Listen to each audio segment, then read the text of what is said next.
Chapter 66. Enlisted as Battle Generals. Faced with the arrogant demeanor of Xianxia, Jiang Chen cast a brief glance at him without uttering a word in reply. As Jiang Chen pondered, Xianxia shifted his gaze away, directing it towards Jiang Yu and Jiang Daoxin beside him. After observing them for a moment, a hint of satisfaction flickered in his eyes. He then spoke haughtily, "I believe you understand that joining the guild in Zhuangqingzong will provide significant advantages in acquiring cultivation resources, as well as ensuring your safety." At this point, Xianxia deliberately paused. Noticing his demeanor, Jiang Chen calmly inquired, "May I ask what the sixth prince wishes to convey?" Upon hearing Jiang Chen's question, a smile crept onto Xianxia's face. He replied, "Through my observations, I find that the talents of you three brothers are commendable, which has stirred my desire to recruit you as my battle generals."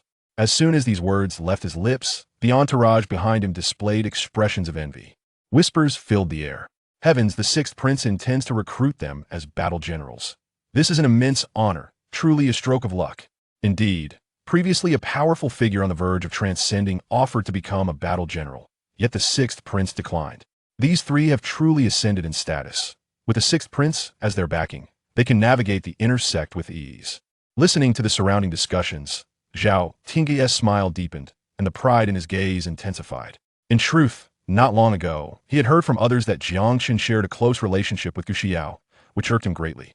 However, within the sect, even with Xianxia's formidable background, he dared not easily eliminate an inner-sect disciple.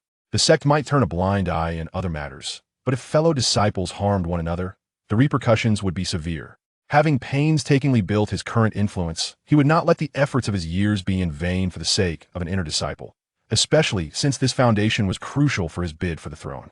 Moreover, with Xiao present, her temperament would undoubtedly prevent him from taking action against Jiang Chen. Thus, recruiting Jiang Chen and the others as his battle generals seemed a mutually beneficial strategy. With these three under his control, he could manipulate them at will. He might even utilize Jiang Chen to aid him in pursuing Xiao. Xianxia's obsession with Xiao was not solely for her beauty. It was also a strategic move to win over Tianxiong. As a prominent minister of the Tianlong dynasty, his strength was unparalleled.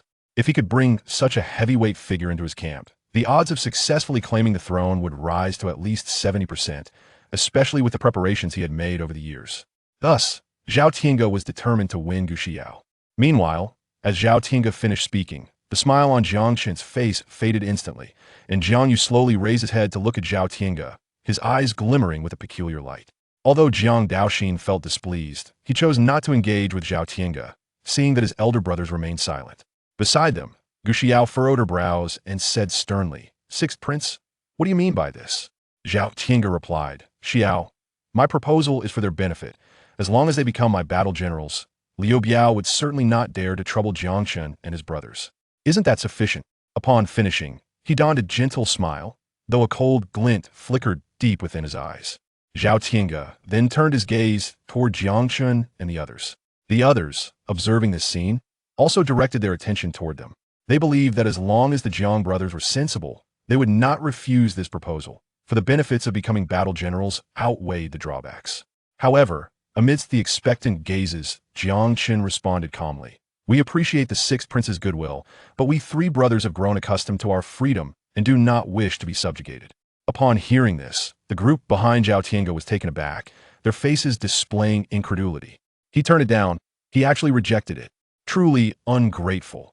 How many would covet such an opportunity, yet he fails to appreciate it? Indeed, if this opportunity were mine, I would undoubtedly accept the sixth prince's offer without hesitation. At that moment, upon receiving Jiang Chen's response, Xianxia's smile slightly stiffened, a coldness flashing in his eyes. Yet he quickly regained his composure, his smile reappearing as he softly stated, "Since you are unwilling, I will naturally respect your choice. However, whether your elder brothers are willing is a decision they must make for themselves. Am I not correct?" As he spoke, Xianxia slowly turned to Jiang Yu. "Xianxia, Jiang Yu, not interested." Before Xianxia could finish, Jiang Yu coldly interrupted him. Crack! Faced with Jiang Yu's attitude, Xianxia nearly exploded with rage, but ultimately managed to restrain himself. Nevertheless, his fists clenched tightly within his sleeves, making a creaking sound. Before Xianxia could take further action, Jiang Daoxin spoke up. "I'm not interested either. I just want to follow my elder brothers and not become any battle general. As he finished speaking, perhaps feeling a bit hungry, Jiang Daoxin took out some snacks and began to munch, mumbling indistinctly. Huff. After taking a deep breath, Zhao Tiange once again wore a smile, as if nothing had occurred. He gently remarked, "It was my oversight. Since you all have made your choices, I shall refrain from further comments." Just then, the sound of hurried footsteps reached everyone's ears. A young maid quickly approached, heading directly towards Gu Xiao. Upon reaching her, she softly said, "Princess Xiao, Elder Xianxia has sent me to invite you. She wishes to speak with you." Elder Xianxia? After pondering for a moment, Gu Xiao immediately realized that this elder was an old acquaintance of her father. The fact that she had sent someone to find her indicated that it was indeed her father's intention. Seizing the opportunity, Jiang Chen spoke. "Everyone, if there are no further matters, we shall take our leave." Subsequently, Jiang Chen and his companions bid farewell to Gu Xiao and proceeded towards the accommodation area, while Gu Xiao followed the maid as they departed. Observing their departure, Zhao Tiange stood silently in place, the atmosphere around him growing heavy. The others, witnessing this scene, lowered their heads, none daring to speak.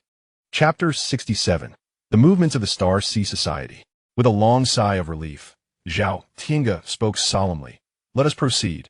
As these words fell, he began to stride towards the resource pavilion. Noticing that Zhao Tiange's mood had visibly lightened, a man clad in green hastened his pace, approaching Zhao Tiange with respect, and said, "Your Highness, those brash youths are becoming unbearable. Shall I send someone to teach them a lesson?" Upon hearing this, Zhao Tiange gently shook his head and replied coldly, "There is no need. Lu Biao is a man who harbors grudges. He will not let the previous incident rest easily. Let the Star Sea Society go ahead and create their own turmoil." As he spoke, a cold smile appeared on Zhao Tiange's face. He continued in a deep voice, "Once those three brothers comprehend the situation within the Xianxia sect, they will realize how foolish it was to decline my invitation today." The man in green nodded repeatedly, flattering him. "Your Highness is indeed wise. Your Highness is indeed wise." The others quickly joined in agreement. Meanwhile, Jiang Chen and his companions made their way along a narrow path, soon arriving at the dormitory area. However, as they drew nearer, they sensed something was amiss. At that moment, outside their cave dwelling, a considerable crowd had gathered. Upon spotting Jiang Chen and his friends, the group immediately approached them. Among the crowd, Jiang Chen recognized Lu Biao's figure. With measured steps, Lu Biao approached Jiang Chen, a cold smile gracing his lips as he arrogantly declared, "Jiang Chen, you have finally returned. I have been waiting for you here for quite some time." Before Jiang Chen could respond, a man in white stepped forward, mocking Lu Biao. "This Jiang Chen is merely at the first level of the Divine Sea Realm. I was expecting someone formidable. How could you be defeated by him? You are truly regressing in your training." At this, Lu Biao's smile faltered, and suppressing his emotions, he turned to the man in white and spoke in a low voice. "Wang Qing, I do not wish to engage in any argument with you today. Do not forget Senior Brother Duan's instructions. If you delay matters, you will certainly face consequences upon your return." With a cold snort, Wang Qing responded, though internally vexed. He refrained from further comment upon hearing the mention of Senior Brother Duan. Instead, he directed his gaze towards Jiang Yu and the others. Wang Qing was also a member of the Star Sea Society, and during this time, he and Lu Biao had been vying for the captaincy within the organization, resulting in a highly strained relationship. Now presented with an opportunity to undermine his rival, Wang Qing was reluctant to let it slip away. However, recalling Senior Brother Duan's admonition and Lu Biao's current demeanor, he decided to suppress such thoughts for the moment. Many have taken note of Lu Biao and others, gathering around as onlookers. Meanwhile, Jiang Chen furrowed his brow slightly, casting a glance at Lu Biao before coldly remarking, "What? Is the lesson I imparted last time insufficient? Are you now eager to present me with points?" Lu Biao stammered you. As Jiang Chen's words hung in the air, Lu Biao's expression darkened significantly, revealing his discomfort. At that moment, Jiang Yu interjected nonchalantly, "If memory serves me right, the plundering period has indeed elapsed, and you no longer possess the authority to act." However, just as Jiang Yu finished speaking, Wang Qing erupted into laughter, turning to face Jiang Yu with a haughty demeanor. "We have come specifically to contend for the cave dwelling, not to seize the points in your possession. Therefore, that rule does not apply to us. Within the Xianxia sect, the points challenge is bound by cultivation restrictions, preventing higher cultivators from challenging those of lower rank. Yet, there are no such limitations in the contest for cave dwellings. As long as one remains an outer disciple or inner disciple, the right to challenge is granted without regard to cultivation level. Naturally, if faced with an overwhelming opponent, one may concede and allow the cave dwelling to be claimed by the challenger. While speaking, Wang Qing scrutinized Jiang Yu, and upon sensing his strength at the first level of the Divine Sea realm, his eyes darted, and a slight smirk appeared on his lips. He then turned his attention back to Lu Biao, chuckling lightly. Today, I shall not contend with you. Jiang Chen will be your responsibility. I will challenge his elder brother instead, as their strengths are comparable. You have no objections to this arrangement, do you? Of course, if you fear you are outmatched, we can certainly switch opponents. At this juncture, a hint of mockery glimmered in Wang Qing's eyes. His intention in uttering such words was clearly to provoke Lu Biao, for he had no desire to face Jiang Chen directly. Despite his incessant jabs at Lu Biao, Wang Qing had to concede that their strengths were nearly equal. Lu Biao's previous defeat had instilled a sense of trepidation within Wang Qing. Although his own prowess had indeed improved significantly of late, he preferred to avoid a confrontation with Jiang Chen. After all, since Lu Biao's defeat at Jiang Chen's hands, Wang Qing had gradually gained the upper hand in their struggle for position. Therefore, he now sought stability, merely wishing to navigate this encounter without incident. Indeed, upon hearing Wang Qing's words, Lu Biao was immediately incensed. He retorted sharply, "There's no need for that. I have come here specifically to personally redeem the humiliation of that day." Wang Qing's lips curled upwards once more. At that moment, a man with a cold demeanor stepped forward, his gaze sweeping over Lu Biao and his companion. In a chilling tone, he remarked, "Ensure the task is executed flawlessly. Brother Duan is awaiting news. The authority of the Shanghai Association is not to be trifled with." Upon seeing this man's presence, Lu Biao and Wang Qing immediately displayed expressions of reverence, responding, "Brother, we understand." The man replied softly, casting a disdainful glance at Jiang Chen and his companions. He continued, "I leave this to you. I have other matters to attend to." Wang Qing assured him, "Rest easy, Brother Chen. We will handle it well." Lu Biao nodded eagerly in agreement. After receiving their affirmation, the cold man turned and departed. Meanwhile, Jiang Chen seized the opportunity to observe the grim figure, only to discover that the man possessed the cultivation of half a transformation realm and was indeed a core disciple. Within the Xianxia sect, there are two paths to becoming a core disciple. The first is to break through to the transformation realm, thereby becoming a core disciple directly. The second involves passing the assessments established by the sect to ascend to the status of core disciple. Clearly, this cold man belonged to the latter category. Once the cold man had distanced himself, before Lu Biao could make a move, Wang Qing took a step forward, fixing his gaze on Jiang Yu. In a chilling voice, he demanded, "Will you accept my challenge, or will you obediently vacate your dwelling?" As he spoke, a sinister smile appeared on Wang Qing's face. The others, witnessing Wang Qing's provocation, instantly exhibited expressions of anticipation, their eyes darting back and forth between the two. Chapter 68. Jiang Yu's strength. As the crowd presumed Jiang Yu would forego resistance, he boldly stepped forward, closing the distance between himself and Wang Qing. The onlookers erupted in excitement. Jiang Yu had actually accepted Wang Qing's challenge, displaying remarkable audacity. Truly, he and Jiang Chen were brothers, sharing a striking resemblance in temperament. Though his strength remained a mystery, Wang Qing's prowess was among the pinnacle within the inner sect of the Southern District, and he would undoubtedly have no trouble dealing with Jiang Yu. On the other hand, Wang Qing, taken aback by Jiang Yu's emergence, initially exhibited surprise before a cruel smile crept across his face. He intoned, "You possess great courage and exude confidence. I hope your strength matches your audacity." As his words fell, the smile on Wang Qing's face gradually faded, his imposing aura escalating as he revealed his cultivation at the 6th level of the Divine Sea realm. The spectators observed this scene with bated breath. Stepping back in unison, they created ample space for the two, driven by a fear of becoming collateral damage. At this moment, Jiang Daoxin sensed the terrifying aura emanating from the opponent, his eyes betraying a hint of concern as he turned to Jiang Chen. "Second brother, do you think elder brother will be all right?" Jiang Chen reassured him, "Do not worry. Elder brother's strength is far beyond what you may perceive. Have faith in him." With Jiang Chen's words, the worry on Jiang Daoxin's face eased considerably. At that moment, Jiang Yu's aura surged, elevating his power to the 2nd level of the Divine Sea realm under the watchful eyes of the crowd. How could Jiang Yu's strength surpass that of Jiang Chen? What was happening here? This new batch of students is remarkably formidable. Several have already reached the Divine Sea realm. Indeed, others murmured. The other 3 districts have seen similar developments, with a few new students exhibiting extraordinary physiques. Upon witnessing Jiang Yu's prowess, the crowd could no longer contain their astonishment and began to murmur. Meanwhile, Wang Qing furrowed his brow, though a smile soon returned to his face. At the 2nd level of the Divine Sea realm, your strength is commendable among new students, but alas, you have encountered me today. With that, Wang Qing launched himself at Jiang Yu, his eyes glinting with cold determination. As Wang Qing charged forward, Jiang Yu pushed off the ground with force, meeting him head-on. In an instant, their fists collided. After the initial strike, Wang Qing's previously indifferent expression shifted to one of shock. How could this be? Your physical strength, yet? Before Wang Qing could finish his sentence, Jiang Yu's other fist struck him. Utilizing the recoil from that blow, Wang Qing swiftly distanced himself from Jiang Yu. The entire sequence unfolded with such rapidity that by the time the onlookers processed the events, the first clash between the two had already concluded.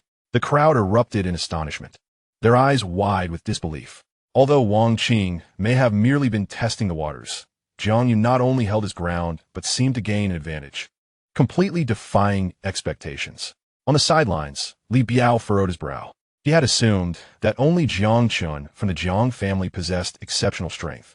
But it appeared that Jiang Yu was no ordinary contender either.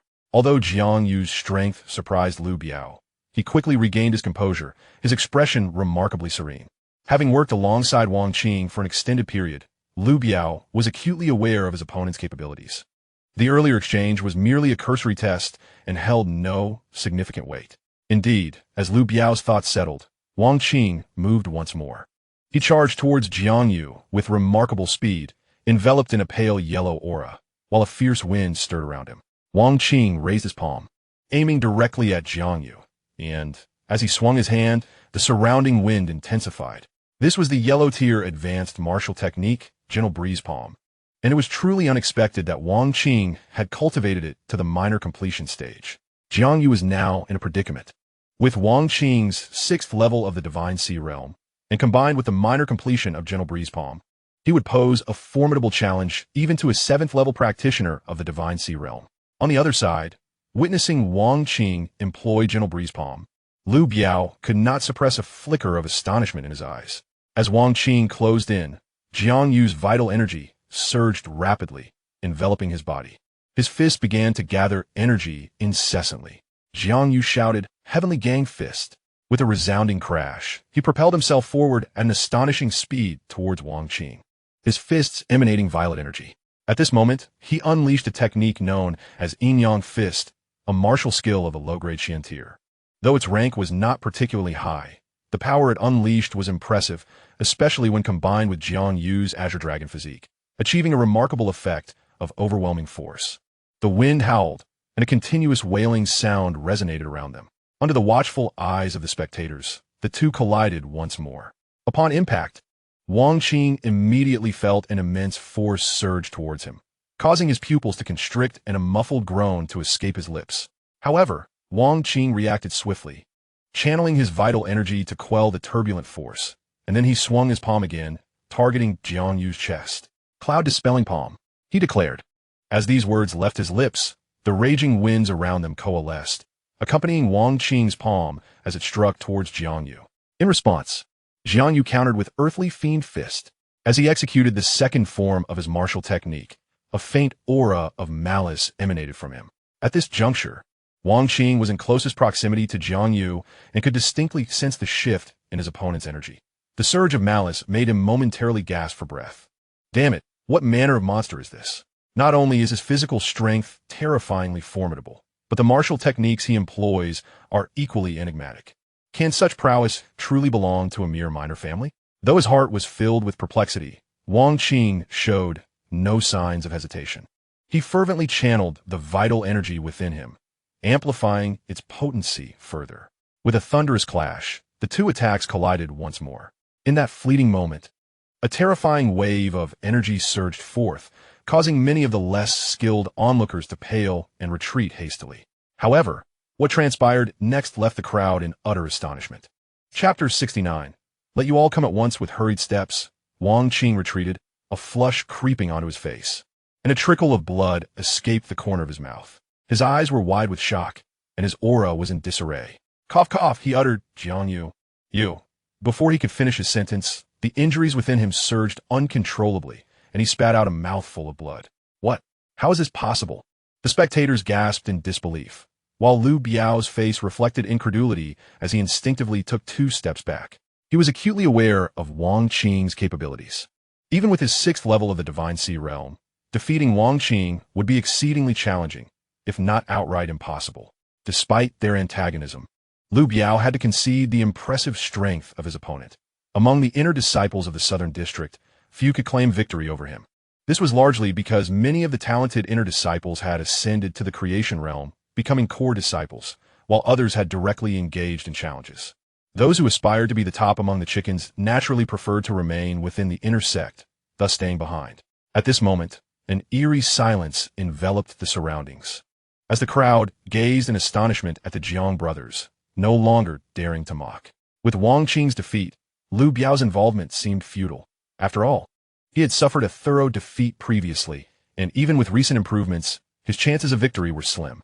Moreover, now there was not only Jiang Chen, but also an elder brother, Jiang Yu, whose displayed strength was beyond Lu Biao's capacity to contend with. Meanwhile, Jiang Daoxin observed his brother's prowess, and his earlier worries dissipated, replaced by a gentle smile. On the other side, Jiang Yu cast a dispassionate glance at Wang Qing before shifting his gaze towards Lu Biao behind him. With an indifferent tone, he declared, "Let us not squander time. You two should come at once. Engaging one by one is simply too slow." Upon hearing Jiang Yu's words, the previously silent crowd erupted into a flurry of murmurs, their astonished gazes fixated on him. Did I hear correctly? He actually intends to confront both Wang Qing and Lu Biao alone. How audacious. Indeed, Jiang Yu seems to be overestimating himself, now attempting to take on both Lu Biao and his companion simultaneously. This promises to be quite the spectacle. Regardless of the outcome, once word of today's event spreads, the reputation of Shanghai will undoubtedly suffer a significant blow. As the crowd murmured around them, Lu Biao and his companions' expressions grew increasingly grim, feeling trapped in a dilemma, momentarily frozen in place. They realized that without uniting their efforts, they could not hope to defeat Jiang Yu. Yet should they actually join forces, even if they succeeded in vanquishing Ren Jiang Chen, they would become the laughingstock of the academy. After all, to require the combined strength of 2 seasoned students to contend with a newcomer would undeniably grind their faces into the dirt. Meanwhile, in the southern section of the dormitory area, 3 figures stood atop an ancient tree, their gazes fixed upon Jiang Chen and his companions in the distance, their eyes betraying a sense of astonishment. Leading them was a man clad in black, his features resolute and his skin a sun-kissed bronze. His eyes sparkled like the vast cosmos, exuding a formidable aura that drew adoring glances from those around him. Beside him stood Long Outyin, who had previously conversed with Jiang Chen. After a moment of silence, the man in black spoke slowly. "Outyin, your discernment is indeed commendable. I have yet to witness Jiang Chen in action, thus I cannot render a judgment, but Jiang Yu is undeniably a rare talent." Upon hearing this, Long Outyin's face brightened with a smile as he replied, "President, if we were to recruit Jiang Chen and his companions into the Xian Society, it would surely bolster the guild's strength significantly." The man before them was none other than Duan Feng, the president of the Xian Society. As Long Outyin concluded his statement, Duan Feng nodded lightly in acknowledgement and remarked, "That is precisely my intention. I had hoped to assist them in resolving their predicament while extending an invitation to join our ranks. However, it appears that these 3 brothers are more than capable of navigating their troubles unaided." At this revelation, the others behind Duan Feng displayed expressions of shock. One could not help but exclaim, "President, do you truly believe that Jiang Yu can contend with 2 opponents at once?" As he spoke, the rest turned their gazes toward Duan Feng. In response to their scrutiny, Duan Feng nodded gently. "Do not underestimate Jiang Yu. From what I observed in the recent skirmish, it is evident that he still possesses considerable reserves of strength and has not exerted his full capabilities. Lu Biao and his companion are destined to falter this time."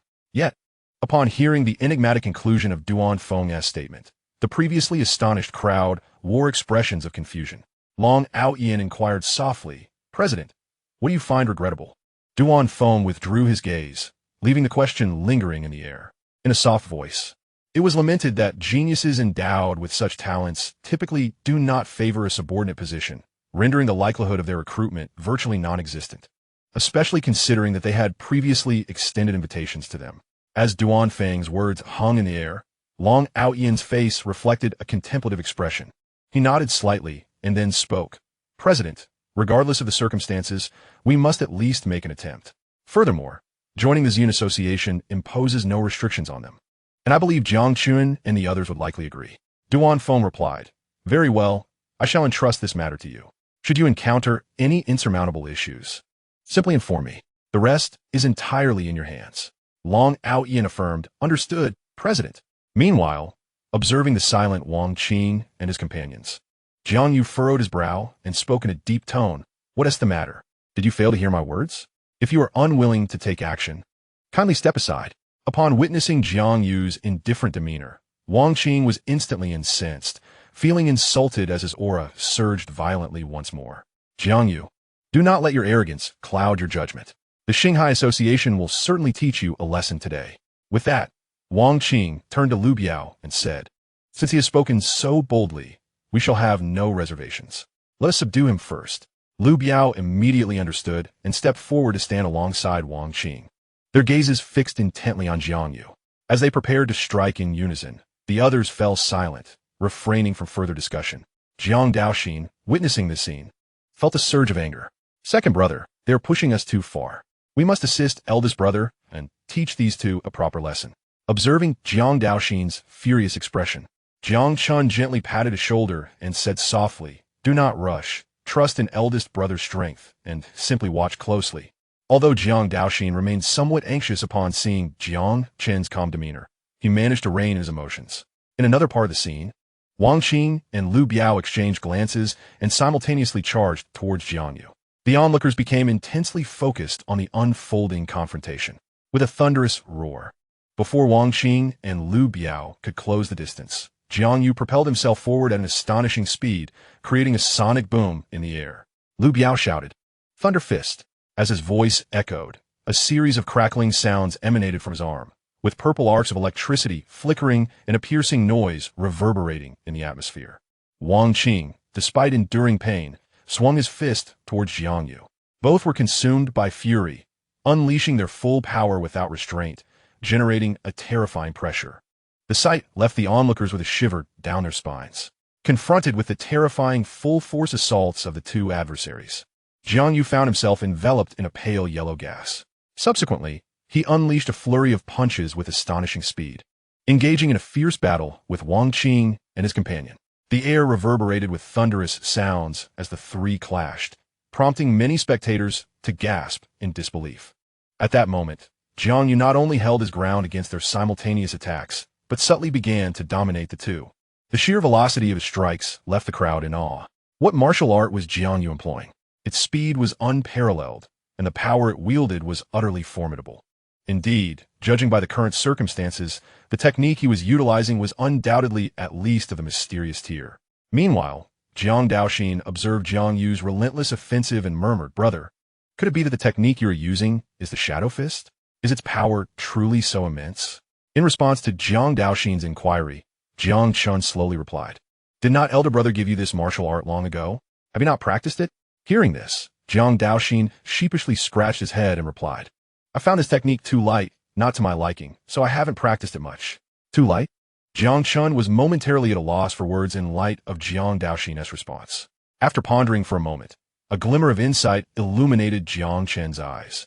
Due to his unique physique, Daoxin tends to absorb various elements to enhance himself, granting him a physical prowess that far surpasses the ordinary.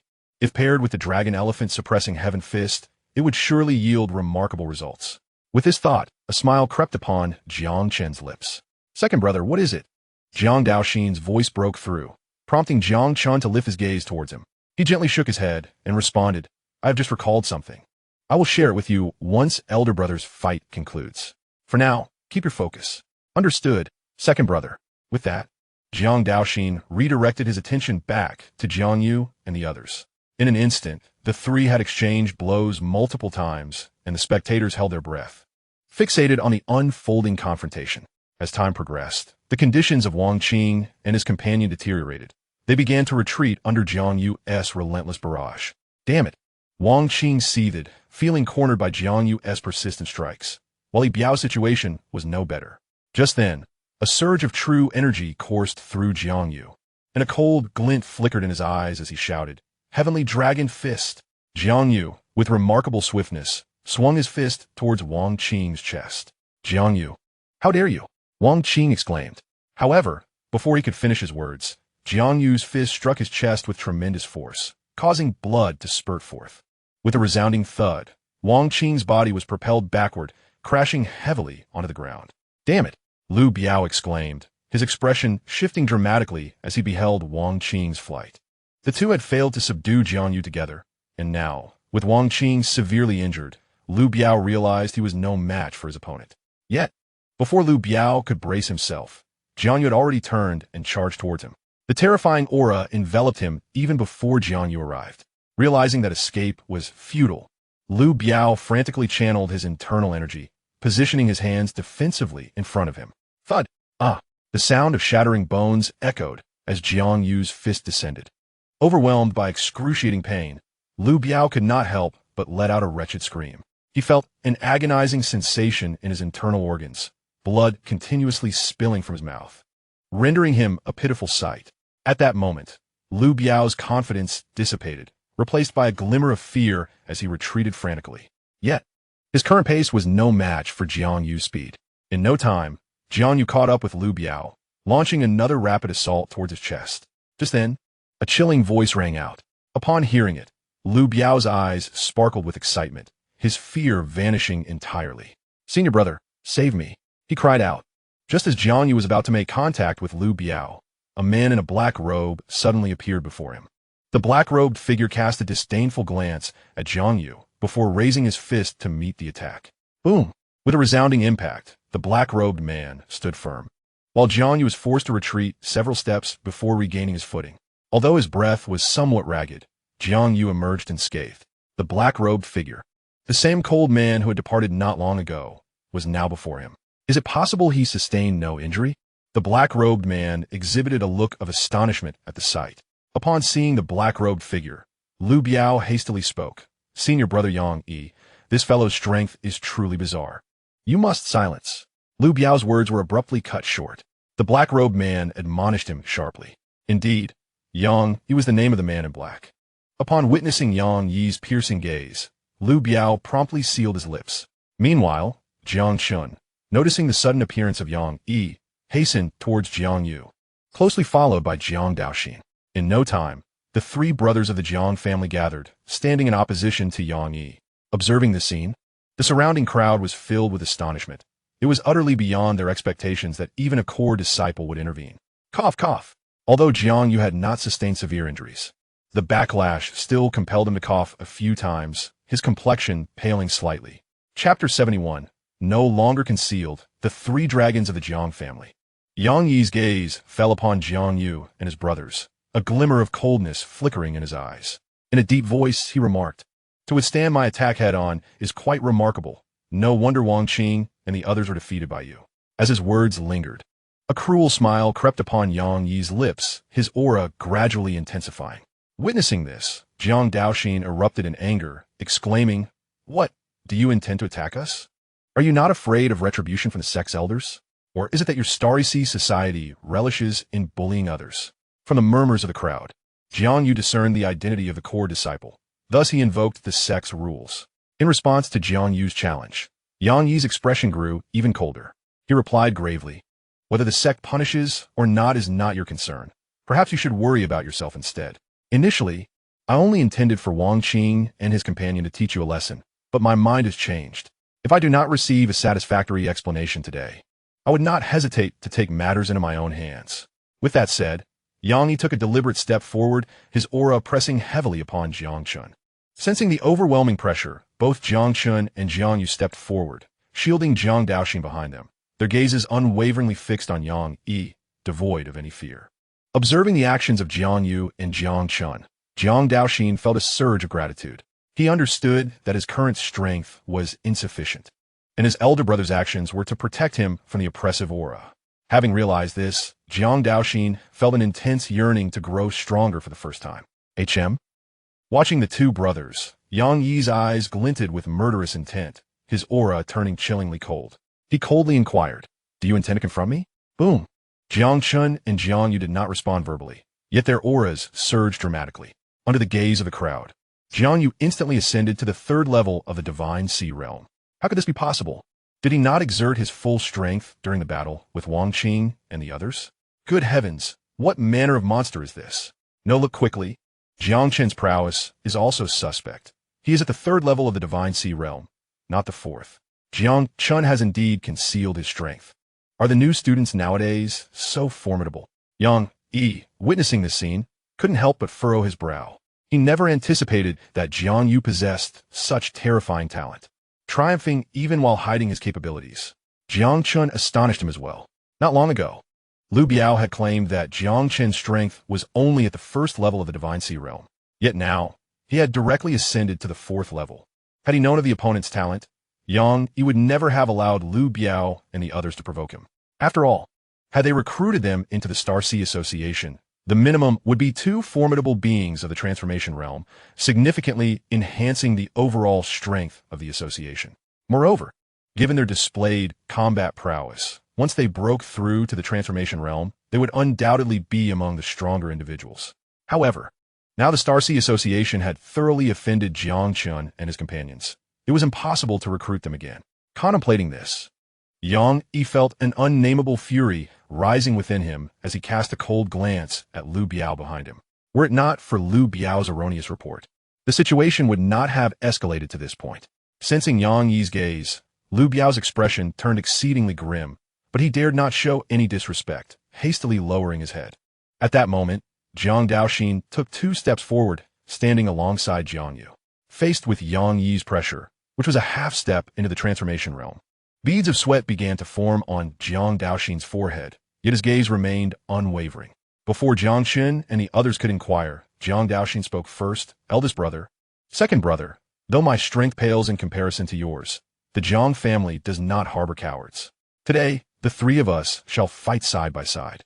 Observing Jiang Daoxin's earnest demeanor, Jiang Chen and Jiang Yu nodded gently, exchanging glances and sharing a subtle smile.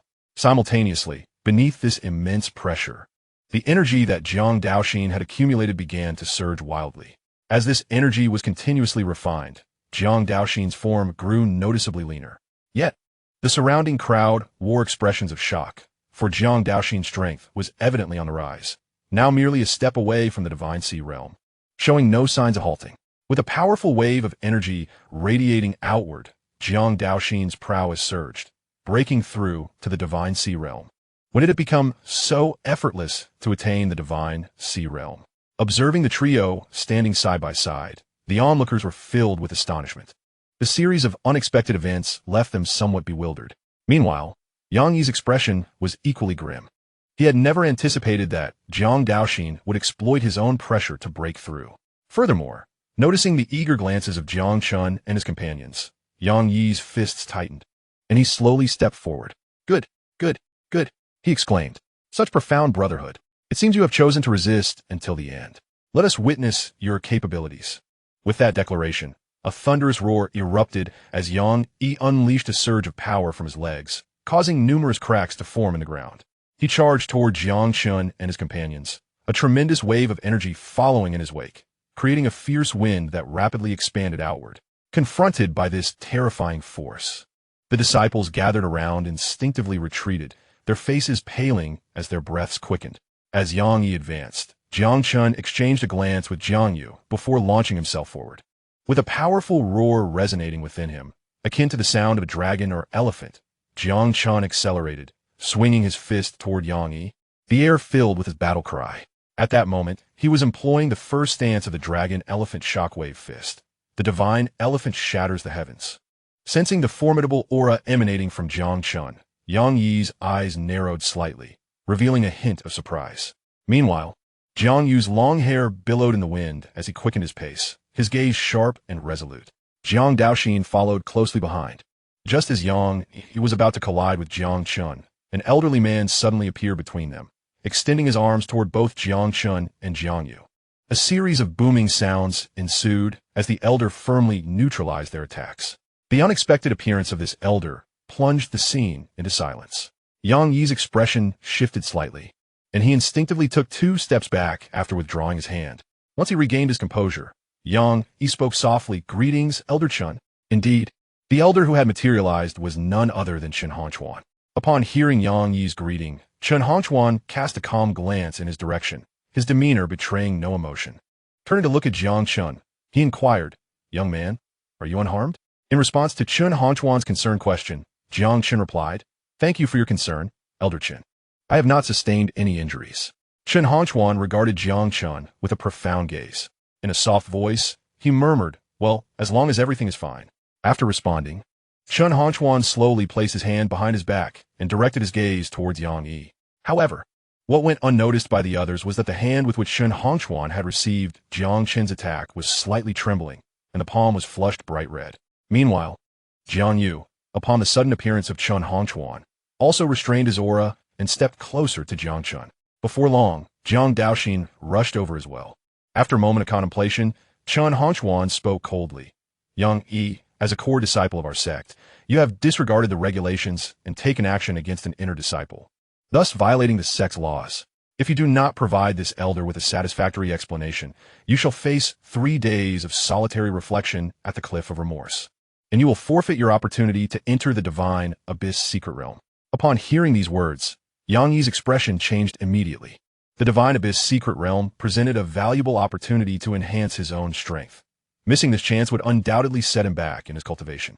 If he were truly sent to the Cliff of Remorse, the losses would be significant, losses he could scarcely bear. Considering this, Yang Yi quickly clasped his fists in salute and respectfully said, "Elder Chen, I acknowledge that today's incident was indeed my fault. I am willing to offer 1,000 points as compensation. Furthermore, starting from today, the Shanghai Association will no longer trouble Jiang Chen and his companions." How does that sound? As he mentioned the 1,000 points, a pained expression flickered in Yang Yi's eyes. After his words fell, he fixed his gaze upon Chen Hongquan. In response to Yang Yi's proposition, Chen Hongquan did not reply immediately, but instead turned his attention to Jiang Yu and the others, softly asking, "What do you all think?" Jiang Chen remained silent, turning to observe Jiang Yu, while the others held their breath, their eyes curiously fixed on Jiang Yu, eager to see what choice he would make. After a quick glance at Yang Yi, Jiang Yu spoke solemnly, 1,000 is insufficient." With Jiang Yu's declaration, Yang Yi's countenance shifted dramatically, his expression darkening considerably. Suppressing his emotions, Yang Yi responded in a low tone, "Jiang Yu, although I have violated the sect's rules, I have not engaged with you directly. 1,000 points is already my greatest concession." At this juncture, a cold glimmer flashed within Yang Yi's eyes. However, unexpectedly, Chen Hongquan interjected calmly, "Jiang Yu is correct. After all, there are 3 of them. Your offer of 1,000 points does seem rather inadequate. How about this? The Shanghai Association shall contribute an additional 500 points, and we shall consider today's matter resolved. What do you all think?" With these words, Chen Hongquan turned to look at Jiang Yu. Faced with Chen Hongquan's gaze, Jiang Yu refrained from making any excessive demands and nodded slightly, signifying his acquiescence to the proposal. With Jiang Yu's agreement, Chen Hongquan turned his attention to Yang Yi, observing the surrounding crowd. Yang Yi gritted his teeth and spoke in a low voice, "Very well, 1,500 it is." As soon as the words left his lips, he tossed his token towards Chen Hongquan. After receiving the token, Chen Hongquan stepped closer to Jiang Yu and deducted 1,500 points from it.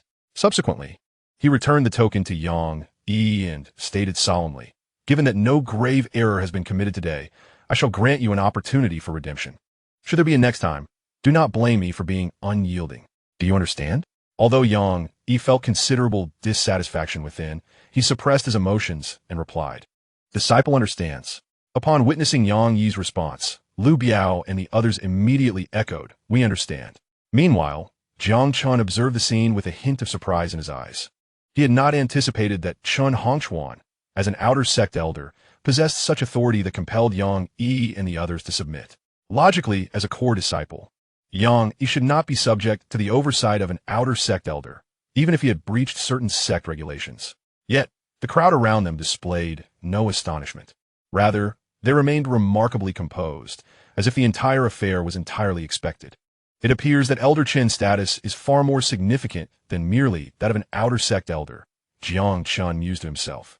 At that moment, Yang inclined his body slightly towards Chen Hongchuan and softly remarked, "Elder Chen, since the matter is resolved, we shall take our leave and not impose further." Chen Hongchuan replied, "Remember my words. If there's a next time, do not hold me accountable for being merciless." Yang Yi responded earnestly, "Disciple will certainly bear it in mind." With that, Yang Yi departed with the members of the Shanghai Club. As he turned away, a glimmer of cold light flickered in his eyes, though he quickly composed himself and walked towards the dormitory area. The remaining individuals, seeing the excitement had dissipated, also turned to head back to their abodes. Before long, only Jiang Chen and the others remained. Chen Hongchuan continued to survey the trio, his satisfaction growing more pronounced. After a moment of contemplation, he slowly spoke, "Very well, let today's events conclude here. Should any core disciple dare to act against you in the future, simply come to me. Tomorrow, we shall enter the secret realm. So make the most of this time to cultivate diligently and do not become complacent." Jiang Chen replied, "Elder Chen, we understand." Upon hearing Jiang Chen's response, Chen Hongchuan nodded. A smile graced Chen Hongchuan's face as he softly remarked, "All right, I have some matters to attend to, so I shall not prolong our conversation."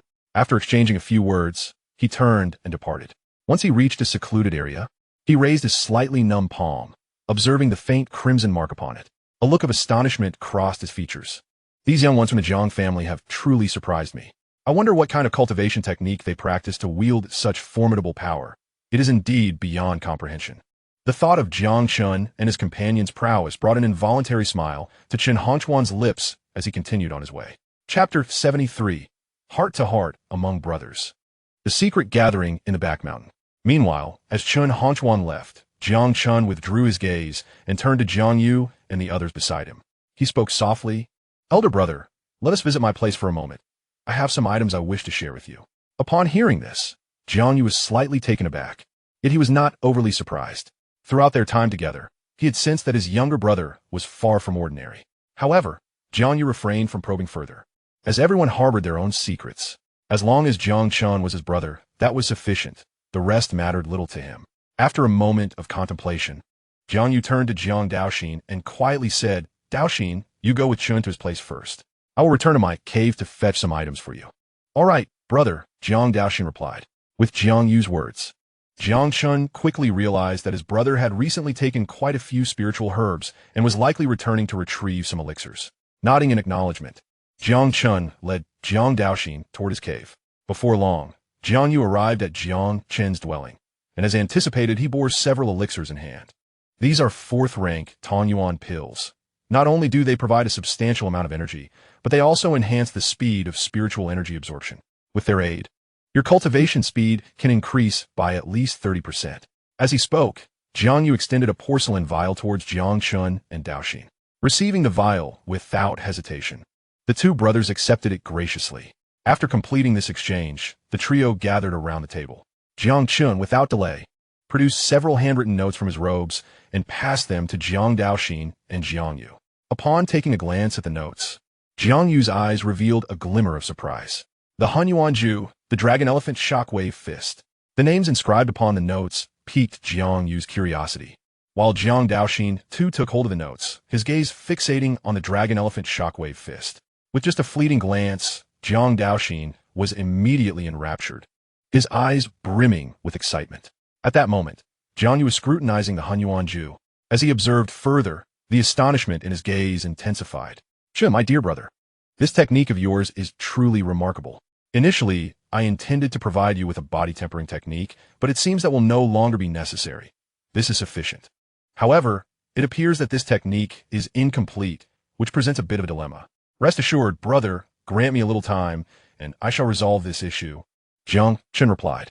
Upon hearing this, a glimmer of brilliance flickered in Jiang Yu's eyes as he spoke. "If that is indeed the case, then we three brothers can regard this Hunyuan Ju as our primary auxiliary technique."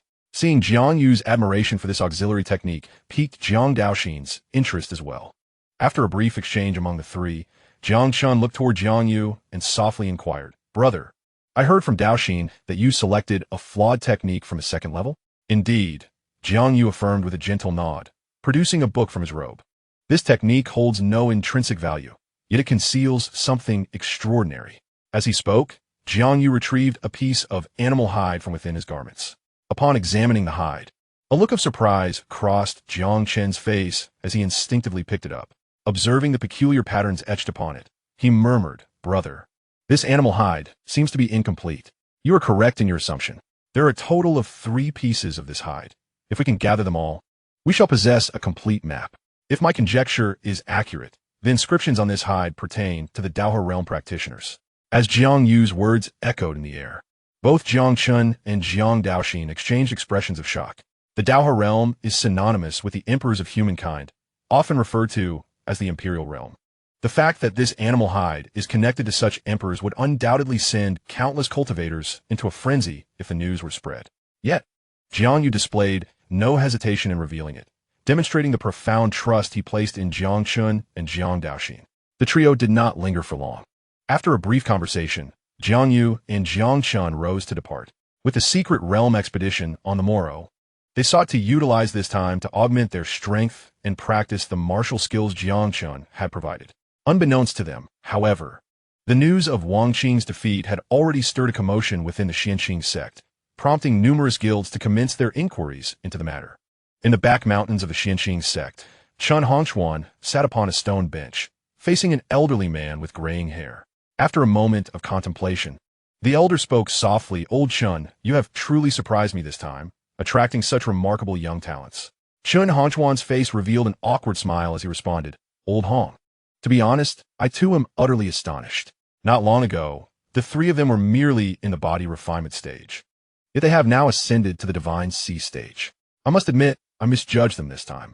As Chen Hongchuan's words fell, the elder across from him was taken aback, softly inquiring, "Are you suggesting that these 3 youngsters were only at the body refinement level before entering the sect?" In response to the elder's question, Chen Hongchuan gently nodded. Upon receiving Chen Hongchuan's affirmation, a glimmer of intrigue sparkled in the elder's eyes.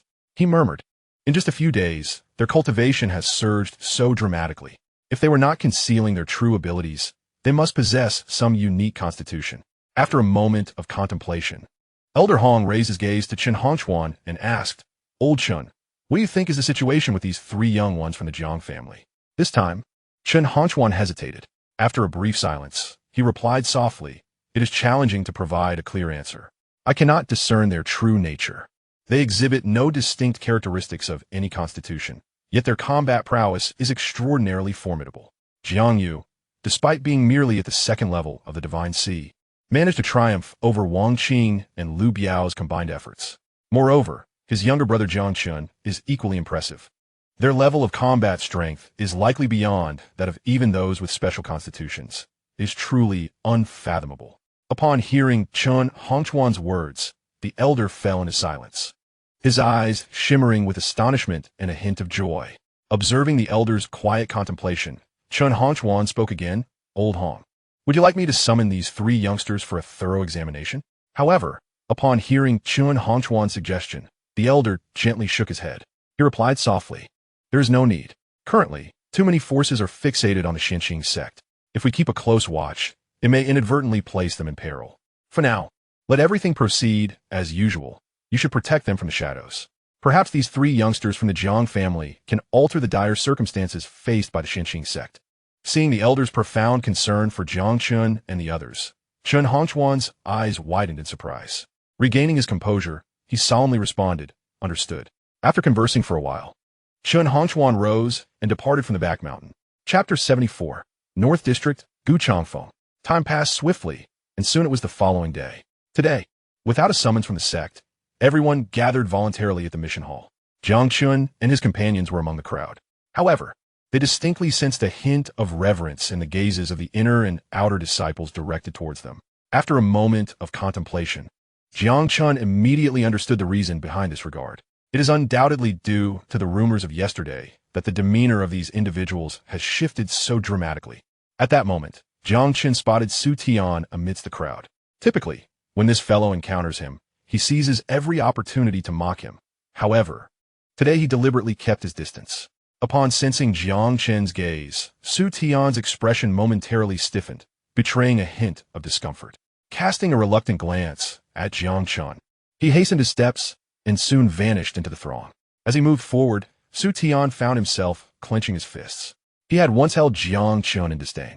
Yet after only a brief period at the Xianxia sect, the gap between them had widened significantly, a reality he found hard to accept. I must swiftly acquire the Thunder Source. When that moment arrives, I shall see who dares to look down upon Su Tian, he mused, a renewed confidence gleaming in his eyes. Before long, the crowd gathered at the task square. At that juncture, Elder Yang Xianxia stood at the center, his gaze calmly surveying the surroundings. Noticing that most had arrived, he spoke with ease. I have already elucidated the matters concerning the secret realm. The sect tasks you may undertake have now been transmitted to your tokens. Prepare yourselves, we shall depart forthwith. Upon hearing these words, astonishment flickered in the eyes of the gathered crowd. Simultaneously, Jiang Chen casually retrieved his identity token, and indeed discovered a plethora of information. Collection task, gather 10 second-grade Xianyang flowers. Reward, 100 points. Treasure hunt task, locate 3rd-grade black Yao Xian iron. Reward, 200 points. Hunting task. As he perused the dense compilation of tasks, Jiang Chen was both intrigued and impressed. However, he found himself perplexed by the absence of the core disciples on this day, designated for entering the secret realm. Not only that, but even Liu Biao and the others were conspicuously missing. Yet, it wasn't long before Jiang Chen gleaned from the surrounding conversations that the core disciples had not failed to arrive. Rather, they had set off ahead of time with their own entourage. Suddenly, amidst Jiang Chen's contemplation, a series of piercing calls echoed from the sky, accompanied by a fierce gust of wind. The crowd instinctively looked upward, where dozens of enormous azure birds began to descend gracefully. As their massive wings unfurled, dust swirled around them. Having recently traveled on a black eagle, the crowd's reaction to these azure giants was relatively composed. Ahem. Yang Xianxia cleared his throat and announced in a clear voice, "These are the Qingfeng sparrows. They are not only capable of long flights, but also possess a remarkably gentle disposition. This time, the journey to the mystic abyss shall be undertaken via the Qingfeng sparrow. Without further ado, let us form teams of 30 and set forth immediately." As Yang Xianxia's words echoed in the air, the assembly sprang into action. Swiftly organizing themselves, they made their way towards the Qingfeng sparrow. At that moment, Jiang Daoxin approached Jiang Chen and softly remarked, "Second brother, it has been a day, yet the princess has yet to appear. Could something have gone awry?" Upon hearing this, Jiang Chen replied nonchalantly, "Fear not. Within the confines of Xianxia sect, no peril lurks. Given the ancient prince's status, it is quite customary to be acquainted with an elder. If my instincts serve me well, this is likely orchestrated by the ancient prince himself." As Jiang Chen spoke, a look of understanding adorned Jiang Daoxin's face. "Let us proceed. We shall discuss further upon our arrival," Jiang Chen declared, leading the trio towards the left side where the Qingyun sparrow awaited. In truth, Jiang Chen felt a sense of relief at Gu Xiao's departure. After all, he had already found someone he cherished and wished not to entangle himself with Gu Xiao any longer. Given the current circumstances, this was undoubtedly the most favorable outcome. Before long, the three of them ascended onto the back of the Qingyun sparrow. As they arrived, the gazes of the others immediately gravitated towards them, filled with curiosity and scrutiny. Soon, murmurs ensued. "It is the Jiang brothers. I hear that Yang Yi suffered a setback at their hands. I wonder if this is true. It seems unlikely to be false, as this matter has stirred considerable commotion, and the Star Sea Association has fallen silent, suggesting that the truth is not far off. Who would have thought that the Southern District would produce such talents? I wonder how they compare to our Northern District's Gu Changfeng." As they spoke, their attention instinctively turned toward a figure not far away, their eyes reflecting a hint of reverence. Listening to the surrounding discourse, Jiang Chen followed their gaze and was met with the sight of an aloof young man clad in white. Name, Gu Changfeng. Identity, inner disciple of Xianxia sect. Cultivation, 3rd level of Divine Sea Realm. Physique, red sun body. Red sun body? Upon reading this information, Jiang Chen could not help but feel a twinge of astonishment. He had not anticipated that Xianxia sect could attract such prodigious talent. After all, during Chen Honchuan's recruitment, Jiang Chen was left with the impression that no one wished to join Xianxia sect. Yet, from the current scenario, things were evidently more complex than they appeared. Noticing Jiang Chen's gaze, Gu Changfeng slowly turned his head, casting an indifferent glance in Jiang Chen's direction. He withdrew his gaze and turned to look in another direction. Just then, the azure wind sparrow flapped its enormous wings and slowly took to the air. As the azure wind sparrow moved, the murmurs of the crowd gradually ceased. With a swift motion, Xianxia ascended gently and landed on the nearest azure cloud sparrow. "Let us depart," he declared, with the sound of his voice. The azure cloud sparrow quickened its wing beats and shot up into the sky. After ascending to a considerable height, it ceased its upward trajectory and swiftly darted forward. The fierce wind howled past the crowd's ears. After a while, a protective azure shield enveloped the azure cloud sparrow, shielding it from the surrounding gales. As it soared at great speed, the faces of the onlookers were filled with anticipation. Having experienced flight previously, Jiang Chen was not as curious this time. He found a relatively flat spot and sat down with his brothers, engaging in conversation. Chapter 75. The odd movements of the falling cloud sect as they sped along. 3/4 of an hour slipped by unnoticed. Suddenly, the azure cloud sparrow emitted a series of chirps and began a rapid descent. At this unexpected turn of events, the seated individuals promptly rose, their eyes scanning the surroundings, curiosity etched upon their faces. Before them lay a dense forest, thick with ancient trees, shrouded in a heavy mist. Soon, dozens of azure cloud sparrows landed steadily on the ground. Xianxia soared into the air and proclaimed, "Everyone, form 2 lines. I shall lead you into the misty mountains." With his command, the crowd swiftly mobilized. In no time, over 300 individuals had divided into 2 lines. "All right, stay close to me and do not lag behind, lest you become lost in these misty mountains," Xianxia warned gravely. The seriousness in his tone evoked a solemn expression among the crowd. With resolute steps, Xianxia approached the entrance of the misty mountains, and the disciples followed closely behind. As they ventured deeper, the mist thickened, and the gravity of the situation began to weigh on their faces. Fortunately, aside from the dense fog, there were no unusual occurrences, and although a few ferocious beasts occasionally appeared, they posed no significant threat to the group. After proceeding for a while, the surrounding mist gradually began to dissipate. A vast valley unfolded before the eyes of the onlookers. Deep within its embrace, a considerable assembly of individuals had gathered. Judging by their attire, they were disciples of the falling cloud sect. Upon spotting them, Xianxia spoke up again, urging, "Do not linger. Follow me." As his words resonated, Xianxia quickened his pace. The others, witnessing this, hastened to keep up. As the disciples of the Xianxia sect drew closer, the members of the falling cloud sect became aware of their presence and immediately cast their gazes in their direction. "Old Ghost Yang, your Xianxia sect remains as sluggish as ever. If you do not arrive soon, I shall lead my disciples into the Xianxia secret realm without you." A gaunt elder stepped forward, his voice low and imbued with a cutting edge. Upon seeing this elder, Xianxia let out a cold snort and retorted, "Wang Yunfeng, you may enter the Xianxia secret realm at your leisure. I do not recall begging you to wait for us." The elder's expression faltered slightly at Xianxia's unceremonious response, his smile diminishing considerably. This elder, known as Wang Yunfeng, was the 5th elder of the falling cloud sect, possessing the strength of the 2nd layer of the cave heaven realm. After a moment of contemplation, Wang Yunfeng coldly replied, "Humph, do you think I wish to wait? Had it not been for the sect master's direct orders, I would have already led them into the Xianxia secret realm." With that, he disregarded Xianxia and turned to his disciples, proudly proclaiming, "Come forth and take a good look. These are the talents of the Xianxia sect. Make sure to familiarize yourselves."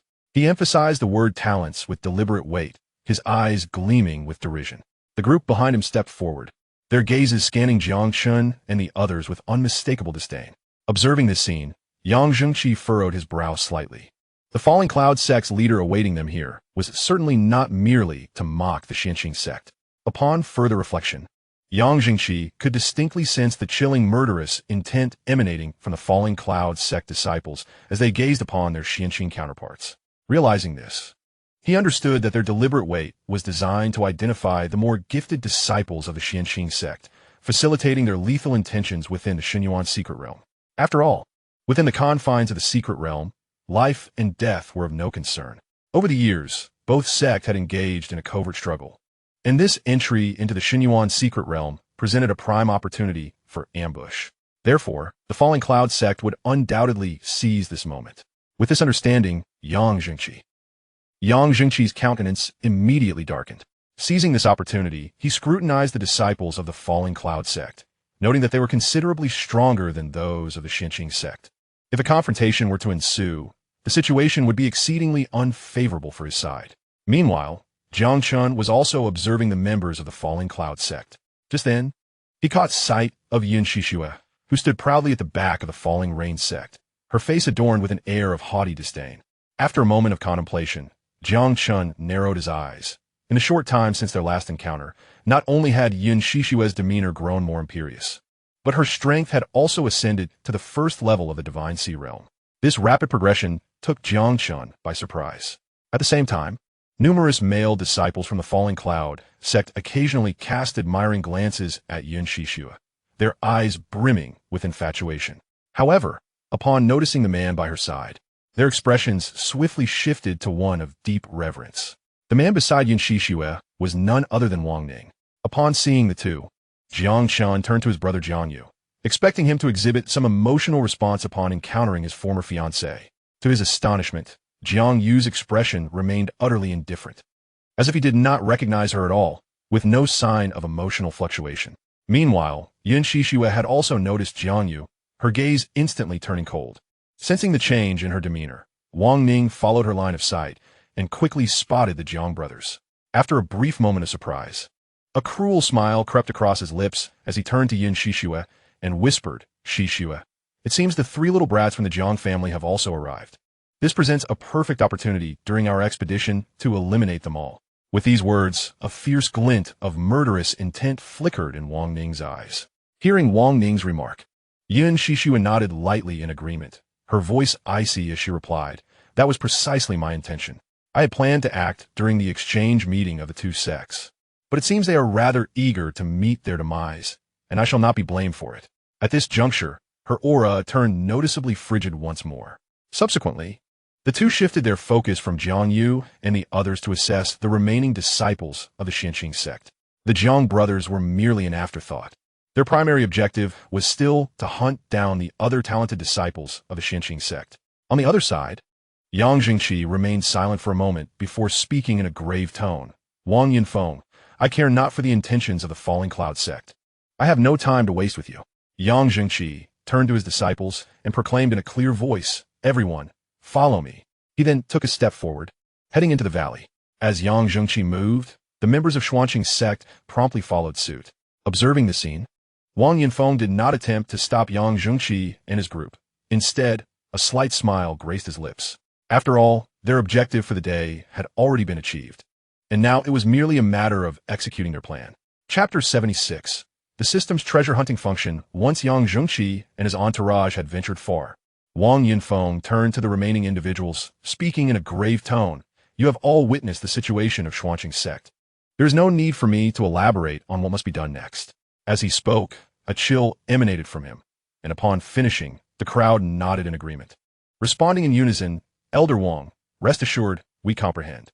Wang Yinfeng chuckled heartily. "Excellent. Let us proceed as well." With that, he led his followers onward. Before long, they arrived at the entrance of a void passage.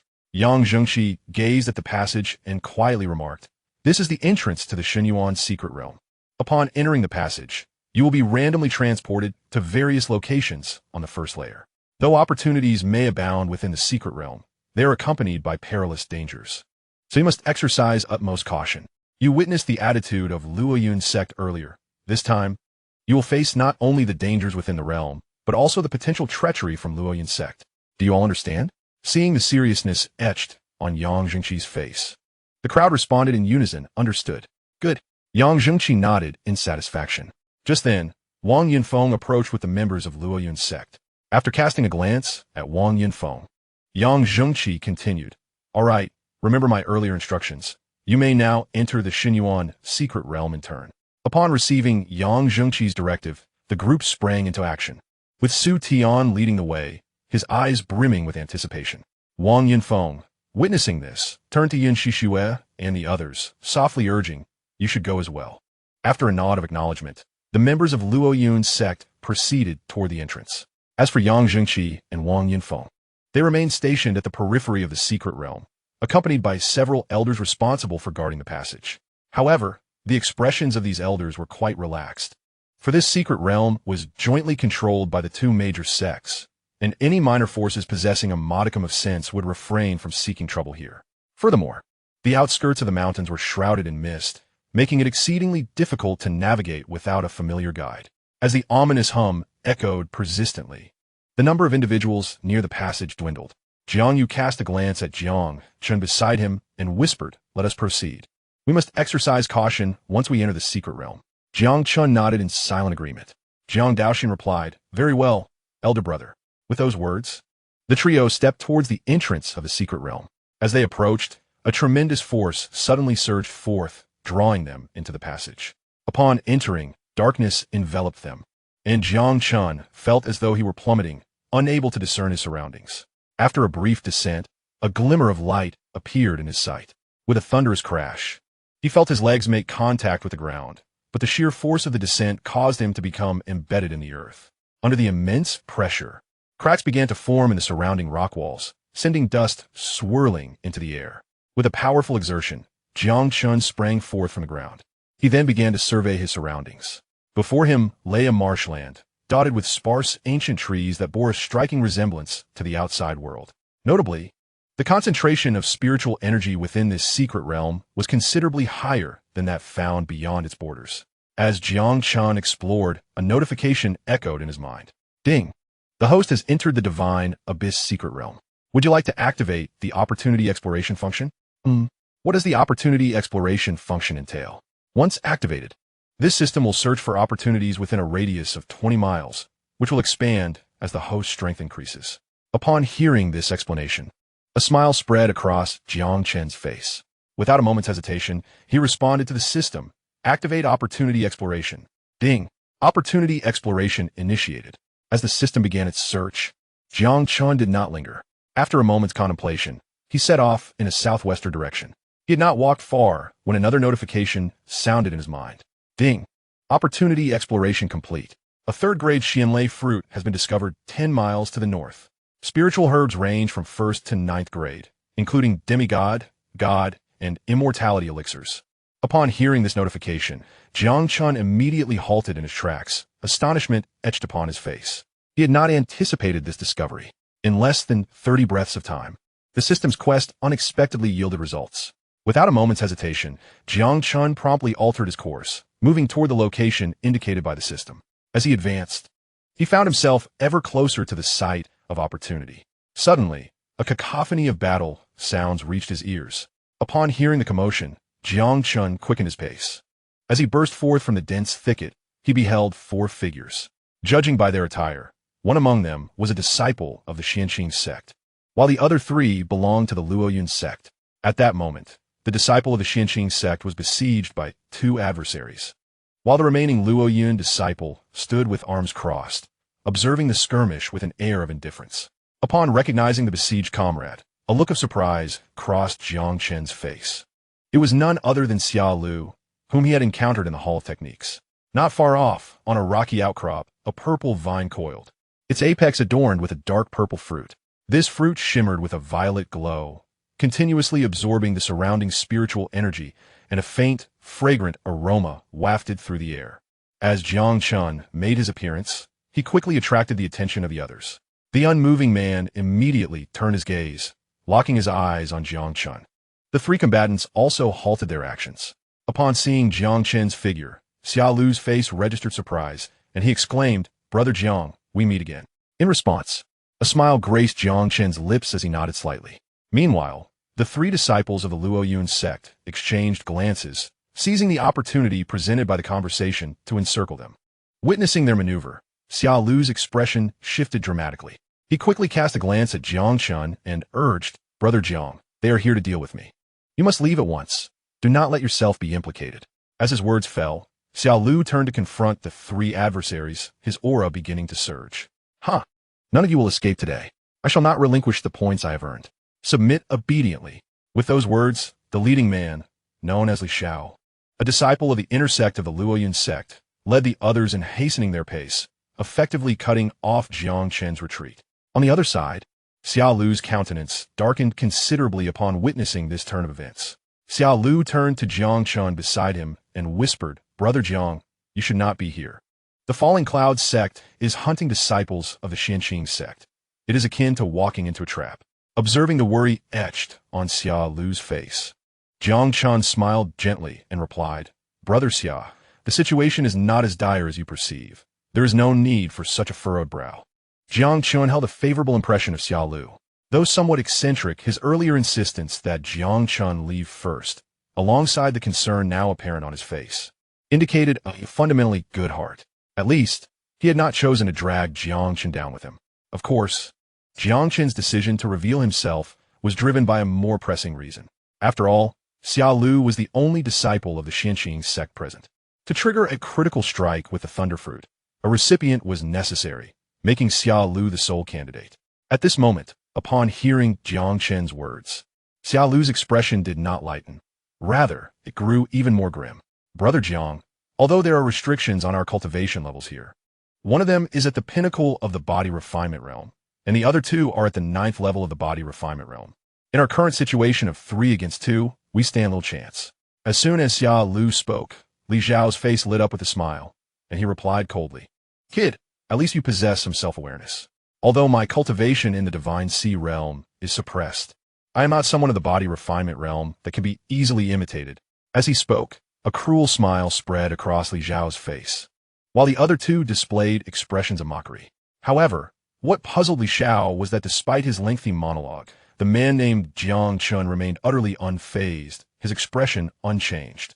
Li Zhao first glanced at the Thunderfruit, and then turned his gaze to the other two, saying in a deep voice, "Let us dispose of these two first. The Thunderfruit is nearing maturity, and there is no need to waste more time." "Understood, senior brother." With that, the 3 members of the Falling Clouds sect launched their assault simultaneously. Damn it! Xia Lu could not help but curse upon witnessing this scene. He swiftly gathered his true energy and charged toward Li Zhao. Merely at the 9th level of body refinement, and you dare to take on my attack head-on? You truly do not know the meaning of death. Boom! As Li Zhao's words fell, his aura surged once more. Just as the fists of the two were about to collide, the previously unresponsive Jiang Chen suddenly sprang into action. In an instant, he bypassed Xia Lu and struck out with his fist toward Li Zhao. Boom! A resounding crash echoed, leaving Xia Lu and the other two stunned in the distance. Everything transpired at an astonishing pace, leaving them no opportunity to react. Yet, what astonished them even more was that Jiang Chen had managed to thwart Li Zhao's assault. Witnessing this scene, Xia Lu's expression brightened instantly, his previous sorrow dissipating considerably. Soon after, Xia Lu quickly regained his composure and seized a moment when the other two were momentarily stunned to launch an offensive. With a swift movement, he executed the sweep of shadows, and the divine monkey plucks the peach. As explosive shouts echoed, Xia Lu targeted the legs of the man to his left with rapid kicks. The impact resonated. His opponent, still in shock and utterly unprepared, received the blow squarely. Before the man could emit a cry of agony, Xia Lu's hand had already reached for the other individual, swiftly grasping towards him. In an instant, 2 piercing screams pierced the air. The 2 men quickly clamped their legs together, their bodies contorting in pain, their faces turning a shade of purple. One of them struggled to raise his head to look at Xia Lu, gritting his teeth as he remarked, "You little brat, employing such underhanded tactics, truly despicable." Rather than feeling embarrassed by the accusation, Xia Lu wore a smug expression. "You are quite perceptive. Indeed, I am Xia Lu. I hadn't anticipated my reputation to precede me to such an extent that you would know my name without an introduction." Listening to Xia Lu's brazen retort, the 2 disciples of the Falling Cloud sect were infuriated, but the agony in their lower bodies rendered any movement a strenuous task. Meanwhile, observing Xia Lu's shameless assault, Jiang Chen couldn't help but twitch at the corners of his mouth. As for Li Zhao, an inexplicable chill ran through him. However, he quickly refocused his thoughts. Fixing his gaze on Jiang Chen, his voice cold as he remarked, "You two have reached the pinnacle of body refinement. Could it be that your original cultivation is at the Divine Sea realm?" As he spoke, Li Zhao retreated swiftly to stand beside the other two, his expression rife with murderous intent directed at Jiang Chen and his companion. At this moment, faced with the leader's inquiry, Jiang Chen opted to remain indifferent. On the other side, after a brief respite, the 2 disciples struggled to regain their upright posture. Although their faces remained pallid, their condition had improved significantly. Concurrently, Xiaolu took a few steps forward to stand alongside Jiang Chen, his excitement evident as he exclaimed, "Brother Jiang, I never imagined your strength to be so formidable. I was indeed short-sighted just now." At this juncture, the worry that had clouded Xiaolu's face vanished, replaced by an involuntary smile. Jiang Chen offered a slight smile in return, softly replying, "Your prowess is commendable as well. You managed to incapacitate two individuals simultaneously in such a short span." The reason Jiang Chen made such remarks was, the intention was merely to jest at Xiaolu. Yet, to Jiang Chen's astonishment, this fellow genuinely believed he was receiving praise, his face radiating an unmistakable air of self-satisfaction. With an air of arrogance, he declared, "Brother Jiang, you flatter me. I indeed possess strengths beyond the average, but it is not as exaggerated as you suggest. It is hardly worth mentioning." Despite his words, the pride etched on Xiaolu's countenance was evident to anyone with sight. "Have you two finished with your farewells?"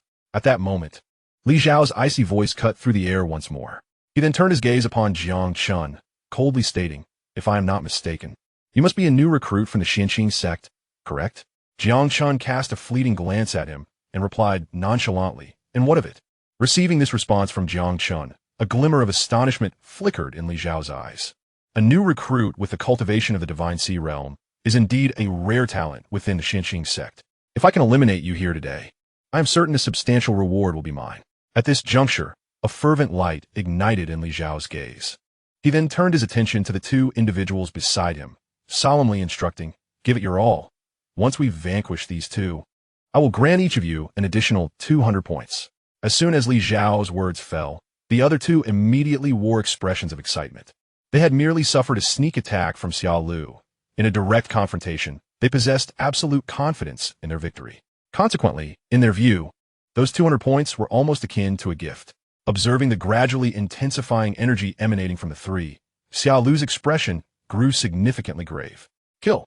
With a furious roar, the three launched their assault simultaneously, their eyes brimming with murderous intent. Soul, severing palm, breaking army fist. At this moment, Li Xiao and his companions unleashed lethal moves without holding back. Boom!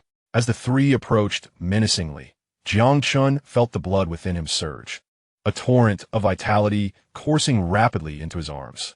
He then executed the first form of the dragon elephant, suppressing the heaven's fist. Heavenly elephant breaks the sky. With a powerful swing of his fist, a faint roar resonated through the air. Meanwhile, Xiaolu, witnessing Jiang Chen charging towards Li Xiao, immediately set his sights on the other two. Without hesitation, he quickened his pace to intercept them. As Xiaolu approached, an inexplicable chill crept upon the two, causing their focus to waver and their energy flow to slow. Suppressing their discomfort, they swiftly hardened their expressions and, with fists raised, struck towards Xiaolu. "You brat die!" Faced with the relentless assault of his two adversaries, Xiaolu dared not show the slightest negligence and unleashed all of his formidable skills. Boom! At that moment, Li Xiao and Jiang Chen clashed with one another. Huh! As soon as Li Xiao's fist met Jiang Chen's, his pupils constricted sharply, and a look of terror spread across his face. Realizing the overwhelming force, Li Xiao instinctively sought to create distance between himself and Jiang Chen. However, as this thought crossed his mind, Jiang Chen seemed to anticipate his intentions, significantly increasing his speed once more. Ah! Crack, crack! In an instant, a piercing scream escaped Li Xiao's lips as his arm bent backward with alarming rapidity, accompanied by the sound of shattering bones. Puffed! As his body was propelled backward, Li Xiao coughed up a mouthful of blood, his aura rapidly diminishing. Boom! Subsequently, he crashed heavily to the ground, producing a resounding thud. Cough, cough! The moment he landed, Li Xiao could not help but spit out several more mouthfuls of blood, his complexion turning an alarming shade of pale. Brother! The other two, witnessing this scene, instantly paled in shock. They hastily abandoned Xiaolu and rushed towards Li Xiao. Upon seeing Li Xiao's dire state, fear etched itself upon their faces. They had never anticipated that their once mighty senior brother could be so utterly vanquished by a single blow, rendered powerless. Brother, are you all right? They hurriedly helped Li Xiao to his feet, concern etched across their features. At that moment, Li Xiao did not respond. His gaze remained fixated on Jiang Chen. Upon noticing Jiang Chen advancing towards him, he urgently implored, "Quickly, take me away from here, or we shall surely perish today." Witnessing Li Xiao's desperation, The two did not dare to hesitate further. They helped him up and prepared to flee. However, just as they lifted Li Xiao, their escape route was blocked by Xia Lu. Upon witnessing this turn of events, Li Xiao's expression darkened significantly. After barely stabilizing his injuries, he turned to Jiang Chen and said, "Young man, we concede defeat this time. If you allow me to leave, the Xianlei fruit will also belong to you. What do you say?" Yet, in response to Li Xiao's proposition, Jiang Chen offered no reply as he continued his advance toward them. "Young man, you must consider this carefully. I am a disciple of the inner sect of the Falling Cloud sect, and if anything happens to us today, you will undoubtedly face retribution from the sect. Just agree to let us go, and we shall consider today's events as if they never occurred. I advise you to think this over." With that, the conversation hung in the air. A flicker of murderous intent flashed deep within Li Xiao's eyes. Facing Li Xiao's proposal, Jiang Chen let out a derisive laugh, coldly stating, "Rest assured, no one will know of today's events, for you shall be deemed victims of a monstrous beast, and the Xianxia sect will bear no responsibility." As his words fell, Jiang Chen's speed surged dramatically as he charged towards Li Xiao and his companions. Xia Lu immediately understood, his internal energy surging as he rushed towards Li Xiao with a face full of murderous intent. "Damn it, they intend to silence us. We must split up and ensure the message gets out," Li Xiao exclaimed. With that, the trio dashed in different directions. "Dragon, elephant, rising sun," Jiang Chen roared, his voice echoing through the air as he propelled himself towards the three with astonishing speed. In mere moments, his velocity rendered him a mere blur to Xia Lu. By the time he regained his senses, Li Xiao and his companions lay lifeless in a pool of blood, each with a gaping hole in their chests. Gulping in shock, Xia Lu could hardly believe his eyes. He was aware of Jiang Chen's formidable strength, yet he had not anticipated such overwhelming power. Regaining his composure, Xia Lu quickly approached Jiang Chen and spoke softly, "Brother Jiang, no, Jiang Gu, I am profoundly grateful for your life-saving intervention today. From now on, my life belongs to you. Command me as you wish." With that, Xia Lu solemnly bowed to Jiang Chen. Observing Xia Lu's earnest demeanor, Jiang Chen couldn't help but exhibit a hint of astonishment. Once he steadied his emotions, he replied gently, "There's no need for such formalities.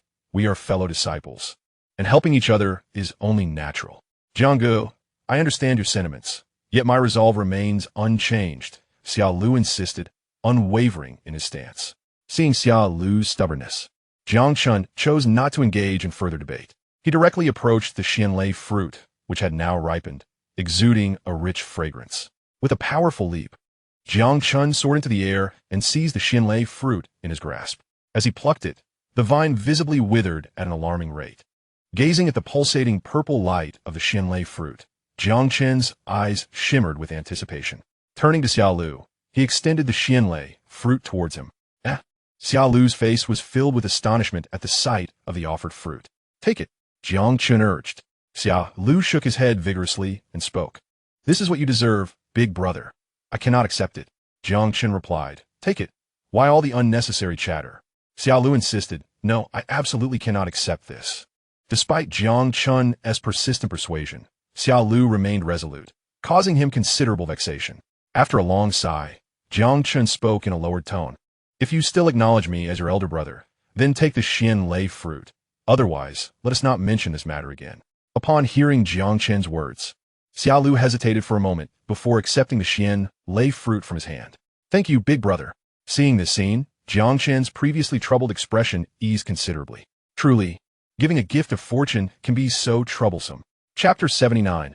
A Perfect Miss, the Nine-Colored Silkworm. As Xia Lu accepted the Xianlei fruit, a system notification echoed in Jiang Chen's mind. "Ding! Congratulations, host. By gifting a third-grade Xianlei fruit, you have triggered a 100-fold critical reward, receiving 10 fifth-grade Mo Yin fruits and 100 fortune points. The Mo Yin fruit, which thrives in the land of extreme yang, contains a substantial amount of fire attribute energy and has a remarkable effect on refining the physique of cultivators." Hearing the rewards from the system, a faint smile crept onto Jiang Chen's lips, and his mood brightened considerably. Although the critical hit rate was not exceedingly high, the Mo Yin fruit's ability to refine the body was precisely what Jiang Chen needed at this moment. With the continuous development of his reincarnation he had come to deeply appreciate the importance of the physical body. Now, with 10 Mo Yin fruits, he could further refine his physique. Big brother, where shall we head next? As Jiang Chen pondered, Xiao Lu's voice broke through his thoughts. Regaining his focus, Jiang Chen replied softly, "Did you come in here ahead of me? You should be more familiar with this place than I am." At Jiang Chen's remark, a sheepish smile appeared on Xiao Lu's face as he gazed at him and responded, "Yes, I did enter here early, but not by much. Ever since I discovered this Xianlei fruit, I've been waiting for it to mature, and I know nothing about the other areas." In truth, Xiao Lu had been rather unfortunate. He had wasted considerable time waiting for this fruit to mature, and had it not been for Jiang Chen's arrival, he might have perished here today. After listening to Xiao Lu's account, Jiang Chen nodded slightly in acknowledgement. He then looked around for a moment before stating solemnly, "Since there is no specific objective, let us venture into the inner circle. The opportunities there are surely greater than those in the periphery. All right, let's proceed as you say." Big brother. Xiao Lu expressed no disagreement with Jiang Chen's suggestion. Thus, they continued onward. The two individuals hastily made their way towards the inner circle. Along the journey, Jiang Chen inquired of Xiao Lu why he was so insistent on recognizing himself as an elder brother. Xiao Lu's response momentarily stunned Jiang Chen. From Xiao Lu's account, it became evident that he had been compelled to join the Xianxia sect by his father. Moreover, prior to his departure, his father had specifically instructed him that although this journey might entail certain dangers, he would undoubtedly encounter a benefactor in his life and must seize the opportunity with utmost diligence. After a brief pause, Xiao Lu spoke again, stating, "My grandfather said that an old man known as the Heavenly Mechanism helped me calculate this. Initially, I was skeptical, deeming him merely an old charlatan. But now I am convinced. If it weren't for your sudden appearance today, I would have met my demise." Observing the sincerity etched upon Xiao Lu's countenance, Jiang Chen found himself at a loss for words. He pondered on how carefree Xiao Lu's grandfather must be, if Xiao Lu were truly to perish. One could only wonder if he would regret his words. Jiang Chen chose not to dwell on this matter any further, and the two accelerated their pace. Unbeknownst to Jiang Chen, just as they departed, Jiang Yu arrived at the very spot they had occupied. Gazing upon the charred remains of 3 bodies and the withered vines upon the rocky wall, Jiang Yu displayed a hint of regret. "It seems I have arrived too late. The treasures here have already been claimed by someone else." Despite the lack of any tangible gains, Jiang Yu did not appear overly disheartened. He recognized the withered vine as merely a Xianlei fruit, which, although possessing considerable value, held little significance for him at this juncture. After consuming the azure spirit fruit in his hand, Jiang Yu prepared to depart. However, at that moment, he sensed a faint fluctuation and promptly approached the withered vine. After some exploration, he extended his palm and swiftly began to excavate the area where the vine was situated. With each shovelful, the response to the fluctuation grew increasingly vigorous, as if the entity was aware of Jiang Yu's actions and began to flee deeper underground. Realizing this, a glint of determination sparked in Jiang Yu's eyes, and he quickened his pace. With a rumble, as his true energy coalesced in his palms, his digging accelerated, drawing him closer to the escaping entity. Suddenly, sensing it had no avenue of escape, the creature made a swift turn, bursting forth from the earth in a desperate bid for freedom. Yet the ideal was beautiful, while reality proved harsh. As the being emerged from the soil, Jiang Yu seized it in a firm grasp. Upon perceiving the object in his hand, a flicker of disappointment crossed Jiang Yu's eyes. Unable to suppress his murmurs, he remarked, "It's merely a body-tempering realm insect. I had anticipated something far more remarkable." Indeed, what Jiang Yu grasped was a plump azure worm, its corpulent form writhing incessantly. However, upon detecting the disappointment reflected in Jiang Yu's gaze and the disdain in his words, the large worm became quite indignant. "You are the true glutton. Your entire family is filled with gluttons. I am a 9-colored celestial silkworm, a being worthy to stand alongside dragons and phoenixes. You are nothing but a mere cultivator. How dare you show such disrespect? Do you believe I want to make you regret it?" As it spoke, the creature, claiming to be the 9-colored celestial silkworm, fixed its small eyes intently on Jiang Yu, exuding an air of arrogance. Jiang Yu, momentarily taken aback by the worm's sudden articulation, soon wore a look of astonishment. The 9-colored celestial silkworm? Upon hearing this phrase, he began to delve into his recollections. From what he knew, the 9-colored celestial silkworm was a creature of ancient legend, its status rivaling that of dragons and phoenixes. The silks it produced were rare treasures. It was said that in ancient times, an unparalleled powerhouse, had forged an inner armor using the 9-colored silkworm's silks, enduring a full-force strike from an emperor-level expert. This event had enlightened the world to the extraordinary nature of the 9-colored celestial silkworm. However, as Jiang Yu gazed upon the azure worm before him, he found it difficult to reconcile its appearance with that of a 9-colored celestial silkworm. After a moment of contemplation, he softly retorted, "The 9-colored celestial silkworm, is it? Then I suppose I am the reincarnation of an emperor." In the midst of his words, he swiftly shook his arm. "Hey, what are you doing? Stop this at once. You're making me dizzy." Yet, much to Jiang Yu's dismay, the moment he ceased his movements, the large azure worm commenced its incessant prattling. "I see you possess decent talent. As long as you agree to be my loyal pet, once I reclaim my former glory, Kid, what are you planning?" Jiang Yu replied, "I find myself somewhat hungry. Seeing how plump you are, I think I shall use you for a light snack." As he spoke, a surge of blue flames erupted from his hand, enveloping the large azure worm entirely. "I'm going to perish. You're burning me alive." Jiang Yu, however, was astonished to discover that despite the worm's pitiful cries, it bore no injuries, and its eyes even glittered with a hint of mockery. Realizing this, Jiang Yu's curiosity toward this creature deepened. His use of fire was merely a simple experiment. There was no intention to harm it. Chapter 80, Soul Contract, Millennium Ganoderma. After a moment of contemplation, a glimmer of brilliance flashed in Jiang Yu's eyes. Subsequently, he expelled a drop of essence blood from within his body, using his finger to intricately sketch in the air. Witnessing this scene, the great green worm immediately comprehended Jiang Yu's intention and could not help but ridicule. "Kid, you might as well save your breath. You are not the first to seek a contract with me, and none have succeeded. They all paid with their lives. Do not engage in such futile endeavors. Just be content to be my pet." Seemingly possessed of absolute confidence, the great green worm showed no inclination to evade the impending mar from Jiang Yu. However, when that drop of essence blood descended, the worm's previously indifferent expression abruptly transformed, revealing a visage of terror. It exclaimed, "This is a soul contract. How is this possible? You are merely a minor cultivator at the Divine Sea realm. How could you possibly know such a secret technique?" As it cried out in alarm, the great green worm began to struggle violently. Yet at that moment, its body was firmly grasped by Jiang Yu, and no matter how it writhed, it could not escape his hold. On the other side, observing the great green worm recognize the soul contract with such ease, Jiang Yu's astonishment deepened, leading him to regard the creature with greater respect. Setting aside the worm's identity for the moment, this level of insight alone was enough to prove its extraordinary nature. As the blood runes continued to erode, despair flickered in the great green worm's eyes. It lamented, "No, the 9-colored celestial silkworm, have built a lifetime of renown, only to fall at the hands of a mere divine sea realm cultivator. I refuse to accept this." Amidst the lamentations of a 9-colored celestial silkworm, the soul contract aligned with it, establishing an immediate connection between the souls of man and worm. Upon realizing this, the great green worm was instantly engulfed in desolation. Jiang Yu, observing the limp creature in his palm, slowly raised his other arm and poked its body with a finger.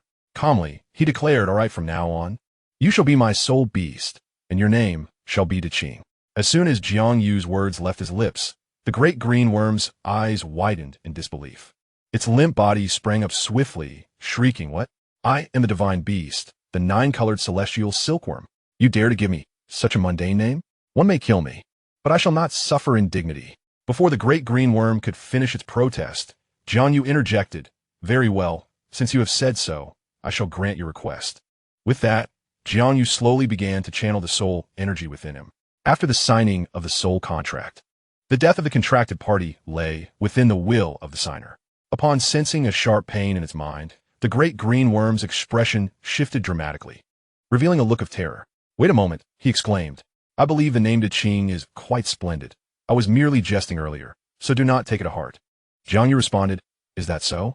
"Indeed," Qing affirmed. "What I said previously was sincere. I truly adore this name." Upon hearing this, a smile unfurled on Jiang Yu's face as he softly remarked, "Very well, I shall trust you this once." With that, he proceeded towards the inner circle. Qing interjected, "Hey lad, do you not have any inquiries for me? Perhaps about my illustrious deeds?" Jiang Yu replied, "No. Why not? Are you not curious?" As they walked, Qing's chatter continued intermittently, and Jiang Yu came to understand that this fellow was quite the talker, his incessant prattle overwhelming Jiang Yu's mind. Meanwhile, Jiang Chen and Xia Lu advanced together, and as they pressed deeper, the surrounding ferocious beasts grew increasingly formidable. Remarkably, despite their prolonged journey, they had yet to encounter any other individuals. Just then, a notification chimed in Jiang Chen's mind. Ding! Opportunity exploration completed. 15 miles to the southwest. 1 Millennium Fire Spirit Mushroom discovered. A Millennium Fire Spirit Mushroom? Upon hearing this, a look of joy blossomed on Jiang Chen's face. A Millennium Medicinal Herb is comparable to a 5th-grade treasure. Noticing Jiang Chen's sudden halt, Xia Lu inquired curiously, "Boss, what is the matter?" After a moment of contemplation, Jiang Chen softly replied, "It's nothing. Let us continue." With those words, Jiang Chen altered their course. Though Xia Lu felt a tinge of confusion, he refrained from questioning and quickly caught up. As they navigated through the dense forest, the occasional roar echoed around them, and the environment grew markedly quieter. Suddenly, Jiang Chen spotted several figures ahead, moving swiftly with expressions of excitement. At the same time, Xia Lu noticed the anomaly and whispered, "Boss, it's the Falling Cloud sect. They seem to have discovered something. What should we do?" Jiang Chen instructed, "Conceal your presence. Let us follow them and see." Hearing this, Xia Lu promptly nodded and quickly masked his aura. Subsequently, the two trailed behind the group, rushing deeper into the thicket. Before long, the air was filled with roars ahead. Noticing this, Jiang Chen exchanged a glance with Xia Lu, and their pace significantly slowed. The rumbling sounds echoed continuously as they drew nearer to the scene of the commotion. Before long, a throng of individuals came into view. Dozens of disciples from the Luoyun sect, armed with weapons, were besieging 2 ferocious beasts. These were 2 colossal pythons, each extending several dozen feet in length, with 2 heads and their bodies enveloped in ebony scales. A savage aura permeated the surroundings. To Jiang Chen's astonishment, both of these 2-headed giant pythons possessed the strength of the 1st level of the Divine Sea Realm. In addition to the disciples of the Luoyun sect, Jiang Chen also spotted Su Tian among them. However, 2 disciples from the Xianxia sect stood in front of them.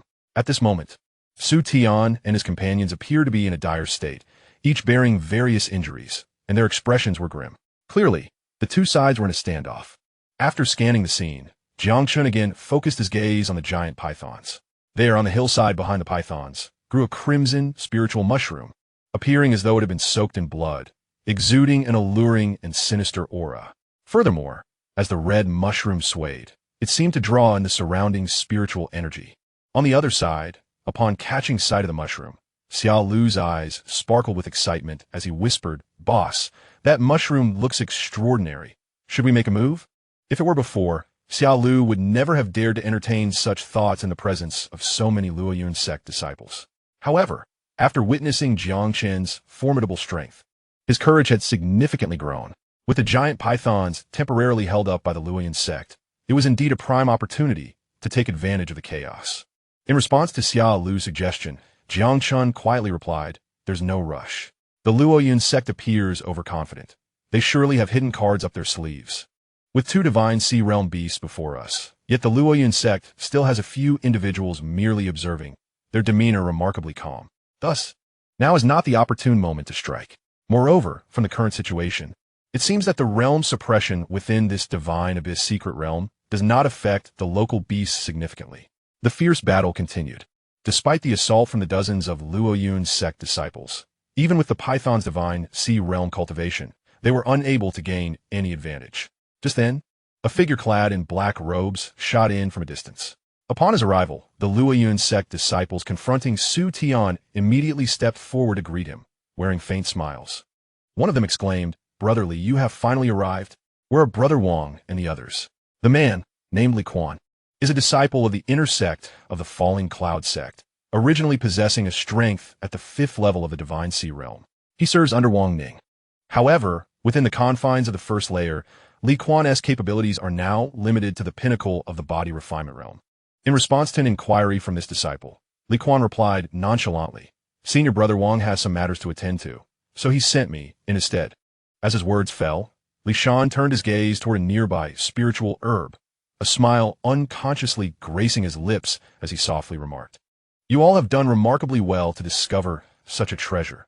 Senior Brother Wang will undoubtedly be exceedingly pleased. Upon hearing this, the man's expression brightened immediately, and he hurriedly replied, "It is merely our duty. As long as we can assist Senior Brother Wang, everything is worthwhile." Meanwhile, Su Tian observed his group being disregarded by the others, his countenance darkening considerably. Yet, the strongest among them only reached the 9th level of the body, refinement realm, leaving them vastly outmatched by the falling cloud sect, rendering them incapable of resistance. At that moment, the faces of several individuals behind Su Tian turned pale. Fear etched deeply upon their features. The falling cloud sect already possessed a significant advantage, and with the arrival of yet another formidable foe, they felt the encroaching threat of death. Just then, Li Quan withdrew his gaze and turned to the man beside him. Calmly, he instructed, "Zhao He, you two go assist, and swiftly eliminate those two beasts." Zhao He was indeed the name of the disciple. Upon hearing Li Quan's command, Zhao He directed his gaze towards Su Tian and the others, softly asking, "Senior brother, what about them?" A cold smile appeared on Li Quan's face as he responded icily, "Do not worry. With me here, none of them will escape." "I understand, Senior brother," Zhao He replied, and with that, he and another disciple swiftly dashed toward the giant pythons, immediately engaging in fierce combat. With the addition of Zhao He and his companion, the two giant pythons were rapidly pushed back, their furious roars echoing in the air. Witnessing the once stalemate situation shift, a man beside Su Tian whispered, "Su Shao, what should we do next? If this drags on, once they deal with those two pythons, we will be the ones who perish." "Indeed, Su Shao. What is our course of action?" As soon as the first man spoke, others chimed in agreement. Su Tian's expression darkened, his gaze sweeping toward Li Quan in the distance, his demeanor grave. After a moment of contemplation, Su Tian declared solemnly, "Our only option now is to split up and flee. The enemy has already locked onto our presence. Whether we can escape will depend on our individual abilities." As his words resonated, Su Tian's aura surged, his spirit intensely focused as his eyes scanned the surroundings, in search of an optimal escape route. The others' expressions grew grim upon hearing those words. However, they quickly responded, beginning to select their paths of flight. Meanwhile, Li Quan watched the reactions of Su Tian and the others, a cruel smile creeping onto his lips. Suddenly, a furious roar erupted from the giant python, as one of its heads was pierced through, crashing heavily to the ground. After a brief struggle, it succumbed to death. The commotion drew Li Quan's attention, and upon witnessing this scene, Su Tian's face brightened with hope as he shouted, "Flee." With that, Su Tian propelled himself forcefully in the opposite direction of Li Quan, and the others swiftly followed suit, scattering in various directions. "Huh, you think escaping will be that easy?" Li Quan scoffed. Just as his words fell, Su Tian and the others found themselves retreating as several disciples of the falling cloud sect appeared before them, forcing them back. At that moment, Su Tian's group wore expressions of despondency, one individual trembling, their face etched with despair. "It's over. So many disciples of the falling cloud sect have come. We are doomed." Upon uttering these words, the others shared the same look of hopelessness. Seeing the expressions of the crowd, disappointment filled Li Quan's eyes as he remarked solemnly, "It seems you have no more tricks up your sleeve, leaving me to anticipate a spectacle in vain." On the other side, Xiao Lu turned to Jiang Chen, admiration gleaming in his eyes. "Brother, your foresight is remarkable. If we had acted earlier, it would be us surrounded now." A sense of relief washed over him as he spoke. However, Xiao Lu was taken aback to see that, despite the overwhelming presence of the falling cloud sect, Jiang Chen chose not to flee, but instead cautiously approached the giant python. Concern etched across Xiao Lu's face. "What is my brother doing? Is he seeking the spirit herb amidst such peril? If it comes to it, I shall accompany him to the end." With that thought, Xiao Lu's resolve solidified, and he swiftly followed Jiang Chen. Meanwhile, as one giant python fell to its demise, the second did not last long under the onslaught of the crowd. Ignoring the carcass of the python, Zhao He strode toward the vibrant red spirit herb before him, excitement glimmering in his eyes. After quickly stabilizing his emotions, Zhao He extended his palm towards the spiritual mushroom. However, just as he was about to grasp it, a sudden whoosh from his left side startled him, causing a flicker of astonishment to cross his face. Upon regaining his composure, he discovered that the spiritual mushroom had vanished before his eyes, replaced by a handsome stranger standing directly in front of him. This unexpected figure was none other than Jiang Chen. Zhao He cast a swift glance and immediately spotted the fire spiritual mushroom, now firmly held in the stranger's grasp. Chapter 82. The Terrifying Strength of Jiang Chen. Witnessing this scene, Zhao He's eyes narrowed in intensity as he exclaimed, "Who are you?" His furious shout drew the attention of those around, who turned their gazes towards Jiang Chen. In a flash, the other disciples of the Falling Cloud sect reacted swiftly. As soon as Zhao He's shout echoed, they dispersed rapidly, sealing off all possible escape routes. Su Tian, upon recognizing Jiang Chen, exclaimed in surprise, "Jiang Chen, it's you?"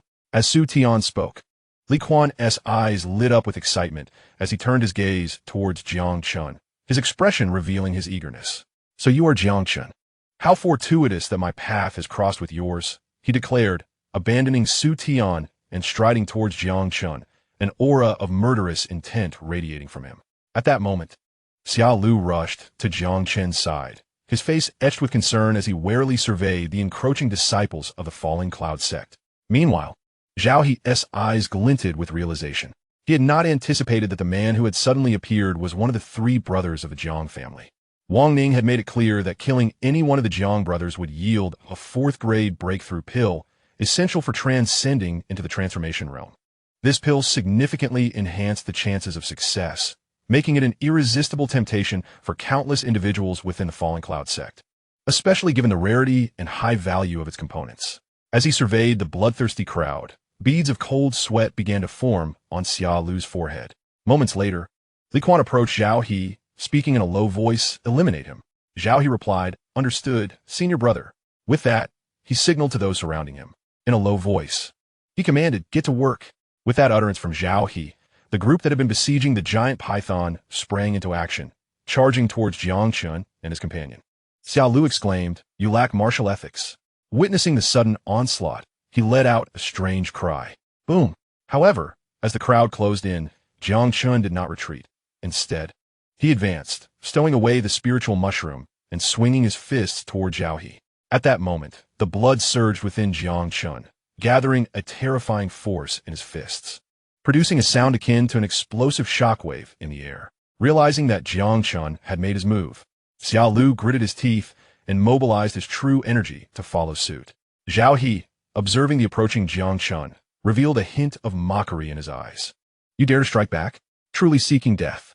He could clearly sense that Jiang Chen's strength matched his own, both at the peak of body refinement.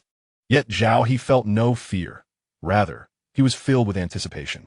If he could subdue Jiang Chen first, even if he did not obtain the breaking mirror pill, Li Kuan would surely bestow upon him ample resources. With this thought, Zhao He's speed intensified significantly. Boom! In an instant, their fists collided. "You!" Zhao He began to utter a word, but before he could finish, he spewed forth a mouthful of blood, his expression twisting in agony, and his body was propelled backwards at an alarming speed. Boom! A thunderous sound echoed as Zhao He crashed heavily to the ground. How could this be possible?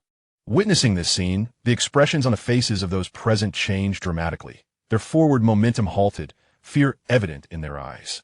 The disciples of the Falling Cloud sect surrounding Su Tian also changed their expressions abruptly. Cough, cough. As the dust settled, Zhao He's figure slowly became visible. His right arm was grotesquely twisted, blood gushing from his mouth, presenting a truly tragic sight. Xia Lu remarked, "Wow, it seems I have underestimated my brother's strength. I never imagined he would be this formidable."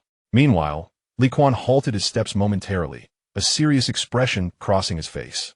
He then turned to Su Tian and the others, saying in a deep voice, "You all come here. Deal with this fellow first before proceeding. The others will be handled shortly." Seeing Jiang Chen's explosive combat prowess, Li Kuan dared not to be the slightest bit careless. Upon hearing his words, the disciples of the Falling Cloud sect abandoned Su Tian and swiftly charged towards Jiang Chen. Observing this, a glimmer of joy appeared in Su Tian's eyes. After glancing at Jiang Chen not far away, he declared solemnly, "Let us go." Su Tian and the others departed without a backward glance. "Hey, how can you do this?" Xia Lu shouted, unable to contain himself as he watched Su Tian and his companions flee. However, in response to Xia Lu's outcry, Su Tian's group showed no intention of pausing. Instead, they quickened their escape. "Ha ha ha!" Li Kuan, witnessing the scene, couldn't help but burst into laughter. "Stop shouting. It won't be long before they come down to join you," he remarked. No sooner had he spoken than he exchanged glances with the others and launched another assault on Jiang Chen. Meanwhile, 3 disciples from the Falling Cloud sect swiftly charged toward Xiaolu, their eyes filled with a cruel glint. Boom! In an instant, a fierce battle erupted. Though only one of the 3 was at the pinnacle of the 9th layer of body refinement, while the other 2 were at the 8th layer. Xiaolu managed to hold his ground, but not for long. Before long, Li Quan closed in on Jiang Chen, his gaze icy. With a swift motion, he drew his long sword and aimed it directly at Jiang Chen, the air around them resonating with the sound of the blade. As the sword approached, Jiang Chen activated the chaotic transformation technique, a surge of power enveloping him. His expression remained calm. With the enhancement of the technique, his physical strength was exponentially amplified. Boom! With a powerful thrust of his leg, Jiang Chen unleashed the dragon elephant suppression fist, charging toward Li Quan. Noticing Jiang Chen's intent, Li Quan's eyes revealed a hint of scorn as he coldly declared, "How utterly foolish to attempt to withstand a spiritual weapon's strike with mere flesh." As he spoke, Li Quan's inner energy surged once more, closing the distance between him and Jiang Chen. Boom! In an instant, their sword and fist collided. However, as soon as they made contact, Li Quan's pupils constricted in disbelief. "How can this be?" he gasped, astonished to find that Jiang Chen's fist bore no scars from his formidable strike. Caught off guard, Li Quan felt an overwhelming force surging back through the sword, causing his expression to shift dramatically. Remembering Zhao He's earlier fate, he dared not underestimate the situation and swiftly retreated. Simultaneously, he exerted all his inner energy to counteract the immense force threatening to harm him. Boom! Li Quan bore the brunt of the assault, involuntarily emitting a muffled groan. Senior Brother Li. Upon witnessing this scene, the remaining disciples of the Falling Cloud sect cried out in unison. They were utterly astonished that even Li Quan failed to gain the upper hand against Jiang Chen. After swiftly regaining his composure, Li Quan spoke in a deep voice. "I am unharmed. This fellow possesses considerable strength, so you must all tread carefully." As his words fell, Li Quan slowly raised his long sword and pointed it at Jiang Chen, coldly declaring, "Jiang Chen, if you willingly surrender the spiritual ginseng now, I can grant you a swift end. Should you persist in your folly, do not blame me for my ruthlessness." Though Jiang Chen's power took Li Quan by surprise, it was merely astonishment. Despite being suppressed to the body refinement realm, he originally possessed the strength of the Divine Sea realm, and certain abilities were still at his disposal. Confronting a practitioner like Jiang Chen, who wielded great might, was not a challenge. However, Li Quan noticed that Jiang Chen regarded him with the disdainful gaze of a jester, his eyes brimming with mockery. Seeking death, with a furious roar, Li Quan charged at Jiang Chen once more. In response, the other disciples of the Falling Cloud sect sprang into action, emboldened by their numerical superiority and devoid of any fear.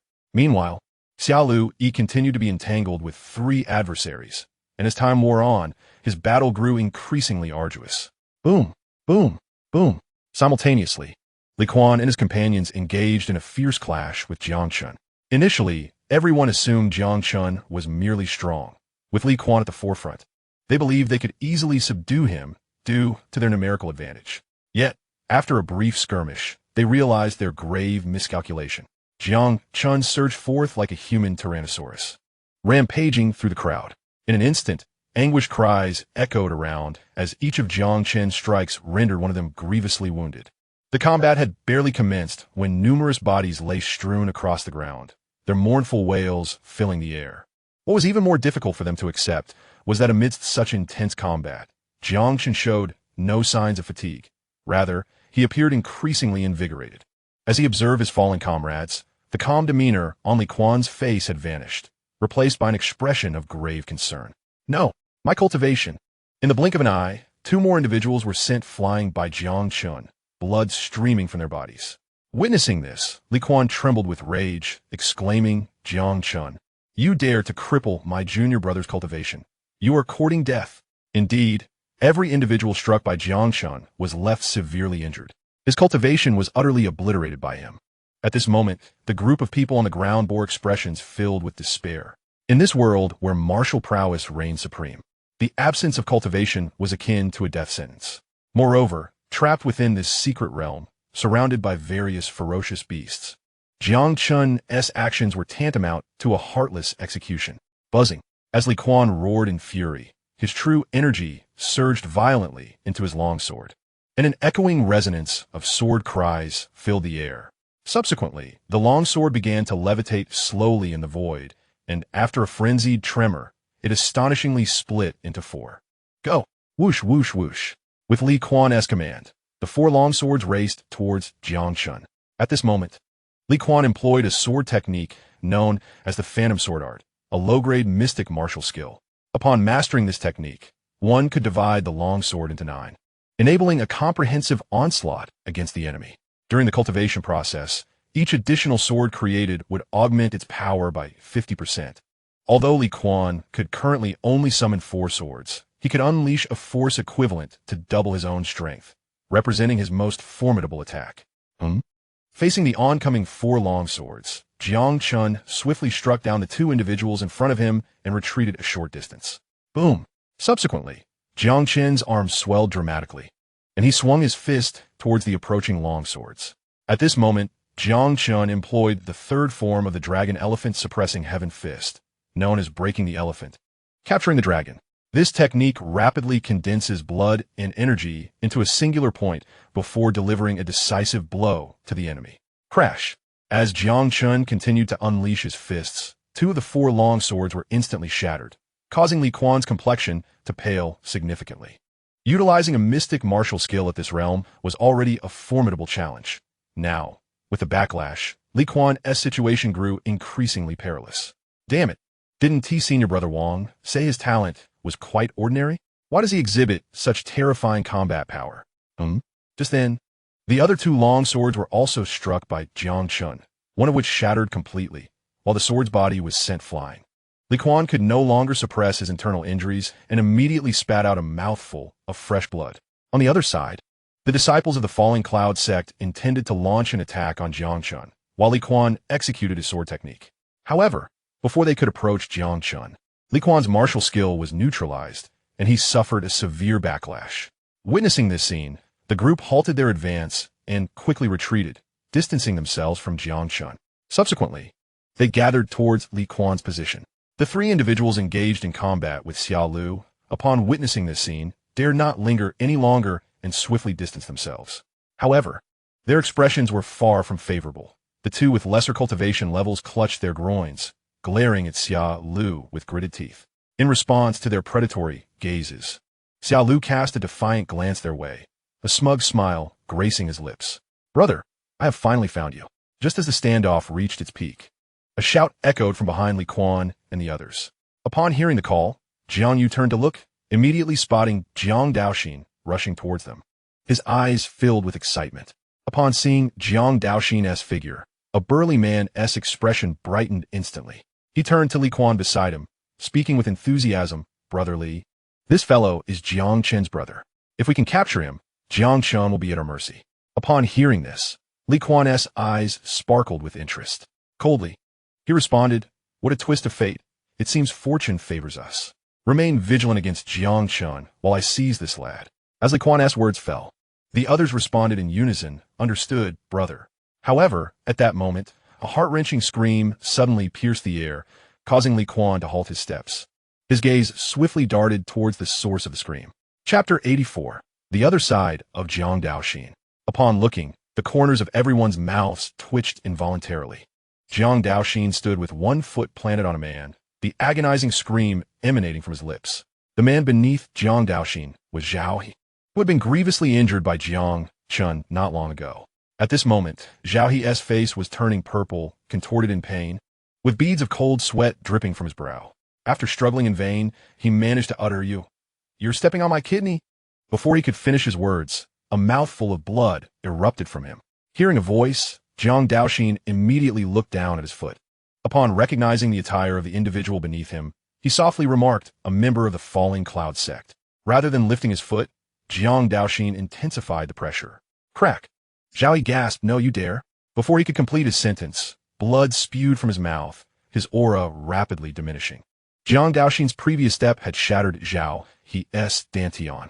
With his prior injuries and reliant on his true energy for stability, he could no longer maintain his condition, and his vitality waned further.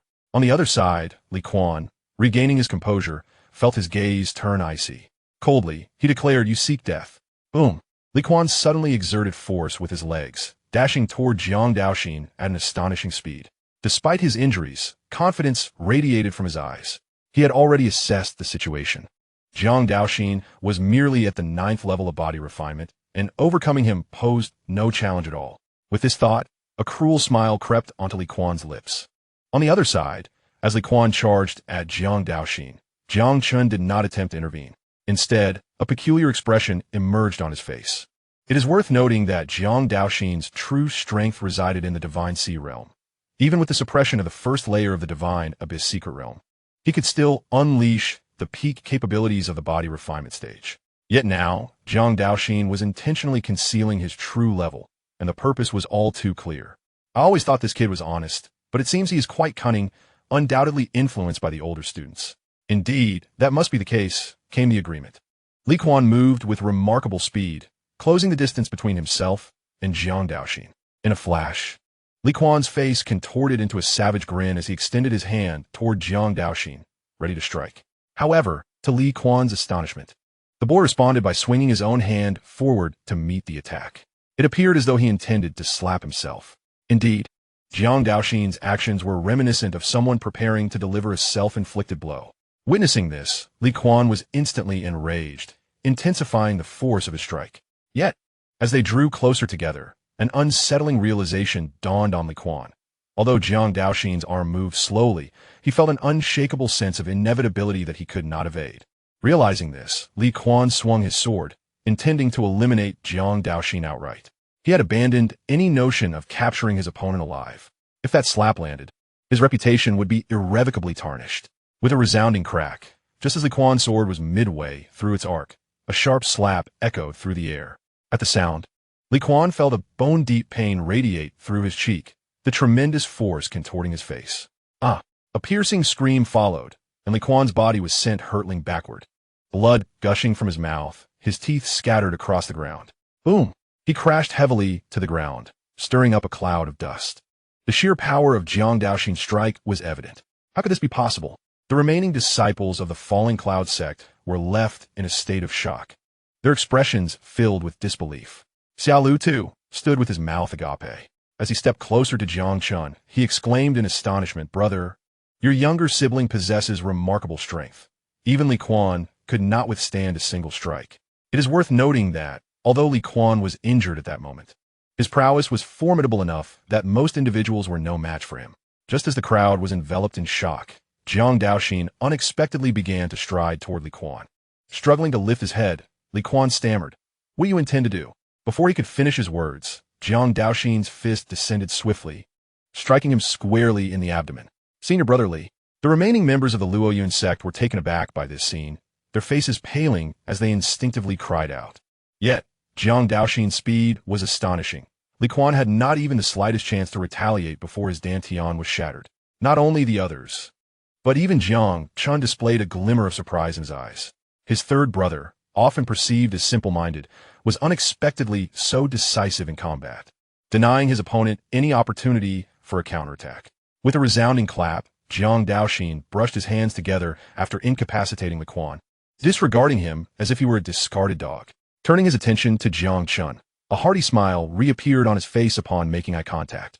Observing the rapid shift in Jiang Daoxin's demeanor, Xiao Lu couldn't help but inwardly marvel. Subsequently, Jiang Daoxin approached Jiang Chen, and the members of the Luoyun sect hastily stepped aside, clearing a path for him. Ignoring the gazes of the others, Jiang Daoxin reached Jiang Chen and softly spoke. "Second brother." Jiang Chen nodded slightly in response, then inquired, "Daoxin, have you seen elder brother?" At this question, Jiang Daoxin shook his head gently. "I have not encountered elder brother. I came over upon hearing commotion here, not expecting to find you, second brother." With that, he scratched the back of his head, a faint smile adorning his face. As they engaged in their seemingly casual conversation, the remaining members of the Luoyun sect wore expressions of distress. The tides had turned. Their earlier advantage had dissipated, leaving them too intimidated to even breathe audibly. Exchanging glances, they slowly began to retreat, clearly hoping to escape while Jiang Chen and Jiang Daoxin were engrossed in their dialogue. Xiao Lu had been observing them closely, And as soon as they took a few steps back, he noticed. "Boss, they intend to flee," he remarked. Upon hearing Xia Lu's words, the expressions of the retreating individuals darkened, their eyes filled with malice. The conversation between Jiang Chen and Jiang Daoxin came to an abrupt halt as they turned to regard the few remaining members of the sect. The group of individuals whose cultivation had been rendered null by Jiang Chen now bore expressions of utter despair as they struggled to rise from the ground. Their eyes, filled with malice, were fixed upon Jiang Chen. Under the gaze of the Jiang brothers, the disciples of the Falling Cloud sect instinctively took 2 steps back, beads of cold sweat forming on their foreheads. After exchanging glances for a moment, a gaunt man among them gritted his teeth and spoke solemnly. "Jiang Chen, if you're willing to spare us, we are prepared to offer spiritual herbs as compensation. What do you think of this arrangement?" As soon as the gaunt man uttered these words, the others from the Falling Cloud sect turned their anxious gazes towards Jiang Chen, their faces betraying their fear. They were genuinely terrified. With their 2 strongest seniors incapacitated, they had no means to defend themselves should Jiang Chen decide to strike. Jiang Chen cast a cold, indifferent glance over the crowd and spoke in a chilling tone. "Self-destruct your cultivation and leave behind all your storage bags, and I may spare your lives." Upon hearing this, the expressions of the Falling Cloud sect disciples instantly shifted. The gaunt man exclaimed, "Jiang Chen, can't you show some mercy? Must you drive the matter to such an extreme?" Jiang Chen replied, "Humph, had the roles been reversed, you would have shown no mercy. Allowing you to live is already a considerable act of kindness." Jiang Chen was no bleeding heart. These individuals had attacked him with lethal intent, and for him to consider sparing their lives was indeed a remarkable display of tolerance. Faced with Jiang Chen's terms, the gaunt man nearly spat out a mouthful of blood. The secret realm of Xinyuan was fraught with peril, teeming with venomous insects and ferocious beasts. If they were truly stripped of their cultivation, it would be far more merciful to die than to endure such torment. The gaunt man declared, "Since you are so insistent, we shall fight to the death." With that proclamation, he summoned his inner energy, determination etched across his face. The remaining disciples, witnessing this scene, also began to circulate their own energies, their eyes filled with murderous intent. "Attack!" the gaunt man shouted. Swish, swish, swish. As his furious roar echoed, his companions surged toward Jiang Chen. However, just moments into their charge, they sensed something was amiss, their faces reflecting disbelief. "Brother, you—" In that instant, they realized that the gaunt man, who had proclaimed their intent to fight, had turned and abandoned them to flee. Thinking of escaping? It won't be that easy. Leave behind my storage bags. Boom. At that moment, Jiang Daoxin let out a furious shout, propelling himself forward with great force as he pursued the gaunt man. From Jiang Daoxin's fierce roar, it was evident that he regarded the gaunt man's storage bag as rightfully his own. Jiang Chen exchanged a glance with Xia Lu, rushing towards the remaining few. Jiang Chen felt no concern for Jiang Daoxin's situation. That lad possessed the gluttonous divine body, making him more than capable of handling the adversary. As the emaciated man fled, the remaining individuals instantly lost their fighting spirit and scattered in disarray. The air was filled with cries of despair, as one after another, members of the Luoyun sect fell, their cultivation dissipating completely. Before long, anguished wails echoed from the ground, and all disciples of the Luoyun sect lay defeated. After several breaths, Jiang Daoxin returned, holding a pallid man in his grasp. With a dismissive gesture, he tossed the man aside and approached Jiang Chen with a gleeful expression. "Second brother, this fellow is rather plump. His storage bag contains quite a bounty," he remarked, offering the storage bag to Jiang Chen. Yet, Jiang Chen waved his hand in refusal. "Keep it for yourself. I have no use for it," he replied. Jiang Chen then surveyed the fallen foes on the ground and continued, "Let's clear the battlefield. There is no need to waste more time here." Thus, the 3 began to plunder the storage bags of the Luoyun sect members. With their cultivation lost, those individuals had no power to resist, and the process unfolded seamlessly. Watching their painstakingly gathered resources being seized, the members of the Luoyun sect were consumed by rage. Their eyes bloodshot, Li Quan leaned against a massive stone, his gaze filled with venom as he watched Jiang Chen approach. After a couple of coughs, he spoke coldly. "Jiang Chen, do not be too pleased with yourself. Senior brother Wang will avenge me. None of the Jiang brothers will escape." As he spoke, his arms slowly extended, a glint of malice flickering in his eyes. Jiang Chen cast a glance at Li Quan and replied indifferently, "Is that so? Unfortunately, You will not witness that scene. With that, Jiang Chen swiftly thrust his left foot down upon Li Quan's arm. A series of bone-cracking sounds ensued. Ah! Li Quan let out a piercing scream, beads of sweat forming on his forehead.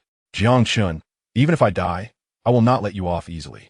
Having had his intentions exposed, Li Quan no longer concealed them, gritting his teeth as he raised his arm. In his hand, he clutched a red sphere, an aura of terror emanating from it. Hand it over, Jiang Chen commanded, disregarding Li Quan's predatory glare. He seized Li Quan's storage bag and, with a swift kick, sent him sprawling before retreating rapidly. Though Li Quan yearned to cling tightly to Jiang Chen, he found himself utterly devoid of any cultivation, rendering him powerless to retaliate. Jiang Yu. Before Li Quan could finish his words, a sudden explosion erupted from a crimson sphere, unleashing a deafening roar. The area was instantly engulfed in smoke and dust. Second brother, Jiang Daoxin exclaimed. Boss, Xia Lu echoed, both startled by the scene before them, and they promptly rushed toward the thick haze. I'm fine. At that moment, Jiang Chen's voice emerged from the mist, and his figure gradually materialized. Upon witnessing this, the tension in Jiang Daoxin and Xia Lu's expressions eased considerably. However, they soon realized that many from the Falling Cloud sect had been caught in the violent aftermath of the explosion, perishing in its wake. Jiang Chen regarded the surviving disciples of the Falling Cloud sect and coldly declared, Since I have spoken of sparing your lives, I shall not go back on my word.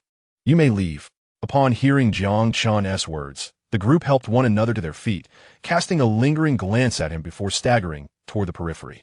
Clinging to life like ants, they understood their fates were sealed regarding their cultivation. As the saying goes, it is better to live on, even in a wretched state, than to die.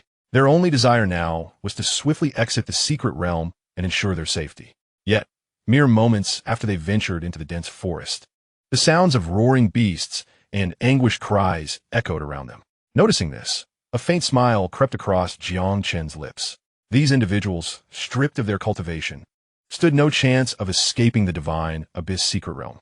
The so-called mercy he had shown was merely a different path to their demise. Once he confirmed the extinguishing of all life forces, Jiang Chen slowly withdrew his gaze and turned to Jiang Daoxin and Xia Lu, softly saying, Let us proceed deeper and complete our task. As he spoke, Jiang Chen casually produced a spirit mushroom. However, before he could utter another word, a group of figures hurried toward them. Upon catching sight of the spirit mushroom, their eyes gleamed with fervor. When they recognized the leader among them, Xia Lu's expression hardened immediately. What brings you back? He coldly inquired. The newcomers were none other than Su Tian and his companions, who had fled not long ago. Chapter 86. The Special Jade Pendant, Yanbei Su Family. Shortly thereafter, a group of 6 approached Jiang Chen and his companions. As Jiang Chen halted his steps, his gaze remained indifferent as he regarded Su Tian and the others. Meanwhile, Xia Lu could no longer contain himself. Before Su Tian could speak, he stepped forward, his voice laced with scorn. What are you back for? Didn't you run away rather swiftly just a moment ago? Facing Xia Lu's derision, Su Tian's expression briefly stiffened, revealing a hint of embarrassment.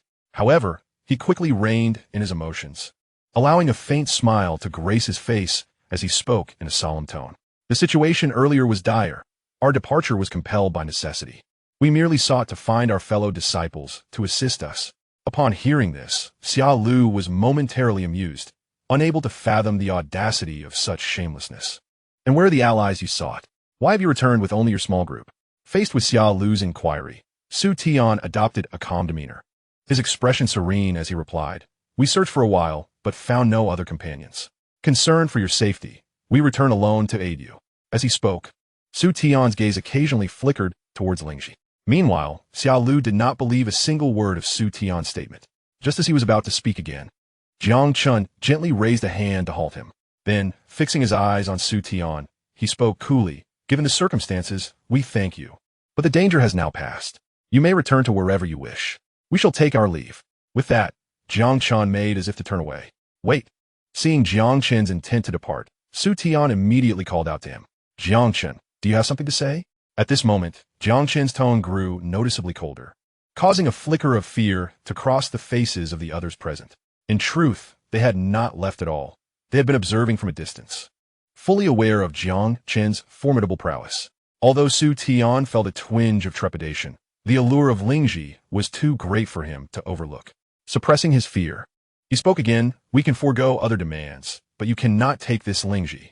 We have all sustained considerable injuries in our pursuit of it. Is it not unreasonable for you to simply take it away now?" As soon as Su Tian's words left his lips, Xia Lu nearly cursed aloud. "You desire this Lingji?" Jiang Chen inquired, raising the precious herb he held in his hand. Su Tian's eyes gleamed with avarice as he beheld the vibrant red Lingji. Regaining his composure, he continued, "We shall not take advantage of you. If you are willing to part with the Lingji, I can offer you an additional third-tier medicinal herb as compensation."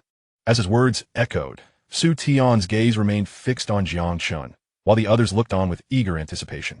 After a moment of silence, Jiang Chen let out a soft, mocking laugh. With a mocking tone, he remarked, "I never expected you to be quite unattractive, though your thoughts are rather beautiful. You have 10 breaths to leave. If you do not depart, you may as well leave your storage bag behind." Su Tian retorted, "Jiang Chen, you dare?" 10. Jiang Chen counted calmly. "Do you still intend to strike us? Are you not afraid of the sex retribution?" 9. 8.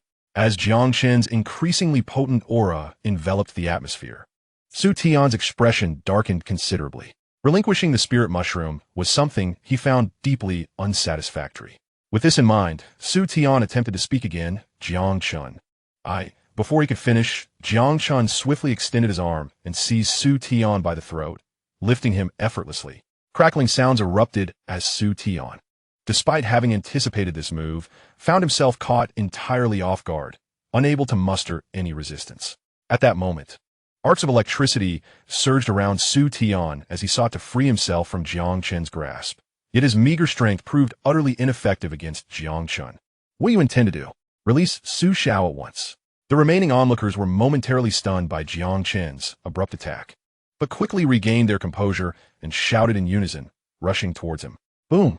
Boom! Boom! However, before they could reach Jiang Chen, Jiang Daoxin and Xia Lu had already engaged them in combat. The sounds of conflict erupted, and the assailants were sent flying backward, cries of despair echoing through the air. Meanwhile, after incapacitating his opponents, Xia Lu deftly collected their storage bags. On the other side, Su Tian's face flushed crimson as he continued to struggle. Just as Jiang Chen prepared to take further action, a jade pendant at Su Tian's waist caught his eye. In a swift motion, Jiang Chen grasped the pendant in his hand and carelessly tossed Su Tian aside. Seeing the jade pendant in Jiang Chen's possession, Su Tian's expression shifted dramatically, and he hurriedly scrambled to his feet, charging towards Jiang Chen. "Return the jade pendant to me," he shouted. Yet, the only response Su Tian received was a merciless kick from Jiang Chen, slamming him back to the ground. Jiang Chen fixed his gaze upon Su Tian, his voice steady and low. "Where did you acquire this jade pendant?" Su Tian, faced with Jiang Chen's inquiry, remained silent, fixated solely on retrieving the pendant. "I ask you again, where did this jade pendant come from?" At this point, Jiang Chen's patience had waned. He seized Su Tian by the throat, an aura of lethal intent radiating from him. Feeling the chilling malice, Su Tian shivered and hastily replied, "This was given to me by a younger cousin. I do not know its origins. Jiang Chen, if you do not speak the truth, you shall remain here forever." The moment he finished speaking, Jiang Chen's grip tightened significantly. On the other side, witnessing Jiang Chen's demeanor, Jiang Daoxin was utterly astonished. He had never seen his elder brother in such a state of disarray. As Jiang Chen's force intensified, Su Tian finally succumbed to fear and hurriedly said, "I will tell you." After taking several deep breaths, Su Tian quickly continued, "The jade pendant was taken by me. Its original owner was an external disciple of the Su family, and his father was." As Su Tian recounted the story, Jiang Chen gradually comprehended the circumstances. The original owner of the jade pendant was named Chen Hao. His mother belonged to the Su family, while his father was a son-in-law. Decades ago, Chen Hao's parents mysteriously vanished, leading to a decline in their lineage status. Su Tian stumbled upon the jade pendant by chance, and, upon realizing it was left by that couple, was immediately consumed by greed. Subsequently, he employed various means to acquire the pendant. "Jiang Chen, where is Chen Hao now?" "Su Tian, he is in the Yanbei Su family." "Yanbei Su family?" After acquiring the information he sought, Jiang Chen slowly turned around and said, "Daoxin, grab the storage bag. We are leaving." Observing Jiang Chen walk away with the jade pendant, Su Tian opened his mouth, yet ultimately refrained from voicing his thoughts. "Never mind. It's merely a jade pendant." After observing for so long, I have not discovered anything particularly special about it. At least I have preserved the storage bag. With this thought, Su Tian's grim expression eased somewhat. However, just as this notion settled in his mind, he noticed Jiang Daoxin striding towards him. Chapter 87. Jiang Daoxin's heritage. Gazing down at Jiang Daoxin, Su Tian gritted his teeth and asked, "What do you want?" Jiang Daoxin: "I seek nothing more than to reclaim what rightfully belongs to me." Su Tian: "What belongs to you?" Suddenly, as Su Tian stood there perplexed, Jiang Daoxin lunged forward, seizing the storage bag from his waist. Witnessing this, Su Tian's face shifted dramatically, and he exclaimed angrily, "What do you intend to do?" As he spoke, Su Tian clutched the storage bag tightly. Jiang Daoxin: "Hand it over." With a forceful motion of his arm, Jiang Daoxin yanked, causing Su Tian to stumble, and the storage bag was wrested from his grasp. Su Tian: "Return my storage bag." As he watched Jiang Daoxin retreat, Su Tian let out a piercing cry and charged after him. With a thud, as Su Tian barreled towards him, Jiang Daoxin swiftly turned and delivered a kick, sending him flying. Subsequently, Jiang Daoxin hastened to catch up with Jiang Chen. Meanwhile, Xiao Lu observed the unfolding scene. Unbeknownst to him, a sense of admiration welled up within. Indeed, as the elder brother's sibling, his unique approach to matters was truly remarkable. Regaining his composure, Su Tian followed suit. At that moment, Jiang Chen walked silently ahead, his gaze continually scrutinizing the jade pendant in his hand, his eyes filled with contemplation. After a moment of reflection, Jiang Chen retrieved another jade pendant from his bosom. Upon closer inspection, he was astonished to find that the two pendants were identical, seemingly a pair by design. The pendant in his possession was the sole remnant left by his mother. Su family? My mother also bore the surname Su. With this pendant surfacing, could there be a connection between her and that Su family? Yet, upon further consideration, Jiang Chen deemed this possibility unlikely. Although the Su family of Yanbei was formidable, they were not overwhelmingly powerful. If they were indeed linked to his mother, the enigmatic individuals who had targeted her family would surely not have spared them. I seem to recall my father mentioning that my mother had a younger sister, taken away at a tender age. Could this pendant belong to my little aunt? The more he pondered, the more plausible it appeared. After his mother's incident, Chen Hao's parents had also vanished, rendering the entire situation rather peculiar. Never mind. There's no use in overthinking it. A visit to the Su family will clarify everything.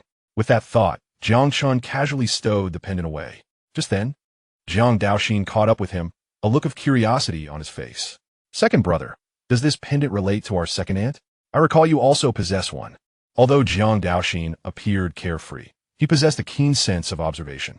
Noticing the concern in his brother's eyes, Jiang Chen gently nodded and replied, "There is likely some connection, though I cannot be certain yet. I shall investigate further in due time. Second brother, do not worry.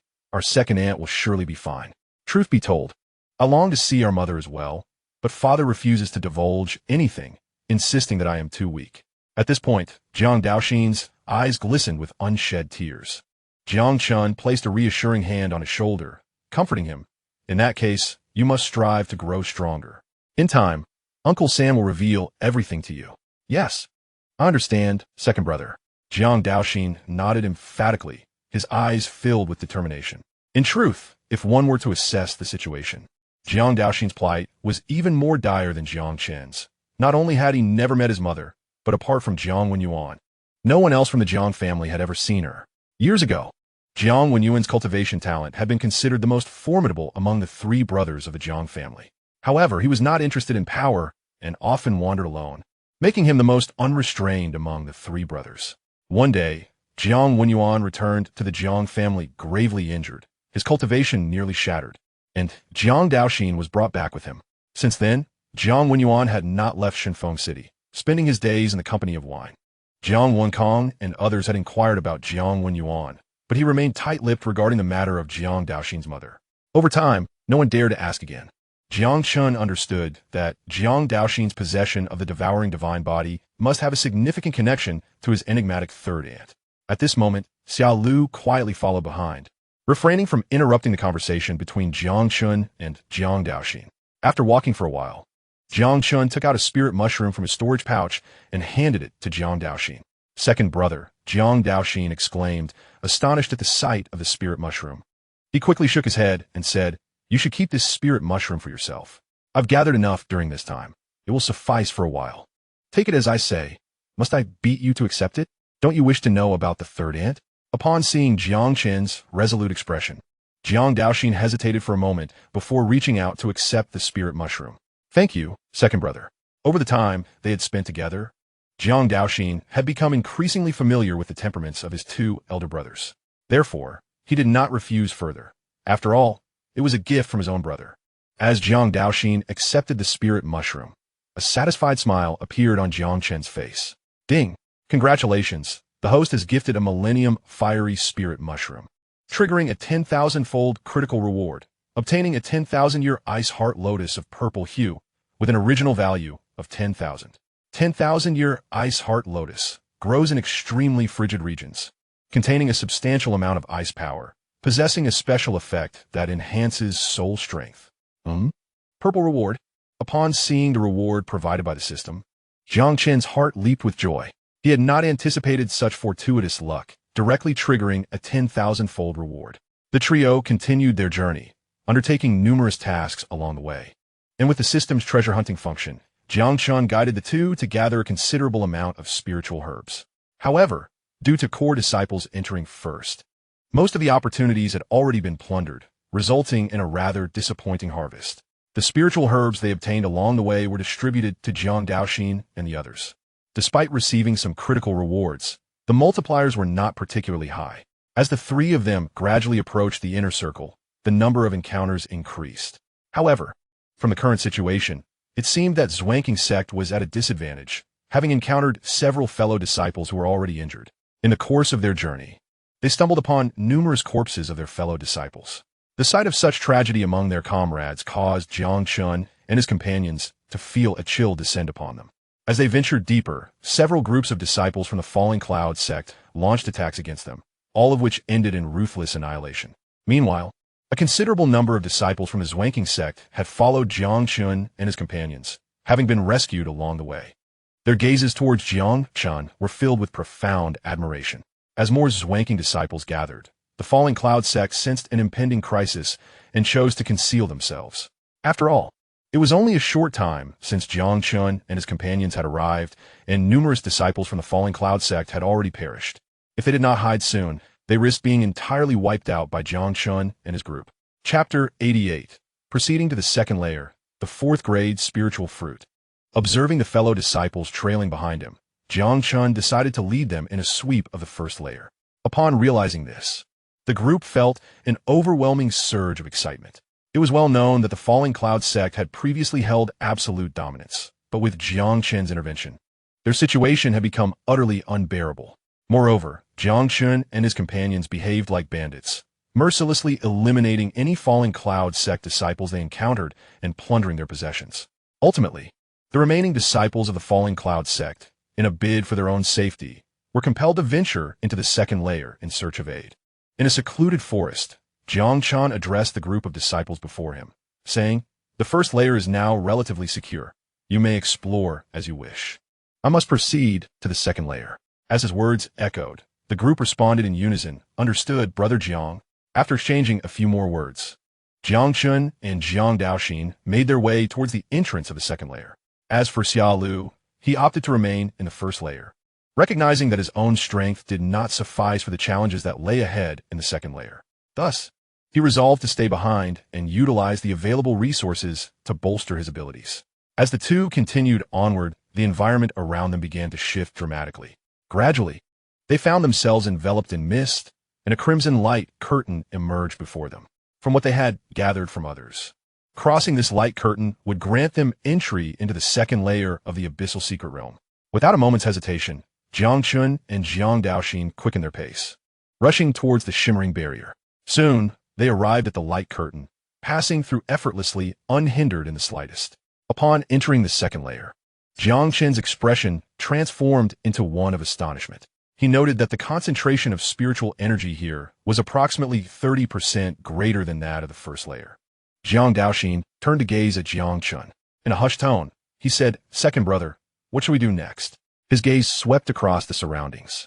He continued gravely, "Eldest brother must have also entered this second layer. Let us search for him as we explore."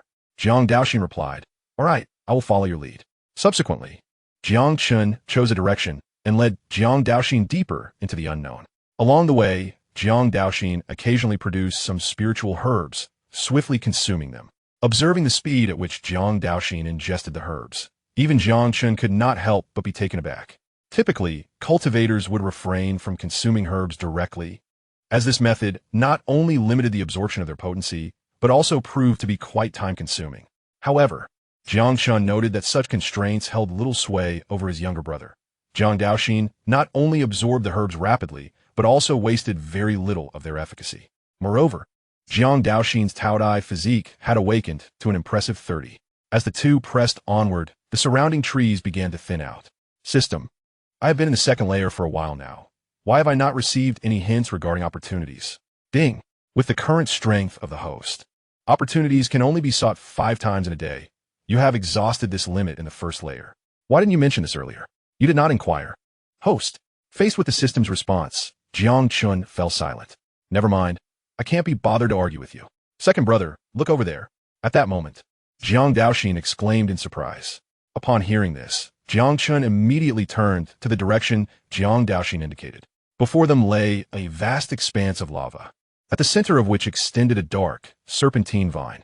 Bubbling and hissing, the vine was rooted in the magma, emanating a faint glow. At its apex, a purple fruit had formed, with splashes of lava cascading onto it, enhancing its luster rather than inflicting harm. Jiang Chen squinted slightly as an item description promptly appeared before him. Name, Xianxia fruit, grade, 4th rank, attributes, contains a significant amount of fire attribute energy, capable of cleansing the marrow and strengthening bones, thereby slightly enhancing bone density and increasing affinity for fire attributes. Enhancing bone strength? I never anticipated that this 4th rank Xianxia fruit would possess such marrow-cleansing properties. What a surprising discovery. As they examined the information, the two continued to approach the lava, a wave of heat washing over them, accompanied by a subtle yet enticing fragrance. Gazing at the spirit fruit that incessantly absorbed the essence of heaven and earth, a flicker of excitement illuminated Jiang Daoxin's eyes. He discerned that this extraordinary entity not only possessed the ability to actively absorb spiritual energy, but also thrived in such a harsh environment, undeniably marking it as a treasure. Second brother, wait here. I shall retrieve that fruit for you, Jiang Daoxin declared, preparing to dash toward the direction of the fruit. Although it resided amidst the molten lava, the area of the lava was not overly expansive, and with his capabilities at the Divine Sea stage, extracting a fruit should prove quite manageable.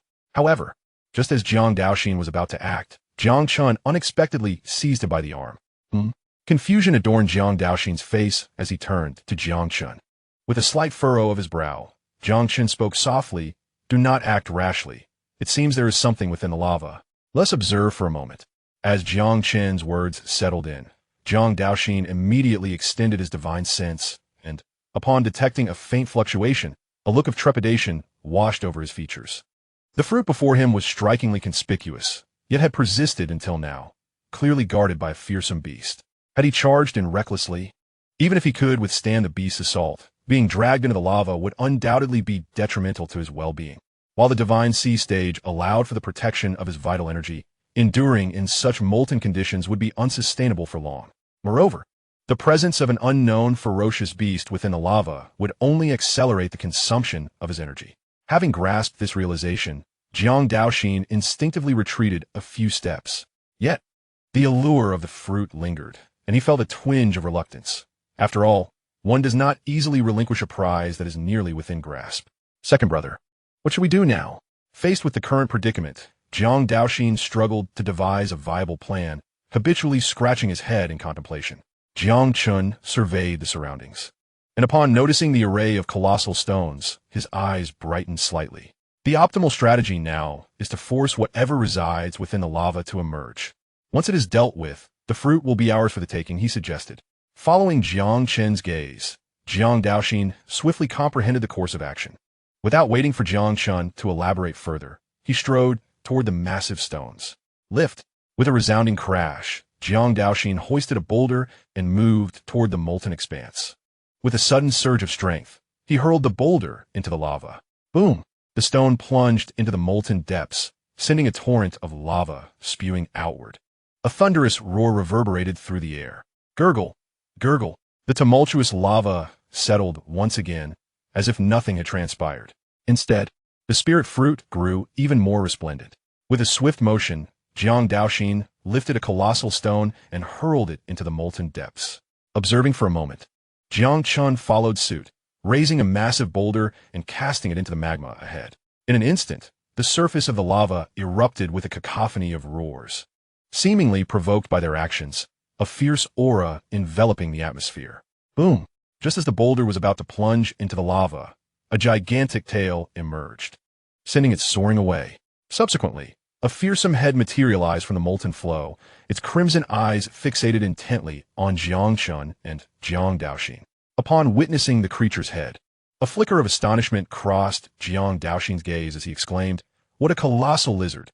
Indeed, the fearsome beast that had emerged from the lava was a gargantuan fire-red lizard, its body encased in impenetrable scales, with a massive tail swaying casually behind it, exuding an aura of seventh-tier divine sea cultivation. Roar! Boom! After observing the two brothers for a moment, the gigantic lizard let out a furious roar and leaped from the lava, crashing heavily onto the ground. As Jiang Chen finally discerned its true nature, he recognized it as a fierce fire lizard. Having dwelled in the magma for eons, it possessed not only an exceptionally hard exterior, but also harbored a significant amount of fire poison within, making it a formidable adversary. Gazing at the towering red lizard, Jiang Daoxin's expression grew grave, his aura beginning to stir with intensity. At that moment, Jiang Chen stepped forward slowly, exchanging a knowing glance with his brother before launching an assault on the fierce fire lizard. Roar! Witnessing their audacious attack, the lizard's eyes flared with rage. Releasing a tremendous roar, it had observed the two and deemed their strength lacking, emboldening its decision to leap from the magma.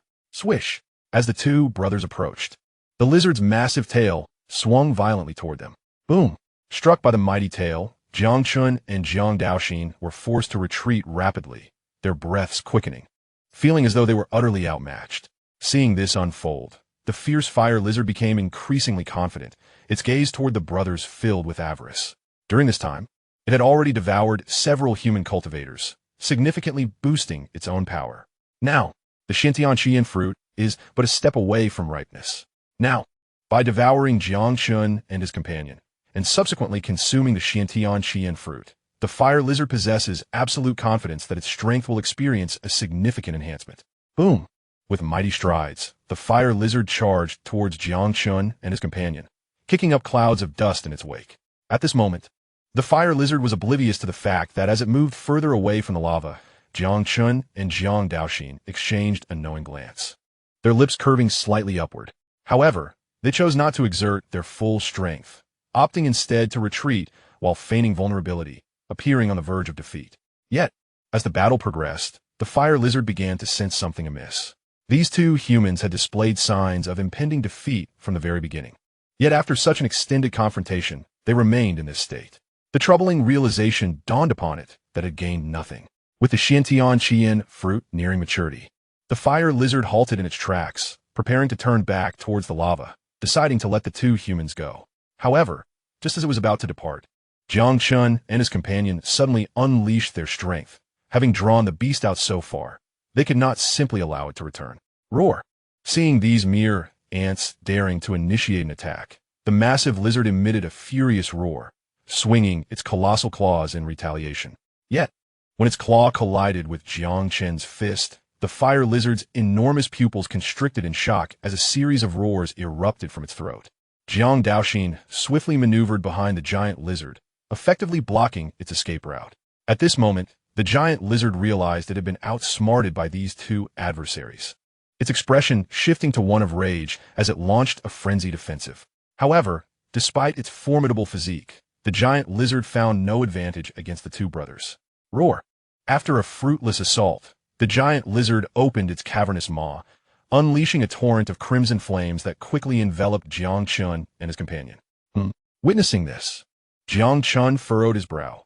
He recognized this as the fire lizard's toxic flames. However, to his surprise, these toxins were swiftly refined by the Hunyuan Ju upon entering his body. I never would have anticipated that the Hunyuan Ju possesses such an effect.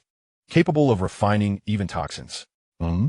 Just then, Jiang Chen noticed Jiang Daoxin suddenly draw in a deep breath, consuming the toxins with apparent relish. Is that the devouring ability of the Tao Tai, divine body? This extraordinary power to absorb all things is indeed formidable. It seems my younger brother is gradually acclimating to his own physique. With a swish, he withdrew his thoughts. Jiang Chen swiftly charged towards the blazing fire lizard, with Jiang Daoxin resolutely following suit, raising his fist to strike at the colossal beast. At that moment, the giant lizard, realizing that its toxic mist had little effect, underwent a drastic change in expression, its demeanor turning agitated. Not only had its physical prowess failed to gain an advantage, but even its innate abilities were rendered ineffective. It now yearned to retreat into the molten lava. However, before the giant lizard could take action, the combined onslaught of Jiang Chen and his companion descended upon it, resulting in a cacophony of thunderous roars. The air resonated with its anguished cries.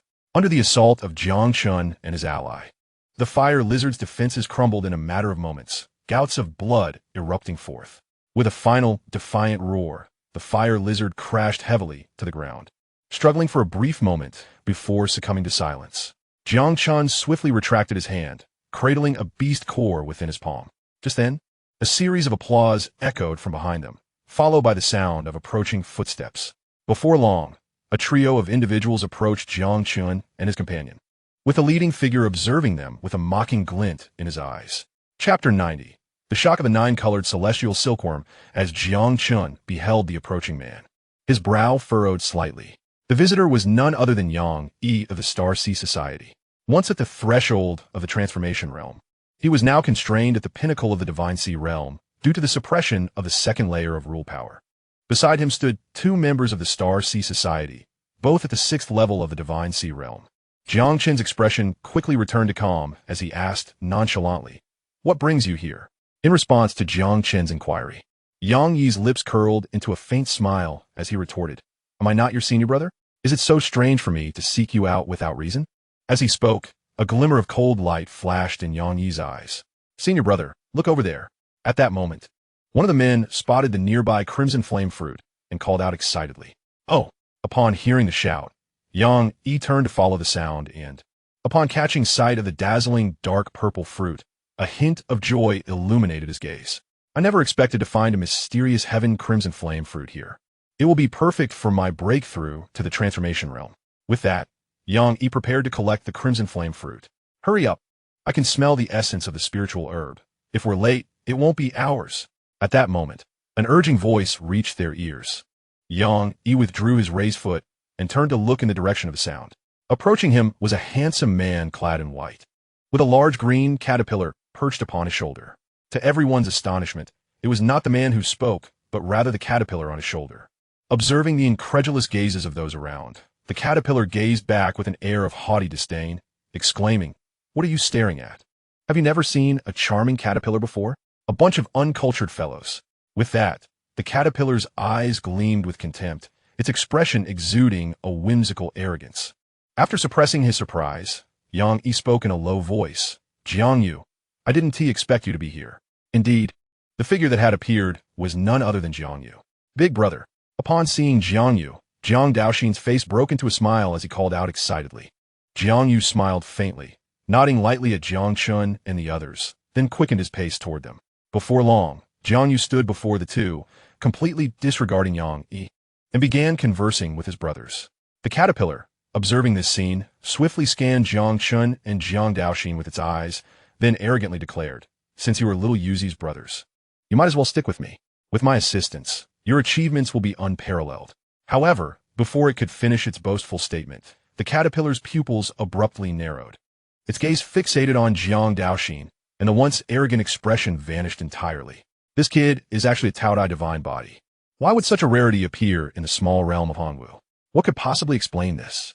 Suppressing its astonishment, the caterpillar then turned its attention to Jiang Chen, scrutinizing him closely. Damn it! After a moment of careful observation, the caterpillar couldn't help but curse inwardly. This is a void walker of fate. Is the will of this realm insane? 3 anomalies appearing, and they're all brothers? Is there no intention to leave a path for others? At this moment, the caterpillar was utterly astonished, falling into a profound silence. Witnessing this, Jiang Yu displayed a hint of confusion. He was well aware that this creature was never one to be silent. Its sudden quietness was indeed unexpected. Casting a glance at the caterpillar, Jiang Yu withdrew his gaze, choosing not to dwell on the matter further. After all, he had grown accustomed to the creature's eccentricities. Meanwhile, Jiang Chen was also observing the caterpillar. Upon seeing its attributes, astonishment flickered in his eyes. Race: 9-colored celestial silkworm. Status: severely injured, undergoing reconstruction. Divine beast ranking: 20. The divine beast. The 9-colored celestial silkworm left Jiang Chen utterly astonished. This seemingly unremarkable creature was, in fact, the 20th entry on the divine beast rankings, a revelation that was indeed perplexing. Meanwhile, Jiang Yu's fortune was equally surprising to Jiang Chen. In such a brief span of time, he had managed to acquire a divine beast. On the other hand, Yang Yi, feeling overlooked, wore a rather sullen expression, his gaze coldly fixed on Jiang Yu. He spoke in a deep voice, "What?" Upon encountering a fellow disciple. "You do not even extend a greeting? You possess no sense of decorum." At Yang Yi's sudden address, the three companions of Jiang Chen turned their attention towards him. Yet none uttered a word. The atmosphere grew increasingly oppressive. After a moment of silence, seeing that the three remained reticent, Yang Yi signaled to the man on his left. Upon receiving Yang Yi's cue, the man promptly nodded and swiftly turned to gaze towards the direction of the magma. The Xianxia crimson flame fruit had now reached full maturity, presenting an opportune moment for harvest. However, just as the man took a step forward, the large green creature upon Jiang Yu stirred, transforming into a beam of green light that darted towards the Xianxia crimson flame fruit. The creature's speed was astonishing, leaving the member of the Star Sea Society no time to react. In the blink of an eye, the large green creature reappeared on Jiang Yu's shoulder, having successfully procured the fruit from the magma. Furthermore, it voraciously devoured the vine of the crimson flame fruit, displaying an expression of satisfaction as it murmured, "Not bad. Not bad. The energy contained within this vine is quite impressive. My strength has been somewhat restored." Upon finishing its statement, the creature tossed the Xianxia crimson flame fruit towards Jiang Chen. Yang Yi exclaimed, "How audacious!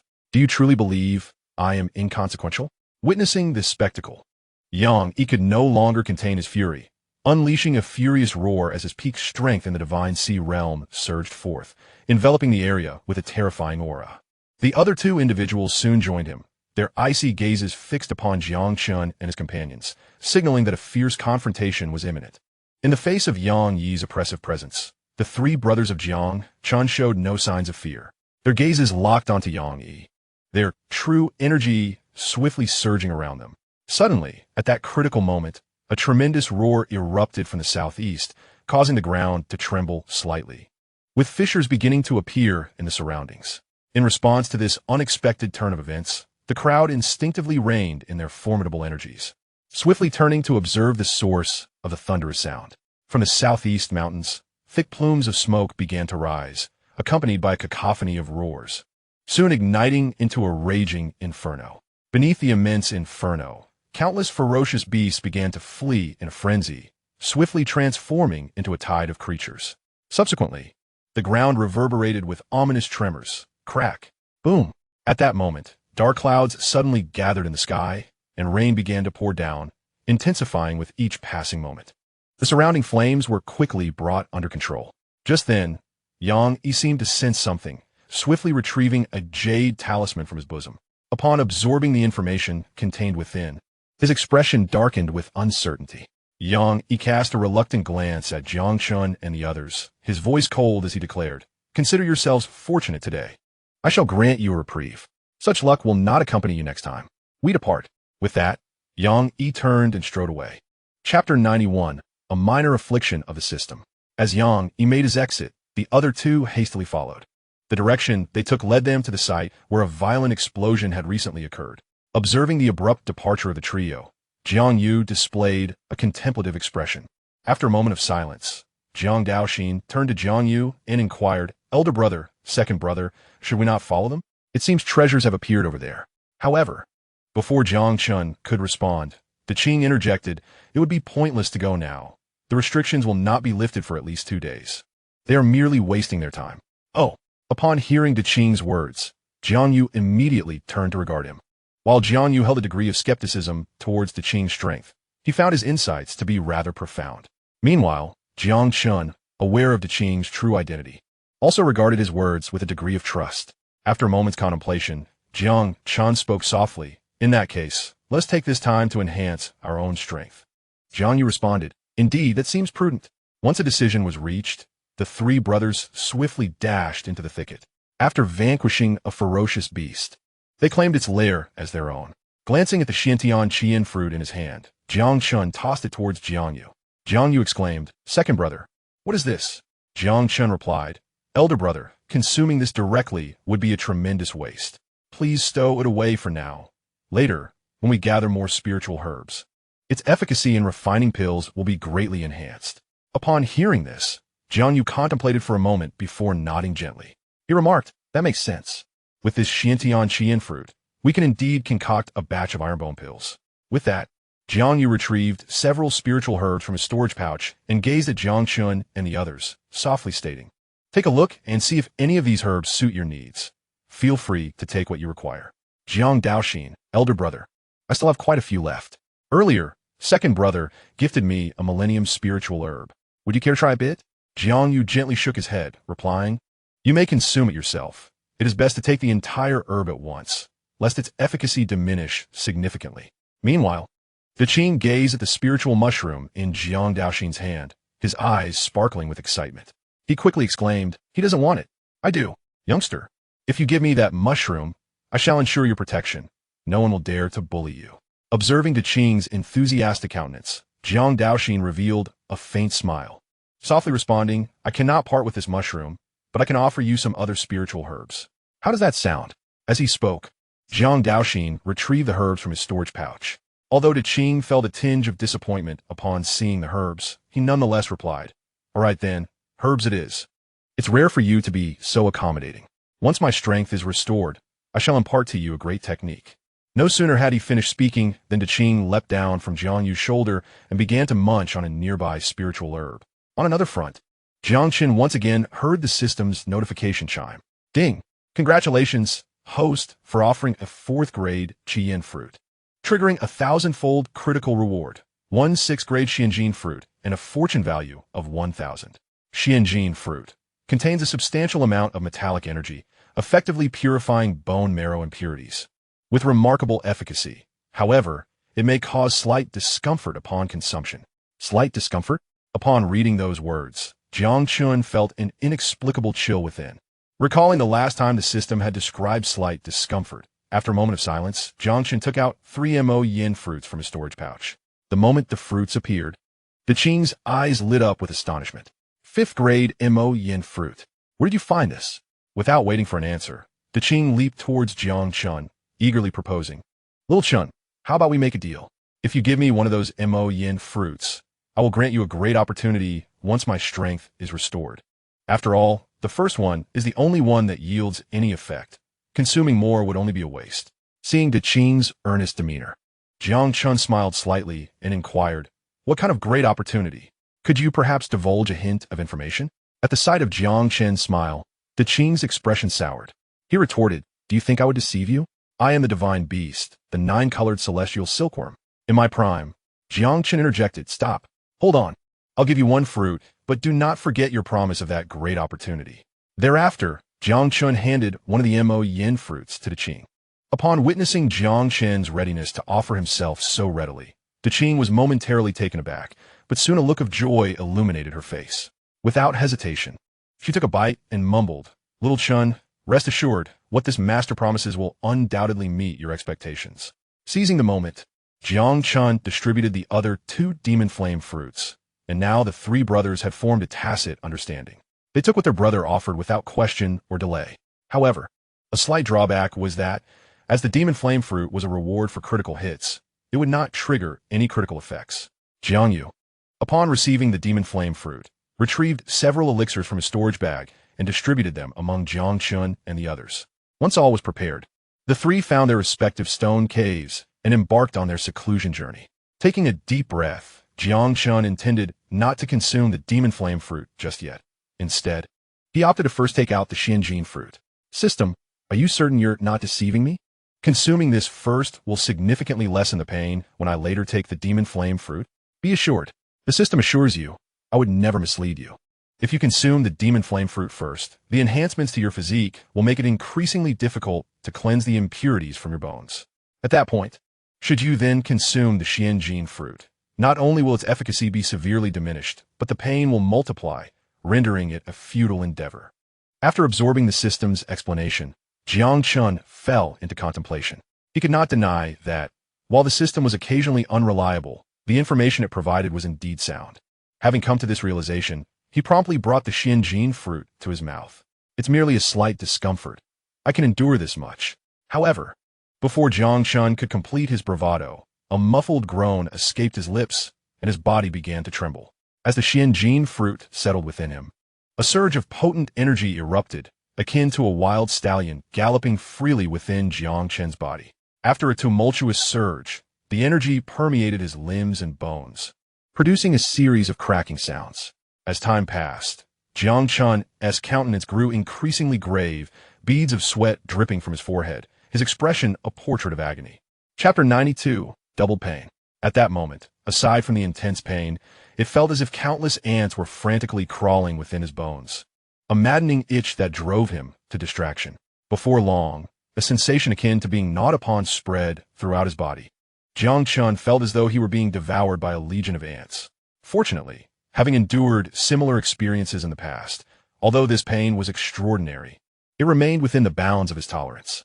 As time inexorably marches on, the sensations of pain within gradually diminish. Yet the brittle creaks of bones throughout the body become increasingly pronounced. Subsequently, a wave of refreshing warmth envelopes the entire being. As the residual effects of the medication transmute into pure, unadulterated energy, swiftly radiating outward. In an instant, Jiang Chen feels a comforting warmth saturate his body. As this invigorating energy courses through him, with the influx of this vitality, his aura continuously intensifies, and his power ascends rapidly. Peak of the 4th level of the Divine Sea Realm. 5th level of the Divine Sea Realm. Peak of the 5th level of the Divine Sea Realm. Ultimately, Jiang Chen's strength stabilizes at the pinnacle of the 5th level of the Divine Sea Realm, a mere half-step away from the 6th level. Without further hesitation, he swiftly retrieves a magic flame fruit and consumes it in one swift motion. Boom! In an instant, his blood begins to boil, and the temperature of his body surges, a searing sensation enveloping him entirely. After a brief moment of silence, a torrent of energy erupts from his dantian, with 9 swirling vortices spinning furiously. Jiang Chen's muscles contract rhythmically as a thunderous roar resonates through his bloodstream.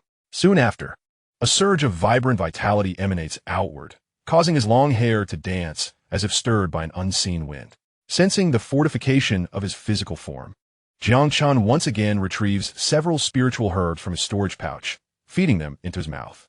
At this juncture, Jiang Chen realizes that his current state aligns closely with the system's predictions. Thanks to his prior consumption of the Xianxia fruit, the process of refining the magic flame fruit has indeed become considerably more manageable, and the absorption of its medicinal potency occurs with remarkable speed. What a pity, he muses. If the magic flame fruit were not limited in quantity, my physique could undoubtedly ascend to a higher caliber. Nonetheless, he has gleaned from the system that while consuming a second magic flame fruit may not enhance his physical form, its energy can still be absorbed. As the energy within him depletes, Jiang Chen once again takes a magic flame fruit and swallows it whole. A powerful surge of energy erupts anew. 6th level of the Divine Sea Realm. 7th level of the Divine Sea Realm. Due to the majority of the medicinal strength being absorbed by his physique, this time, Jiang Chen's level does not rise significantly. System, with my current strength, can I refine that ice lotus? No, the system responds succinctly. Is there truly no other option? Jiang Chen remains undeterred. His foundation has been solidified, and as long as sufficient energy is available, breaking through to the next realm should pose no insurmountable challenge. However, given his current cultivation, further consumption of the magic flame fruit would yield only a limited amount of energy, rendering it a wasteful endeavor. It would be far wiser to exchange the magic flame fruit for other resources, for such fruits are rare and valuable, even in selling them. He could amass a considerable fortune in spiritual stones. Thus, Jiang Chen cast his gaze upon the snow lotus. After a brief moment of silence, the system's prompt echoed once more. While it is impossible to refine the entire ice lotus, the host may attempt to refine its leaves. The potency should be bearable. Ice lotus leaves? Upon hearing this, Jiang Chen promptly retrieved the ice lotus. With a series of crackling sounds, the temperature within the stone cave plummeted as ice crystals began to manifest around him. This ice lotus, resplendent and translucent, emanated a chilling aura, adorned with 3 ethereal leaves that swayed gently, exuding an exquisite beauty. After a moment of contemplation, Jiang Chen delicately plucked the smallest leaf and swiftly stored the ice lotus away. This entire process transpired in the blink of an eye. Primarily due to the overwhelming cold emanating from the lotus, he dared not allow it to linger too long by his side. Observing the ethereal leaf in his palm, Jiang Chen steadied his breath and slowly placed it into his mouth. A sharp intake of breath escaped him as the leaf settled within his stomach. In that instant, a torrent of frigid energy surged throughout his body, accompanied by an excruciating pain. His physique felt as though it were being inflated like a balloon, on the verge of bursting. Despite having endured numerous agonies, Jiang Chen could not suppress a low growl, for this pain transcended the corporeal. It bore heavily upon his very soul. Moreover, the ice lotus heightened his sensory perception, amplifying the agony to unprecedented levels, a true superlative of torment. Clenching his teeth, Jiang Chen found himself ensnared in a tempest of ice and fire. He not only suffered the dual torment of body and soul, but also had to divert his focus to refine the violent medicinal energies coursing through him. In this state of dual concentration, he felt utterly drained, both physically and mentally. At this juncture, Jiang Chen activated both the chaotic creation technique and the primordial technique, their energies intertwining in a frenzied dance. With the continuous refinement of these 2 disciplines, the sensation of expansion within his body began to ease somewhat. Although he endured the dual afflictions of body and soul, the fruits of his labor were substantial. Having refined less than 1/10 of the medicinal potency, he found his cultivation level elevated by a minor realm, with the ascent accelerating further. After withstanding the initial wave of torment, the turbulent energy surrounding Jiang Chen gradually stabilized, allowing him to focus entirely on breaking through his limits. 8th layer of the Divine Sea Realm. 9th layer of the Divine Sea Realm. Having refined less than half of the medicinal potency, Jiang Chen reached the pinnacle of the Divine Sea Realm, leaving him slightly astonished. Jiang Chen had anticipated, with the remaining potency of a medicine, I should have no trouble breaking through to the Divine Sea Realm. However, just as this thought crossed Jiang Chen's mind, the 9 great vortexes, which had been silent until now, responded and began to stir. Subsequently, all 9 vortexes simultaneously exerted their power, commencing the plundering of the residual energy. Before long, approximately 10% of the energy had been divided among them. At that moment, the 9 vortexes resembled gluttons, indulging in this lavish feast. Jiang Chen noticed that as the energy within the 9 vortexes increased, his own strength surged significantly, solidifying his overall prowess. As time passed, a furrow formed on Jiang Chen's brow, his expression growing solemn. He realized that while the energy within him had diminished substantially, the 9 vortexes had only filled about 1/3 of their capacity. Notably, once all that energy was absorbed, the 9 vortexes gradually calmed. Jiang Chen sensed that his strength remained at the peak of the Divine Sea Realm, unaffected by the changes. It thus appeared that to break through to the creation realm, he must fully replenish these 9 vortexes. Initially, Jiang Chen had been perplexed as to why he possessed 9 vortexes, yet did not cultivate any faster than others. Now, he comprehended that all the energy requirements of these vortexes were bottlenecked at the final stage. To advance to a higher realm, he needed to compensate for the lacking energy. After a brief pause, Jiang Chen gazed into the remaining spiritual herbs in his storage bag and decided to consume them all to replenish the energy required by the vortexes. Unbeknownst to him, a day had slipped by in this manner. As Jiang Chen continued to refine the herbs, the supplies in his storage bag were nearly exhausted. Upon examining his state, Jiang Chen joyfully discovered that after consuming a leaf of the ice lotus, his spiritual power had undergone a tremendous enhancement. Previously, his divine sense could only extend about 10 zhang, yet now it reached several hundred zhang, nearly a 10-fold increase. Moreover, as Jiang Chen continued to refine, the range of his perception kept expanding, ultimately stabilizing at 150 zhang. With his eyes slightly closed, Jiang Chen extended his divine sense, meticulously surveying the surrounding environment. As his divine sense spread, the surroundings materialized vividly in his mind. However, after only a brief exploration, a wave of fatigue washed over him, prompting him to retract his divine sense. It seemed that his strength was still insufficient. He had only managed to probe for less than 20 breaths of time before his soul power began to falter. Jiang Chen remained undeterred. The soul power in the Divine Sea realm was inherently feeble, yet achieving this level within such a realm marked him as an extraordinary individual. Now, all Jiang Chen needed was to continually amass energy. Once he transcended to the creation realm and opened his sea of consciousness, his soul power would surge explosively, attaining an astonishing magnitude. Were it not for the constraints of time, he would have preferred to continue refining the ice lotus. With a deep breath, Jiang Chen withdrew his thoughts and stepped out of the small stone cave. As he arrived at the entrance of the main cavern, he immediately spotted Qing, who was curled up atop a pile of grass, surrounded by a shimmering dark purple aura. The enchanted flame fruit had vanished, leaving only a dark brown pit on the ground. Boom! Noticing that Jiang Daoxin and his companion were still engrossed in their cultivation, Jiang Chen slowly moved the massive stone at the entrance aside and then vanished into the inky darkness of the night. Before long, Jiang Chen returned to the cave, carrying several plump rabbits in his hands. He then kindled a fire and placed the prepared rabbits upon it. Simultaneously, he retrieved a vessel from his storage bag, filled it with fresh water, and added a generous amount of beast meat. After a flurry of preparation, he sprinkled in a variety of spices, and an enticing aroma swiftly pervaded the entire cavern. Gurgle, gurgle, sizzle, sizzle. Observing the bubbling broth and the sizzling rabbit meat, Jiang Chen wore a satisfied expression. To his surprise, he found that the little fellow possessed such culinary skills, transforming the low-tier beast meat into a delectable dish.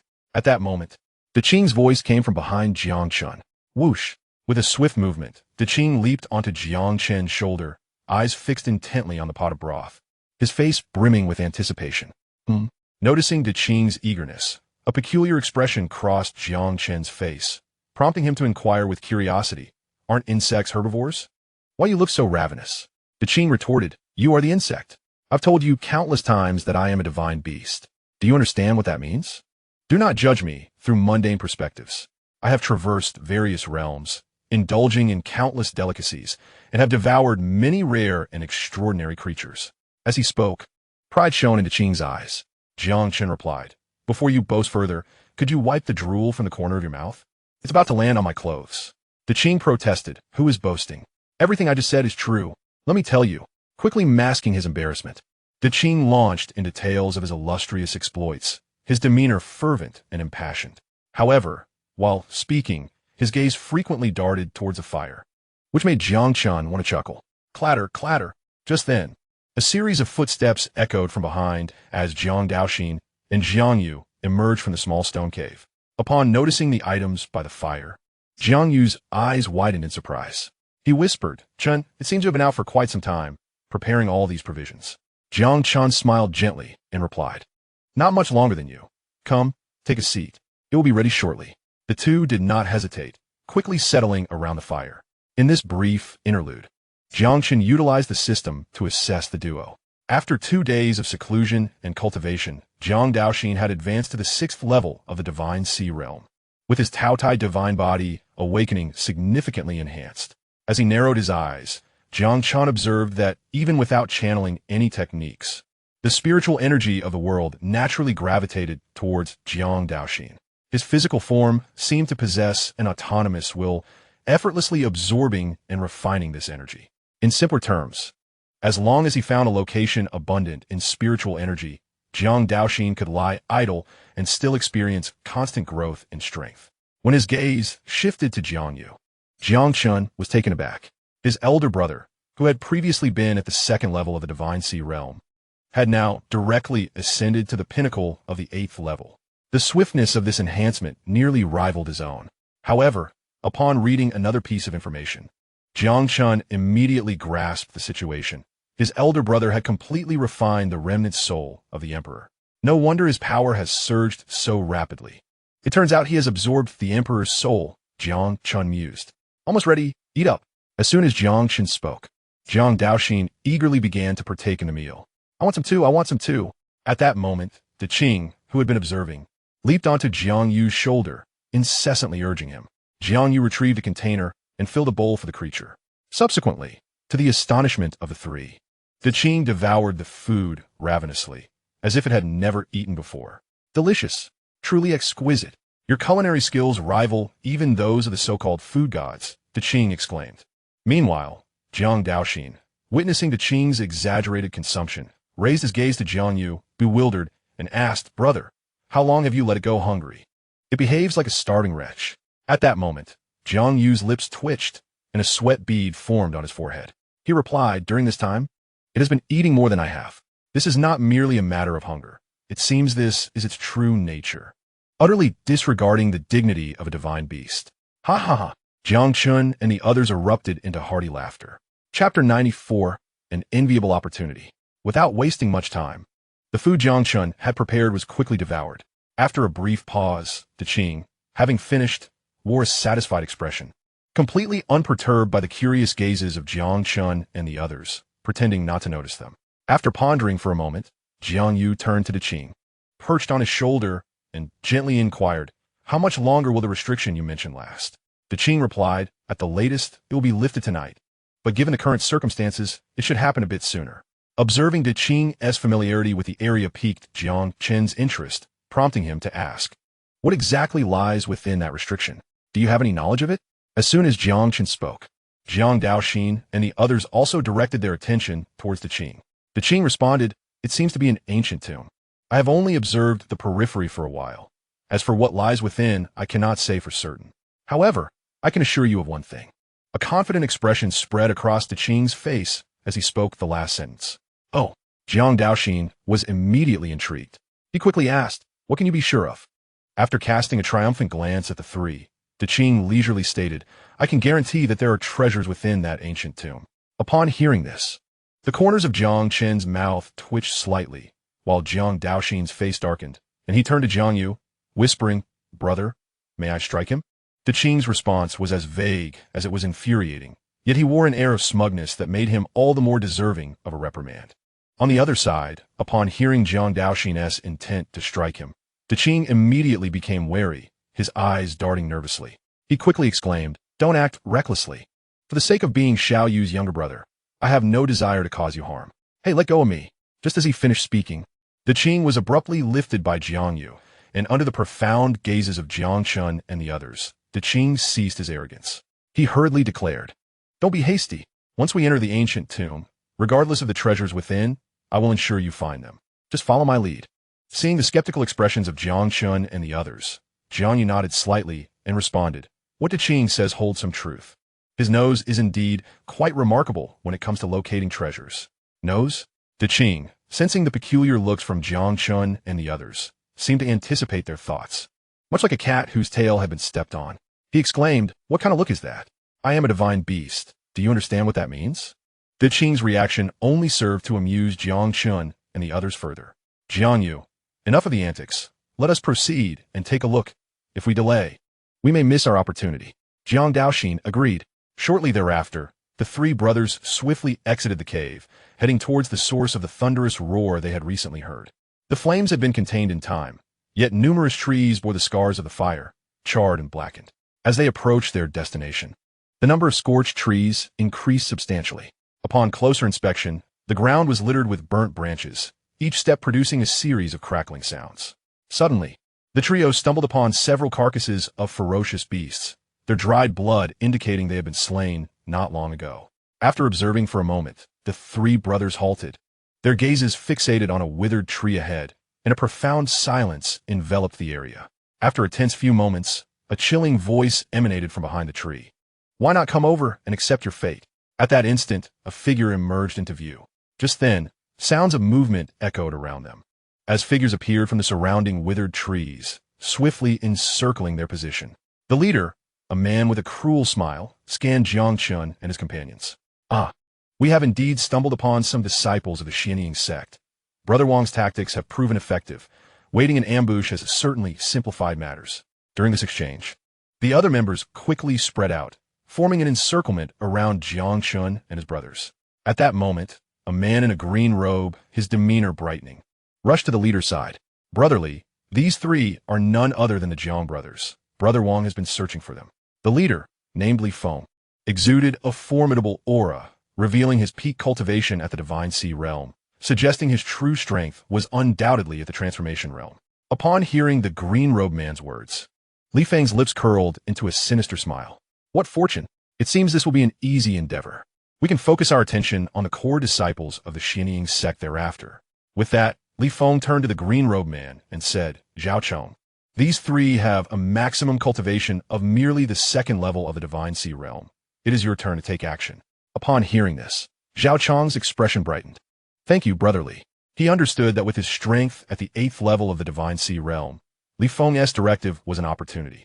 Should he successfully eliminate Jiang Chen and his brothers, he would undoubtedly reap significant rewards. The remaining 3 members of the Falling Cloud sect observed this exchange with a trace of envy in their eyes. However, they also understood that Zhao Chong had been following Li Feng the longest and was considered a trusted confidant. It was only natural for him to be given such an opportunity. At that moment, a resolute glimmer appeared in the eyes of the 3, silently vowing to follow Li Feng diligently in the future. Noticing the shift in the crowd's emotions, a subtle smile crept upon Li Feng's lips. This was precisely the effect he desired, allowing him to achieve his objectives while simultaneously reaping benefits. Truly a case of killing 2 birds with 1 stone. Boom! Zhao Chong suddenly exerted force with his rear foot and charged towards Jiang Chen and the others, a fierce, killing intent erupting from him, causing a tempest to swirl around. Observing this scene, Li Feng nodded in satisfaction. Swish! However, before Zhao Chong could draw near, Jiang Daoxin swiftly surged forward, raising his fist in a deliberate manner to meet Zhao Chong head-on. Sensing the overwhelming surge of vitality emanating from Jiang Daoxin, Jiang Chen immediately realized that this young man was employing the dragon elephant suppressing heaven fist. Upon recognizing this, Jiang Chen's expression brightened with anticipation. His 3rd brother had been endowed with innate strength since childhood, and with his devouring physique continuously awakening. Jiang Chen was eager to witness the true power of the dragon elephant suppressing heaven fist in Jiang Daoxin's hands. At that moment, Li Feng and the others sensed something amiss. As the distance between the 2 parties diminished, Jiang Daoxin's strength was inexplicably ascending, rapidly progressing from the 1st level of the Divine Sea realm to the 6th level. Chapter 95, Beaten like a Dead Dog. Noticing the sudden surge in Jiang Daoxin's aura, Zhao Chong's expression shifted slightly, but he quickly regained his composure. His own aura surged even higher. Although Jiang Daoxin's strength caught him off guard, it was merely a surprise. He possessed the strength of the 8th level of the Divine Sea realm, making it utterly effortless to deal with a 6th level practitioner. Nevertheless, to ensure absolute certainty, Zhao Chong opted to employ his martial technique, in Shapong. This technique, a low-grade Xianxia skill, inflicted rapid invasion of the yin and sha energy into the body of anyone struck, causing them immense suffering. It could be described as a particularly insidious technique. In an instant, the 2 collided. The moment their fists met, Zhao Chong's expression contorted in agony, his eyes nearly popping out of their sockets. Crack, crack, crack. At that moment, Zhao Chong's vitality surged violently, an inexplicable sweetness filling his throat. Zhao Chong. Just as Zhao Chong intended to utter a word, he spat out a mouthful of blood. Boom. Subsequently, a piercing scream echoed through the air as Zhao Chong's body was hurled backward, crashing heavily to the ground. What? How could this be? Witnessing Zhao Chong's flight, Li Feng's gaze sharpened, a sinister expression creeping across his face. The sight of Zhao Chong was utterly tragic. Not only were his clothes torn to shreds, but his chest was also caved in, blood gushing from his mouth and nose, making him appear as if he were on the brink of death. What was even more difficult for them to fathom was the demeanor of the instigator, Jiang Daoxin, who remained remarkably calm, as if nothing had transpired. Withstanding Zhao Chong's punch head-on, Jiang Daoxin showed no sign of having been affected. Coughing, Zhao Chong struggled to rise from the ground with the assistance of another. His eyes fixed intently on Jiang Daoxin. Disbelief etched across his features. How is this possible? The malevolent energy has already entered your body. Why are you unscathed? Zhao Chong recalled vividly that as he was propelled backward, he had infused a substantial amount of malevolent energy into Jiang Daoxin's body. Yet now, Jiang Daoxin appeared completely unharmed, which was inconceivable. Is this what you refer to as malevolent energy? Jiang Daoxin slowly opened his palm, revealing a swirling mass of black energy nestled in his hand. The energy moved gracefully, resembling a playful kitten. Not only Zhao Chen, but even Li Feng wore expressions of shock. Then, to the astonishment of everyone present, Jiang Daoxin inhaled deeply, drawing the malevolent energy into his mouth. He absorbed it. Li Feng and the others noticed that after Jiang Daoxin consumed the malevolent energy, not only did he suffer no harm, but his strength also seemed to increase slightly. Witnessing this, Li Feng's expression grew increasingly grave. He sensed that something was amiss. This Jiang Daoxin was exceedingly peculiar, a stark contrast to the individual Wang Ning had described. Their strengths were worlds apart.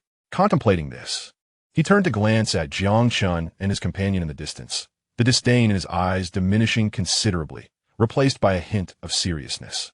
Given Jiang Daoxin's bizarre capabilities, he felt a growing sense of caution towards Jiang Chen and his companion.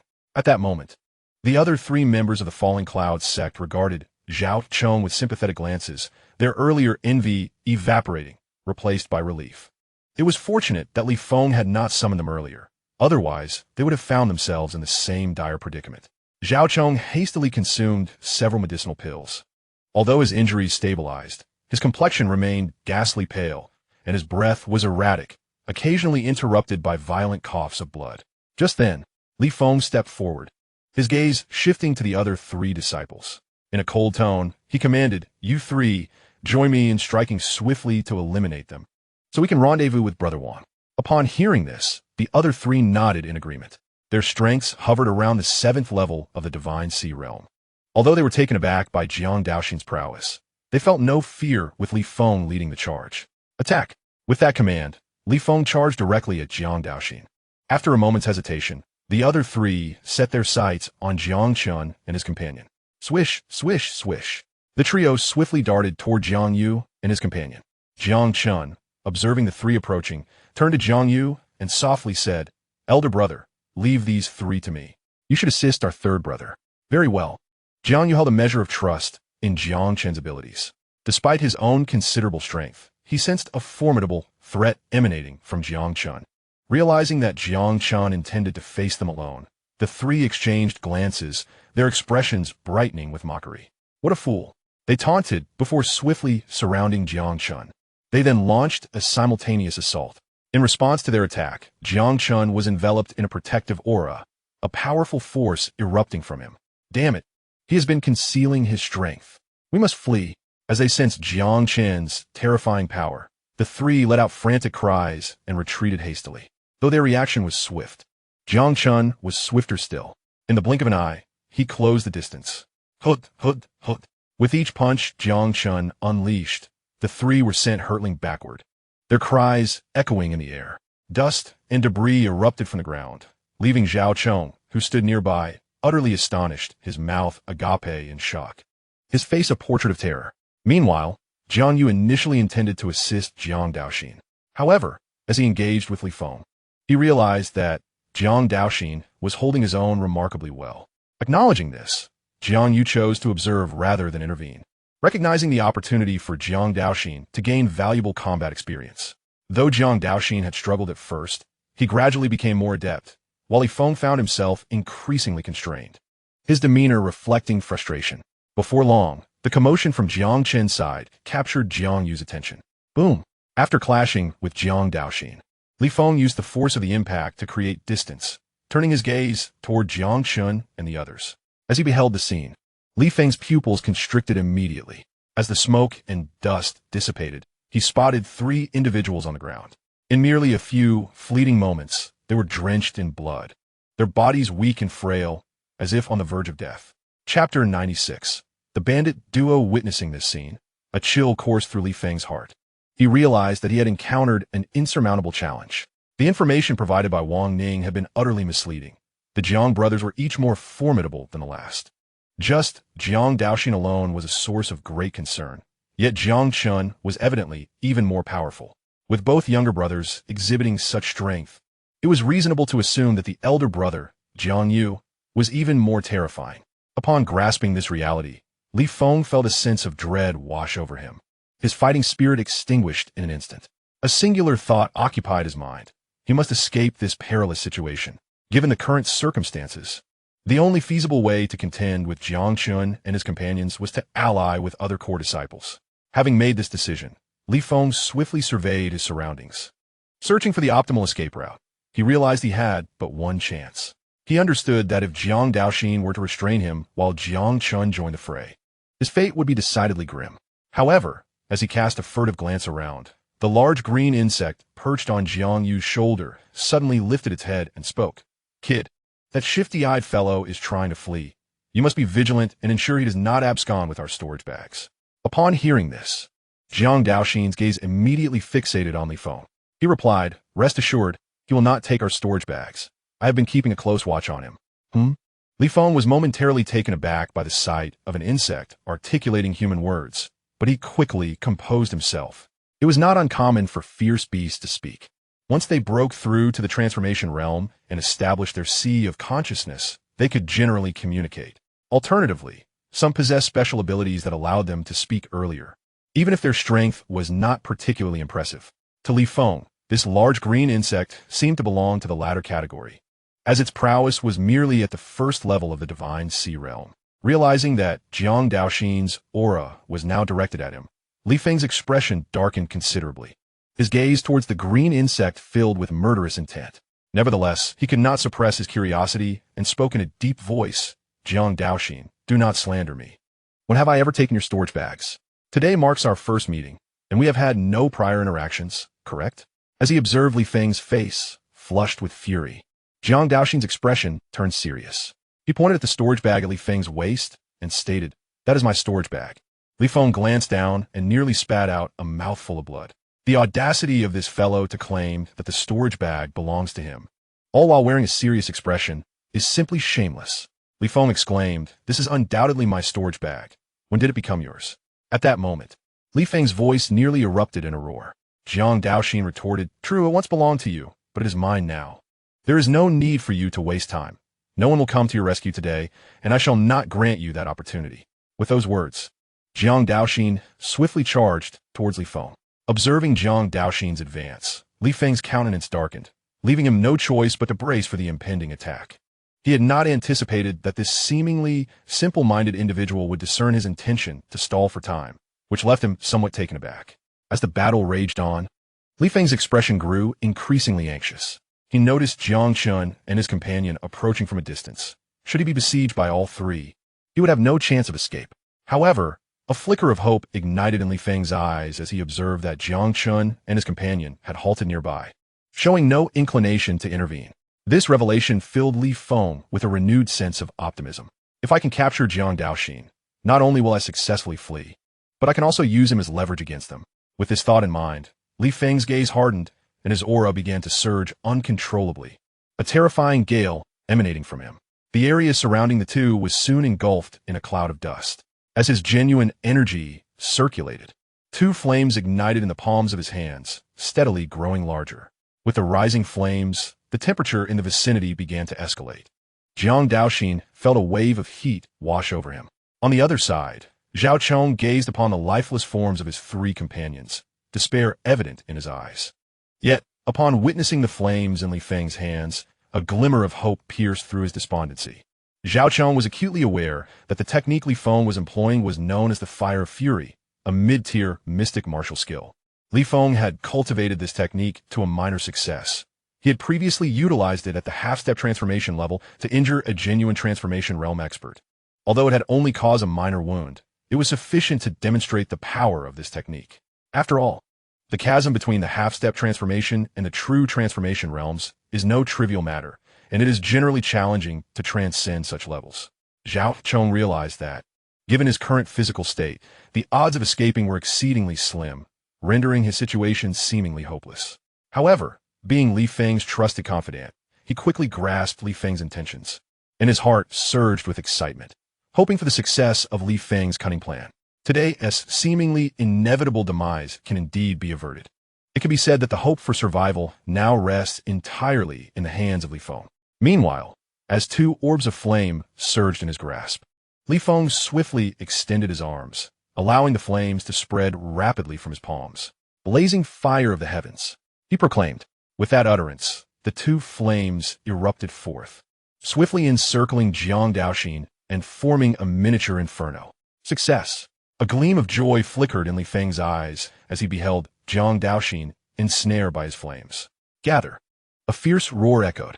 Li Feng's hands came together with force, and as his arms contracted, the flames began to converge, effectively binding Jiang Daoxin in place and igniting his flesh. However, moments later, Li Feng's expression shifted dramatically.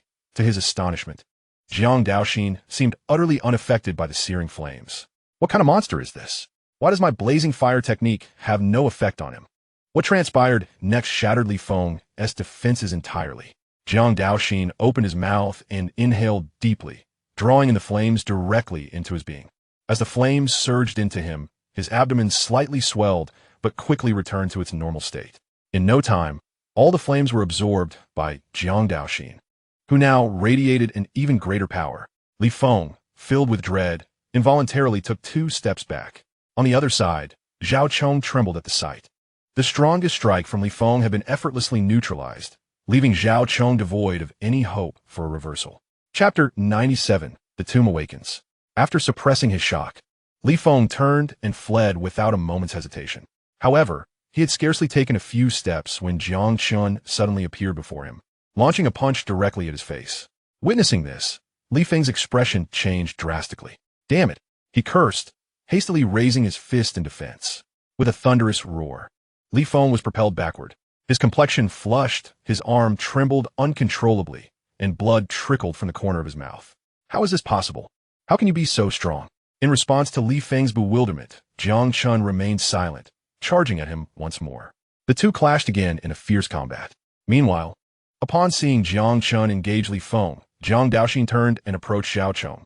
As Jiang Daoxin approached with unwavering determination, Zhao Chong's face was etched with terror, causing him to hastily retreat several steps.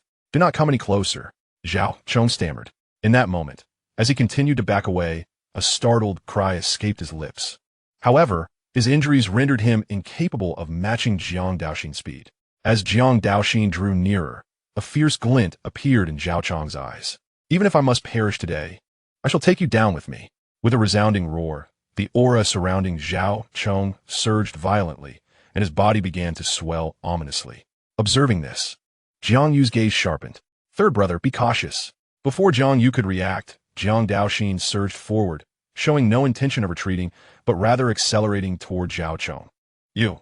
Zhao Chong gasped, but before he could harness his true energy, Jiang Daoxin delivered a devastating punch that shattered Zhao Chong's dantian. As Zhao Chong's dantian ruptured, blood gushed forth from his body, and his previously swollen figure quickly deflated. The spark of life in his eyes faded rapidly. To prevent any further mischief from Zhao Chong, Jiang Daoxin struck again, this time piercing through his chest, extinguishing any remaining vitality. At that moment, a thunderous crash echoed nearby as Li Feng's heavy body collided with the ground, raising a cloud of dust. Coughing violently, he expelled a copious amount of blood from his mouth and nose. Realizing the severity of his injuries, despair filled Li Feng's eyes. With Zhao Chong's fate fresh in his mind, Jiang Chen acted without hesitation, extending his hand towards Li Feng. No, I cannot die, Li Feng cried out, struggling to rise despite the pain, stumbling towards the perimeter. Yet, after only a few steps, a figure blocked his path. Jiang Yu, are you intent on annihilating us? Li Feng shouted. In response, Jiang Yu delivered a swift and decisive blow. As blood surged from his chest, Li Feng's eyes reflected his bitterness. Regret washed over him. Had he acted more decisively earlier, perhaps he could have brought someone down with him. Instead, his singular focus on self-preservation had cost him a golden opportunity for retaliation. Do not revel in your triumph. Senior Brother Wang will avenge me, he declared defiantly, though his words fell on deaf ears. Jiang Yu swiftly retracted his arm. With a sudden movement, Li Feng staggered backward a few paces. His gaze fell upon the gaping wound in his chest, a look of malice slowly sweeping across Jiang Chen and his companions. With a heavy thud, Li Feng's body slumped backward, crashing onto the ground with a resounding impact. In an instant, his life force dissipated. Witnessing this scene, Jiang Daoxin promptly began to scour the battlefield, soon gathering the storage bags of the fallen. As he approached Jiang Daoxin, Jiang Chen spoke first. You take the storage bag for now. We shall discuss everything else upon our return. Jiang Daoxin nodded gently, collecting the bags with ease. Meanwhile, the Qing suddenly leaped forward, exclaiming, "Hey little Daoxin, don't forget my share." Jiang Daoxin nodded reassuringly, responding, "Rest assured, I will not forget." At that moment, a tremor shook the ground, accompanied by a cacophony of sounds emanating from the dense forest. Simultaneously, the spiritual energy in the air grew increasingly volatile. A crack of lightning streaked across the heavens, followed by a thunderous roar. The trio looked up to find dark clouds gathering overhead, casting an oppressive gloom upon their surroundings. Sensing these changes, the Qing exclaimed excitedly, "The ancient tomb has been opened. We must hurry, otherwise the treasures will be lost." Upon hearing this, Jiang Chen and the others exchanged glances before dashing into the thicket. Their speed was remarkable, and they drew closer to the source of the rumbling. However, to their bewilderment, they encountered no one along their path. After a short while, a stone door came into view, revealing a pitch-black passage behind it. A chilling wind surged forth from the entrance, evoking an unsettling sensation. Observing the disordered footprints before the opening, Jiang Chen murmured, "No wonder we see no one. It appears they have all entered the tomb." Jiang Yu replied, "Let us proceed and take a look." With those words, the trio swiftly plunged into the depths of the cave. As they entered the passage, an eerie silence enveloped them, the fierce winds outside fading into oblivion. The sound of their footsteps echoed through the corridor. Drip, drip, drip. As they advanced, the intermittent sound of water droplets reverberated in their ears. Just then, Jiang Chen discovered a multitude of beast corpses ahead, and from the still wet blood, it was evident that they had been slain not long ago. Upon realizing this, the trio hastened their pace once more. After advancing for a considerable time, they came to a halt, directing their gazes toward the towering figure of the Qing. At that moment, an array of passages emerged before them, appearing intricate and convoluted. Under their scrutiny, the Qing sensed the atmosphere and spoke softly. "The energy here is exceedingly chaotic. Each entrance leads to a different destination. I can only offer some suggestions. The choice ultimately lies with you." As he spoke, a hint of awkwardness crept onto the Qing's face. Chapter 98, Delving Deeper, the Spectral Ghost Spider. As the Qing finished speaking, Jiang Daoxin's expression was filled with skepticism. Unable to contain himself, he remarked, "Did you not say that with you? Seeking treasures would be a breeze? How is it that your words now seem so contradictory? Is this not a form of deception?" With Jiang Daoxin's words, the embarrassment on the Qing's face deepened, yet he quickly regained his composure, confidently retorting, "This is not entirely my fault. I too did not anticipate such chaotic energy here, and my strength has only partially returned, which undoubtedly imposes many limitations. However, you need not worry. The entrances I selected should yield substantial rewards, though what exactly lies within can only be revealed through exploration." As the Qing's words echoed, a brief silence enveloped the surroundings. After a moment of contemplation, Jiang Chen glanced at Jiang Yu and the others, softly proposing, "If we act together, our efficiency may be diminished. Perhaps it would be wiser for each of us to select a passage to explore individually. What do you think?" Jiang Yu responded affirmatively, "Indeed. That is precisely what I had in mind." At this juncture, Jiang Daoxin also nodded in agreement, then spoke first. "In that case, I shall choose the passage on the left. Eldest brother and second brother, please exercise caution. I will proceed ahead." After receiving acknowledgement from Jiang Chen and Jiang Yu, Jiang Daoxin swiftly dashed into the entrance, disappearing without a trace in no time. Once Jiang Daoxin departed, Jiang Yu stepped towards the central passage, softly stating, "Second brother, take care." Soon, only Jiang Chen remained at the entrance. After a moment of hesitation, he approached the far left entrance and stepped inside, launching himself down the corridor. The passage extended downward, its walls shimmering with flecks of phosphorescence, allowing Jiang Chen to survey his surroundings continuously. Just then, a look of astonishment flickered in Jiang Chen's eyes. He discovered that the corridor resembled an anthill, twisting both downward and upward, with various segments interconnected. After advancing for a while, Jiang Chen arrived at a small platform resembling a transit station, where several openings appeared ahead of him. Observing the labyrinthine layout, he furrowed his brow slightly, his gaze sweeping over the entrances before him. After a moment of contemplation, Jiang Chen selected another passage and swiftly plunged downward. As he ventured deeper, he noticed the passage had grown considerably damp, and a faint, nauseating stench pervaded the air. Just then, Jiang Chen's steps came to an abrupt halt. Before him lay several withered corpses, identifiable by their attire as disciples of the Xianxia sect. Their skin remained remarkably intact, yet the flesh and blood within had entirely vanished. The terror etched upon their faces suggested they had witnessed something horrifying in their final moments. Upon closer inspection, Jiang Chen's brow furrowed further. Judging by the injuries on these fellow disciples, they had been slain in a single strike, deprived of any chance to struggle. It was worth noting that those who had ventured to the second level were predominantly cultivators of the Divine Sea realm, with many even at its pinnacle. Yet, despite their collective strength, they had succumbed to a single lethal blow. Clearly, whatever lurked in the shadows was anything but ordinary. This realization made Jiang Chen increasingly cautious. The sound of his footsteps echoed in the vast passage. After a brief while, the corridor widened significantly. At this moment, Jiang Chen discovered more corpses representing two different sects, though the majority belonged to the Falling Cloud sect. Upon arriving here, he immediately sensed an oppressive atmosphere, and the foul odor intensified. Drip, drip, hiss, hiss. Suddenly, the sound of dripping water broke the silence, accompanied by a sizzling noise. Jiang Chen quickly turned towards the source of the sound.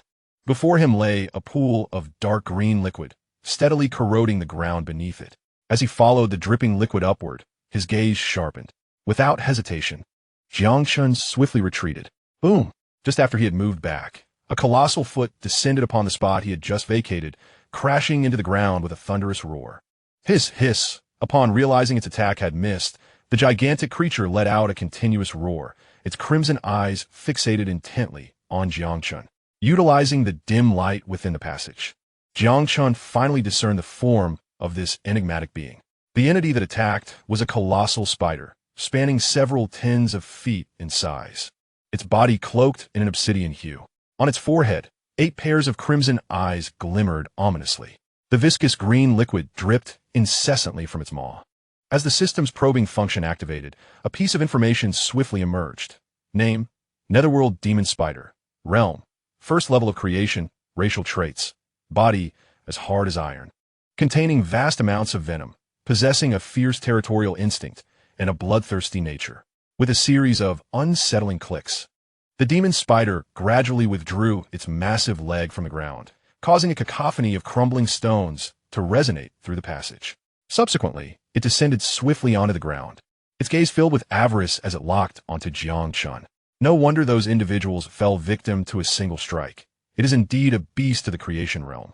With a series of hisses, the spider's enormous legs propelled it forward at an uncanny speed towards Jiang Chen, unleashing a torrent of viscous liquid. As the demon spider advanced, a foul stench permeated the air, and the surrounding temperature inexplicably dropped several degrees. In response to the liquid sprayed by the spider, Jiang Chen's figure flickered, vanishing from sight in an instant. Splat! Sizzle! As the liquid splashed onto the ground, dark smoke erupted, and a deep pit materialized almost instantaneously. On the other hand, Jiang Chen initially intended to exploit his speed advantage to gradually wear down the demon spider, seeking an opportunity to strike it down. However, he was taken aback to discover that, despite its massive size, the spider moved with surprising agility, its 8 long legs propelling it forward, closing the distance between them. Thud! Thud! Thud! As it pursued him, the demon spider continuously expelled white silk threads, effectively sealing off any retreat for Jiang Chen, leaving him no chance to escape. At this juncture, Jiang Chen realized that if he continued to flee, he would inevitably find himself at a disadvantage. With the increasing presence of spider silk around him, his speed diminished substantially, and the demon spider had caught up. Whoosh! The sound of slicing air echoed as the demon spider raised its massive legs, launching a frenzied assault on Jiang Chen. Chapter 99. The Nest Within the Passage.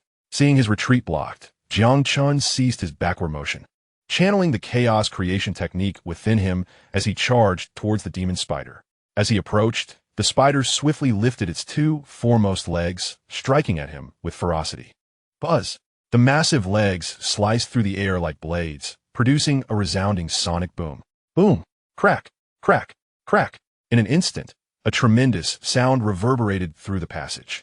Jiang Chen caught the giant foot of the ghost spider with both hands, yet under the tremendous force exerted by the creature, his feet sank deep into the ground. The blue stone slabs beneath him shattered rapidly, cracks spreading in all directions, and chaos erupted within the corridor as rubble flew about. Just then, Jiang Chen felt a sharp pain emanating from his palm, prompting him to direct his gaze there. He observed that the giant foot of the spider was covered in a multitude of barbed spikes, many of which had embedded themselves into his flesh. At that moment, a dark green liquid surged from these spikes, swiftly making its way into his body. Moreover, Jiang Chen could distinctly feel a potent suction emanating from the barbs, incessantly drawing his blood. Realizing this, Jiang Chen summoned all his strength in his arms and forcefully flung the giant foot away, quickly creating distance between himself and the creature. Meanwhile, the ghost spider emitted a series of furious howls. After having consumed a portion of Jiang Chen's blood, its demeanor grew even more frenzied. Its eyes filled with an insatiable greed. Once a safe distance was established, Jiang Chen glanced at his palm, which now bore several minute puncture wounds, surrounded by traces of dark green liquid. Notably, the wounds on his palm were visibly healing at an astonishing rate, while the toxins invading his body were being swiftly refined away by Jiang Chen using the Hunyuanju technique. Boom, boom, boom. After a brief pause, the 8 enormous legs of the spider pulsated rapidly, charging once more towards Jiang Chen, each leg sprouting countless small suction cups. In an instant, the man and the spider collided again, the corridor resonating with thunderous sounds as a terrifying aura spread wildly around them. Having gauged the ghost spider's strength, Jiang Chen felt his blood surge violently within him, unleashing a torrent of formidable vitality. With swift movements, he executed the Dragon Elephant Town Sky Fist technique. On the other side, sensing the rich vitality emanating from Jiang Chen, the ghost spider's expression turned even more avaricious, its howls growing incessant. Under the relentless barrage of Jiang Chen's fists, the spider's massive form, spanning dozens of feet, began to retreat, fresh wounds appearing all over its body. Jiang Chen shouted, "Quaking elephant captures dragon." As he unleashed his fist, a roar echoed through the void, and upon sensing this overwhelming aura, the ghost spider became increasingly agitated. With a resounding crash, after a fierce collision, the ghost spider was propelled backward, crashing violently against the stone wall, dark green blood splattering everywhere. The creature struggled to rise from the rubble, its aura now chaotic, and a flicker of fear appeared in its once crimson eyes. The individual before me is indeed peculiar. Despite possessing relatively modest abilities, he is able to contend with me on equal footing. Moreover, after such an extended confrontation, his aura shows no signs of waning. Rather, it seems to intensify. The ghost spider, aware of the gaping wound in its chest, emitted a reluctant screech directed at Jiang Chen before hastily retreating deeper into the passage. However, Jiang Chen had long anticipated such a maneuver. With a powerful thrust of his rear foot, he propelled himself forward, swiftly closing the distance between himself and the ghost spider. Although the creature's body is remarkably resilient, its massive limbs bore the brunt of Jiang Chen's earlier assault, resulting in a noticeable reduction in its agility. Consequently, Jiang Chen easily caught up to it, harnessing the momentum from his prior explosive force. He leapt high and landed squarely on the back of the ghost spider. Realizing this, the ghost spider began to thrash violently, attempting to ram its back against the nearby wall. Just before the impact, Jiang Chen's arm pierced through its back with precision. The creature shrieked in agony, its thrashing intensifying. In a critical moment, Jiang Chen leapt off the ghost spider's back just as it collided forcefully with the wall, generating a resounding crash. At this juncture, blood streamed from the wound on the ghost spider's back. Without affording the creature a moment's respite, Jiang Chen charged forward once more. The thunderous echoes reverberated through the passage. Under the relentless barrage of Jiang Chen's attacks, the ghost spider's energy dwindled, ultimately leading to a complete loss of rationality as it began to strike wildly. In a decisive blow, Jiang Chen's fist pierced through the creature's head, and as he withdrew his arm, a pitch-black crystal remained nestled in his palm. With the separation of this crystal, the ghost spider's several blood-red eyes rapidly dulled, and its massive form crashed heavily to the ground. After a brief struggle of its 8 colossal legs, it fell silent. Jiang Chen observed that as the ghost spider's life force dissipated, the venom that oozed from its back began to corrode its flesh at an alarming rate, revealing a multitude of white bones. An even more pungent stench soon followed. Frowning slightly, Jiang Chen chose not to linger, continuing his journey deeper into the passage. Shortly thereafter, he discovered an entrance to the left, from which a faint fragrant aroma wafted forth. As Jiang Chen's eyes flickered, he stepped forward into the depths. With each stride, the temperature of the air gradually diminished, accompanied by an ethereal sound of dripping water echoing around him. As he ventured further inward, he noticed an abundance of cobwebs adorning the walls. Upon reaching the end of the passage, Jiang Chen stumbled upon a tranquil pond, its surface entirely shrouded by a web. At that moment, mist began to rise from the water, and, as it brushed against the overhead strands of silk, it coalesced into droplets that cascaded back into the pond. Casting his gaze to the left, Jiang Chen immediately discerned a nest woven from spider silk, within which lay several spider eggs. Suddenly, a peculiar sight caught his attention. Among the multitude of white eggs, there was a singular golden egg. From this golden egg emanated a rich essence of life. Instead of rushing towards the nest, Jiang Chen took a moment to survey his surroundings once more. The fragrant aroma in the air hinted at the presence of other treasures nearby, suggesting that the ghost spider would not have chosen this place to nest otherwise. After scanning the area for a while, aside from the cluster of spider eggs, Jiang Chen found nothing else of interest. With a swift leap, he landed upon the web, cautiously making his way towards the nest of spider eggs. The web was littered with numerous skeletal remains, both human and ferocious beasts, a significant number indeed. Judging by the degree of decay of these bones, it was evident that they had been there for quite some time. This indicated that the ancient tomb was not a recent phenomenon. These individuals must have been explorers from the past. However, as he approached the nest, a look of confusion crossed Jiang Chen's face. Instead of a foul stench, the fragrant aroma intensified as he drew near. Inhaling this peculiar scent, he felt his pores open, and sensing this change within himself, his eyes brightened. He quickened his pace and soon arrived at the entrance of the nest. The nest was embedded in the stone wall, extending inward for a distance, and fortunately, the opening was wide enough for him to enter with ease. As he approached the spider eggs, a deep, resonant heartbeat began to emanate, resonating in his ears. Ignoring the white eggs, his gaze fixated on the golden spider egg. As the system conducted a swift scan, a piece of information swiftly appeared before him. Original species, netherworld ghost spider. Status, bloodline reversion. Post-reversion, devourer spider of heaven. Bloodline purity, 70, can continue to evolve, heaven-devouring spider. One of the ancient 10 fiends, possessing the divine ability to tear through the void. Capable of traversing freely within the abyss, and relishing the consumption of violent energy to augment its own power. Upon beholding the information provided by the system, a glimmer of delight flickered in Jiang Chen's eyes. He had never anticipated that this would be a heaven-devouring spider.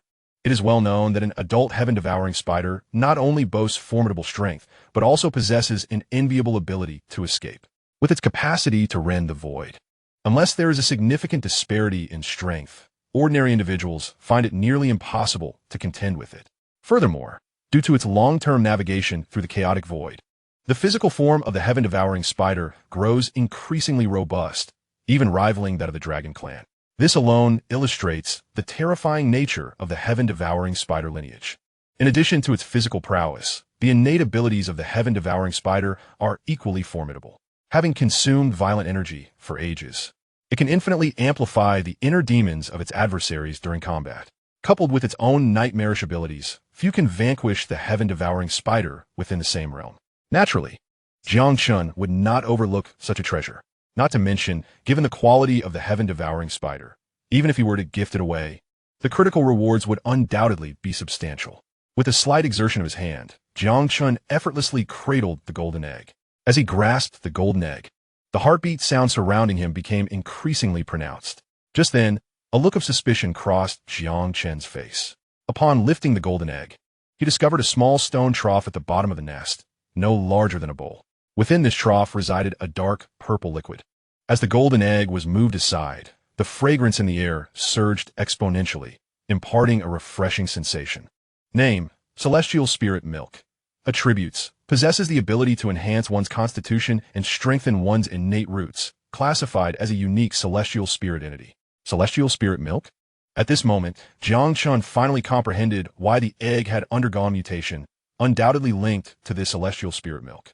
Judging by the remnants in the stone trough, it appeared that the celestial spirit milk had been absorbed to the extent of at least 2/3. Gazing at the remaining third of the celestial spirit milk, An expression of discomfort crossed Jiang Chen's eyes. Well, at least there is still a bit left. Even a mosquito is meat. Let me secure this substance before anything else. With this thought, Jiang Chen retrieved a porcelain vial from his storage bag, preparing to collect the remaining celestial spirit milk. However, just then, the system's alert sounded. Host, the celestial spirit milk is a congenital spiritual material and requires a special container for preservation. If you simply extract the celestial spirit milk, its energy will dissipate in no time. Upon hearing the system's pronouncement, Jiang Chen's outstretched arm came to an abrupt halt. A special container? What kind of special container was required? The system clarified to prevent the energy within the celestial spirit milk from dissipating. It is essential to utilize a vessel crafted from the celestial star, mysterious crystal. As soon as these words were uttered, Jiang Chen found himself in a quandary. He had never even heard of the celestial star, mysterious crystal, and seeking it now seemed impractical. At that moment, however, a realization struck him. The system possessed a chance shop filled with myriad items. Surely, something he required must be available there. With this thought in mind, Jiang Chen immediately began to search the chance shop, and it wasn't long before he indeed discovered the celestial star mysterious iron. Its price was not exorbitant. Yet, to his dismay, he found that while the celestial star mysterious crystal could be exchanged, he lacked the skill to forge weapons, rendering the crystal useless in his hands. Ultimately, Jiang Chen was left with no choice but to abandon his struggle. Fine, it is what it is. Since I cannot take it with me, I shall refine the celestial spirit milk right here. It will supplement my energy adequately. Although a tinge of regret lingered, this was the most prudent course of action. What a pity. Had I been able to send this away, the rewards would surely have been splendid. With a deep exhale, Jiang Chen channeled his vital energy, directing the remaining celestial spirit milk into a porcelain bottle, which he then swiftly consumed. As the celestial spirit milk entered his stomach, the previously dormant 9 spirals reacted, beginning to operate with fervor. A resounding roar echoed as spiritual energy surged forth, pure energy gushing out in torrents, while the 9 spirals voraciously absorbed this influx. However, not all of the energy was consumed. Half remained, continually cleansing Jiang Chen's entire being, radiant light emanating from his pores. Though there was no immediate change in strength, Jiang Chen could sense a deeper affinity with the surrounding world, his rate of spiritual energy absorption accelerating once more. As the cleansing concluded, the remaining energy was swiftly drawn into the spirals, and the once tempestuous aura gradually stabilized. After a thorough inspection, a satisfied smile graced Jiang Chen's face. With the complete refinement of the celestial spirit milk, 2/3 of the energy required by the spirals had been replenished. Now, he only needed to fill the final third to achieve a breakthrough to the creation realm, free from any bottlenecks. Regaining his focus, Jiang Chen slowly rose, choosing not to disturb the surrounding white spider eggs, but rather opting to exit the cave directly. Shortly thereafter, he returned to the main passage and continued deeper into its recesses. Chapter 101.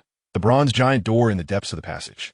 As he delved further inward, as the intricate intersections gradually diminished, flickering lights appeared upon the stone walls. At that moment, clusters of purple flames rose from the surrounding iron lanterns, illuminating the passageway with remarkable clarity. After traversing yet another junction, Jiang Chen discerned a multitude of disordered footprints. Evidently, while these pathways are convoluted, they ultimately converge at a singular point. The Qing's reliability is indeed questionable. With this realization, Jiang Chen quickened his pace once more, though he grumbled internally. One point the Qing had not misrepresented was that each passage harbored its own opportunities. While he could not ascertain the situation of others, it had certainly proven true for him. Suddenly, a thunderous roar erupted from ahead. In a flash, Jiang Chen darted toward the source of the sound. Shortly thereafter, he arrived at a location reminiscent of a vast plaza, where a grand bronze door loomed before him. A throng of individuals had gathered before the door, incessantly launching their assaults. A cursory glance revealed several familiar faces among them, including a notable number from the Falling Cloud sect. Presently, aside from those attacking the immense bronze door, the remaining disciples from both sects were in a standoff, observing the current circumstances. It was evident that the Xianxia sect was considerably weaker than the Falling Cloud sect. Among the crowd, Jiang Chen spotted several acquaintances, including the Sixth Prince Zhao Tiange, as well as Xianxia and Wang Ning. Additionally, he noticed the figure of Long Out Yin, who stood behind a man clad in black robes. Jiang Chen's gaze shifted to the black-robed man, prompting a piece of information to materialize. Name, Duan Feng. Identity, President of the Ziyun Association. Realm, 6th layer of transformation. Physique, none. Bloodline, none. Upon reviewing this information, a hint of astonishment flickered in Jiang Chen's eyes. Duan Feng, lacking both physique and bloodline, had nonetheless reached such a level at this age, a testament to his formidable cultivation talent. Jiang Chen, you truly possess a death wish to dare appear here. Just as Jiang Chen was appraising the crowd, a male voice suddenly resonated. The others, upon hearing this voice, promptly turned to glance behind them, immediately spotting Jiang Chen not far away. Upon seeing the man who spoke, Jiang Chen narrowed his eyes slightly. The speaker was none other than Yang Yi from the Shanghai Association. At the sight of Jiang Chen, Xianxia's expression grew icy, while Wang Ning revealed a cruel smile. However, before they could make any move, a sinister-looking man beside Yang Yi slowly turned his head. Gazing intently at Jiang Chen from short distance, the man spoke coldly. So, you are Jiang Chen. To have made it here alone, it appears you possess some degree of strength.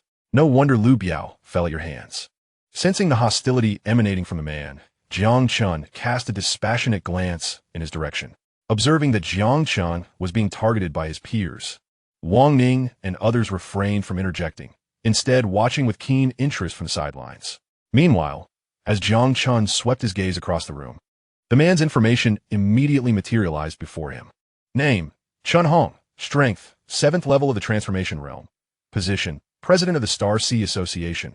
Affiliation, trusted confidant of the 3rd prince of the Celestial Dragon Dynasty. Physique, Xianxia body. Bloodline, a trusted confidant of the 3rd prince? Upon reviewing the information, Jiang Chen's brow furrowed slightly. Though these princes might lack formidable strength, their subordinates were dispersed across the 2 major sects, evidently harboring grand ambitions. Noticing that Jiang Chen disregarded him, Chen Hong's eyes narrowed slightly. Yang Yi, standing nearby, immediately grasped the situation. Coldly, he remarked, Jiang Chen, can't you hear Brother Chen speaking to you? Why are you just standing there like a fool? Do you not even understand the most basic of courtesies? At that moment, Duan Feng, who was not far off, furrowed his brow upon witnessing this scene. It is precisely because of the existence of these royal families that the Xianxia sect has become so chaotic. Countless talented disciples have perished because of them. This time, I cannot turn a blind eye. Duan Feng, hailing from humble beginnings, joined the Xianxia sect in his youth when the sect had yet to be infiltrated by royalty. At that time, the relationships among the disciples were harmonious, devoid of any schemes against one another, resembling a large family. Having lived in the Xianxia sect for many years, Duan Feng had long considered his home.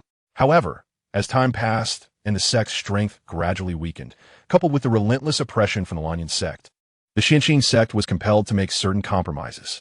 It was during this period that members of the royal family began to flood into the Xianxia sect, resulting in a continual shift in the internal dynamics of the sect. In the following days, many seniors either ventured out for training or chose to retreat into seclusion, allowing the royal influence to grow increasingly rampant. The indifference of the sect's upper echelons only exacerbated the dire situation. Ultimately, Duan Feng felt compelled to establish the Ziyun Association to protect those disciples who had been bullied. However, in the face of oppression from other associations, the early days of the Ziyun Association were far from easy. Fortunately, Duan Feng possessed considerable talent, and as his strength steadily increased, he gradually stabilized the situation. Having made a decision in his heart, Duan Feng promptly stepped towards Jiang Chen, intending to intervene on his behalf. Yet, before he could utter a word, a cold male voice resonated from the corridor. It is not for you to instruct those of the Jiang family on matters of etiquette. Perhaps you should first consider your own standing. As the sound resonated, Yang Yi's gaze instantly turned frosty. He immediately demanded, "Who is it? Step forward." Meanwhile, upon hearing that familiar voice, Xianxia felt a chill envelop her. The sound of approaching footsteps drew nearer. Soon, a man clad in white robes came into view. Jiang Yu. Upon recognizing the man's face, Yang Yi called out, his eyes brimming with intense malice. It was Jiang Yu who had previously humiliated him, and now, encountering his foe, ignited a fierce animosity within him. Concurrently, with the arrival of the Jiang brothers, those attacking the bronze door ceased their actions, transforming into mere spectators eager to witness the unfolding drama. Jiang Yu paid no heed to the peculiar gazes of the crowd. He approached Jiang Chen and softly inquired, "Are you all right?" Jiang Chen slightly shook his head and replied, "I'm fine." In response to Jiang Chen's words, Jiang Yu offered a faint smile. On the other side, once Jiang Yu regained his composure, he readied himself to confront Jiang Yu, but before he could utter a word, Chen Hong subtly gestured for him to step back. Observing Chen Hong's movement, Jiang Yu swallowed his words and cast a cold glance at Jiang Yu before slowly retreating behind Chen Hong. Chapter 102. One trouble after another. Chen Hong surveyed the two Jiang brothers with a frigid demeanor and stated, "If you two are willing to join the Star Sea Society and apologize to junior brother Yang, I shall overlook past grievances." Upon hearing Chen Hong's demand for an apology from Jiang Chen, Yang Yi's somber expression softened considerably, a faint smirk curling at the corners of his lips.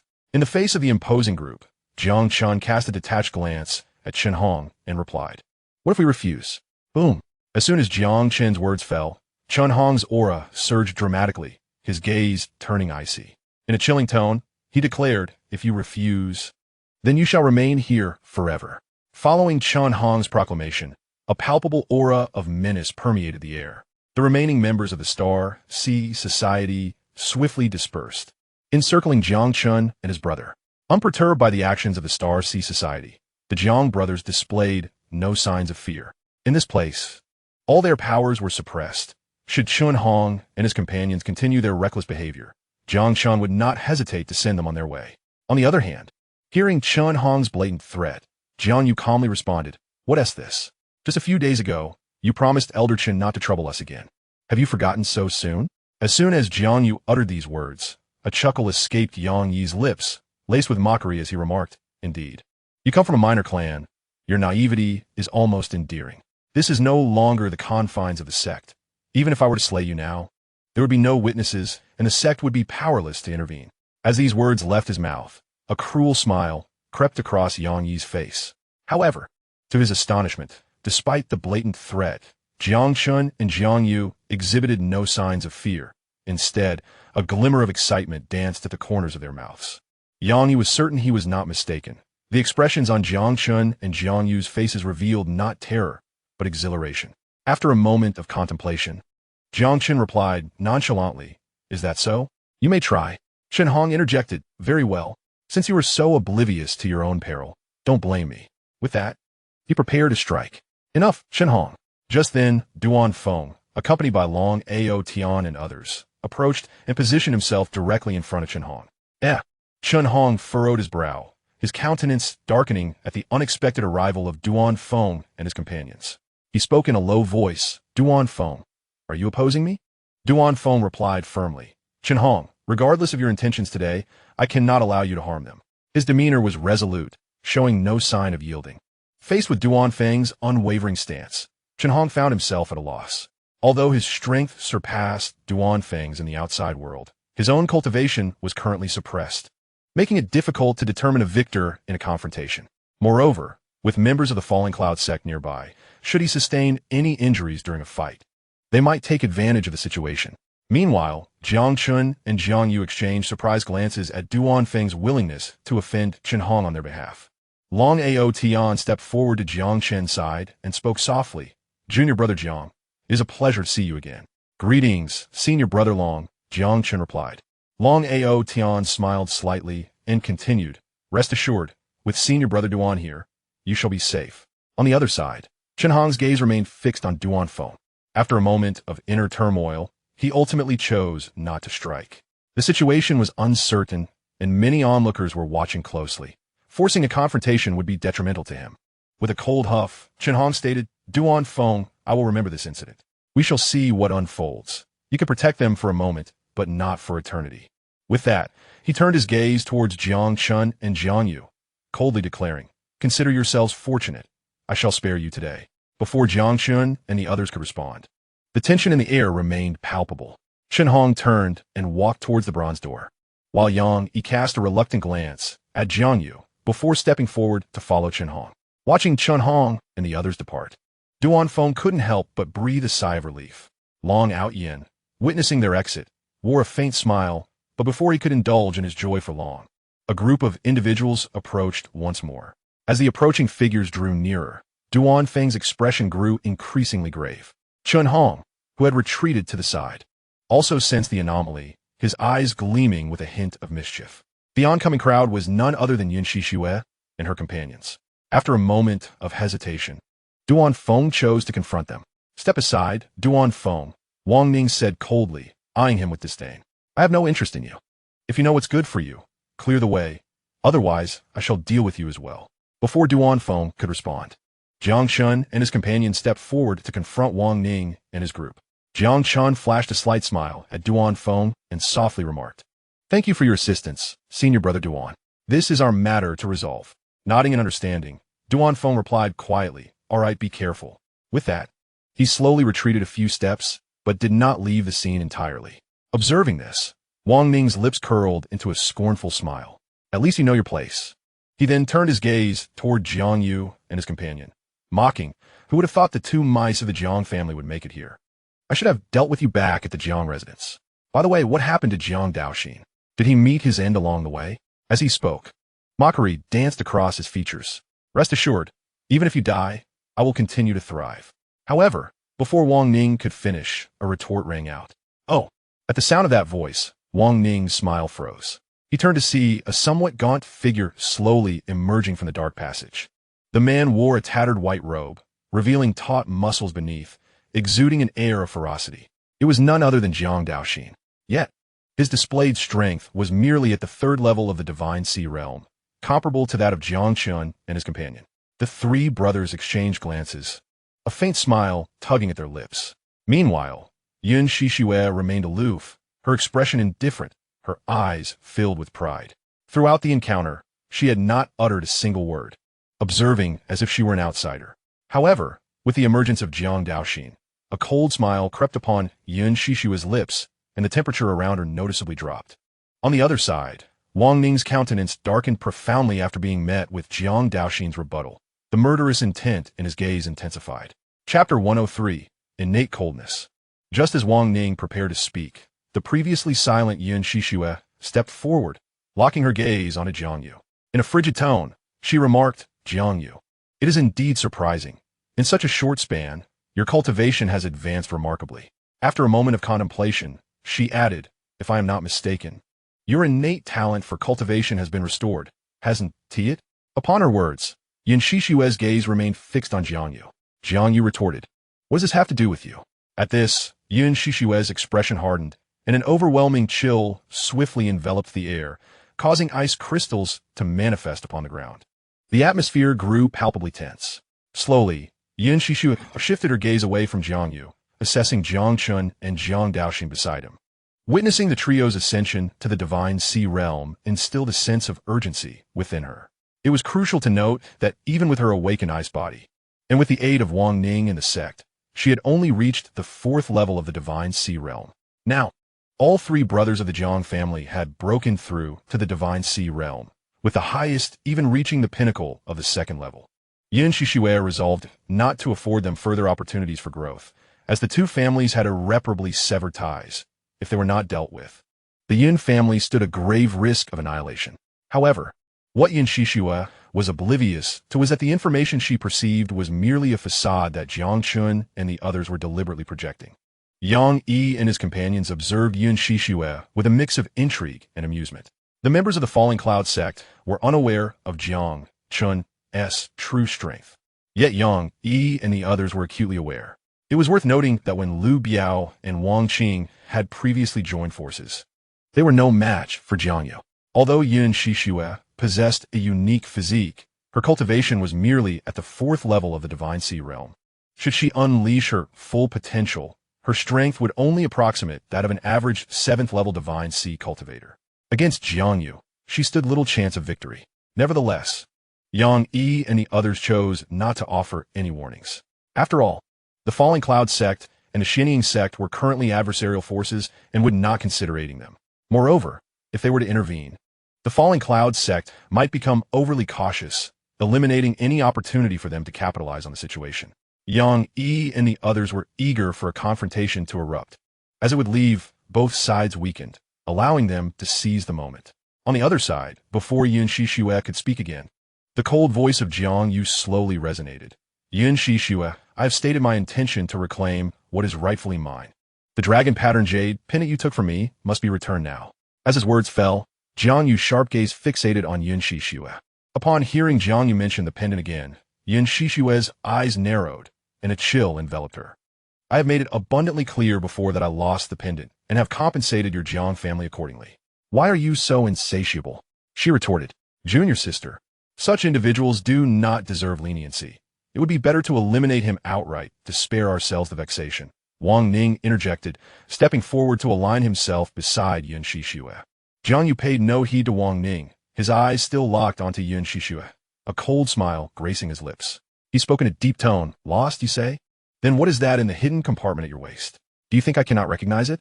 Xianxia's expression shifted abruptly as she glanced down, realizing that the corner of the concealed green jade pendant was now visible. Unable to hide it any longer, she boldly retrieved it, casting a haughty glance at Jiang Yu. Even if you have discovered it, what of it?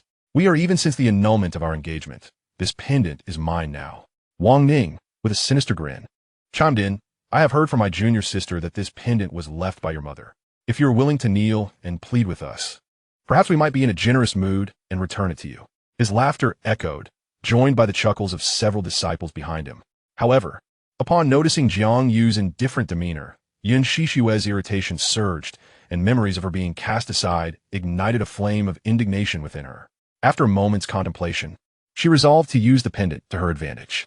If Jiang Yu was so fixated on the dragon pattern, she would exploit that to provoke him.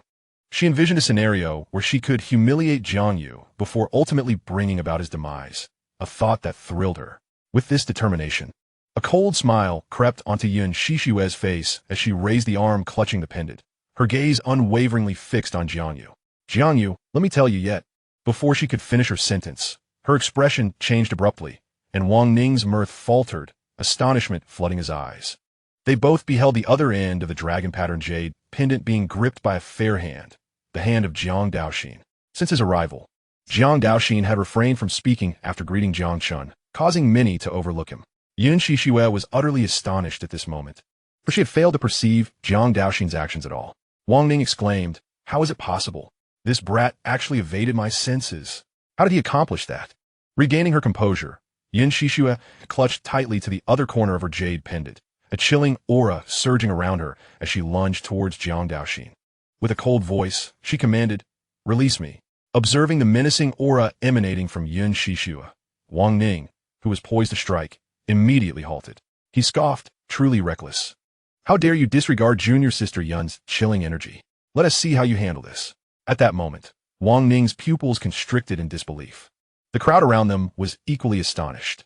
They beheld the terrifying chill radiating from Xianxia, which not only failed to harm Jiang Daoxin, but was instead absorbed by him. Xianxia questioned, why are you not afraid of my innate cold energy? What is happening? Suddenly, a realization seemed to dawn upon her, and her eyes regained their composure. With a haughty tone, she declared, to be impervious to my innate cold energy, you must possess a supreme yang treasure. I am eager to see how long your artifact can withstand my power. Confidence adorned Xianxia's visage. However, Jiang Daoxin found himself speechless at her imaginative deductions. Upon hearing Xianxia's words, the crowd displayed expressions of understanding. Wang Ning remarked, so, it is a protective artifact. No wonder he is so audacious. Yet, junior sister Yun's cold energy is boundless. Even with an artifact, it cannot endure for long. Meanwhile, regaining her focus, Xianxia exerted strength through her arms. Chapter 104. Xianxia's mental state crumbled. Just then, she sensed something amiss. Despite her efforts, Jiang Daoxin's body showed no sign of movement. The jade pendant seemed as though it were welded to his hand. What is happening? Jiang Daoxin's strength is evidently inferior to mine. Why is he so powerful? As Xianxia pondered this, Jiang Daoxin suddenly exerted force with his arm, causing her to stumble, and her expression shifted once more. You, she began. What about me? Hand it over, Jiang Daoxin declared. With a swift motion, he intensified his grip, catching Xianxia off guard as the jade pendant was wrested from her grasp. You seek death. Wang Ning's expression turned grave upon witnessing this. He raised his hand, aiming to strike Jiang Daoxin's back, his gaze filled with murderous intent. In a critical moment, a figure interposed itself before Wang Ning, intercepting the lethal blow aimed at Jiang Daoxin. A terrifying shockwave surged outward, enveloping the surroundings. Wang Ning, Duan Feng, you are courting death. Indeed, the one who intervened to aid Jiang Daoxin was none other than Duan Feng, the president of the Xian Society. Observing Wang Ning's murderous intent directed at Jiang Daoxin, he hesitated not for a moment and chose to act decisively. Duan Feng, unleash whatever means you possess. I fear you not. Facing Wang Ning's bloodthirsty glare, Duan Feng exhibited no sign of trepidation, his gaze filled with unwavering resolve. With Duan Feng's intervention, the atmosphere around them grew tense as the two factions swiftly confronted one another, a fierce battle on the brink of eruption. Jiang Chen and his companions, witnessing this scene, stepped forward a few paces to stand alongside Duan Feng. In truth, even had Duan Feng remained passive, Wang Ning's attack would not have harmed Jiang Daoxin. However, now that Duan Feng had chosen to involve himself in this conflict for the safety of the three of them, Jiang Chen and his companions could not turn a blind eye. Jiang Daoxin approached Jiang Yu, a gentle smile gracing his lips as he extended the jade pendant in his hand towards him. Jiang Daoxin, brother, I have returned the jade pendant to you. Accepting the pendant with a slow, deliberate motion, Jiang Yu replied softly, thank you, third brother. Meanwhile, observing the imminent clash among the gathered individuals, Shen Hong and the others wore smiles of anticipation. At the same time, as Wang Ning's fury escalated, the remaining members of the Luyun sect quickly surrounded Duan Feng and his companions, effectively encircling them. Yin Shishue's gaze was icy as she spoke in a low voice. Jiang Yu, return the jade pendant to me. With that, she moved with remarkable speed, disregarding the others as she charged toward Jiang Yu. A chilling aura erupted, and the ice crystals on the ground multiplied, the surrounding temperature plummeting. As Yin Shishue approached, Jiang Yu raised his arm to meet her, his speed unnaturally swift. At that moment, Yin Shishue's pupils constricted, realizing she could not perceive Jiang Yu's movements. Wang Ning, sensing the anomaly, quickly shouted, Junior sister, be cautious. However, before Wang Ning could finish his warning, Yin Shishue coughed up blood and was sent flying backward. A clear handprint marked her chest, evidence of the force she had encountered. Witnessing this, Wang Ning swiftly darted through the air to catch Yin Shishue's falling form. After assessing her injuries, his eyes burned with murderous intent as he cast a venomous glare toward Jiang Chen and his companions. On the other side, the remaining members of the Luyun sect, astonished by the scene, could not help but exclaim, how is this possible? Junior sister Yun possesses the ice body and is even more skilled than Jiang Yu. Why could she not withstand a single strike from him? Jiang Yu has undoubtedly concealed his true strength. Yet did not my senior brother claim him to be a mere wastrel? How could his cultivation advance so rapidly? Is there a hidden secret at play? In light of the current scene, while the disciples of the Falling Cloud sect are taken aback, the members of the Xianxia sect maintain a composed demeanor, as if all of this were anticipated. Cough, cough. Yin Shishue repeatedly emitted coughs, occasionally spitting out blood. At this moment, her once proud expression had vanished, replaced by a hint of madness. Since awakening her ice body and joining the Falling Cloud sect, Yin Shishue had enjoyed a smooth journey, her cultivation growing stronger by the day, and she had never regarded the Jiang family with any seriousness. Yet now, Jiang Yu's strike shattered all her pride. Yin Shishue could hardly believe that Jiang Yu, whom she had always looked down upon, had suddenly become so formidable. This outcome was intolerable for her, especially under the indifferent gaze of Jiang Yu, which completely dismantled her remaining self-esteem. Impossible. I refuse to believe it. You are nothing but a waste. Your talent for cultivation has vanished entirely. How could you possibly become this strong?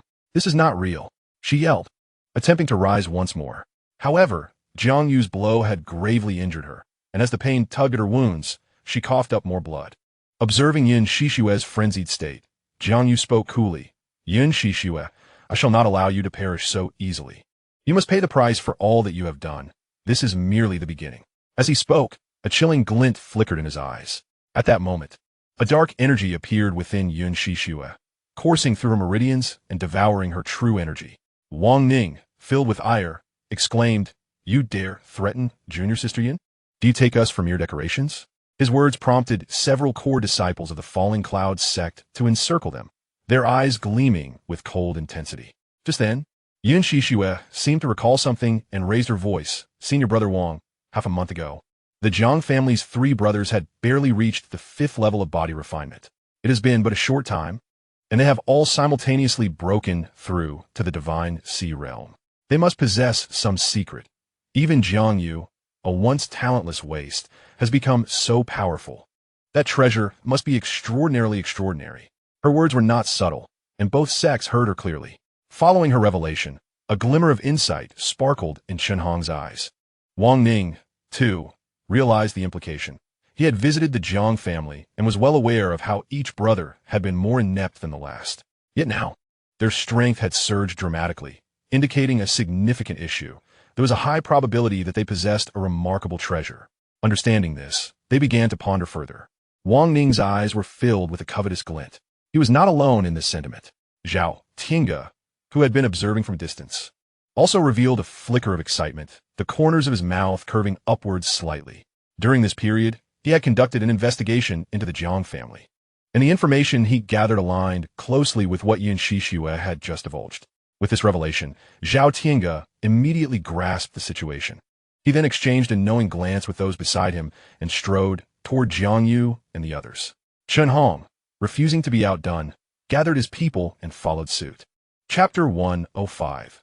No longer concealing, unveiling strength as he watched the throng of individuals approaching. Jiang Yu furrowed his brow, his gaze toward Xianxia imbued with a chilling intensity. Observing the change in Jiang Yu's demeanor, Xianxia felt a surge of satisfaction, yet her focus remained fixed on the jade pendant in Jiang Yu's grasp. After much research, she had finally unearthed some clues. Today, she was determined to reclaim the pendant at all costs. With this thought in mind, Xianxia turned to Wang Ning and said earnestly, "Senior brother, that jade pendant in Jiang Yu's possession is of utmost importance to me. You must assist me in retrieving it." Upon hearing her words, Wang Ning nodded slightly in acknowledgement and replied, "Rest assured, junior sister, I shall help you reclaim the pendant. None of them shall leave here today." With that, Wang Ning directed his gaze toward the other disciples of the Falling Cloud sect and commanded, "Let's act together and seize these 3 individuals. I intend to interrogate them thoroughly and extract all their secrets." As he spoke, Wang Ning's eyes shimmered with avarice. The other disciples, receiving their orders, swiftly sprang into action. Wait! At that moment, however, Xianxia and his group rushed forward, positioning themselves in front of the Falling Cloud sect members, and the atmosphere grew tense. Witnessing Xianxia's sudden intervention, Wang Ning's expression darkened considerably. Seeing this unfold, Jiang Chen and his companions remained impassive. They were acutely aware that Xianxia's motivation for intervening stemmed from Xianxia's earlier remarks, which had ignited their own covetous desires. Wang Ning exclaimed, "Sixth Prince, Chen Hong, what is the meaning of this? Do you intend to oppose me?" Xianxia replied, "Brother Wang, regardless of the circumstances, Jiang Chen and the others are disciples of my Xianxia sect. If I were to turn a blind eye today, it would surely dishearten the other disciples." Wang Ning, struggling to suppress his fury, turned to Chen Hong and gritted his teeth. "Do not tell me your views align with the 6 princes." Chen Hong, appearing quite nonchalant, responded, "Of course not, but the reason is clear to all. There is no need for pretense. Treasures rightfully belong to those capable of possessing them, and I shall not let this opportunity slip by." Observing the two with their grandiose justifications, beside them, Duan Feng was extraordinarily agitated. The Xianxia sect was already at a disadvantage, and now these two were turning against each other, complicating matters further. Duan Feng addressed the 6th prince, regardless of the circumstances. "You are all disciples of the Xianxia sect. Is there truly no sentiment left among you?" At that moment, Chen Hong let out a derisive snicker in response, tauntingly stating, "Duan Feng, spare us your futile words. If Jiang Chen and the others are willing to divulge the secrets of their power enhancement, we might consider sparing the lives of the 3 brothers in light of our shared brotherhood." Following Chen Hong's words, Xianxia nearby nodded slightly in agreement. Duan Feng retorted, "As long as I am here, you shall not succeed." Witnessing this exchange, Wang Ning's eyes brightened, and he interjected, "Since we're all after the treasure, there's no need for us to engage in a life-and-death struggle. Why not join forces and distribute the treasure equitably once it is secured?" Both Xianxia and Chen Hong were members of the royal family, and Wang Ning sought to avoid unnecessary conflict, mindful of their existing clandestine collaborations. Upon hearing his proposal, Xianxia and Chen Hong deliberated briefly before nodding in response. "This approach is acceptable." They concurred. Seeing Wang Ning effortlessly persuade Xianxia, and the others left Duan Feng's expression drastically altered.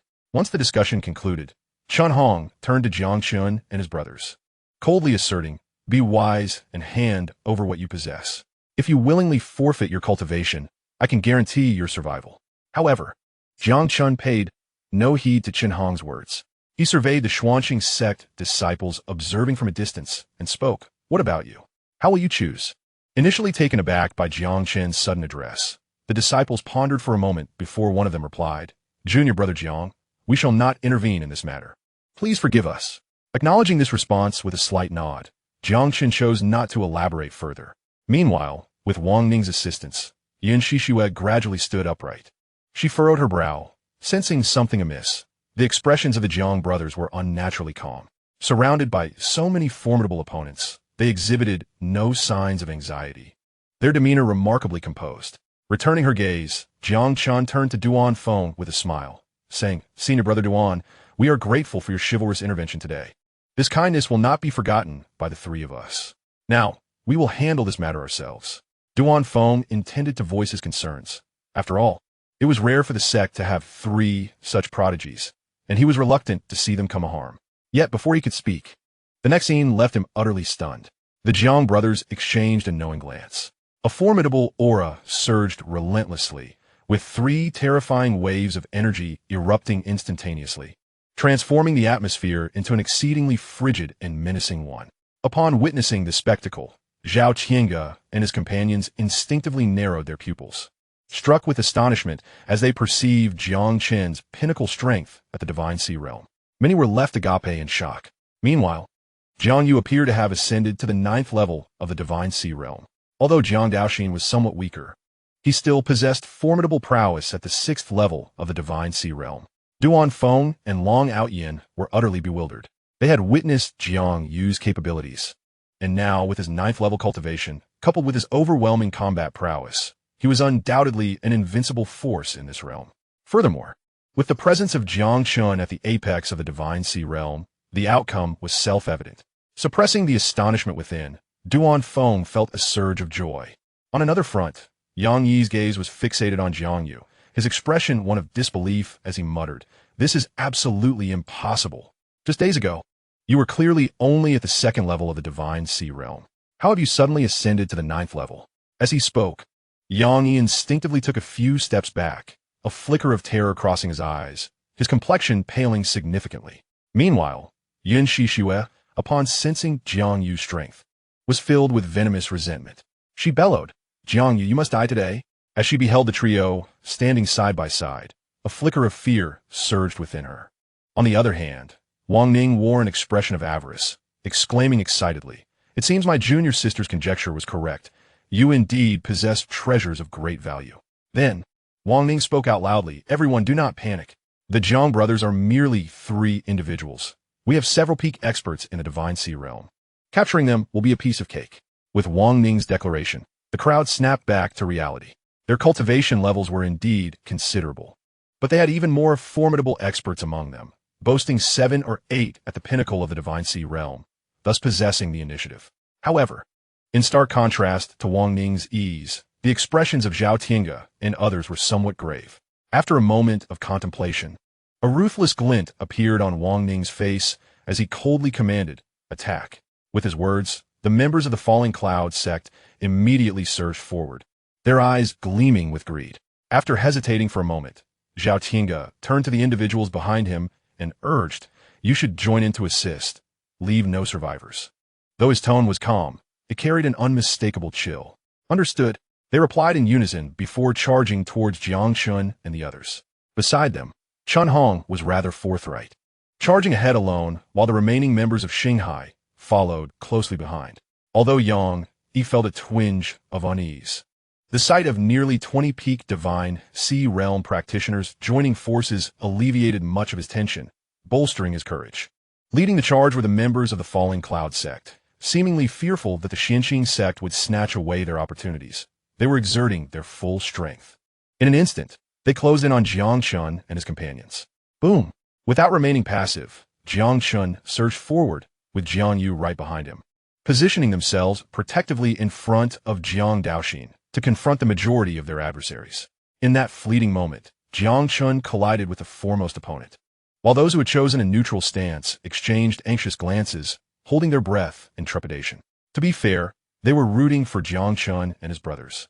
For years they had been oppressed by the royal family, and the sight of the Jiang brothers ignited a glimmer of hope within them. Boom! However, the subsequent scene left everyone utterly astounded. The man at the 9th level of the Divine Sea Realm was unable to withstand even a single punch from Jiang Chen and was sent flying, unconscious within mere moments. Such strength! Kill! After a brief pause, instead of fear, the onlookers' fervor intensified. The stronger Jiang Chen and his companions proved to be, the more precious their possessions appeared. Today, they could not afford to miss this opportunity. Thunderous sounds reverberated as over 20 peak Divine Sea Realm practitioners collectively surrounded Jiang Yu and his companions. Launching a fierce assault, Duan Feng attempted to step forward to assist, but was blocked by Wang Ning. Duan Feng, if you dare to move another step, I will annihilate everyone from the Purple Cloud Society right now, Wang Ning declared. Duan Feng, faced with Wang Ning's threat, hesitated, knowing that if Wang Ning were to act recklessly against the Purple Cloud Society, he would be powerless to stop him. Wise of you to recognize your place. Wang Ning smirked, satisfied to see Duan Feng halt his advance. He then turned his attention to Xianxia. At that moment, observing the trio under siege, Xianxia's initial glee quickly gave way to unease as she sensed something amiss. With the passage of time, the Jiang brothers showed no signs of defeat. Rather, they grew bolder in battle, their coordination becoming increasingly seamless. Though they bore some bloodstains, they were merely from their adversaries. They themselves remained unscathed. Just then, a piercing scream echoed through the air. A man with a dark complexion now wore an expression of sheer terror, desperately clutching his chest where a long blade had been plunged. The wielder of the knife was Jiang Daoxin. With a swift motion, the blade was extracted, releasing a cascade of crimson droplets. Without affording the man any chance to react, Jiang Daoxin decisively severed his head. Brother Du, upon witnessing this gruesome act, the disciples of the Falling Cloud sect erupted in exclamations, their eyes ablaze with a murderous intent that intensified, leading them to strike with even greater ferocity. The slain individual, Du Xian, was a core disciple, possessing a cultivation level of the 2nd realm of the transformation stage. In the outside world, Jiang Daoxin, with his cultivation at the Sea of Divine Realm, could have easily subdued him with a mere gesture. Yet now, he lay dead before them, a situation steeped in humiliation. In the face of their wrath, Jiang Daoxin merely smiled, glancing at the long knife in his hand, and remarked softly, though this blade may be a tad light, it shall suffice. With that, he plunged into the throng of adversaries. Meanwhile, Wang Ning, upon witnessing Du Xian's demise at Jiang Daoxin's hands, felt his pupils constrict. Here, the strength of everyone was relatively equal. If this man could eliminate a peak expert of the Sea of Divine Realm amidst their onslaught, what hope did he have against him? The thought sent a chill through Wang Ning's heart, prompting him to shout angrily, "Do not hold back. Quickly eliminate them. Kill them all." Faced with Wang Ning's urgency, the disciples of the Falling Cloud sect felt a deep sense of despair. They, too, yearned to vanquish Jiang Chen and his companions. Yet the reality had deviated drastically from their expectations. Rather than gaining the upper hand, their numbers dwindled. The Jiang brothers appeared as harbingers of death, and those they targeted fell after only a few exchanges, their attacks mercilessly brutal. As the bodies piled up, the confidence that had once buoyed them began to give way to a creeping fear. Duan Feng and Long Outyin were equally astonished. They had known the Jiang brothers were formidable, yet they had not anticipated such overwhelming strength. At that moment, Chen Hong clashed with Jiang Yu, and within mere moments of engagement, a flush of mockery graced his face, his eyes filled with horror. What manner of monstrosities are these three? Why are they so terrifying? I cannot gain any advantage over them. No, they must not be allowed to leave alive. The third prince's grand plan cannot be thwarted by anyone. Today, regardless of the cost, we must eliminate Jiang Chen and his companions. The Xiankong sect does not require prodigies. We have painstakingly achieved our current position, and we cannot allow them to rise from the ashes. With this thought, Chen Hong cast a glance over at Yang Yi and the others. In a low voice, he urged, "Do not concern yourselves with others. Follow my lead and eliminate Jiang Yu first." "Understood," President came to reply. After this acknowledgement, Yang Yi and the others felt their auras surge with fervor, even resorting to the sacrifice of their own vital essence to harness formidable strength. Since Jiang Chen possessed the greatest prowess, a larger number of assailants converged upon him. However, in the face of this onslaught, Jiang Chen not only held his ground, but also managed to counterattack, taking down several adversaries.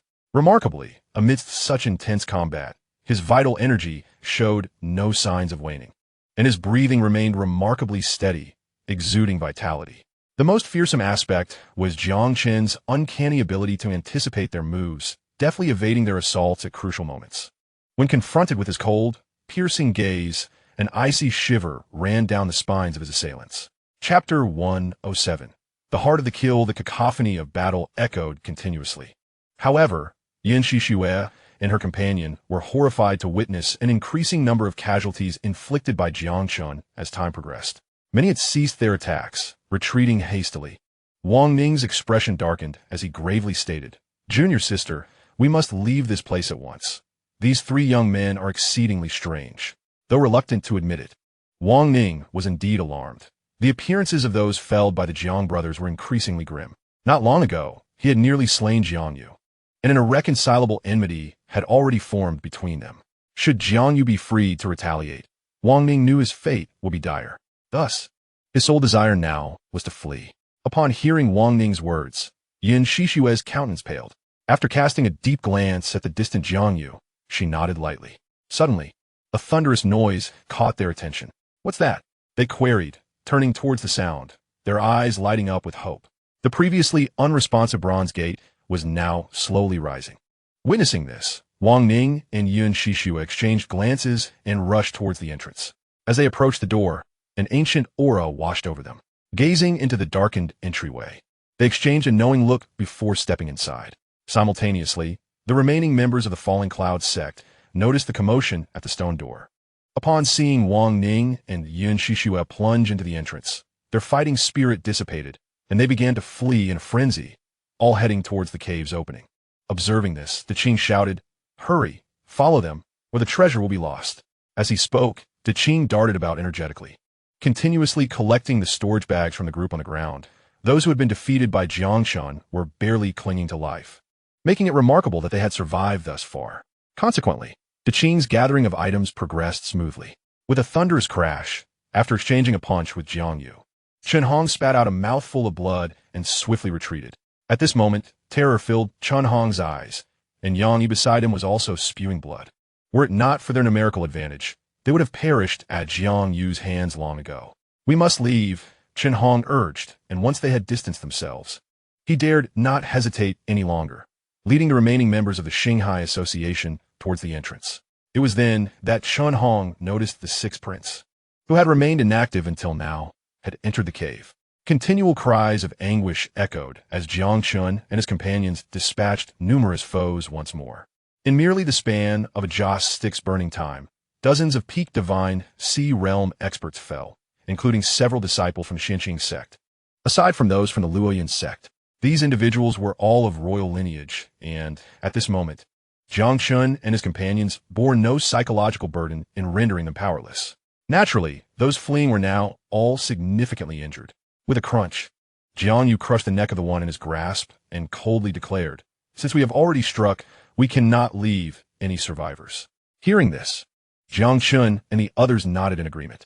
Observing the three brothers, brimming with murderous intent, Duan Feng opened his mouth as if to say something, but ultimately chose silence. Since Jiang Yu had decreed no mercy, Chen Hong and the others were surely within the range of their hunt.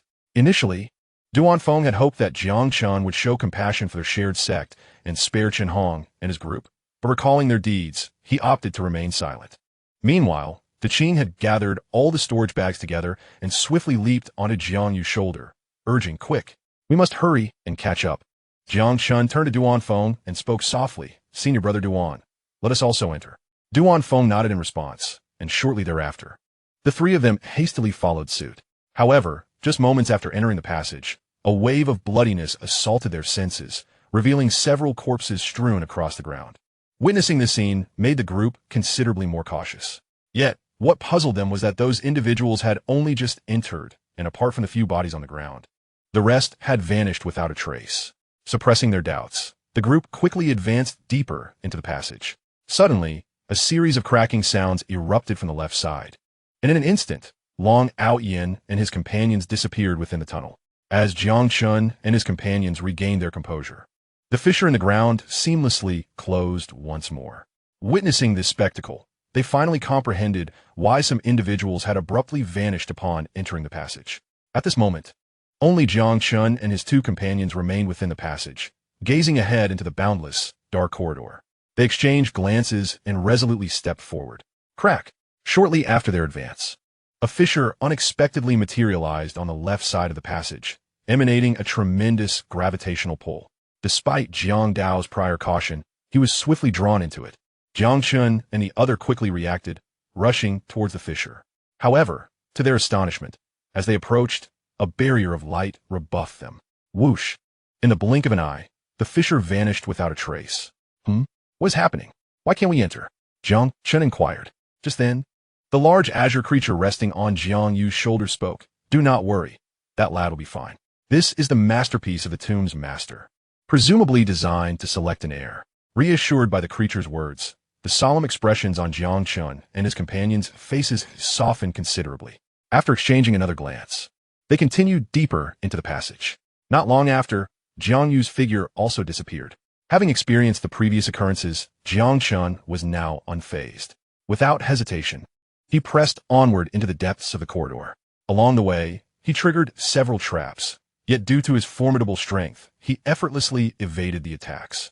However, Jiang Chen found it peculiar that, despite traveling for some time, he had yet to encounter any void fissures. Buzz! Crack! At that moment, a tremor resonated through the passage, and a void fissure suddenly appeared on the right side. A powerful suction emanated from it, and without resistance, Jiang Chen allowed himself to be drawn into the fissure. Upon entering, he felt as though he was plummeting downward. The rapid descent created a whistling sound in his ears, and within the fissure, darkness enveloped him, rendering his outstretched hand invisible. Boom! After several breaths, a resounding crash echoed, and once again, he felt the solid ground beneath him. Quickly regaining his stability, Jiang Chen utilized the faint light to survey his surroundings. After examining the area for a while, Jiang Chen furrowed his brow. He found himself in a modest stone chamber, and after a thorough inspection, he discovered no treasures aside from the stone tablet positioned at the center of the chamber. Chapter 108, 9 Turns of the Divine Dragon Technique. After surveying the room, Jiang Chen noticed a stone door on the right wall. After much effort, Jiang Chen discovered that no matter how hard he tried, he could not budge the stone door. Having found no treasure, he was instead trapped within the stone chamber, which left him feeling quite vexed. Realizing he could not escape from this place, Jiang Chen stepped toward the stone tablet. As he approached, he noticed that it was inscribed with numerous ancient characters, accompanied by some peculiar illustrations. Observing these ancient writings, a look of perplexity crossed Jiang Chen's face. He could not decipher a single character. However, the illustrations suggested that this might be a method for body refinement. System, can you translate these ancient texts? Translating these ancient texts posed no problem, but it would require the expenditure of 3,000 opportunity points. 3,000 opportunity points? Upon hearing the system's response, Jiang Chen hesitated for a moment before softly conceding, if it costs 3,000, then so be it. Please translate. As Jiang Chen's words fell, the system immediately deducted 3,000 opportunity points, and fragments of text began to materialize in his mind. As he had anticipated, the ancient writings on the tablet detailed a body refinement technique known as the 9 Transformations of the Divine Dragon. 9 Transformations of the Divine Dragon sees the creation of heaven and earth, awaken the divine treasures within the flesh, and through overwhelming power, open up a celestial realm within the body. Infuse the essence of the sun and moon to temper the physique. When cultivated to perfection, the body can rival that of the dragon clan. Jiang Chen had to admit that the 9 transformations of the divine dragon was indeed remarkable. However, he already possessed the chaotic creation technique, rendering this body refinement technique somewhat redundant. In truth, this technique was more suited for Jiang Yu, given that he possessed the azure dragon physique. If paired with this ancient art, his combat prowess would undoubtedly soar. Nonetheless, Jiang Chen did not abandon the notion. After processing the information in his mind, he realized that in order to escape from this stone chamber, He must cultivate the 9 transformations of the divine dragon to the 2nd level. The technique comprised 9 levels, and each level would open a celestial realm within the body. This characteristic bore some resemblance to the 9 vortices within Jiang Chen. To open 9 celestial realms will surely require even more resources for breakthrough. It is already arduous to supplement the 9 vortices. Adding 9 celestial realms will exponentially increase the difficulty. For now, his low realm was manageable. But as his level continued to rise, the energy required would become increasingly formidable. Most individuals would hesitate to cultivate such a technique due to its exorbitant resource demands. Yet, Jiang Chen understood all too well that if he wished to exit this place, he had no choice but to cultivate this technique. 9 celestial realms, it is then. With the system at my disposal, resources will not be a concern. It merely requires a bit more time. Having come to this conclusion, Jiang Chen no longer hesitated and immediately settled into a meditative posture. In a low voice, he commanded, "System commence transmission." Ding! 9 transformations of the divine dragon technique transmission initiated. The techniques scanned by the system could be transmitted directly, thereby sparing Jiang Chen considerable trouble. As the system proceeded with the transmission, Jiang Chen's comprehension of the 9 transformations of the divine dragon technique deepened, prompting him to unconsciously begin its operation. With the continuous circulation of the technique, the vital energy within him was entirely mobilized, swiftly coursing through his body. Boom! As Jiang Chen diligently practiced, a mysterious aura emanated from within, causing a resonant rumble to echo throughout the stone chamber. Soon after, Jiang Chen was astonished to find himself in an unfamiliar environment.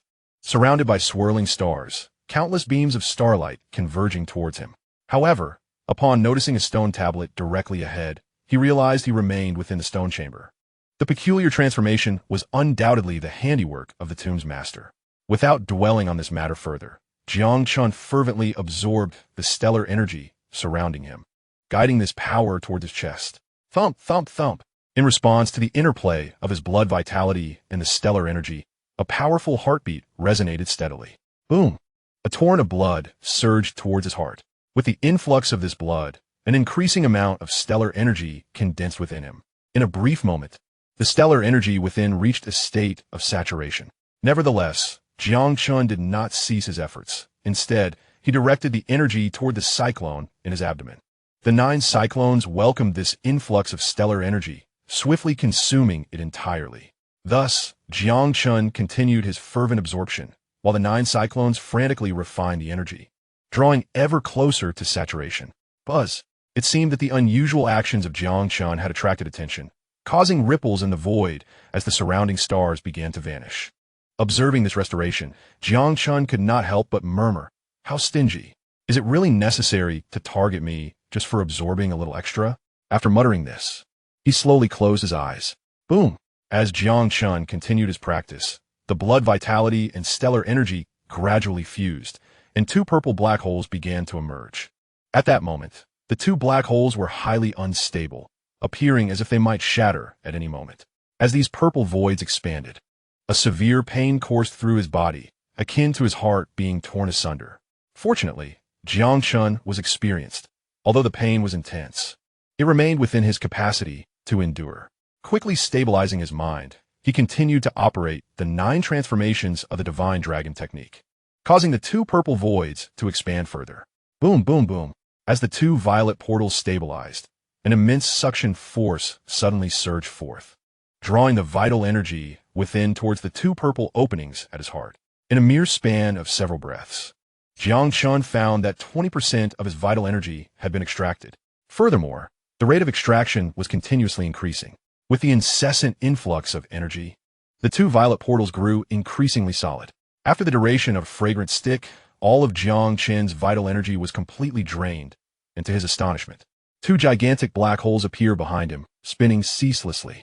After a considerable pause, an abundant flow of spiritual energy surged forth from the violet portals, rapidly entering Jiang Chen's body. Sensing this pure spiritual energy, a glimmer of joy appeared in Jiang Chen's eyes. He discovered that the concentration of the spiritual energy pouring forth from the portals had increased by at least 1/5, making absorption significantly easier. In less than the time it takes to burn half a fragrant stick, Jiang Chen's previously depleted vital energy was restored to its original state. Under Jiang Chen's control, the two massive portals gradually diminished in size until they vanished into the void. Simultaneously, he was astonished to find that two whirlpools had emerged in his heart, resembling the two portals that had just appeared. Chapter 109. Encounter in the Portal and Intense Assault. After pondering for a moment, Jiang Chen swiftly mobilized his vital energy, directly activating the 9 great vortices, and then began to stimulate the two portals within him. With the enhancement of the portals and the vortices, Jiang Chen felt his power surging exponentially. Although his realm showed no signs of change, his combat strength had increased by several dozen times, leaving him utterly astounded. Previously, when activating the 9 vortices simultaneously, his combat strength would at most increase 5-fold. Yet now, with the addition of merely 2 portals, his power had escalated so dramatically. With my current strength, I could contend against a 7th-tier transformation realm opponent, and if I were to utilize my heavy pupils, I might even be able to slay a 9th-tier transformation realm expert. At this moment, a gleam of confidence shone in Jiang Chen's eyes. Moreover, he realized that the energy he had been lacking had been completely replenished, allowing him to directly break through to the transformation realm once he exited the Divine Source secret realm. At that time, his strength would ascend once more. 9 great portals? How truly exhilarating. Jiang Chen did not continue his cultivation, for his resources were nearly exhausted. Although he possessed a frost lotus, refining it would be an extravagant use of time, and with the Divine Abyss secret realm soon to close, he had no desire to remain trapped within. With a decision made, Jiang Chen promptly stepped towards the stone door, pressing his arm against it as he slowly activated the 9-turn Divine Dragon Art. Crack, crack, crack. As soon as it began to operate, the stone door emitted a series of cracking sounds before slowly ascending. Suddenly, a thunderous roar erupted from behind. Jiang Chen turned to look back and was astonished to see the stone tablet shatter, disintegrating into powder in no time. Without lingering on this matter, he stepped out of the stone chamber. After surveying his surroundings for a moment, Jiang Chen realized he was still within the corridor. Just then, he distinctly felt a gentle breeze brushing against his cheek, carrying a hint of earthy scent. Upon this realization, he immediately proceeded in the direction from which the breeze originated. As he ascended further, the sound of wind surging into the passage grew more pronounced, and he could faintly hear the rumble of thunder. It seems my conjecture was correct. This is indeed the exit. Before long, a glimmer of light appeared at the dark opening. However, just as Jiang Chen was about to step out, a group of individuals blocked his path, their eyes glinting with murderous intent. The newcomers were none other than Chen Hong and his companions, who had fled not long ago. Although Chen Hong's cultivation remained suppressed at the peak of the Divine Sea realm, his aura was considerably stronger than before, and the injuries he had sustained had fully healed. Behind him, Yang Yi and others were brimming with vitality, their eyes sparkling with excitement, clearly having reaped significant rewards. To Jiang Chen's surprise, several disciples of the Falling Cloud sect stood beside Chen Hong. 2 of them were at the peak of the Divine Sea realm. While their aura was not as formidable as Chen Hong's, it was still quite powerful. Chen Hong fixed his gaze on Jiang Chen, and upon confirming that Jiang Chen was alone, he spoke with exhilaration. "We've caught a straggler. This was indeed effortless. Let us see who can save you this time." Jiang Chen met Chen Hong's gaze unwaveringly and replied coldly, "Chen Hong, as a core disciple of the Xianxia sect, how can you collude with disciples of the Falling Cloud sect to attack a fellow sect member? Are you not afraid of facing the sect's punishment?" Chen Hong chuckled. "Punishment? Once I eliminate you, today's events will remain a secret, and no one will trace it back to me. Besides, the Xianxia sect won't last much longer. Once the imperial court is ready, there will be no need for this sect to exist. The Tianlong dynasty only requires one sect." Upon hearing this, Jiang Chen narrowed his eyes slightly. It was evident from Chen Hong's words that the Tianlong dynasty seemed to be colluding with the Falling Cloud sect, aiming to obliterate the Xianxia sect entirely. Before Jiang Chen could respond, Chen Hong continued, "You must be curious as to why I am revealing this to you, right?" Despite Chen Hong's probing question, Jiang Chen remained silent, and Chen Hong did not appear the least bit embarrassed. With a cold voice, he remarked, "A deceased individual will not reveal secrets. No matter how much you know, it is of no consequence." Due to an increase in his strength and the fact that he was the only one present, Chen Hong could not help but feel a surge of arrogance. However, he did not let it cloud his judgment. After stabilizing his emotions, he spoke in a low tone, "Let us make our move." As his words fell, Chen Hong rushed towards Jiang Chen, followed closely by Yang Yi and the others. Despite their disdainful remarks about Jiang Chen, none of them dared to hold back when it came time to act. After all, they had recently experienced Jiang Chen's terrifying combat prowess firsthand. Underestimating him could lead to dire consequences. Buzzing sounds filled the air as Chen Hong raised his hand and unleashed a lethal strike. Wielding a black iron knife aimed straight at Jiang Chen, the blade emitted a continuous hum, and a fierce wave of sword energy surged forth in an instant. Chen Hong was employing a martial technique known as breaking the cloud's three blades, a mid-tier, mystical skill renowned for its formidable power. Having cultivated it to perfection over the years, Chen Hong had reached a level where a single strike could split mountains and shatter the earth. Moreover, while at the first level of the transformation realm, he had once defeated a second-level ferocious beast using this very technique. It is worth noting that, under normal circumstances, beasts of the same realm are typically more powerful than humans. Thus, his ability to slay a beast of a higher level showcased the might of this martial art. As Chen Hong charged towards him, Jiang Chen exhibited no inclination to evade. Instead, he met the descending blade with his fist. Through the continuous refinement of the chaos transformation technique and the 9-turn divine dragon technique, Jiang Chen's physical form had been significantly enhanced, rendering ordinary spiritual weapons incapable of harming him. Clang! The long knife struck Jiang Chen's fist, producing a crisp sound, and a shockwave radiated outward. Witnessing Jiang Chen emerge unscathed, Chen Hong's expression changed drastically, his eyes filled with astonishment. Before he could react, an immense counterforce surged back at him, causing him to emit a muffled grunt. Damn it, this guy has grown stronger again. After letting out an angry roar, Chen Hong was propelled backward several steps by the overwhelming force before he could regain his footing, his breath now somewhat disordered. His reaction prompted Yang Yi and the others to intensify their efforts even further. Boom, boom, boom. In an instant, the corridor reverberated with thunderous sounds as Chen Hong quickly recalibrated his breath and charged forward once more, brandishing his long knife. To his shock, within the brief exchange, two of his companions had already sustained severe injuries at the hands of Jiang Chen. Furthermore, from Jiang Chen's leisurely demeanor, it was evident that he had not yet unleashed his full potential. Chapter 110, Complete Annihilation, Forceful Soul Search. Chen Hong's expression darkened as he gripped his knife and charged forward once again.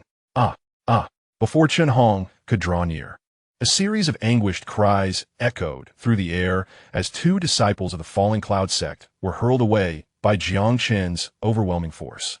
In an instant, blood gushed forth from their bodies, accompanied by the ominous sound of shattering bones and the collapse of their chests.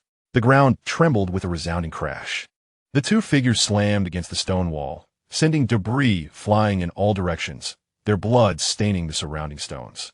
At that moment, the two disciples found themselves on their knees, hands pressed against the ground, blood continuously spewing from their mouths, mingled with fragments of their internal organs. As they felt the life force within them rapidly ebbing away, they gritted their teeth against the pain and desperately retrieved numerous healing elixirs from their storage pouches, swallowing them all at once. Yet, despair washed over them as they realized that, due to the severe damage to their organs, these potions could only temporarily delay their demise. Failing to alter their grim fate, Chen Hong, acutely aware of their plight, felt a sudden shift in his demeanor. The once calm expression vanished, replaced by an unmistakable glint of fear in his eyes. With only 5 peak divine sea realm cultivators on his side, losing 2 in merely 10 breaths of combat revealed the staggering disparity in strength between the two parties. How infuriating! I refuse to believe I cannot kill you, he roared, igniting his vital essence and causing his aura to surge dramatically. Although he remained at the peak of the divine sea realm, the terrifying might he exuded was akin to that of the creation realm. Today, he could not allow Jiang Chen to leave alive, should his previous words reach others. The nature of the third prince would surely lead to the annihilation of his entire clan. The blade in his hand vibrated with increasing intensity as Chen Hong gripped the hilt tightly, his veins bulging with exertion. The spiritual energy in the air surged wildly, converging rapidly towards the long knife. As the essence flowed forth, the blade's aura grew ever more formidable. Meanwhile, Yang Yu was in a state of retreat, accompanied by another peak divine sea realm expert. Both were in a disheveled state, having sustained severe injuries from a single attack by Jiang Chen. Had they not burned their vital essence at a crucial moment, they might have already met their end. Yet, despair lingered as, despite their frenzied efforts to harness their essence, they could inflict no harm upon Jiang Chen and were left with no choice but to flee. As they watched Jiang Chen approach with alarming speed, a sense of regret crept into their hearts. However, upon noticing the escalating aura from Chen Hong, a flicker of hope emerged in their desperate gazes. Yang Yi exchanged a glance with the man beside him, a fierce determination etched upon their faces. In an instant, their auras surged anew, and they unleashed their most potent techniques toward Jiang Chen. Simultaneously, a commotion arose from Chen Hong's direction. In a flash, he appeared, gripping his long knife tightly as he propelled himself toward Jiang Chen. In a fleeting moment, he stood side by side with Yang Yi. Chen Hong, break the void slash. A thunderous roar erupted as Chen Hong summoned immense strength, swinging his long knife directly at Jiang. In the face of the terrifying assault from the three, Jiang Chen remained utterly composed. As his vital energy surged, the dormant cave within his heart began to respond, unleashing a cascade of radiant light. Subsequently, a violet glow enveloped Jiang Chen, his long hair billowing as if stirred by an unseen wind, his aura escalating dramatically. With a resounding thud, Jiang Chen propelled himself forward with renewed speed, and the two forces collided with a tremendous impact. The corridor echoed with a cacophony of crashing sounds, the terrifying shockwave shattering the surrounding stone walls, enveloping the space in a cloud of dust. No, this is impossible.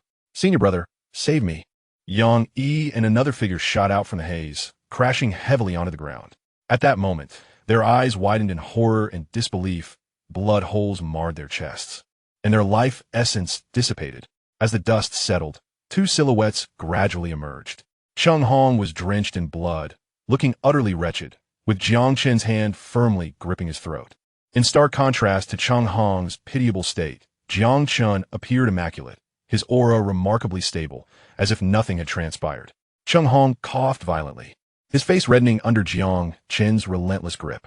Jiang Chen, you mustn't kill me. I am in the service of the third prince. If you take my life, the third prince will not spare the Jiang family. With everyone else perished, Chen Hong could only cling to the hope that the third prince would intimidate Jiang Chen. In Chen Hong's eyes, Jiang Chen's decision to leave him alive was a sign of his fear of the third prince. Thus he had to seize this opportunity.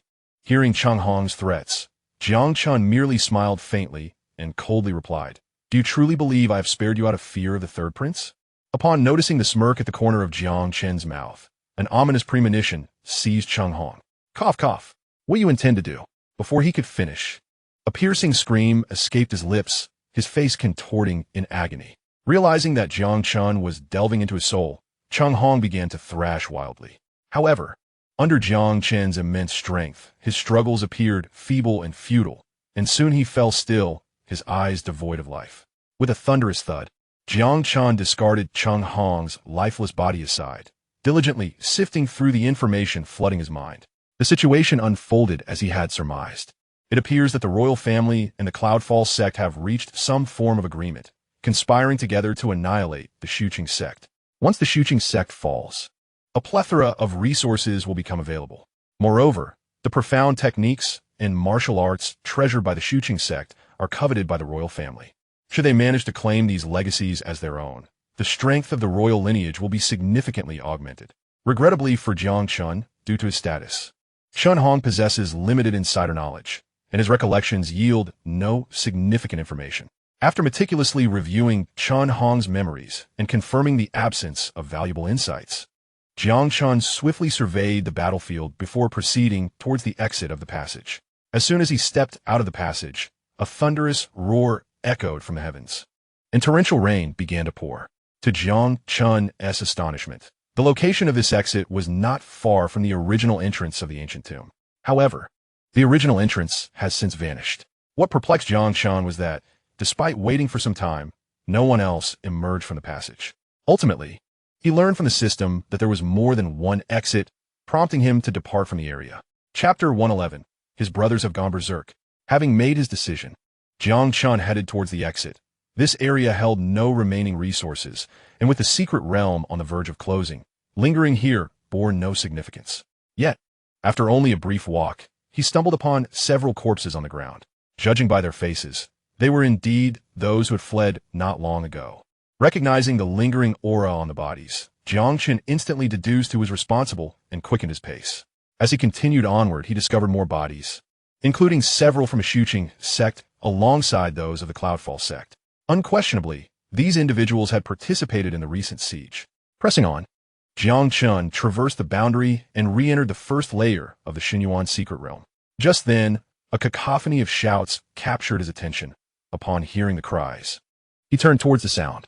He saw Xia Lu rushing towards him with a group of individuals in tow. This group consisted of his fellow disciples, whom Jiang Chen had previously rescued in the first layer, clearly indicating that they had been acting together during this time. Upon reaching Jiang Chen, Xia Lu panted heavily, and after regaining his composure, he urgently exclaimed, "Boss, you've finally emerged. Come quickly, something grave has occurred." "What is it?" Jiang Chen promptly inquired, intrigued by Xia Lu's words. Xia Lu took a moment to organize his thoughts, suppressing the astonishment within. He spoke, "Your elder brother and the third brother have gone mad, relentlessly pursuing the disciples of the Fallen Cloud sect, and many from the Xianxia sect have also fallen victim. They are currently targeting the sixth prince. You must intervene immediately." Jiang Chen replied, "What? Is the sixth prince the only one left?" As soon as Xia Lu finished speaking, Jiang Chen's voice resonated. Observing Jiang Chen's reaction, Xia Lu believed he grasped the gravity of the situation. He continued, "Aside from the sixth prince, there are a few disciples of the Fallen Cloud sect, but they are currently cornered." Jiang Chen responded, "As long as they aren't all dead, I'll rush over to claim a few heads. I cannot allow them to be slaughtered. By the way, where are they now?" Claim heads?"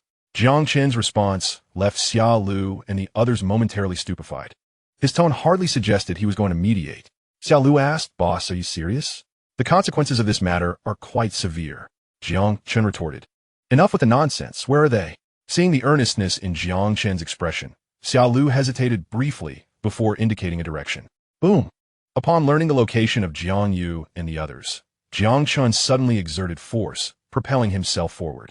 Watching Jiang Chen swiftly vanish, Xia Lu blinked in surprise before promptly following suit. "Boss, wait for me." The remaining junior brothers, witnessing this scene, also hastened to follow. Their eyes filled with admiration as they recalled Jiang Chen's words. At that moment, although Jiang Chen's strength was suppressed at the peak of body refinement, his speed was astonishing. Each leap covered several dozen zhang, bringing him closer to the scene of the incident. Boom! Before long, the sounds of combat reached Jiang Chen's ears.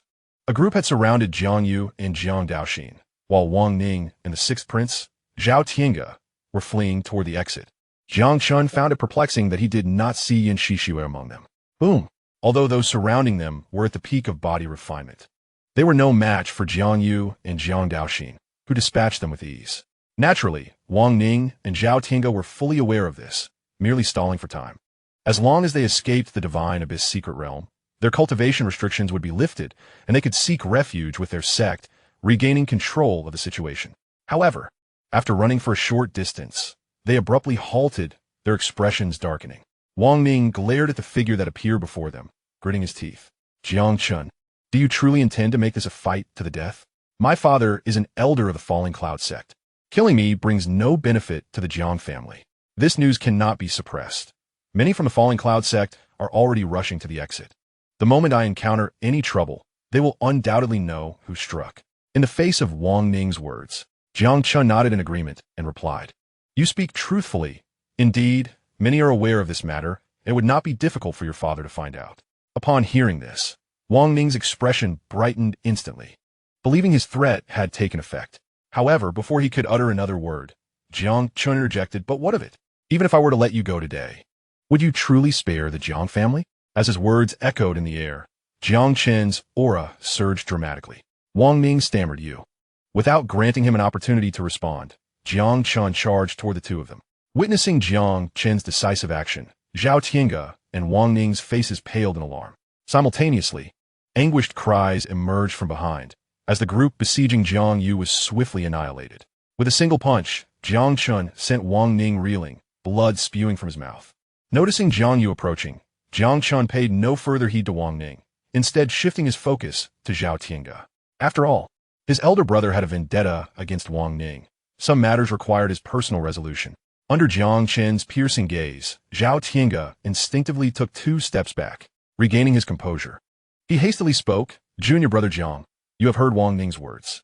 Today's news cannot be concealed.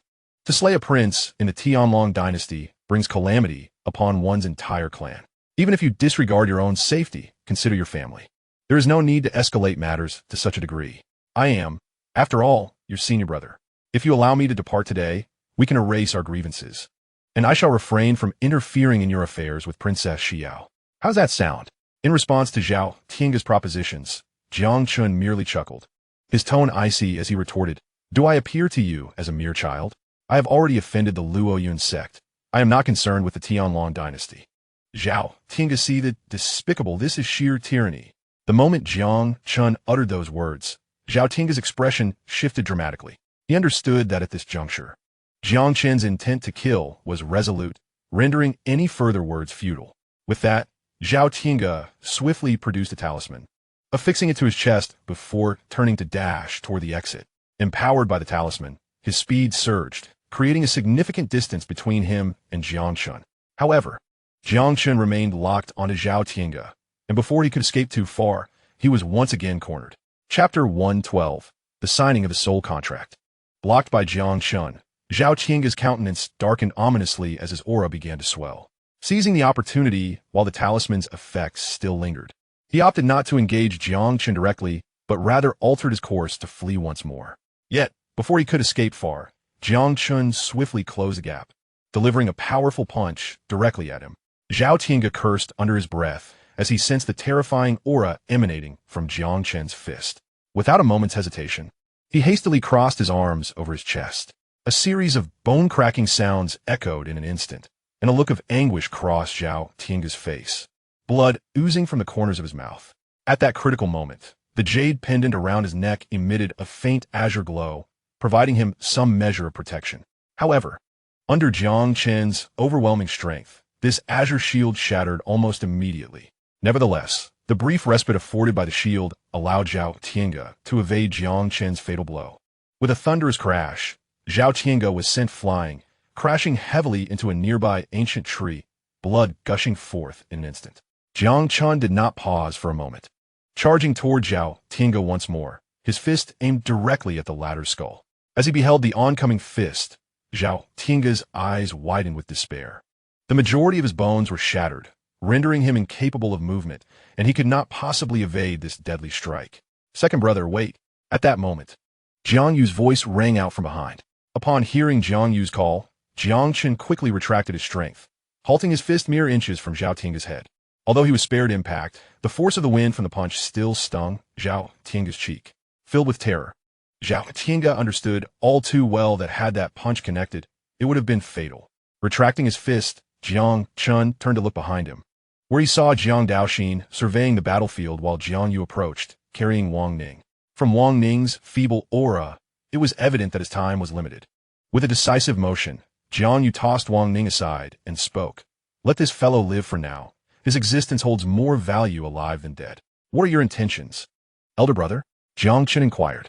"If this man perishes here, the royal family will undoubtedly turn against us, and with the addition of the Falling Cloud sect, the Xianxia sect will certainly be unable to protect the Jiang family. Therefore, Zhao Tianga cannot die just yet. However, we can place a soul curse on him, enabling him to gather intelligence for us." "That sounds reasonable," Jiang Chen conceded. It must be said, this was indeed a wise decision.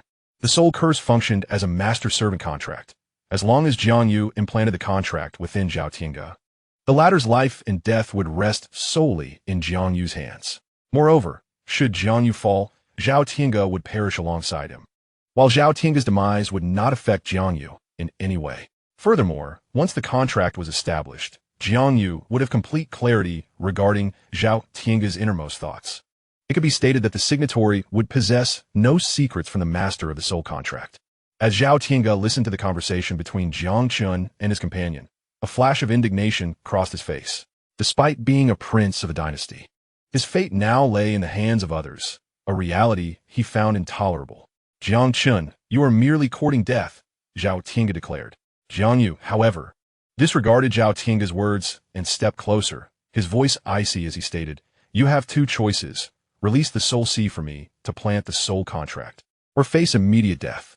As his words fell, an overwhelming aura of murderous intent emanated from Jiang Yu, his gaze fixed intently on Zhao Tiange. Confronted with Jiang Yu's lethal stare, Zhao Tiange ultimately opted for the latter choice. A mere insect seeking survival, he reasoned that as long as he lived, there remained a glimmer of hope. Should he perish, the demise of the Jiang family would hold no significance. With Zhao Tiange's willing cooperation, the soul contract was signed with remarkable ease. Coughing, Zhao Tiange's complexion paled further, blood trickling from the corner of his mouth. Very well, take some time to recuperate.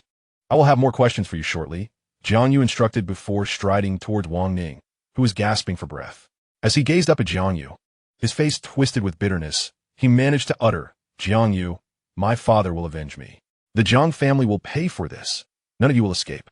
With those words, a torrent of blood erupted from Wang Ning's mouth, and he soon dissipated into lifelessness, having been rendered powerless and fully aware of his impending demise. Wang Ning chose to sever his own lifeline. At that moment, Xia Lu and his group arrived, their expressions filled with shock as they beheld the bodies strewn across the ground. Xia Lu rushed to Jiang Chen, anxiety evident in his voice. This is troublesome, very troublesome. Boss, many from the Falling Cloud sect have escaped, and we were unable to stop them. They surely won't rest until they seek revenge. What should we do now?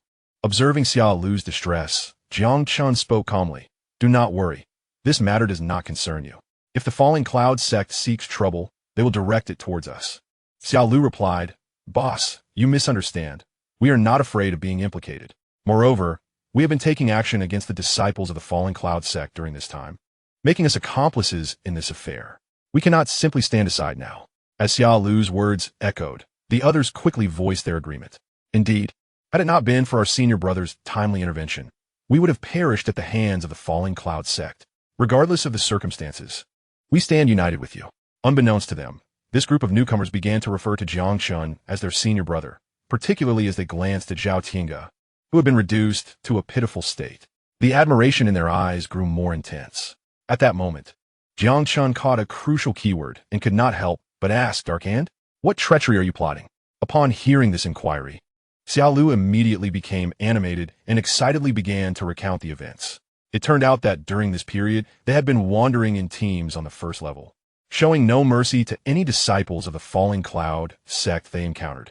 Not long ago, Xia Lu's urgency in seeking out Jiang Chen stemmed from the actions of Jiang Yu and another against some fellow disciples of the Xianxia sect. They feared that the situation might escalate beyond control. However, upon learning of Jiang Chen's stance, Xia Lu and the others decided to take bold action. On their way here, they relentlessly targeted the isolated disciples of the Falling Cloud sect. They were acutely aware of their own limitations in strength. Even if they caught up to Jiang Chen, they would be of little help.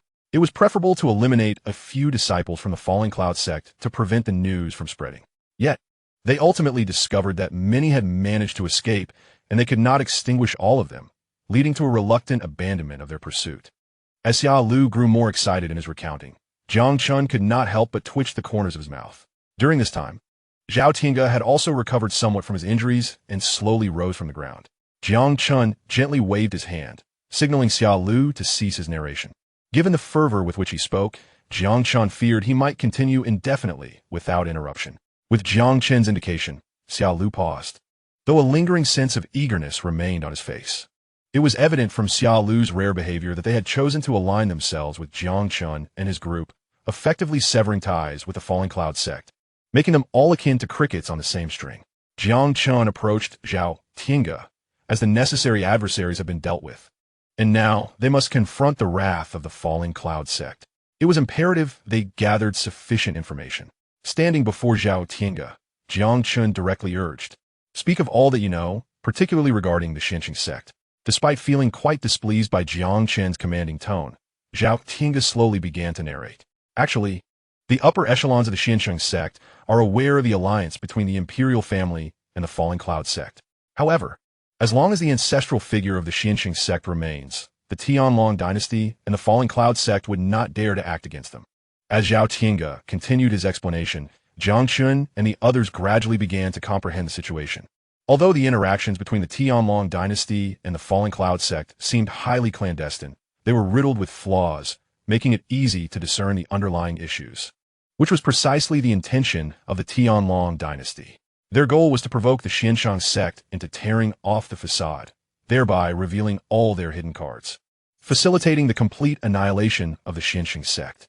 Yet, in the face of the oppression from these two formidable forces, the upper echelons of the Xianxia sect remained unfazed, steadfastly refusing to retaliate despite relentless provocations.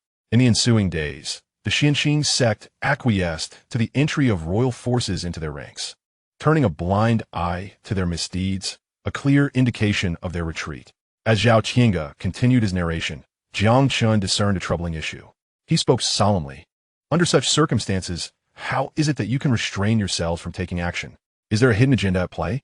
Zhao Qiange responded. The Xianxia sect is astute, having dispatched most of its talented disciples elsewhere. The two major factions even speculate that several core legacies have been sent away. Until the remaining talented disciples are located, no one dares to act rashly. After all, their potential is formidable. If we fail to eradicate them completely, the repercussions could be dire. Thus, they are biding their time for an opportune moment. It was revealed that within the Xianxia sect, there exists a tradition of holding a grand sect ceremony every 4 years, at which time all disciples must return to the sect. As that day approached, the Tianlong dynasty and the Luoyun sect planned to make their move. At this juncture, Jiang Daoxin interjected, given that the Xianxia sect is embroiled in internal strife. Even if there were a grand ceremony, would those disciples who have left truly return? However, Zhao Qiange shook his head slightly, explaining, in truth, the disciples of the Xianxia sect are remarkably united. The current discord is largely due to the predominance of royal members, which has led to this predicament. Just look at Duanfeng's demeanor. It is precisely because of the strong cohesion among the disciples that the royals harbor misgivings and choose to act against them. Moreover, do not be deceived by the elders' apparent indifference. The Xianxia sect is renowned for its protective nature. As more information came to light, the three brothers, Jiang Chen, exchanged glances, their lips curving upward slightly. After conversing for a while, Jiang Chen turned to Xia Lu and the others, stating, once we emerge from the Xinyuan secret realm, the Luoyun sect will undoubtedly seek to trouble us. It would be prudent for you to depart first to avoid entanglement in our affairs. Although Xia Lu and the others had also slain members of the Luoyun sect, they had primarily dealt with outer disciples who were unlikely to pursue the matter rigorously. In contrast, the three of them had not only eliminated numerous core disciples, but had also taken down Wang Ning, prompting the Luoyun sect to seek retribution. Therefore, Jiang Chen wished to spare his junior brothers from any potential fallout. Yet, as soon as he finished speaking, Xia Lu quickly replied, Boss, we are not afraid. If it comes to it, we would rather die. After all, it was you who saved my life. Indeed, Brother Jiang, there is no need to say more. Without you, we would have perished at the hands of the Luoyun sect long ago. We fear not death. Seeing the resolute expressions on their faces, Jiang Chen nodded slightly, refraining from further persuasion. Very well, let us all take a moment to recuperate. We shall depart in half a joss stick's time. With that, Jiang Chen initiated the next course of action. The crowd each found a position to tend to their wounds, and a profound silence enveloped the surroundings. Hey, Dao Xian, what about the resources you promised to grant me? Can I have them now? At that moment, De Qing's voice rang out. Jiang Chen turned to see that De Qing was engaged in a dispute with Jiang Dao Xian over the spoils, fervently defending his position. Witnessing this scene, Jiang Chen and Jiang Yu approached, soon coming near to Jiang Dao Xian. Upon noticing their approach, Jiang Dao Xian's eyes sparkled, and he handed one storage bag to De Qing, while the remainder he directed towards Jiang Chen and Jiang Yu, muttering, I've given you your share. These are for my elder brothers, not for you. De Qing exclaimed, what the heck? You're being unreasonable. Jiang Chen did not reach for the storage bag offered by Jiang Dao Xian. Instead, he instructed Jiang Yu to take it. With the opportunities for leveraging benefits now exhausted, acquiring those items would not yield critical rewards, so it was wiser to let Jiang Yu utilize them for alchemy, maximizing their value. After a moment of contemplation, Jiang Chen produced a golden spider egg and extended it towards Jiang Dao Xian, saying, Dao Xian, this is for you. Due to Jiang Chen's position being turned away from the others and the distance separating them, not many noticed this exchange. Jiang Yu's eyes widened in surprise at the sight of the golden spider egg. Before he could articulate his thoughts, De Qing interjected, is that the devourer spider? One of the ancient 10 fiends? Where did you find this? Observing the astonishment on Qing's face, Jiang Xian quickly realized that this golden egg was extraordinary. Otherwise, Qing would not have reacted in such a manner.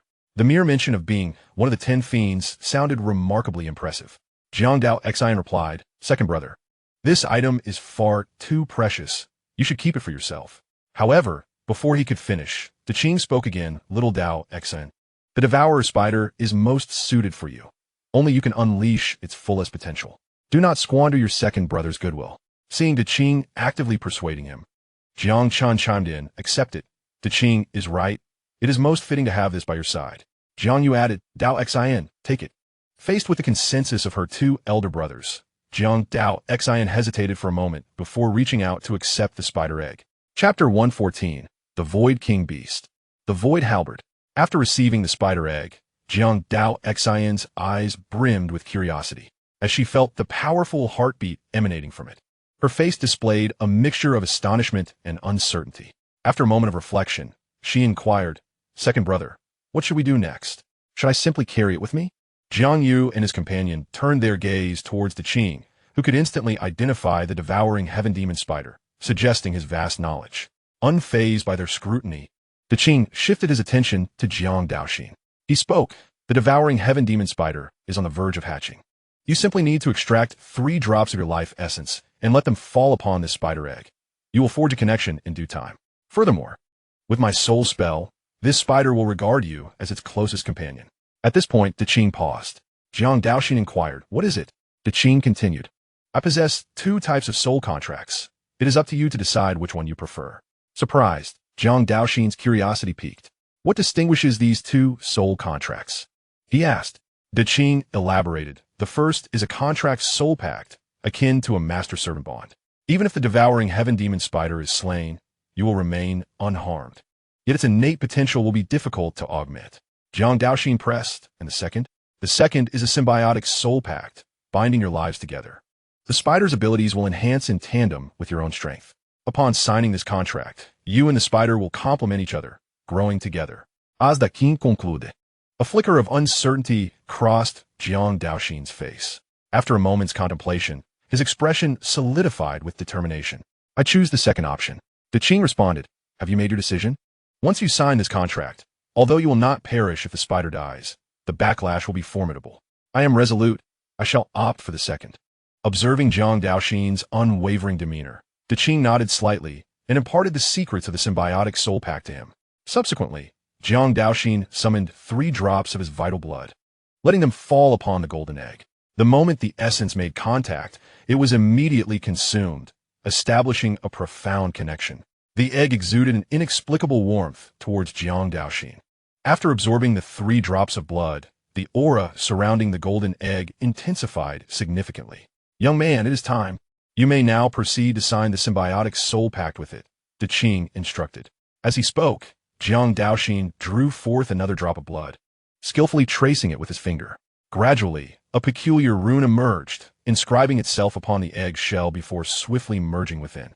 As the rune vanished, Jiang Daoxin distinctly felt his heartbeat resonate with that of the egg, eventually synchronizing in rhythm. Meanwhile, news reached Jiang Chen as well. "Beep.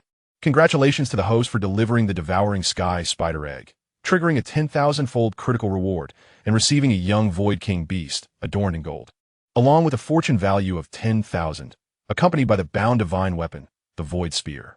The Void King beast is the foremost among the 4 supreme mythical creatures, commanding the power of space, capable of traversing the void with ease. An adult Void King beast can create its own realm and transform itself into a seed, possessing strength comparable to that of an ancient emperor." Upon absorbing this information, a glimmer of joy illuminated Jiang Chen's eyes. He never anticipated that this time he would be bestowed with a golden legend, rewarding him with a supreme mythical beast, transforming itself into a seed and creating a realm. Could it be that the Void King beast can establish a small world within its being? "You may understand it this way," the system replied. "By the way, what is the matter with the Void Spear? Why have I received 2 rewards this time?" "That is the accompanying divine weapon of the Void Beast, essentially a complimentary gift for the host. Besides, you currently possess no weapons, and the value of this Void Spear is extraordinary." While Jiang Chen conversed with the system, Jiang Daoxin approached him, speaking softly, "Second brother, you have given me the spider egg. What will you do here?" Rest assured, second brother's gains extend beyond the devouring sky spider. You need not bear any psychological burden. Hearing Jiang Chen's words, the nearby Deqing's eyes brightened, and he rushed over with excitement. "Little Chenzi, do you have any more treasures? Quickly, let's see what you have." Ever since learning that Jiang Chen was the fate nullifier, Deqing has shown him particular attention. Moreover, during their time together, Deqing discovered that every item Jiang Chen produced was more impressive than the last, akin to a mobile treasury. Jiang Yu, standing nearby, also displayed curiosity. In response to the inquisitive gazes of Jiang Yu and the others, Jiang Chen gently replied, "Now is not the appropriate time to discuss these matters. Let's converse after we exit." "That sounds good," Jiang Yu agreed. Noticing that everyone had more or less regained their composure, Jiang Chen spoke again. "Let us proceed. The time is ripe for our departure." Subsequently, under the leadership of Jiang Chen and the two others, the group marched towards the exit with great resolve.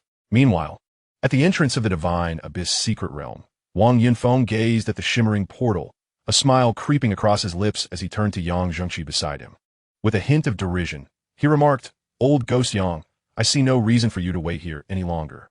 This time, the Falling Cloud sect has made ample preparations. The Xianxia sect will undoubtedly have few survivors." As he spoke, a cruel smile surfaced on Wang Yunfeng's lips, unabashedly revealing the sect's schemes. Yang Zhengqi retorted, "Humph, our Xianxia sect has numerous core disciples. Your Falling Cloud sect is unlikely to gain any advantage." With Yang Zhengqi's words barely spoken, a burst of laughter erupted from Wang Yunfeng's mouth.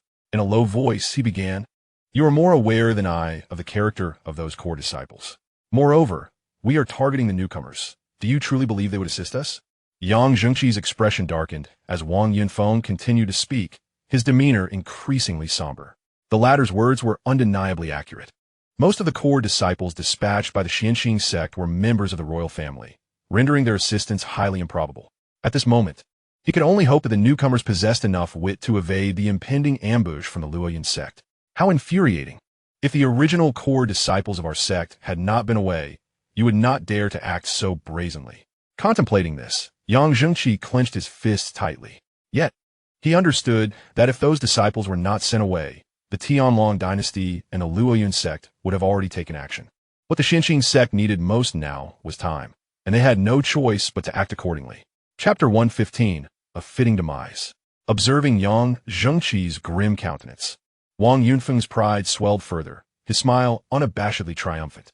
He spoke once more, "Yang Zhengqi, the Xianxia sect is merely struggling in its death throes.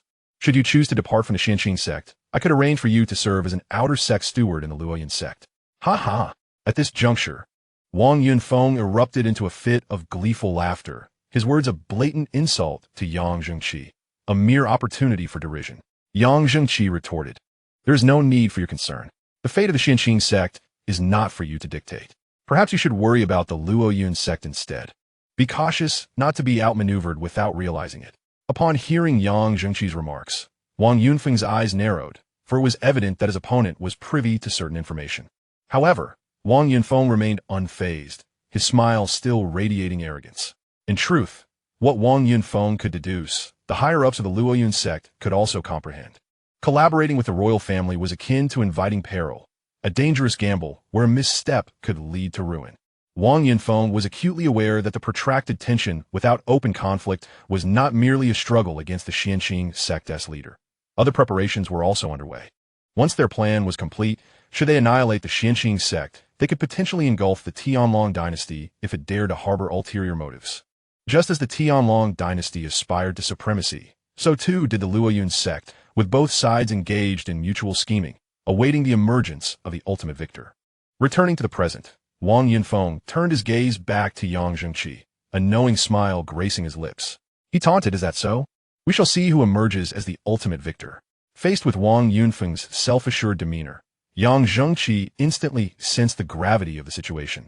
Just then, a hum filled the air. A commotion arose from the entrance of the passage. Suddenly, a disciple of the Falling Cloud sect burst forth. Upon witnessing this scene, a broader smile crept onto Wang Yunfeng's lips, and he turned to the side to address Yang Zhengqi with a mocking tone. "Yang Zhengqi, it seems your wait was in vain. The disciples of Xianxia sect are unlikely to emerge. At that moment, Yang Zhengqi's expression darkened considerably. Just then the disciple, recovering from his shock, sprinted towards Wang Yunfeng, terror still glimmering in his eyes, exclaiming, "Elder Wang, they are dead. They are all dead." Wang Yunfeng, engrossed in ridiculing Yang Zhengqi, failed to notice the disciple's unusual demeanor. Upon hearing the declaration of death, his sense of triumph only intensified. "Ha ha ha! All dead? Splendid. You all performed admirably. Your rewards will be doubled upon your return." As these words left his mouth, the disciple nearly lost his composure, shouting in desperation, "Elder, you misunderstand. Senior brother Wang and the others are dead. The Jiang brothers have gone mad, and we were pursued relentlessly. Senior brother Wang is likely in grave danger." In that instant, the disciple recounted all that had transpired. Jiang Chen led a sweep of the first level, forcing the weaker disciples of the Falling Cloud sect to retreat to the second level. Following that, they were besieged in the passage, culminating in a relentless pursuit by Jiang Yu and his cohorts, leaving the Falling Cloud sect at a disadvantage throughout. With each detail, Wang Yunfeng's countenance darkened further, especially upon learning that Wang Ning had been intercepted by Jiang Yu. The murderous intent within him could no longer be contained. He turned sharply to Yang Zhengqi and coldly declared, "If anything happens to my nephew, not a single one of you from the Xianxia sect will leave alive."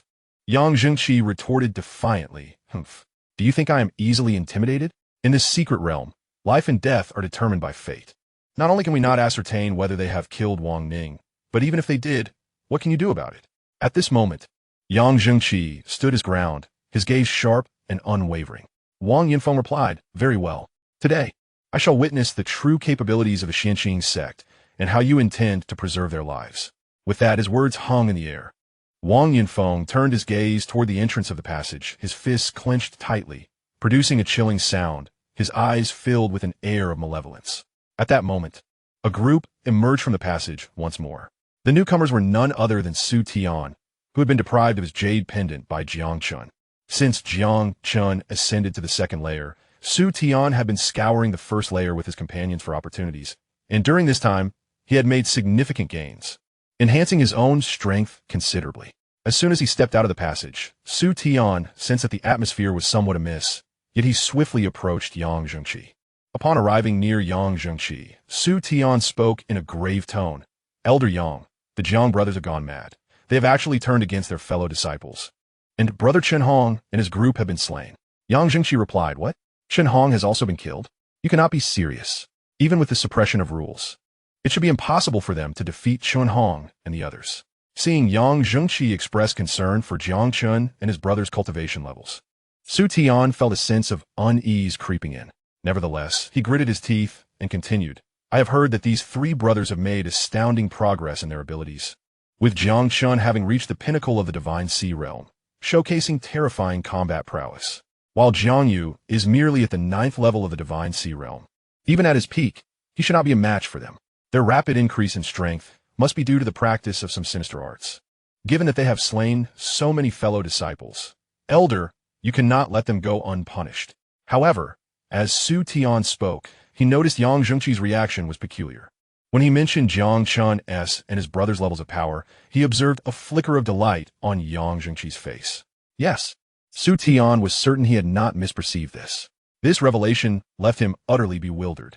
Jiang Chen and his companions were responsible for the harm inflicted upon their fellow disciples. And it would be one thing if Yang Zhengqi merely showed indifference to the safety of those disciples. Yet, to witness such joy upon learning of the Jiang brothers' strength was utterly perplexing to Su Tian. After a moment of hesitation, Su Tian spoke again. "Elder Yang, I've just said that Jiang Yu killed Brother Chen Hong and others.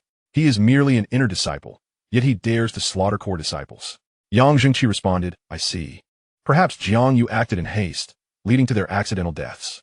It is quite normal for cultivators to engage in combat and occasionally kill one another. There is no need for alarm. Normal to kill a few."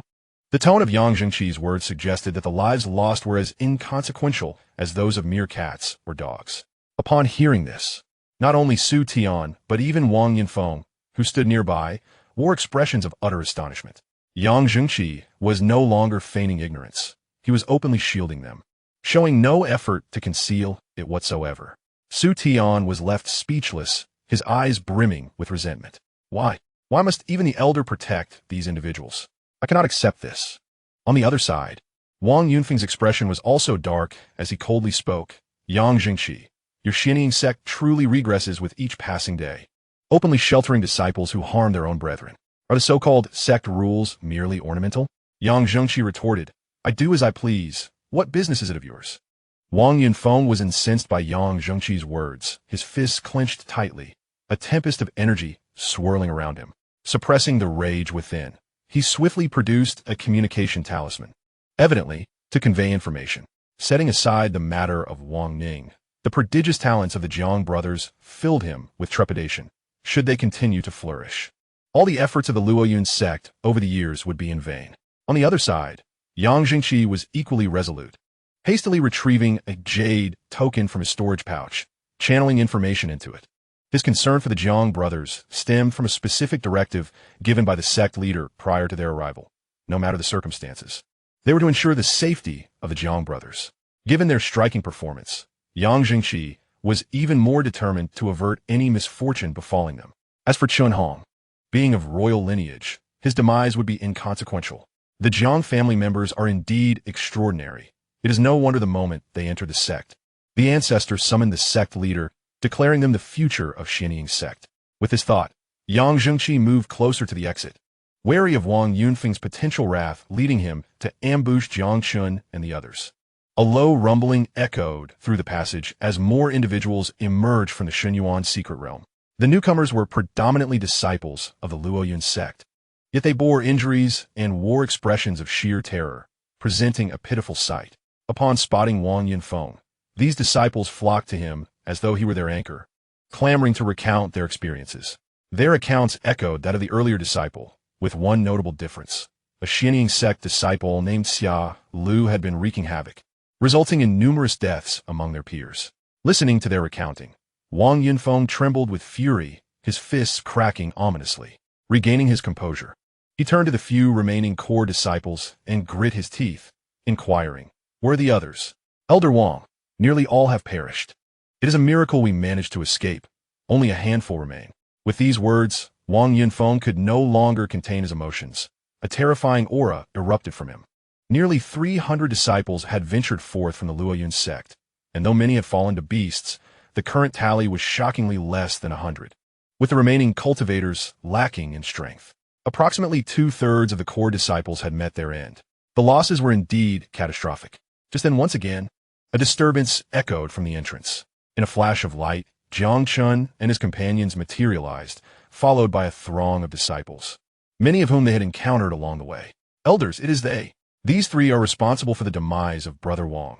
I witnessed it with my own eyes. One disciple pointed accusingly at Jiang Chen and his companions, his voice rising in alarm. In an instant, Wang Yunfeng locked onto Jiang Chen and the others, a chilling aura of murderous intent enveloping the atmosphere, causing the temperature to drop significantly. After a brief silence, Wang Yunfeng spoke coldly. You three wretches have finally emerged. It is one thing to hunt down disciples of my sect, but to have caused Wang Ning's death is unforgivable. Today, no one shall save you. With that, Wang Yunfeng raised his hand and aimed to strike at Jiang Chen and his companions. Unfazed by the impending attack, Jiang Chen and his allies channeled their inner energy swiftly. In a critical moment, Yang Zhengqi stepped forward to intercept the blow. Protecting the group of disciples behind him, he met Wang Yunfeng's gaze with steely resolve. Wang Yunfeng, do you think I, as an elder, can be disregarded? Wang Yunfeng's murderous intent remained unyielding, his aura intensifying as he coldly replied, Yang Zhengqi, you shall not be able to protect these wretches. They are responsible for Wang Ning's death. If you do not clear the way, you shall remain here with them. Yang Zhengqi retorted, Ha. The disciples of Xianxia sect are not yours to toy with. You cannot touch me. Is that so? Then allow me to join in. Came a raspy voice from a mist. Suddenly, an elderly man clad in gray emerged from the fog, appearing to be in his 60s or 70s.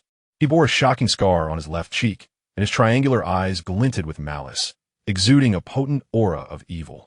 Upon recognizing the old man, Yang Zhengqi's expression hardened, revealing a hint of discomfort. Lu Qianqiu, what brings you here? Lu Qianqiu, as he was known, chuckled ominously. Hee. I am now an honorary elder of the Falling Cloud sect. Is it not natural for me to appear in such a place? Honorary elder? Yang Jingqi was visibly incredulous. Lu Qianqiu was a nefarious figure, infamous for his heinous deeds. The Falling Cloud sect, which prided itself on being a righteous faction, had now allowed such a malevolent entity to assume an honorary title. Yang Jingqi also realized that the Falling Cloud sect had no intention of allowing them to return alive. To avoid raising the suspicions of the Xianxia sect, the Falling Cloud sect did not hesitate to enlist a malevolent practitioner as a decoy, secretly laying in wait for them. After all, if he were to directly mobilize other elders, it would undoubtedly alert the Xianxia sect, significantly diminishing the chances of success. At this moment, Su Tian, standing nearby, felt a surge of panic. The demeanor of the Falling Cloud sect clearly indicated their intention to eliminate them all here. As he observed the two approaching adversaries, Yang Jingqi spoke in a low voice. Lu Qianqiu, are you not afraid of being hunted down by the Xianxia sect? The Falling Cloud sect is merely exploiting you. They have a history of discarding their pawns once they are no longer useful. Wang Yinfeng laughed heartily. Yang Jingqi, there is no need to delay any longer. I know you have relayed information to the Xianxia sect, but I have also disseminated news on my end. In the short term, you will receive no assistance. We will not afford you that opportunity. After saying this, Wang Yunfeng turned to Lu Qianqiu and declared, leave Yang Jingqi to me. Those others are yours to deal with as you see fit. Upon hearing this, Lu Qianqiu's eyes lit up with a greedy glimmer, and he quickly nodded in agreement. Haha, then I shall not be polite. After I devour the vitality of this group, my strength will surely increase significantly. How exhilarating. Wang Yinfeng commanded attack. As soon as he spoke, both of them sprang into action. Witnessing this scene, Yang Jingqi's expression changed dramatically. He intended to rush forward to detain Lu Qianqiu. But Wang Yinfeng directly confronted him. In an instant, the two clashed violently, with Wang Yinfeng firmly holding Yang Jingqi at bay, leaving him unable to assist. The sixth prince, observing this, turned pale. His fate was entwined with Jiang Yu's, and if Jiang Yu were to perish here, he would follow suit. How infuriating! How detestable!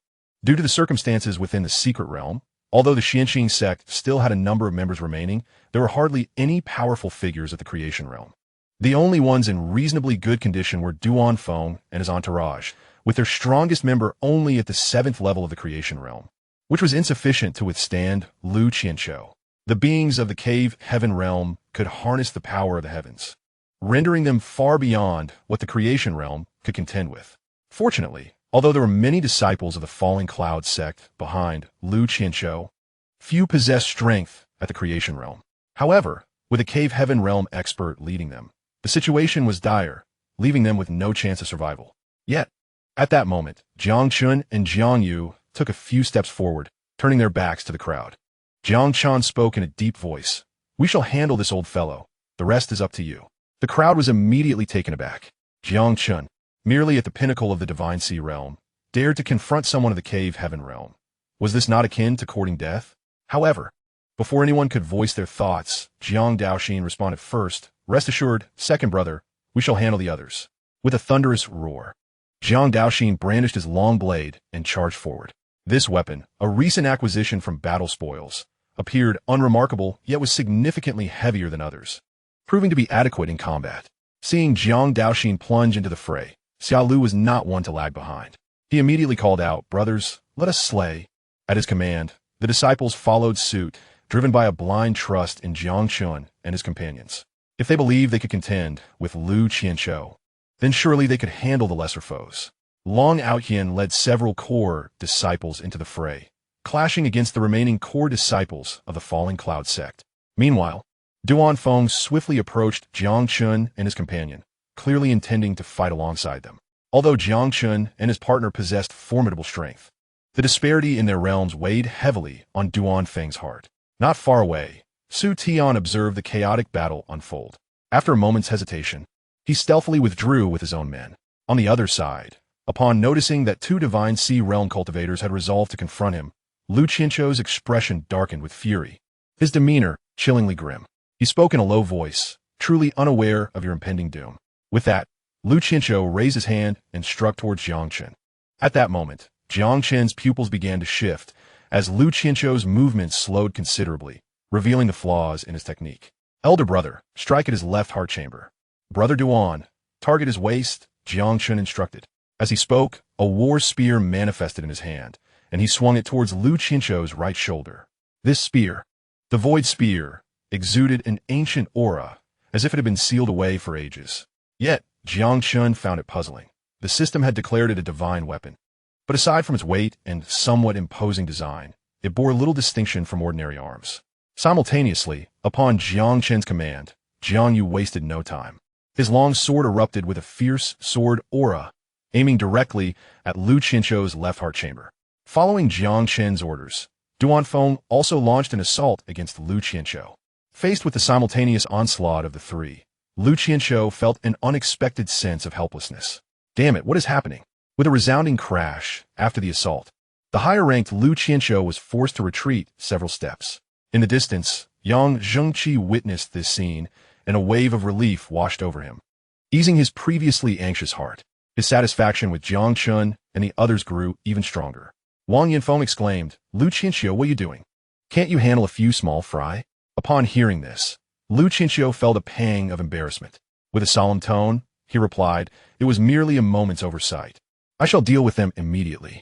As soon as the words left his lips, Lu Qianqiu no longer held back, launching another assault on the trio. An overwhelming aura enveloping the arena. Despite Jiang Chen's incessant reminders, Duanfeng bore numerous wounds, his breath becoming increasingly erratic. Meanwhile, Deqing grew increasingly alarmed. Could it be that Shao Chan possesses the heavy eye? Just then, Duanfeng was sent flying by a single strike from Lu Qianqiu. Retracting his arm, Lu Qianqiu turned his gaze towards Jiang Chen and coldly remarked, "You are able to discern my weaknesses. It seems you harbor some extraordinary secret. This is indeed a delightful surprise." With that, Lu Qianqiu abandoned Jiang Yu to charge directly at Jiang Chen. Suddenly, Jiang Yu broke through his limitations, activating his Canglong form, a dragon's roar resonating from his lips. Subsequently, a layer of black dragon scales emerged around him, enveloping his body and forming a complete set of armor. Wang Yanfeng, witnessing this, was taken aback, his eyes wide with shock. How is this possible? Is this a special physique, one that induces physical transformation? Regaining his composure, Wang Yanfeng bellowed, "Quickly kill him. He must not be allowed to leave alive." A physique that can trigger such transformations is a rarity, the lowest achievement being the void-breaking realm. Chapter 118, A Life and Death Situation. A genius possessing such a special physique, Wang Yanfeng was resolute in ensuring he did not escape. At this moment, Yang Zhengqi was visibly excited. The fact that Jiang Chen and his brother could hold Lu Qianqiu at bay had already astonished him, but now Jiang Yu revealing his special physique was beyond his expectations. No, they absolutely cannot be harmed. Resolute in his thoughts, Yang Zhengqi braced himself to take a blow from Wang Yanfeng, intending to seize the opportunity to rescue them. He was determined to save the Jiang brothers. However, Wang Yanfeng was relentless, tightly pursuing him. On the other side, upon hearing the shouts, Lu Qianqiu turned to look at Jiang Yu, a sinister smile creeping across his face. A genius with a special physique. Huh? Lu Qianqiu. Take pleasure in snuffing out talent in its infancy. Boom! Lu Qianqiu's figure flickered momentarily, then appeared before Jiang Yu with an uncanny speed, raising a hand to strike at his chest. In an instant, a surge of malevolent energy erupted forth, causing the temperature in the vicinity to plummet rapidly. Jiang Yu sensed that the space around him had become constricted. His own movements slowed considerably. Realizing the gravity of his situation, he understood that evading his opponent's attack had become nearly impossible. Without a moment's hesitation, he unleashed the full might of his azure dragon body, his scales radiating a brilliant light as a terrifying force of vitality surged forth. Subsequently, he wielded his sword with great swiftness, aiming directly at the oncoming Lu Qianqiu. "Be careful, elder brother," Jiang Chen shouted, his voice resonating with urgency. In an instant, his black hair billowed as he revealed his dual pupil power, an overwhelming pressure enveloping the area. Wang Yanfeng, taken aback by Jiang Chen's strange eyes, felt a tremor in his heart, a flicker of fear washing over him. He was on the verge of losing his sanity. First, there was Jiang Yu's unique constitution, and now Jiang Chen possessed these extraordinary eyes, seemingly more formidable than Jiang Yu's own abilities. What troubled him most was that Jiang Daoxin also appeared to possess a special constitution, his combat prowess terrifyingly formidable. Disciples of similar cultivation levels to Jiang Daoxin could barely withstand 3 moves in his presence, leaving Wang Yanfeng utterly astonished. Of course, the most exhilarated were the members of the Xianxia sect. The extraordinary talents of Jiang Yu and his brothers invigorated their spirits immensely. Nearby, the sixth prince, embroiled in battle, wore a complex expression. Observing the terrifying talents of the Jiang brothers, he momentarily entertained the thought that being a follower might not be so bad. On the other side, Xianxia was overflowing with excitement. The three prodigies of the Jiang family. Eldest brother with his unique constitution. Second brother Jiang Chen with his extraordinary eyes. While the situation of the youngest remained unclear, his terrifying combat strength suggested he was no ordinary individual. Amidst the shock of the crowd, Jiang Chen roared, "Heaven's prison, Earth's lock." A resounding boom echoed as Jiang Chen's gaze locked onto Lu Qianqiu, causing ripples to surge through the area around him, halting his movements. Jiang Yu's sword lunged directly toward Lu Qianqiu's chest. At that moment, Jiang Chen felt his inner energy rapidly depleting. Were it not for the continuous supply of vitality from the 9 great vortices, he feared he could not maintain his stance for even a brief moment. The primary issue lay in the vast disparity in their realms, compounded by the opponent's ability to harness the forces of heaven and earth.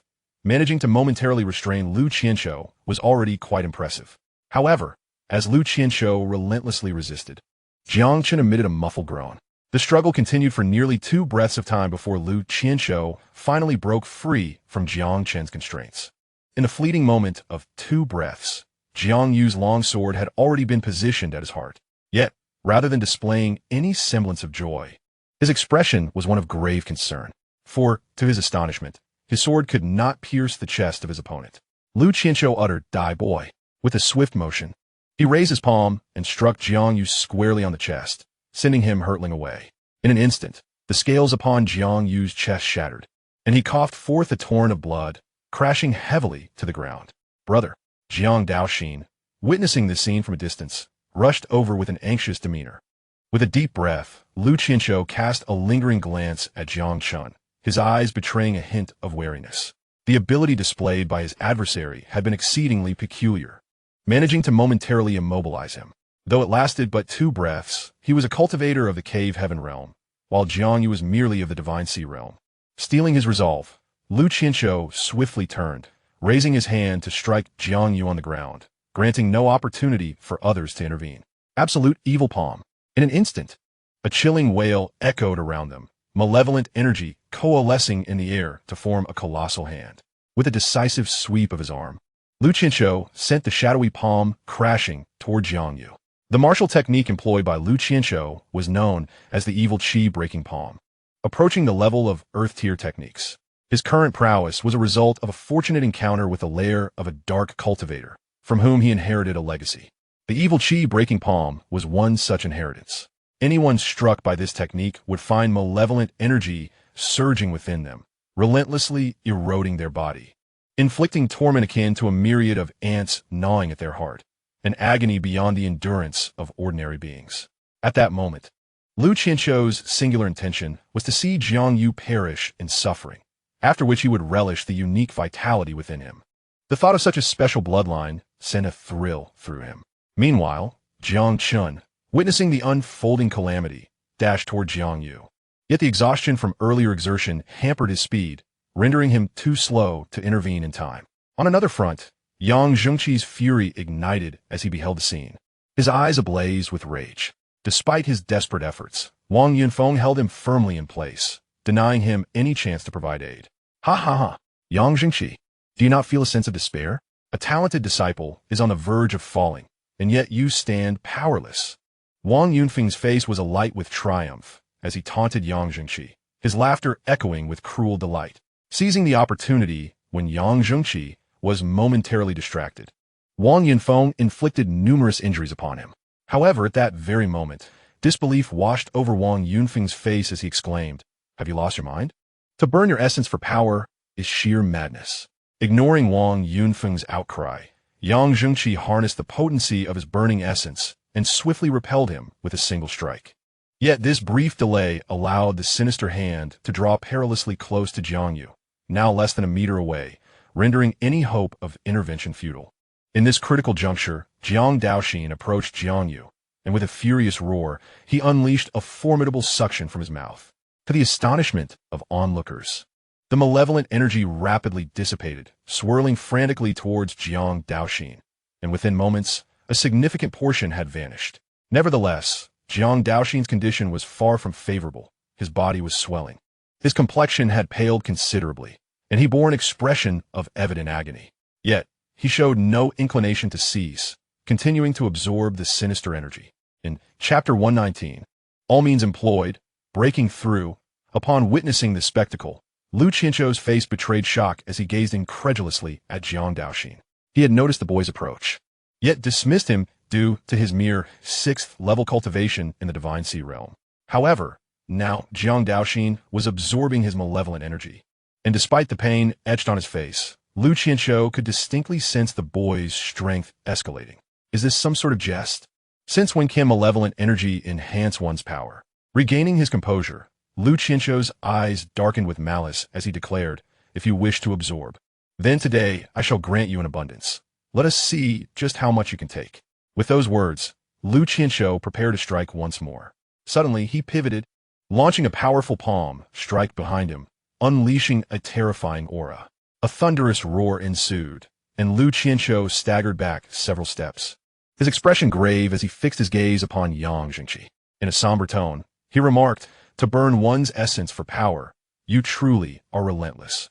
Yet, the more you do so, the less I can allow these three to leave alive today."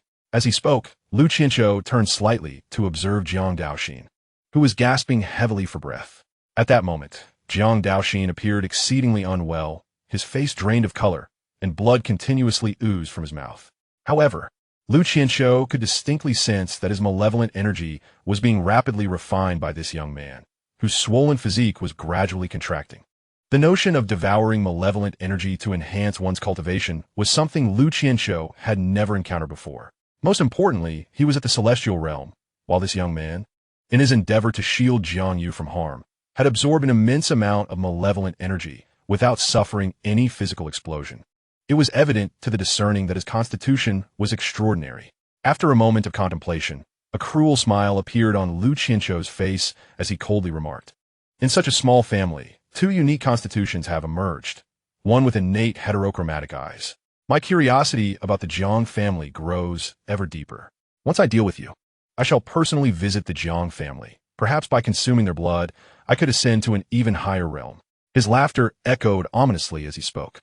As for Yang Xianxia, standing by, Lu Qianzhou was unperturbed. The latter relied on burning his essence blood for strength and could not sustain it for long.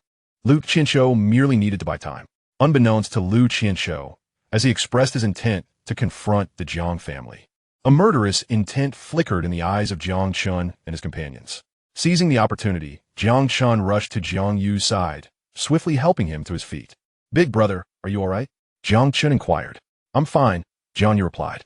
It was then that Jiang Chen noticed the wounds on his brother's chest had already begun to heal. Just then, Wang Yunfeng arrived, surveying the scene filled with fallen disciples, his gaze icy with resolve. "Lu, leave Yang Xianxia to me. You must quickly eliminate these three wretches. If we delay any longer, their reinforcements will arrive," he urged. With that, Wang Yunfeng consumed a crimson pill, feeling his strength surge as his aura became overwhelmingly potent. The disciples of the Falling Cloud sect were already at a disadvantage. The longer the battle dragged on, the heavier the casualties would be. He could not afford to waste any more time. As his power intensified, Wang Yunfeng charged once more at Yang Xianxia, attacking with fierce determination, as if prepared to trade his life for victory.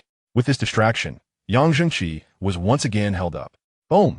Lu Qianzhou moved swiftly towards Jiang Chen and his companions, his speed formidable. Not far away, Duan Feng observed this scene, initially intending to assist, but due to his severe injuries, he found himself unable to muster much strength, barely able to move. Seeing Lu Qianzhou approach, Jiang Chen showed no hesitation and met him head-on with the void spear in hand. Jiang Daoxin was in a precarious state. Allowing Lu Qianzhou to close and would only heighten the danger. Following a brief moment of recuperation, Jiang Yu suppressed his injuries and charged forward alongside Jiang Chen. The opponent, after all, is a formidable being in the realm of Dantian. At the moment of collision, Jiang Chen felt a surge of blood and energy. Had it not been for his heavy pupil's ability to discern weaknesses, Lu Qianzhou would have already been vanquished. The ground shook violently. Despite the combined efforts of Jiang Chen and his ally, their bodies bore numerous wounds, and their breaths became increasingly chaotic. Meanwhile, Jiang Daoxin was fervently refining himself, fully unlocking the potential of the Tao Tai, his awakening growing ever more pronounced. With a resounding roar, the last vestige of malevolent energy was purified, and Jiang Daoxin's strength surged, reaching the 8th level of the Divine Sea realm without a moment's pause. He immediately rushed into the fray. Seeing himself entangled by 3 cultivators of the Divine Sea realm, Xianxia erupted in fury, his gaze dark and foreboding. "Damn it! All of you shall perish." With a series of explosive strikes, Jiang Chen and his companions were sent hurtling backward, blood spilling from their lips. Without granting them a moment to react, Xianxia swiftly targeted Jiang Daoxin, realizing that the other 2 opponents possessed a terrifying combat awareness, making a swift kill exceedingly difficult. Thus, the weakest among them, Jiang Daoxin, became his primary target. Simultaneously, observing the waning energy of Yang Zhengqi, Jiang Chen's eyes glimmered with determination. He understood that Yang Zhengqi could not hold on much longer. If a decisive victory was not achieved swiftly, the arrival of Wang Yunfeng would surely seal their fate. It seems I must take the risk to break through. With this resolution, Jiang Chen ceased to restrain his aura, unleashing a terrifying surge of power that intensified around him. The 9 swirling vortices trembled violently, and the 2 Dantian realms became animated, exhaling spiritual energy. Swiftly, Jiang Chen charged toward Xianxia, determined to prevent him from attacking Jiang Daoxin. "What's this?" Xianxia's eyes betrayed a flicker of doubt as he sensed Jiang Chen's escalating aura. "You intend to break through in the midst of battle? What a foolhardy endeavor. It is known that a cultivator's breakthrough is a momentous event, typically undertaken in solitude to avoid interference. Yet now, Jiang Chen's intention to achieve a breakthrough amidst conflict appeared to Xianxia as a path to self-destruction. However, after observing for a while, Xianxia realized something was amiss. Jiang Chen's rise in strength was alarmingly rapid, and the external environment seemed to exert no influence upon him whatsoever. Chapter 120. The Might of the Heavy Pupil. A forceful kill. Feeling Jiang Chen's intensifying presence, Xianxia's expression darkened. "Even if you were to break through to the realm of creation, you shall not leave here alive today, and I will not grant you the opportunity to ascend." Xianxia retrieved a soul banner from within his robe and cast it towards Jiang Chen. Instantly, countless vengeful spirits surged forth, howling as they charged at Jiang Chen. Witnessing this scene, Jiang Yu's expression shifted dramatically. Should the spirits approach Jiang Chen, there was a significant risk of him succumbing to inner demons, potentially leading to his downfall or even a catastrophic explosion of his body. Without a moment's hesitation, Jiang Yu unleashed a resonant dragon roar, sending forth a wave of sound that surged towards the approaching spirits. At that moment, he employed the secret technique inherited from the Azure Dragon Physique, known as Azure Dragon's Roar. With a series of explosive sounds, the innumerable vengeful spirits in the void were obliterated, vanishing without a trace. However, just as those spirits dissipated, a multitude of new ones emerged from the soul banner, and Xianxia grinned, taunting, "It is futile. Over the years, I have slain countless beings, their souls collected by me. The souls within this banner are legion. You cannot extinguish them all." Yet, as Xianxia reveled in his bravado, a familiar voice echoed once more, and a tremendous force of attraction manifested in the air. The spirits, once howling in anguish, now displayed expressions of terror in their malevolent gazes. Regardless of their struggles, they could not escape the grip of that force, swiftly drawn downward. Subsequently, they were devoured by Jiang Daoxin. Xianxia exclaimed, "What manner of creature are you, that you can even consume vengeful spirits?" He was genuinely astonished. Having absorbed his malevolent energy was one thing, but now even the spirits were being consumed at an alarming rate. Xianxia's mental state began to unravel. First, the absorption of his malevolent energy, and now his very souls. This entity seemed capable of devouring everything. In response, Xianxia promptly retrieved the soul banner. These souls had been arduously collected, and if this young man consumed them all, it would be an immense loss. What was even more difficult for him to accept was that, after just a brief moment, Jiang Chen had completed his breakthrough, an overwhelming aura enveloping the surroundings. Xianxia stammered, This is accomplished already? When did breaking through become so effortless?" Not only he, but even young Xianxia nearby was astonished, primarily due to Jiang Chen's seemingly casual breakthrough. Jiang Chen's eyes were slightly closed. When he opened them again, the once singular pupils overlapped anew, and the cold gaze sent a chill through Lu Qianzhou's heart, instilling a sense of dread within him. At the instant Jiang Chen's eyes opened, Lu Qianzhou experienced a disconcerting illusion, as if the very heavens had been torn asunder. With his eyes wide open, the world itself seemed to change in hue. Lu Qianzhou could distinctly sense that once Jiang Chen activated his extraordinary eyes, he emanated an imposing aura, exuding an air of cold ruthlessness. With a crackling sound, Jiang Yu seized the opportunity as the dragon scales enveloped him in a dazzling radiance, releasing a torrent of savage energy. The three brothers exchanged glances, then charged towards Lu Qianzhou. With a thunderous boom, Jiang Chen, wielding the void spear, surged to the forefront, clashing rapidly with Lu Qianzhou. The ongoing skirmish left the surrounding crowd momentarily stunned, their actions halted in awe. Under Jiang Chen's relentless assault, Lu Qianzhou found himself overwhelmed by the Jiang brothers, retreating step by step, while Jiang Chen consistently alerted Jiang Yu and the others at crucial moments, allowing them to evade fatal strikes. Senior brother Jiang is formidable. Even those in the Cave Heaven realm are no match for them. We are saved. As this scene unfolded, the previously self-satisfied Wang Yunfeng began to panic, his expression darkening as he prepared to assist Lu Qianzhou. The Jiang brothers repeatedly shattered his preconceived notions, instilling a profound fear within him. Wang Yunfeng realized that should the Jiang brothers continue to grow unchecked, the Falling Cloud sect would undoubtedly face annihilation. However, having been delayed, Yang Jingqi would not allow Wang Yunfeng to escape. Ha ha ha! Wang Yunfeng, you might as well stay. In an instant, Yang Jingqi launched a fierce attack, denying Wang Yunfeng any opportunity, inciting his fury. Yang Jingqi, you seek your own demise. Meanwhile, under the relentless onslaught of Jiang Chen and his companions, Lu Qianzhou's aura began to falter, his expression grave. Jiang Chen's peculiar nature baffled him. Despite their prolonged battle, Jiang Chen appeared invigorated, as if his vital energy was inexhaustible. Compounding Lu Qianzhou's frustration was the resilience of the other two, akin to unyielding cockroaches. Since I cannot vanquish you, I shall first eliminate that old fool. Once I absorb his blood, none of you shall escape. Resolute in his decision, Lu Qianzhou charged directly at Yang Jingqi. You shall not escape. With a decisive proclamation, Heaven-S prison, Earth-S lock, Jiang Chen unleashed an even more formidable binding force, halting Lu Qianzhou in his tracks. Annihilation, divine light. As these words escaped his lips, the two cave heaven realms within Jiang Chen rapidly expanded, manifesting behind him as a surge of terrifying power erupted forth. The onlookers sensed the shift in the atmosphere. The sky darkened ominously, enveloping the area in a stifling energy. At that moment, Lu Qianzhou felt an overwhelming sense of dread, as if a life-and-death crisis had engulfed him, prompting him to struggle desperately. What a wretched fate! What kind of terrifying secret technique is this, emanating such an oppressive force? Thunderous echoes resonated around him. In the face of this imminent peril, Lu Qianzhou resorted to burning his essence to gain strength, all in a frantic bid to escape. Through his relentless struggles, he finally managed to break free from Jiang Chen's confinement.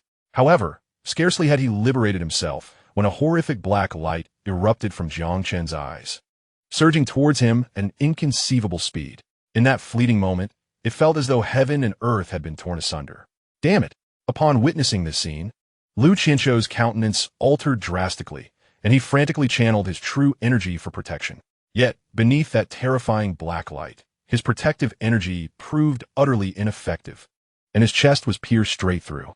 A heart-wrenching scream escaped his lips as a gaping hole appeared in his torso, half of his body shattered to pieces. I am filled with hatred. With great difficulty, he uttered his final words. Lu Qianzhou plummeted from the sky, crashing heavily to the ground, where he lay motionless, lifeless beyond resurrection. Chapter 121. The Turbulence of Winds and Clouds. Silence. The surrounding atmosphere turned eerily still as everyone halted their actions, gazing at Jiang Chen with expressions of sheer horror. Particularly among the members of the Falling Cloud sect, their bodies trembled involuntarily, the pride that once adorned their faces evaporating in an instant. He is dead. A powerful figure of the cave heaven realm had perished at Jiang Chen's hands, and he had been struck down in a single blow. The visual impact was overwhelming. How is this possible? What kind of divine ability did he just employ to wield such tremendous power? With Elder Lu now dead, what were they to do? Were they all doomed to perish here today? As reality set in, the members of the Falling Cloud sect were engulfed in trepidation. Their eyes devoid of any hope for victory, their hearts filled with dread. Originally, with two strong figures of the cave heaven realm on their side, the situation seemed manageable. Now, with one suddenly gone, the balance had shifted dramatically. Not even Yang Jingqi could conceal his astonishment. The shock Jiang Chen had inflicted upon him was monumental. Meanwhile, Wang Yinfeng wore a look of sheer disbelief, choosing not to continue his assault on Yang Jingqi, but instead retreating swiftly to maintain a safe distance from Jiang Chen and his companions. Fear gripped him. Lu Qianzhou's strength surpassed his own, and if Jiang Chen could slay him, dealing with Wang Yinfeng would surely pose no challenge. What manner of monster is this? He has merely broken through to the transformation realm, yet he can kill a cave heaven realm expert. Could those peculiar eyes of his be the eyes of a sage? Though terror coursed through Wang Yunfeng's veins, a glimmer of greed flickered in his gaze. If one could master the secret technique employed by Jiang Chen moments ago, not only would their power exponentially increase, but their status would also correspondingly elevate. However, Wang Yinfeng understood that, given the current circumstances, eliminating Jiang Chen was no longer feasible. It was imperative for him to relay the events of today back to his sect. If Jiang Chen could not be swiftly dealt with, the plans of the Luyun sect and the Tianlong Empire would amount to nothing more than a farce, devoid of any chance of success. Having come to this realization, Wang Yinfeng bellowed, "Split up. Reinforcements from the sect will arrive shortly. Whether or not we survive now rests upon ourselves." With that proclamation, he swiftly channeled his vital energy, soaring into the air and darting toward the edge of the dense forest. As Wang Yunfeng departed, the remaining disciples of the Luyun sect scattered in all directions. Though the members of the Xianxia sect endeavored to pursue them, many managed to slip away, and Yang Zhengqi refrained from chasing after them. He was acutely aware that if a powerhouse of the cave heaven realm was determined to escape, it would be exceedingly difficult to catch them, especially considering his own less than optimal condition. Thus, making a hasty retreat was the wisest course of action. To deliver a decisive blow to Lu Qianzhou, Jiang Chen had expended all his strength, and now he felt a degree of exhaustion, leaving him unconcerned about the fleeing Wang Yinfeng. Da Qing, however, was quite proactive, hastening to the body of Lu Qianzhou to retrieve the storage ring from him, and promptly handed it to Jiang Chen. Jiang Daoxin quickly approached Jiang Chen. Concern etched across his face as he inquired, "Elder brother, are you all right?" After refining the malevolent spirits, Jiang Daoxin's aura had significantly strengthened, a capability that evoked jealousy in Jiang Chen. Jiang Yu also approached from the side. Although he bore numerous injuries from the battle, his formidable recovery ability, thanks to the Tsonglong physique, had nearly mended all his wounds. Meeting the worried gazes of his two brothers, Jiang Chen gently shook his head, reassuring them, "I am fine. There's no need for excessive concern. Just take a moment to recuperate." While the three brothers conversed, the other disciples began to efficiently clear the battlefield. Before long, a multitude of individuals converged toward them, their eyes filled with admiration as they regarded the three brothers. Had it not been for their presence today, many would have likely perished here. At that moment, Yang Zhengqi approached with a serious demeanor. He spoke gravely. "All right, we must hasten our departure. The crisis is not yet averted. Everyone, remain vigilant and follow me." With those words, Yang Zhengqi took the lead, and the others followed suit without hesitation. Due to the excessive consumption of his vital essence, Yang Zhengqi's strength had diminished considerably, and his complexion was pale. The atmosphere among the group grew heavy, while Jiang Chen focused on regaining his strength. As they proceeded, Yang Zhengqi once again produced a jade tablet to relay the events that had transpired back to their sect. Meanwhile, as Wang Yinfeng fled, he persistently relayed information to the sect, emphasizing the exceptional talents of Jiang Chen and others. Above a certain mountain range, two elderly figures soaring through the void suddenly halted, drawing forth a jade tablet from their robes. Upon surveying its contents, their expressions transformed dramatically, filled with disbelief. Could Wang Yinfeng truly be jesting? A mere junior who had just broken through to the creation realm could vanquish a seasoned master of the cave heaven realm? They recalled that two individuals possessed unique physiques and one bore peculiar eyes. Had not Du Qingfeng previously remarked that their strength was only slightly above average, lacking any extraordinary qualities? What had changed? The two elders grew increasingly incensed. It was indeed regrettable that such a gifted disciple had been allowed to escape. Subsequently, one of them, his demeanor turning icy, spoke in a cold tone. This is not the time for grievances. We must urgently contact the sect leader using the emergency token and request additional support. The Xianxia sect surely had received the news, and these three must not be allowed to return alive. After a moment of contemplation, the elder continued, Our sect has long sought the possessor of those unusual eyes. Jiang Chen must be captured. Upon hearing this, the other gaunt elder's countenance brightened with excitement as he exclaimed, Are you suggesting transplantation? However, before he could finish, the other elder gestured for him to cease, as if guarding a monumental secret. Having made their decision, the two immediately began transmitting information and then hastened towards the Xinyuan secret realm. The gaunt elder's eyes flickered with uncertainty. If we can bring Jiang Chen back, with the young master's divine bone combined with those peculiar eyes, the rise of our Luoyun sect will be unstoppable. With this thought, the gaunt elder felt a surge of excitement, quickening his pace, his gaze filled with anticipation. Meanwhile, the Xianxia sect received the news, which swiftly returned to the sect. Within the main hall, the elders gathered together. An elderly figure with white hair surveyed the assembly and spoke swiftly. The sect leader is currently in seclusion. At a critical juncture, I cannot leave the sect. Third elder, take several elders to provide support. Ensure the safe return of those individuals. Rest assured, great elder. Even if it costs my life, I will return those three youngsters safely. With that, the third elder rose and, accompanied by two other elders, soared into the sky. Chapter 122. Movements of the Heavenly Dragon Dynasty. As the three elders emerged from the hall, a massive black eagle swooped towards them, and they immediately leapt aboard. With a powerful flap of its wings, the black eagle transformed into a streak of darkness, vanishing into the firmament with astonishing speed. Heavenly Dragon Dynasty. Within a secluded chamber, a stern-faced man, upon perusing the information in his grasp, became increasingly grave. Before him knelt a figure cloaked in black.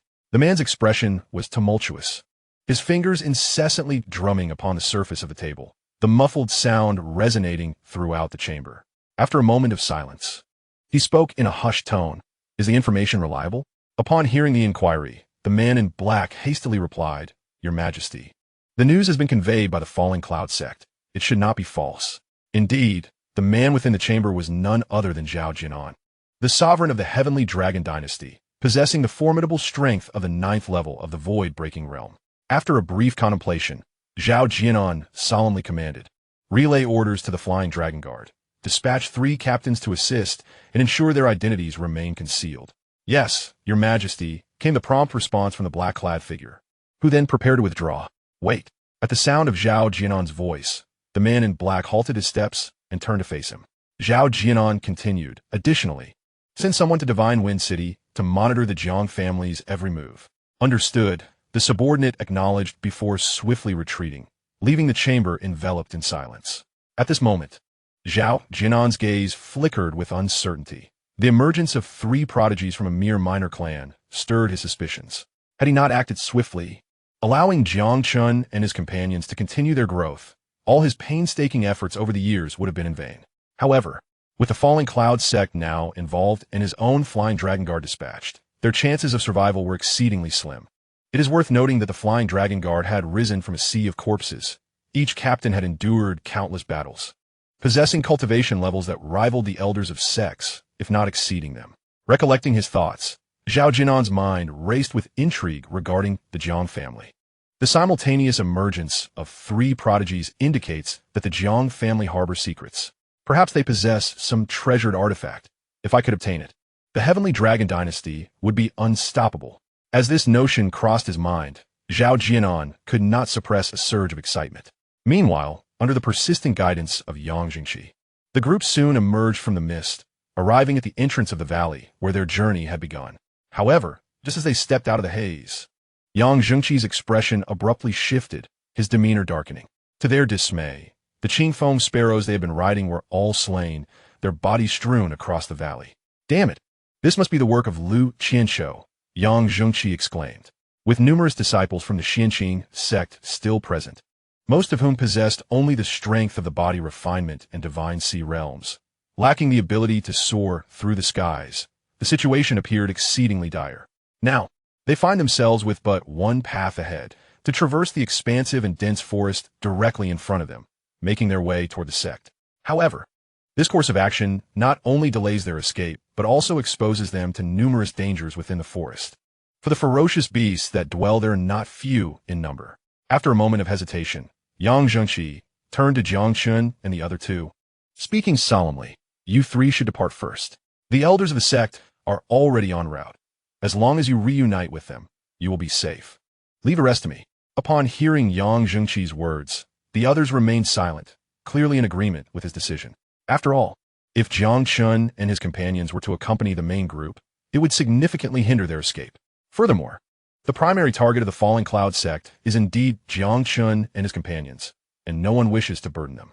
Thus, separating would increase their chances of escape.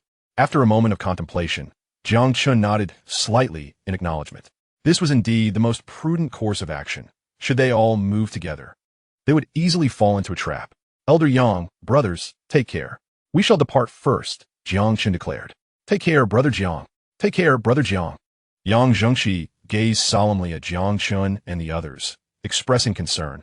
"You must exercise utmost caution and reunite with our sect as swiftly as possible." "Rest assured, elder," Jiang Chen replied. With that, the three exchanged glances and swiftly plunged into the forest, soon vanishing from sight. Since Jiang Yu and Jiang Daoxin had yet to break through to the transformation realm, they could not fly, and Jiang Chen could not escape alone.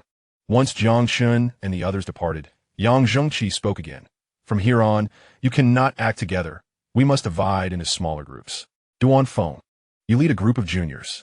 Under Yang Zhengxi's direction, the members were split into dozens of small teams, each led by a core disciple, rapidly heading in various directions. Swish, swish, swish.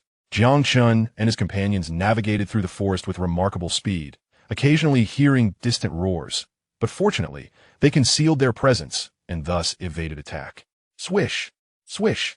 An hour later, two elders arrived at the entrance of the divine abyss secret realm. Observing the numerous corpses of the Qing Feng sparrows strewn about, their brows furrowed slightly. Just then, a sound of air being sliced through rang out as Wang Yunfeng shot toward the two elders. Upon seeing the two elders arrive, Wang Yunfeng's expression darkened, and he scanned the surroundings once more. In a grave tone, he asked, "Why are only the two of you here? Where are the others?" As soon as Wang Yunfeng finished speaking, a gaunt elder responded calmly, "The others are already on their way." One of the Xianxia sect's members. This gaunt elder, named Du Zieten, is the fourth elder of the Falling Cloud sect, possessing formidable power at the third peak of the Cave Heaven realm. Another elder, known as Xianxia, served as the head of the law enforcement hall of the Falling Cloud sect, possessing the formidable strength of the third level of the Cave Heaven realm.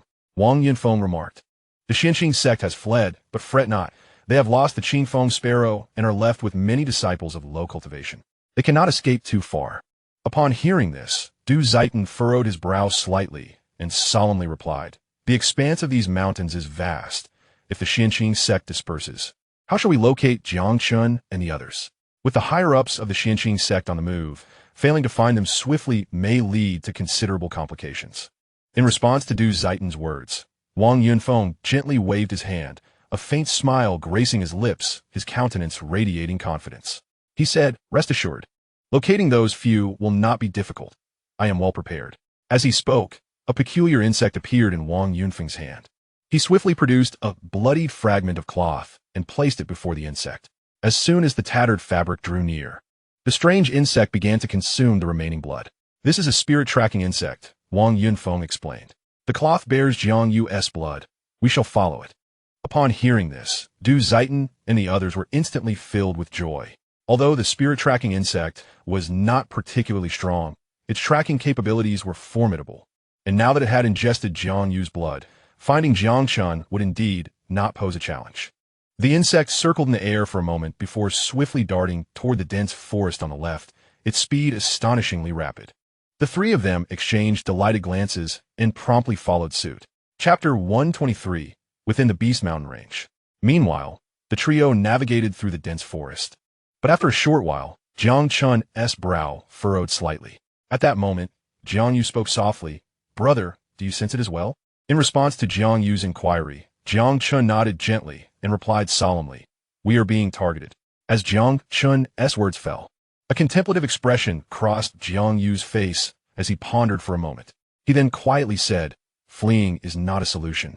The speed of a cave heaven realm cultivator is too swift, and we will soon be caught." Jiang Yu understood well that facing a single cave heaven realm cultivator might not be problematic. However, the concern lay in the number of pursuers. Should two cave heaven realm experts appear simultaneously, their current strength would render them hard-pressed to cope. Casting a quick glance around, Jiang Yu declared, "We can no longer flee toward the periphery. We must venture deeper into the forest, where numerous powerful beasts reside. We can utilize them to our advantage." As soon as Jiang Yu spoke, Jiang Chen and the others grasped his intent. He aimed to divert the threat and use those ferocious beasts against the falling cloud sect. This indeed seemed the most prudent course of action. Subsequently, the three rapidly shifted their direction and charged deeper into the forest. With the foresight granted by the Jiang Chen system, the trio encountered no formidable beasts along their journey. However, as they ventured deeper, their pace slowed. They had now arrived at the heart of the territory, entering the domain of the Beast King. Among the demonic beasts, any that ascended to the cave heaven realm would be referred to as a Beast King.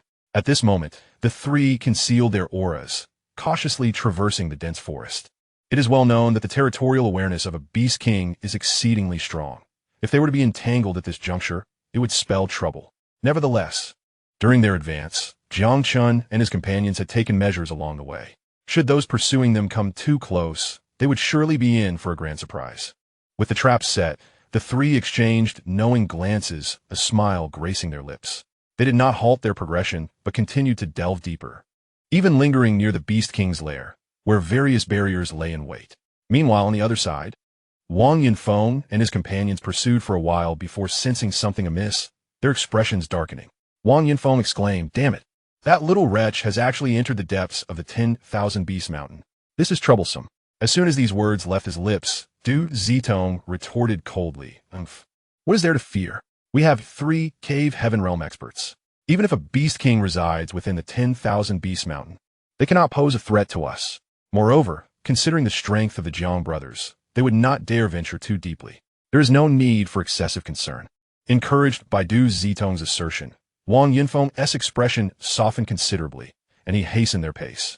Although they were unafraid of these fierce beasts, the trio still suppressed their auras. After all, engaging in combat with cave heaven realm beasts would not only waste time, but could also lead to injuries. Whenever possible, it was prudent to avoid unnecessary confrontations. At this moment, Jiang Chen and his companions arrived at a marshy area. They had already crossed through 3 Beast King territories, and this marked the 4th. Yet, Jiang Yu chose to halt. His gaze swept the area swiftly, soon discovering an abandoned cave situated atop a muddy pit, its location remarkably discreet. Most importantly, the cave's entrance was sufficiently distant from the Beast King, making it difficult to detect any disturbances. Thus, it was a relatively safe haven. "This will do," Jiang Yu stated. "I will first break through to the creation realm. This way, even if they pursue us, we won't be at such a disadvantage." Jiang Chen and the others wholeheartedly agreed with Jiang Yu's plan. Having made their decision, the trio swiftly entered the cave. The cave was not particularly large. The walls were coated in mud, yet the ground was remarkably dry. Upon entering, Jiang Yu turned his gaze towards Jiang Chen, a grave expression crossing his face. In a soft voice, he said, "Second brother, I appreciate your assistance." Jiang Chen waved his hand and responded with a smile, "Elder brother, rest assured and focus on your breakthrough. I will ensure that nothing goes awry here." With Jiang Chen's reassurance, Jiang Yu did not hesitate. He promptly settled into a cross-legged position and swiftly produced an array of elixirs to consume, a menacing aura surging forth. Jiang Daoxin pondered for a moment before also retrieving several elixirs, directing his gaze towards Jiang Chen. He softly began, "Second brother, Yet before he could finish, Jiang Chen smiled gently. "Do not worry, I have everything under control." After a firm nod of affirmation, Jiang Daoxin entered a meditative state, continually feeding elixirs into his mouth. The devouring power of the Taotai divine body began to manifest, and his strength was steadily on the rise. Initially, Jiang Daoxin was still quite distant from the realm of creation, but after daringly absorbing the sinister energy of Xianxia, the potential of his Taotai divine body was further awakened, significantly enhancing his power. Coupled with the subsequent absorption of numerous vengeful spirits, Jiang Daoxin's strength surged. Now having broken through to the 9th level of the divine sea, just a step away from the realm of creation. For others in such circumstances, achieving a breakthrough to the realm of creation would necessitate a period of cultivation and the discovery of an opportunity for advancement before daring to attempt the transition. However, this dilemma posed no limitation for Jiang Daoxin. With his Taotai divine body, there existed no bottleneck at this level. As long as the energy accumulated within him was sufficient, a natural breakthrough was inevitable. This situation bore resemblance to Jiang Chen's state. As for Jiang Yu, Jiang Chen was even less concerned. Not only did his elder brother possess the Songlong physique, but with the insights gleaned from the remnants of the emperor's soul, breaking through to the realm of creation was utterly unproblematic. What they required at this moment was merely time. With swift movements, Jiang Daoxin continued to consume elixirs. The pace of his refinement astonishingly rapid, and his aura grew increasingly potent. Observing Jiang Daoxin's terrifying speed of refinement, Jiang Chen couldn't help but marvel inwardly. Seizing this opportunity, Jiang Chen began to browse the fortune shop. Nearly a month had passed, and the system offered a reward each month. He intended to select some items in advance for direct gifting later. Third brother currently possesses the Taotai divine body, and elder brother has the Songlong dominant body. So exchanging for a physique has become meaningless, especially since I do not require such a thing. Jiang Chen realized that ever since he commenced the cultivation of the chaotic creation decision, his own physique was continuously strengthening. An additional physique would serve no purpose. After some contemplation, Jiang Chen's attention shifted to the bloodline section, as it appeared he was lacking only in that regard. Having made a decision, Jiang Chen promptly brought up the bloodline page. In an instant, various bloodlines filled his view. Bloodline levels are categorized from 1 to 9. 3rd grade, Thunderhawk bloodline. Upon activation, this bloodline grants control over a certain degree of lightning power, enhancing 1's agility. Required chance value, 20,000. Jiang Chen found himself somewhat overwhelmed at the sight of a 3rd-tier bloodline demanding such a substantial amount. After a prolonged accumulation, his chance value had exceeded 49,000. He initially intended to exchange for a higher-tier bloodline, as possessing a lower-tier bloodline would undoubtedly hinder his future development. Seemingly aware of Jiang Chen's concerns, the system interjected, "Host, you are apprehensive that a lower bloodline tier will adversely affect a cultivator's innate talent, correct?" Jiang Chen nodded in agreement. "You need not worry, dear host. The bloodlines available for exchange can be changed at any time. When you opt for a more advanced bloodline, the lower tier bloodline will be consumed by it. In other words, once your chance value is sufficient, you can exchange for a superior bloodline for someone you wish to bestow it upon, and it will not impact their own abilities." With this clarification from the system, Jiang Chen's eyes sparkled with understanding. At that moment, the system's voice resonated once more. Do not underestimate these bloodlines. For those cataloged in the chance shop are among the finest of their tier, far superior to ordinary bloodlines. With that, the system fell silent again. Jiang Chen refrained from further inquiries and quickly scrutinized the information on other bloodlines. 3rd tier Earth Dragon bloodline. Activating this bloodline grants mastery over Earth attributes, significantly enhancing defensive capabilities and forming thorny armor externally. Required chance value, 20,000. 3rd tier Black Spine bloodline. Activating this bloodline allows control over certain water attributes. Required chance value, 20,000. After observing for a while, Jiang Chen acknowledged the system's assertions. Indeed, these 3rd-tier bloodlines were quite impressive, yet he still hesitated in his choice. After a moment's contemplation, he shifted his gaze toward the 4th-tier bloodlines. 4th-tier Fiery Dragon bloodline. Activating this bloodline grants mastery over fire attributes, greatly amplifying physical strength. And upon breaking through to the Cave Heaven realm, one may enter a semi-dragon form. Required chance value, 100,000. Semi-dragon form? The mere mention of those words reminded Jiang Chen of Jiang Yu, who had recently manifested dragon scales. However, Jiang Chen distinctly recalled that Jiang Yu possessed only the azure dragon body and did not have any bloodline of his own. Suddenly, as if struck by inspiration, Jiang Chen swiftly turned a glance at Jiang Yu. At that moment, Jiang Yu tightly grasped the spiral dragon jade talisman, an immense surge of vital energy continuously emanating from him. as if a unique connection had been established between the two. The talisman bore a drop of Jiang Yu's heart's blood. As blood was continuously consumed, an abundance of it suddenly emerged from the void, swiftly enveloping Jiang Yu and rapidly forming into a colossal blood cocoon. The sound of cracking echoed. Subsequently, the blood cocoon diminished in size at an observable rate, as if Jiang Yu had directly devoured it. Jiang Chen could distinctly sense an overwhelming pressure emanating from this blood cocoon, intertwined with a faint golden hue. At that moment, a notification from the system materialized before him. Name, Jiang Yu. Identity, direct descendant of the Jiang family. Status, inner disciple of the Xianxia sect. Strength, half-step to the creation realm. Bloodline, 3rd grade, Songlong bloodline, growth type. Golden finger, remnant soul of the emperor, refined. Golden finger, Panlong jade talisman. A unique jade pendant left by Jiang Yu's mother, containing a mysterious space. Physique, Songlong body activated at 80. Upon reviewing this information, Jiang Chen's expression shifted to one of astonishment. He had not anticipated that his elder brother had acquired an additional golden finger, not to mention the emergence of its Songlong bloodline, although it was currently only of the 3rd grade.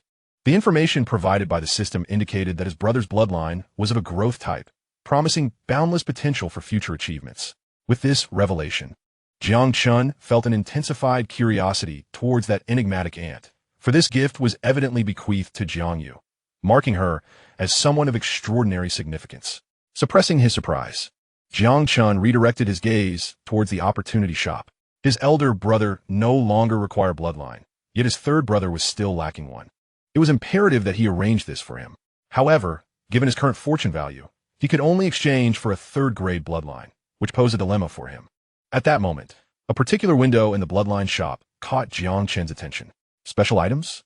The moment he laid eyes on these 4 characters, he could no longer contain his curiosity and entered without hesitation. Inside, Jiang Chen was met with an astonishing sight. Although the items were not bloodlines, their efficacy was undoubtedly formidable.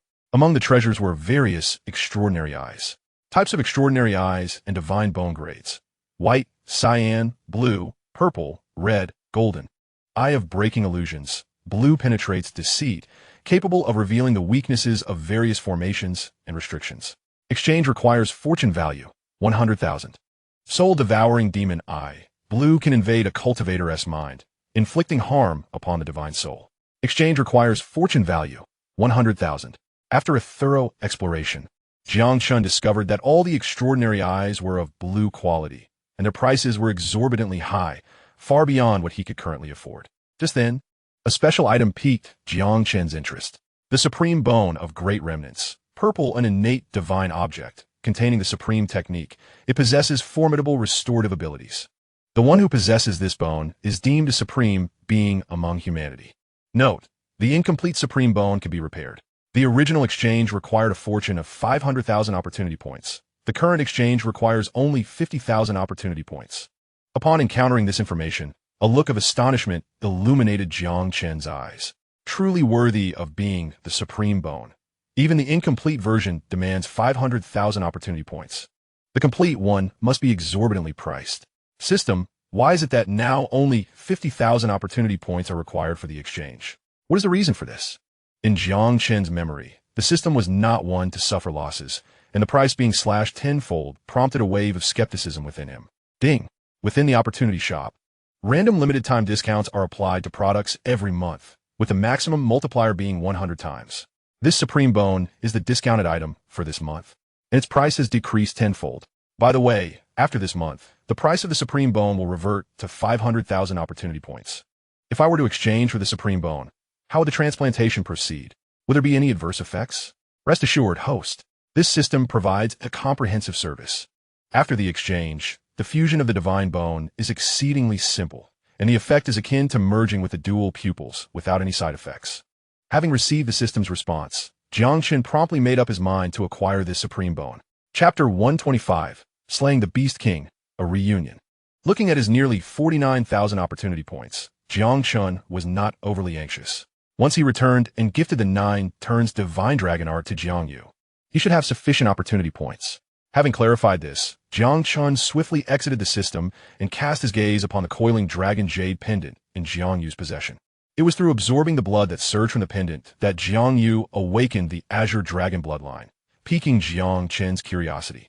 However, after a prolonged investigation, Jiang Chen could discern no secrets, so he decided to abandon the matter and found some stones to conceal the cave entrance. Meanwhile, on the other side, Wang Yunfeng and his companions wore grim expressions. They had followed closely behind Shen Xingqiong, triggering the traps left by Jiang Chen and others, resulting in a cacophony of explosive sounds. Such minor tricks posed no threat to them. It could be said to merely tickle them. Their anger stemmed from the fact that the deafening noise had alerted the Beast King to their presence. Gazing at the massive black bear ahead, Wang Yunfeng's eyes were filled with a chilling intensity. He roared, "Damn little beast, once I capture you, I will ensure you suffer to the utmost." Roar boom. Boom, the black bear let out a furious roar. With heavy strides, he charged towards the trio, a terrifying aura sweeping over the entire area in an instant. Although the black bear possessed only the strength of the third level of the cave heaven realm, they dared not exhibit even the slightest hint of carelessness. Du Zitong recognized it immediately. The creature before him was the Earth Bear King. This beast not only boasted formidable physical strength, but its innate abilities were also alarmingly violent. Upon unleashing its divine powers, the Earth Bear King would not only enhance its speed, but also double its offensive might, making it a daunting adversary that few cultivators of the same realm could hope to defeat. Understanding the gravity of the situation, Du Zidong realized that if they did not eliminate this threat, their quest to locate Jiang Yu and the others would be rendered futile.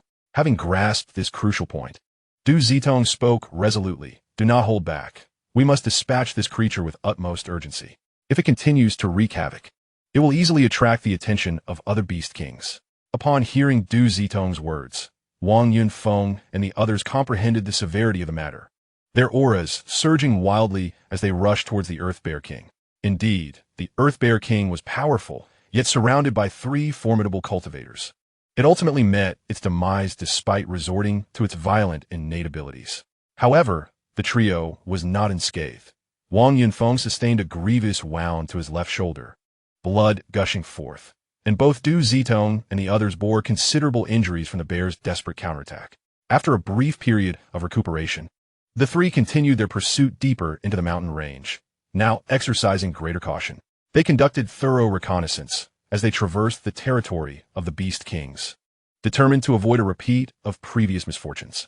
Before long, they once again caught sight of Jiang Chen and his companion's trail. Wang Yunfeng gritted his teeth in frustration, exclaiming, "That wretched creature! Now, let's see where you can run."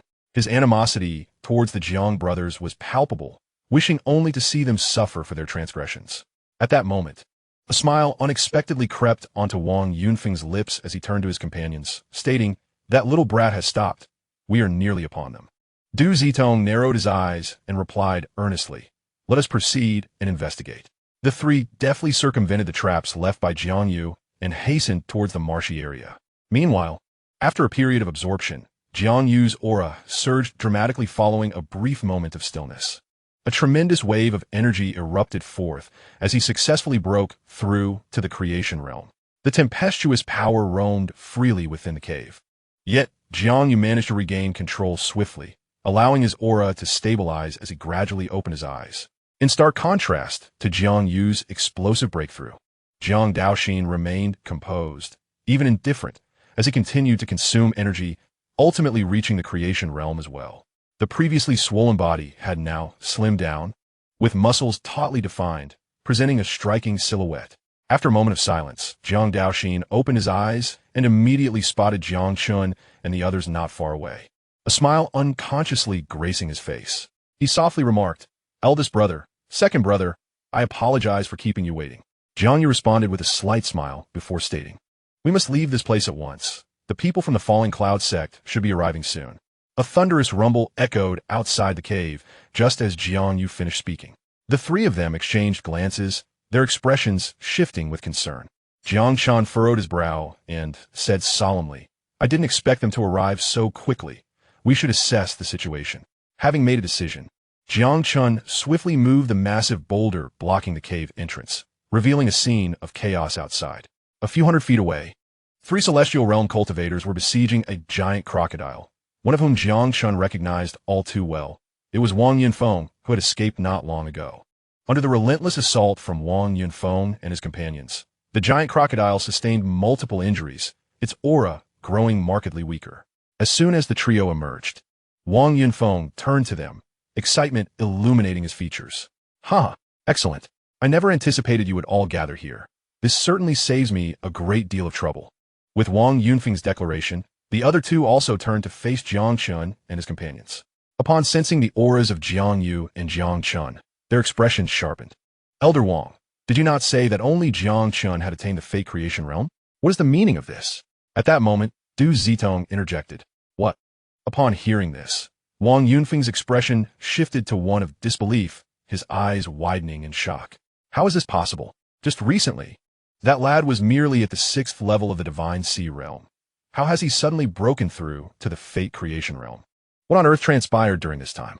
Observing the astonishment on Wang Yunfeng's face, Du Zitong realized he would gain no further insights from him, and thus intensified his efforts, determined to vanquish the giant crocodile swiftly.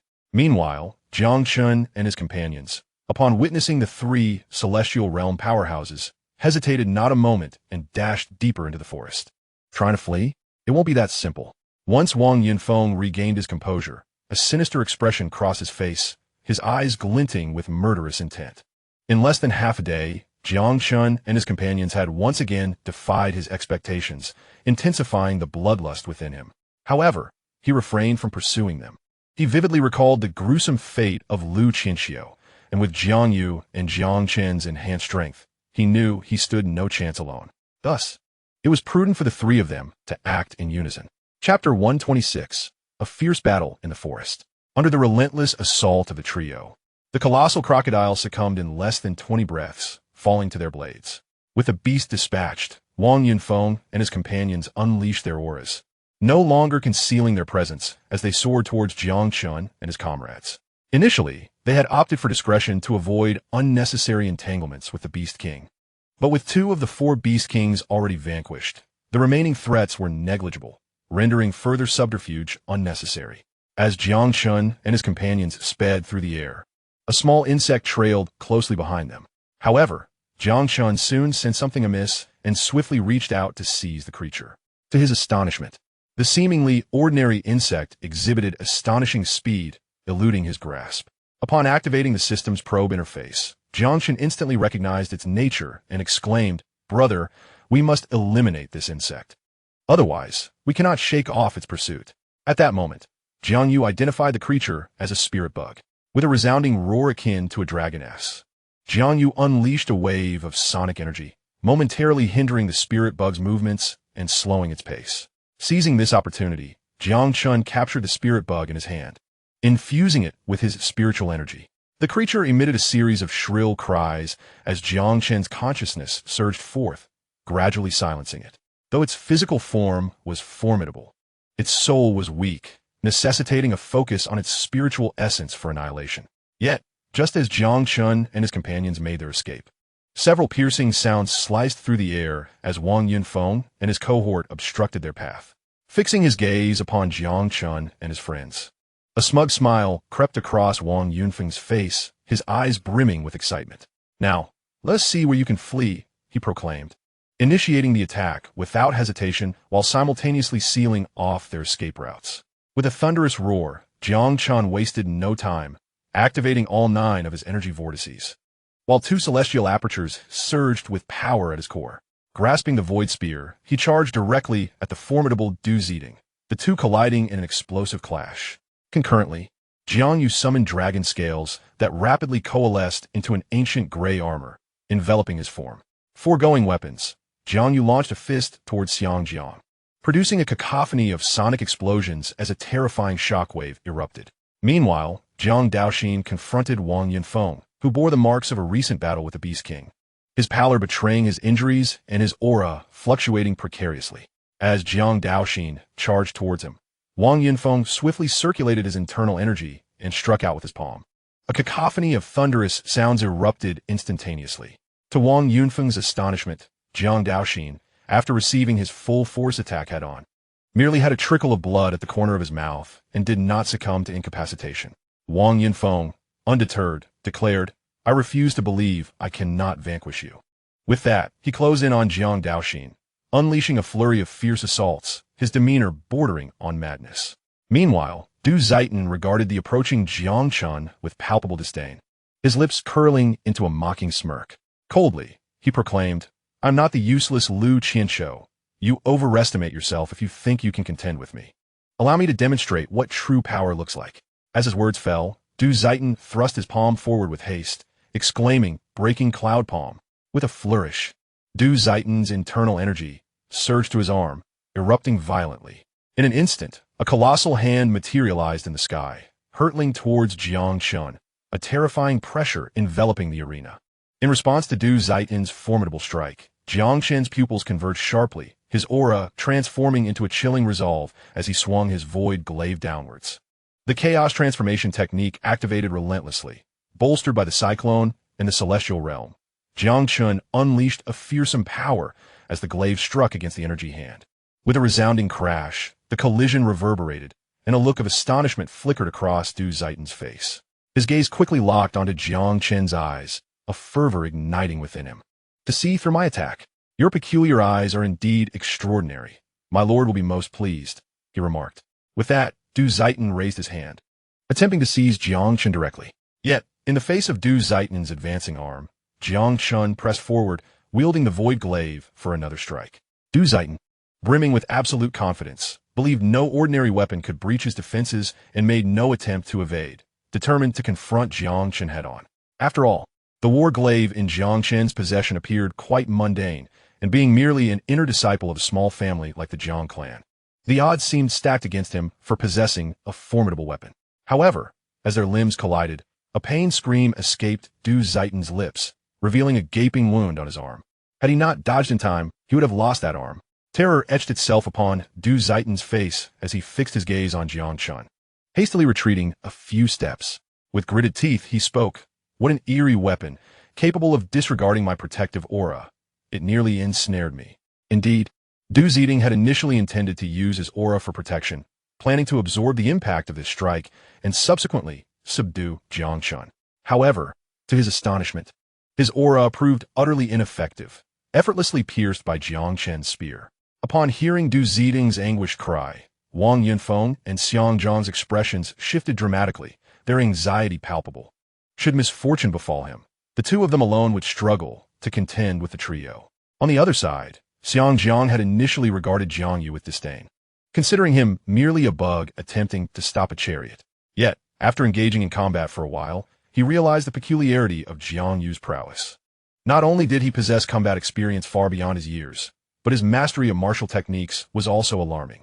Xiang Zhang found himself unable to gain the upper hand over Jiang Yu, which left him profoundly frustrated. Meanwhile, Wang Yunfeng was not faring any better, already injured. He had been able to suppress Jiang Daoxin at the outset, leaving several marks upon him. Yet gradually, he sensed a troubling shift. Jiang Daoxin's growth was alarmingly rapid.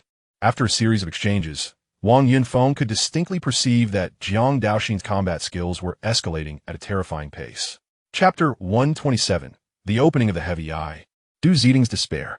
After a brief adjustment, Du Zieten's grim visage regained some color as he launched another assault against Jiang Chen. Witnessing this, Xiang Zhang and Wang Yunfeng felt their concerns ease somewhat, their strikes becoming more ferocious. As a powerful figure of the cave heaven realm, Xiang Zhang enjoyed considerable advantages. Jiang Yu bore numerous wounds, though his recovery ability was formidable, allowing him to withstand the situation for the time being. Simultaneously, not far away, Du Zieten dared not be presumptuous any longer and unsheathed his weapon, engaging Jiang Chen in a fierce struggle. As the battles raged on, dust and debris swirled around, accompanied by a cacophony of booming sounds resonating through the void. In the face of Du Zieten's relentless assaults, Jiang Chen gazed coldly at him. With the insight granted by his heavy eye, Jiang Chen consistently evaded Du Zieten's lethal strikes at critical moments. Concurrently, his inner energy surged wildly. Just as Jiang Chen prepared to deliver a fatal blow to Du Zieten, a series of piercing sounds broke through the air, prompting everyone to look in that direction. To their astonishment, three figures cloaked in black were hurtling toward them. Even before their approach, the air was thick with a palpable aura of menace. Sensing this overwhelming presence, Jiang Chen's gaze sharpened, his demeanor growing serious. The three newcomers were none other than the leaders of the Dragon Wing Guard of the Heavenly Dragon Dynasty. Upon sighting these black-cloaked men, a cruel smile crept across Du Zitong's lips, and he intensified his assault. The three captains, without uttering a word, simultaneously charged towards Jiang Daoxin, unleashing lethal moves. This decisive action sent a chill through the heart. It was already exceedingly difficult to contend with one who had reached the cave heaven realm. Yet now three appeared. Jiang Daoxin's expression shifted dramatically. The ground trembled. Du Zitong and Xianxia, exhibiting remarkable synergy, launched a frenzied assault on Jiang Chen and his companion, denying them any chance for support. Of course, the assailants were three formidable masters of the cave heaven realm. Even if they attempted to assist now, it would be futile. Today was destined to be a day of demise. As the three masters of the cave heaven realm drew closer to Jiang Daoxin, Jiang Yu's aura surged violently, his eyes reflecting a crimson hue, a savage energy sweeping across the battlefield. In an instant, Jiang Yu unleashed a punch towards Xianxia. The impact was thunderous. Under the force of Jiang Yu's terrifying strike, Xianxia staggered back several steps before managing to block the attack. The pain radiating from his palm filled Xianxia's gaze with disbelief. As a master of the cave heaven realm, he had been repelled by a junior who had only just entered the transformation realm. This was utterly unfathomable. Wait, Xianxia mused. So it's not the burning of vital blood. What is this mysterious force? Upon further inspection, Xianxia's pupils constricted. Jiang Yu's strength had surged dramatically, resembling the effect of burning vital blood for power. Yet his vitality showed no signs of diminishing. Rather, it grew increasingly potent. The more Xianxia observed, the more alarmed he became, and a greedy glint ignited within his eyes. He could not help but exclaim, "Excellent, excellent, excellent. I never anticipated you possessed such a secret technique." Wang Yunfeng was indeed correct. The Jiang family must harbor some unspeakable secrets, and today I shall uncover them all. As an elder of sect, Xianxia naturally possessed a certain level of insight. The secret technique Jiang Yu employed would likely only weaken him for a time, without impacting his foundational strength. Such a technique was exceedingly precious. Should he master it, his power would undoubtedly ascend to a new echelon. Ignoring Xianxia's astonishment, Jiang Yu turned and charged towards Jiang Daoxin, his savage energy wildly expanding. At this moment, Jiang Yu was employing a special technique known as the Burning Yuan art. This technique comprised 3 tiers. The first tier could triple one's strength, while the third tier could amplify it tenfold. Utilizing this technique would continuously deplete his internal true qi, akin to the burning of vital blood. During the duration of this technique, Jiang Yu could not absorb any external true qi to replenish himself. Should his internal true qi be entirely consumed, he would enter a state of weakness. Notably, once this weakened state passed, Jiang Yu would be able to absorb the spiritual energy of heaven and earth to replenish himself, which would not affect his cultivation. Meanwhile, as the attention of everyone was captivated by Jiang Daoxin, Jiang Chen's aura surged dramatically. He showed no intention of providing assistance. Instead, he proactively charged towards Du Zitong. A sense of foreboding enveloped Du Zitong as he observed the approaching Jiang Chen, his heart inexplicably racing. He was all too familiar with this reaction. It was a primal warning signal from his body when confronted with the specter of death. This realization struck him. Could it be that Jiang Chen had the capability to end his life? The thought startled him. After a moment of contemplation, Du Zitong dared not afford any complacency, swiftly retreating in an attempt to distance himself from Jiang Chen. Regardless of the circumstances, Lu Qianshou had been slain by Jiang Chen, and with their current overwhelming advantage, there was no need to take unnecessary risks. However, before Du Zitong could retreat, Jiang Chen's icy gaze locked on him. The sight of those peculiar, dual-colored eyes sent a chill down Du Zitong's spine, igniting a flicker of fear within him. Jiang Chen uttered, "Prison of heaven, lock of earth." In an instant, a resonating sound echoed through the void, causing Du Zitong's expression to shift dramatically. He felt as if he were sinking into quicksand, his body slipping beyond his control. Furthermore, as this bizarre phenomenon unfolded, the entire world around him lost its color, plunging into a suffocating darkness. In this moment, the only thing Du Zitong could perceive was the frigid gaze of Jiang Chen, and his inner trepidation could no longer be contained.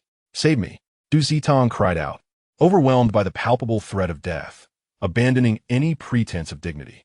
Yet, The entire sequence transpired with astonishing swiftness, and with everyone converging upon Jiang Daoxin.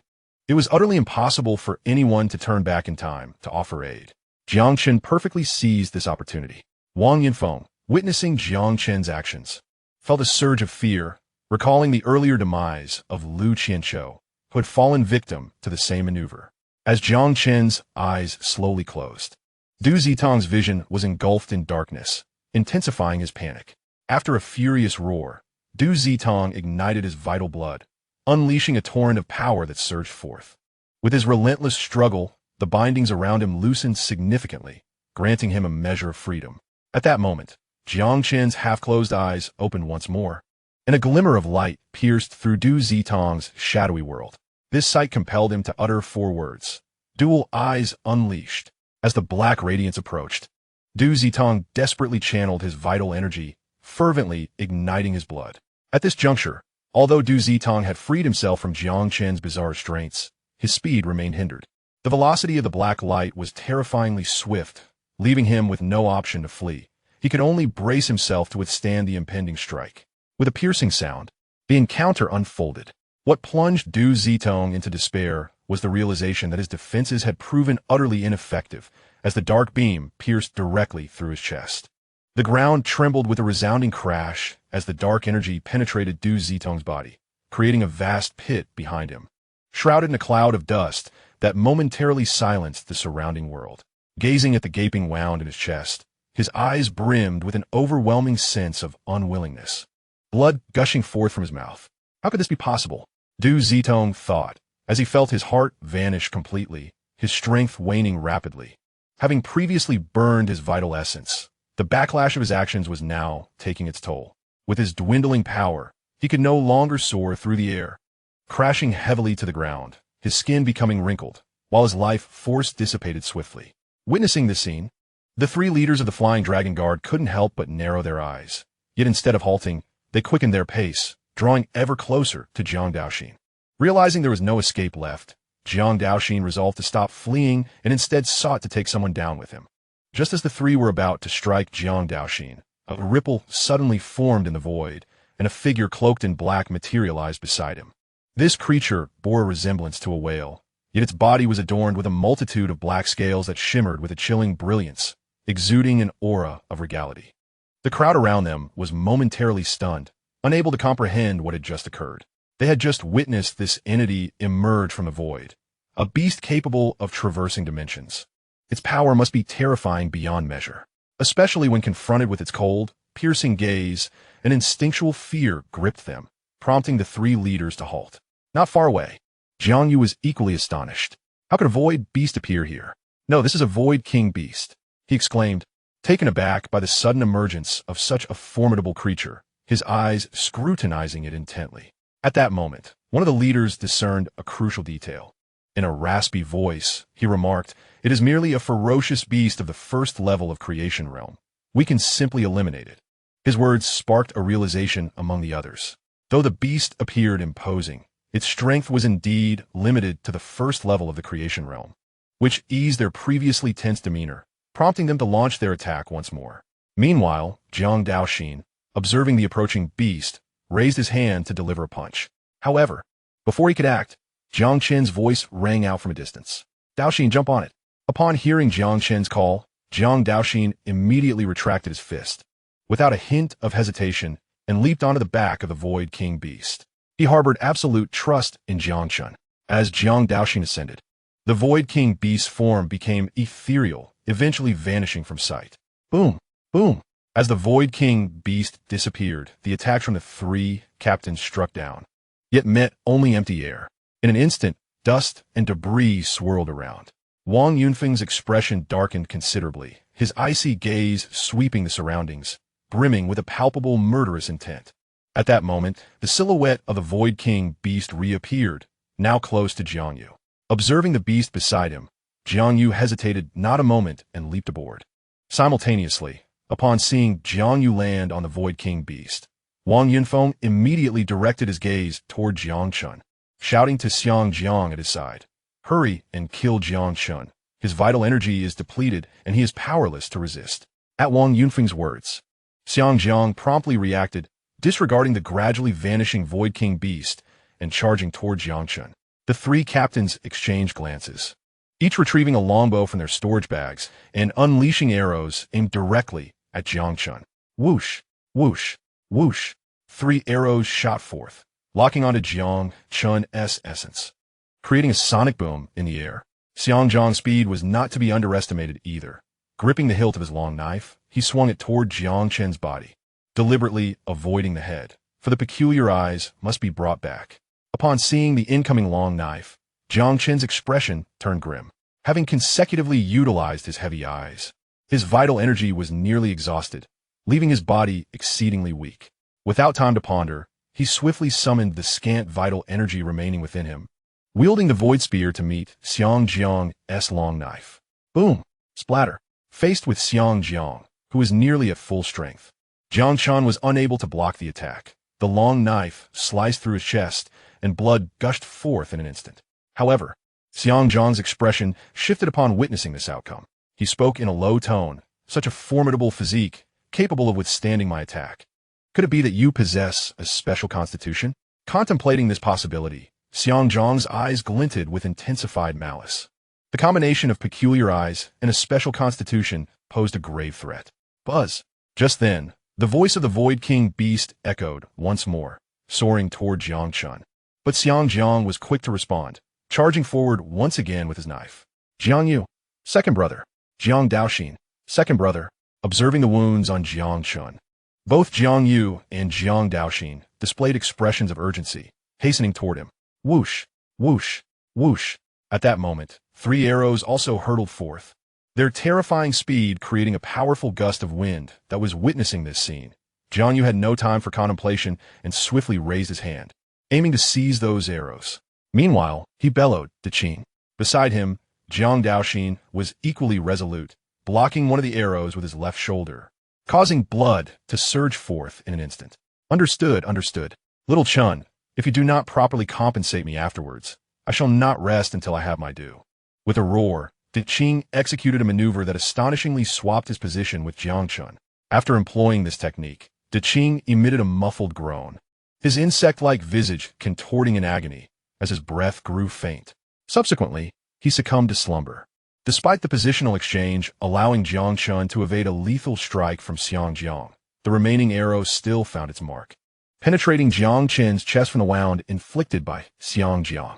In that moment, an excruciating pain radiated throughout Jiang Chen's body, and he coughed up a mouthful of blood.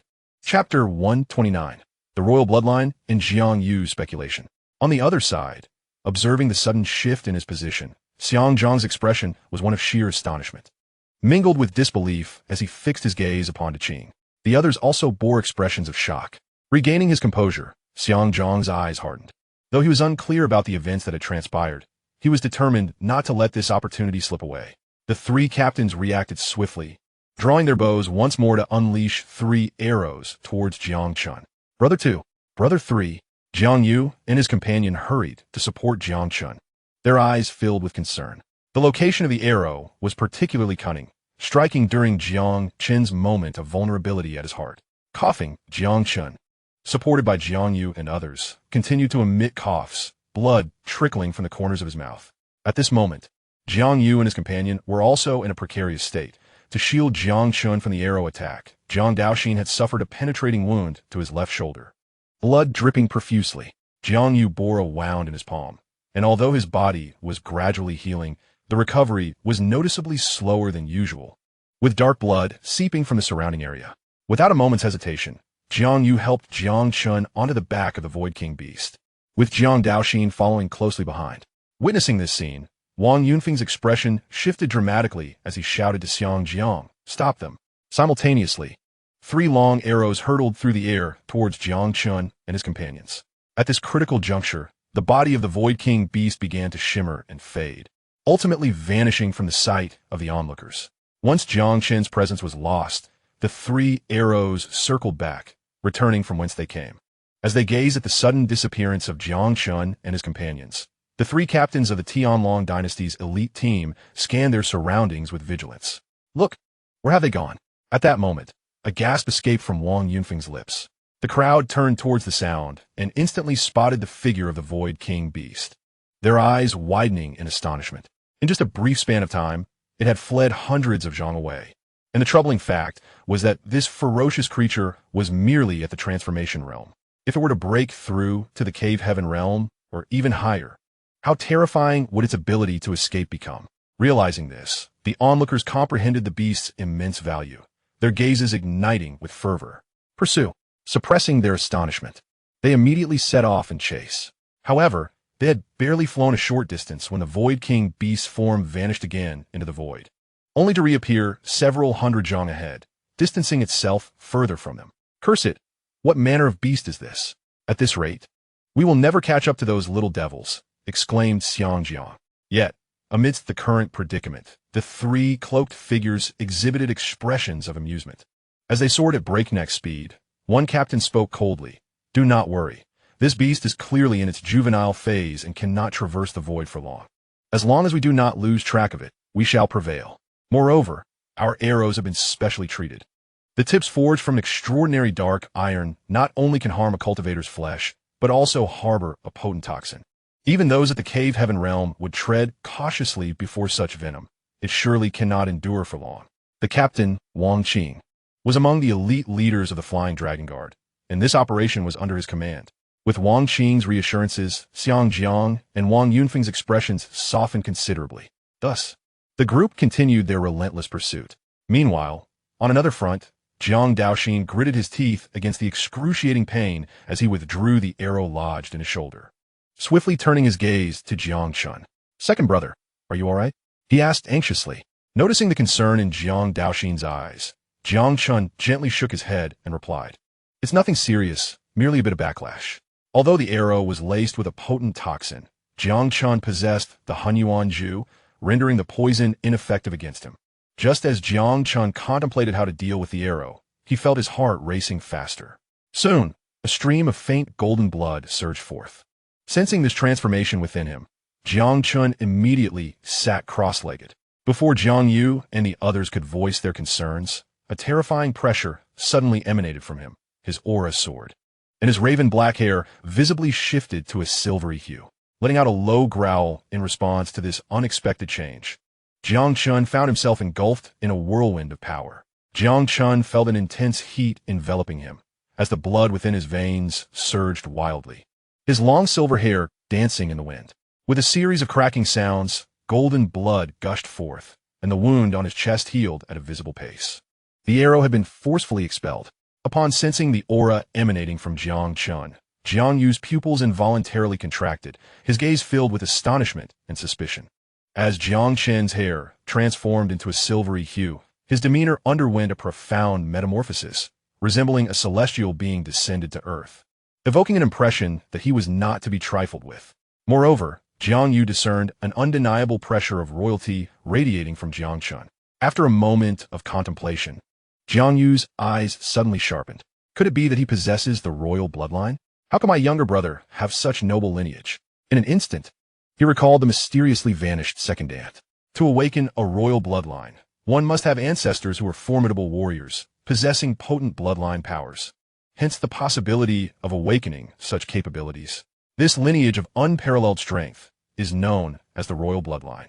From what Jiang Yu knew, there have been no such formidable ancestors in the Jiang family. Thus, Jiang Chen's royal bloodline must be connected to the missing second aunt. At that moment, the Void King beast, sensing Jiang Chen's aura, let out a roar filled with excitement. Subsequently, its speed surged even further. However, the transformation of Jiang Chen's body was fleeting. Once his external injuries fully healed, his silver hair reverted to its original black, and the oppressive aura dissipated swiftly. Meanwhile, at the rear, Xiang Jiang and the others were left in a state of shock. They had barely managed to keep up, but now the Void King beast had suddenly surged ahead, leaving them far behind. Witnessing this, Wang Qing's expression darkened significantly. He spoke in a grave tone, Do not hold back, if the Jiang brothers escape. You are all aware of the consequences. As his words fell, Wang Qing and the other two captains swiftly drew azure pills from their storage bags and consumed them. With a remarkable increase in speed, they quickly distanced themselves from Xiang Jiang and his companion. Wang Yunfeng, astonished, remarked, Zhao Jianan is indeed generous. providing them with even the swift movement pills. Just as Wang Yunfeng pondered this, Xiang Jiang casually produced 2 pills, handing one to Wang Yunfeng. We must catch up first. Jiang Chen cannot fall into the hands of the Heavenly Dragon Empire, and we must secure that ferocious beast as well. Upon hearing Xiang Jiang's words, Wang Yunfeng nodded in agreement and quickly took the pill. As it took effect, the visible wounds on Wang Yunfeng healed rapidly, and his flying speed increased dramatically. Chapter 130, The Demon Beast Mountains. On the other side, Jiang Daoxin wore a face of astonishment, his gaze continuously scrutinizing Jiang Chen, his expression marked by concern. After observing for quite some time, he was still unable to discern anything significant and ultimately turned his attention to Jiang Yu beside him. In a hushed tone, he inquired, "Elder brother, what was up with second brother just now? Why did his hair change color? Could this pose any danger to him?" In response to Jiang Daoxin's question, Jiang Yu gently waved his hand, a faint smile gracing his lips. He replied reassuringly, "Do not worry. This is a good sign. Second brother will be just fine. Focus on healing yourself." With this affirmative reassurance, Jiang Daoxin's anxious heart began to settle, and he immediately commenced the process of mending his own injuries.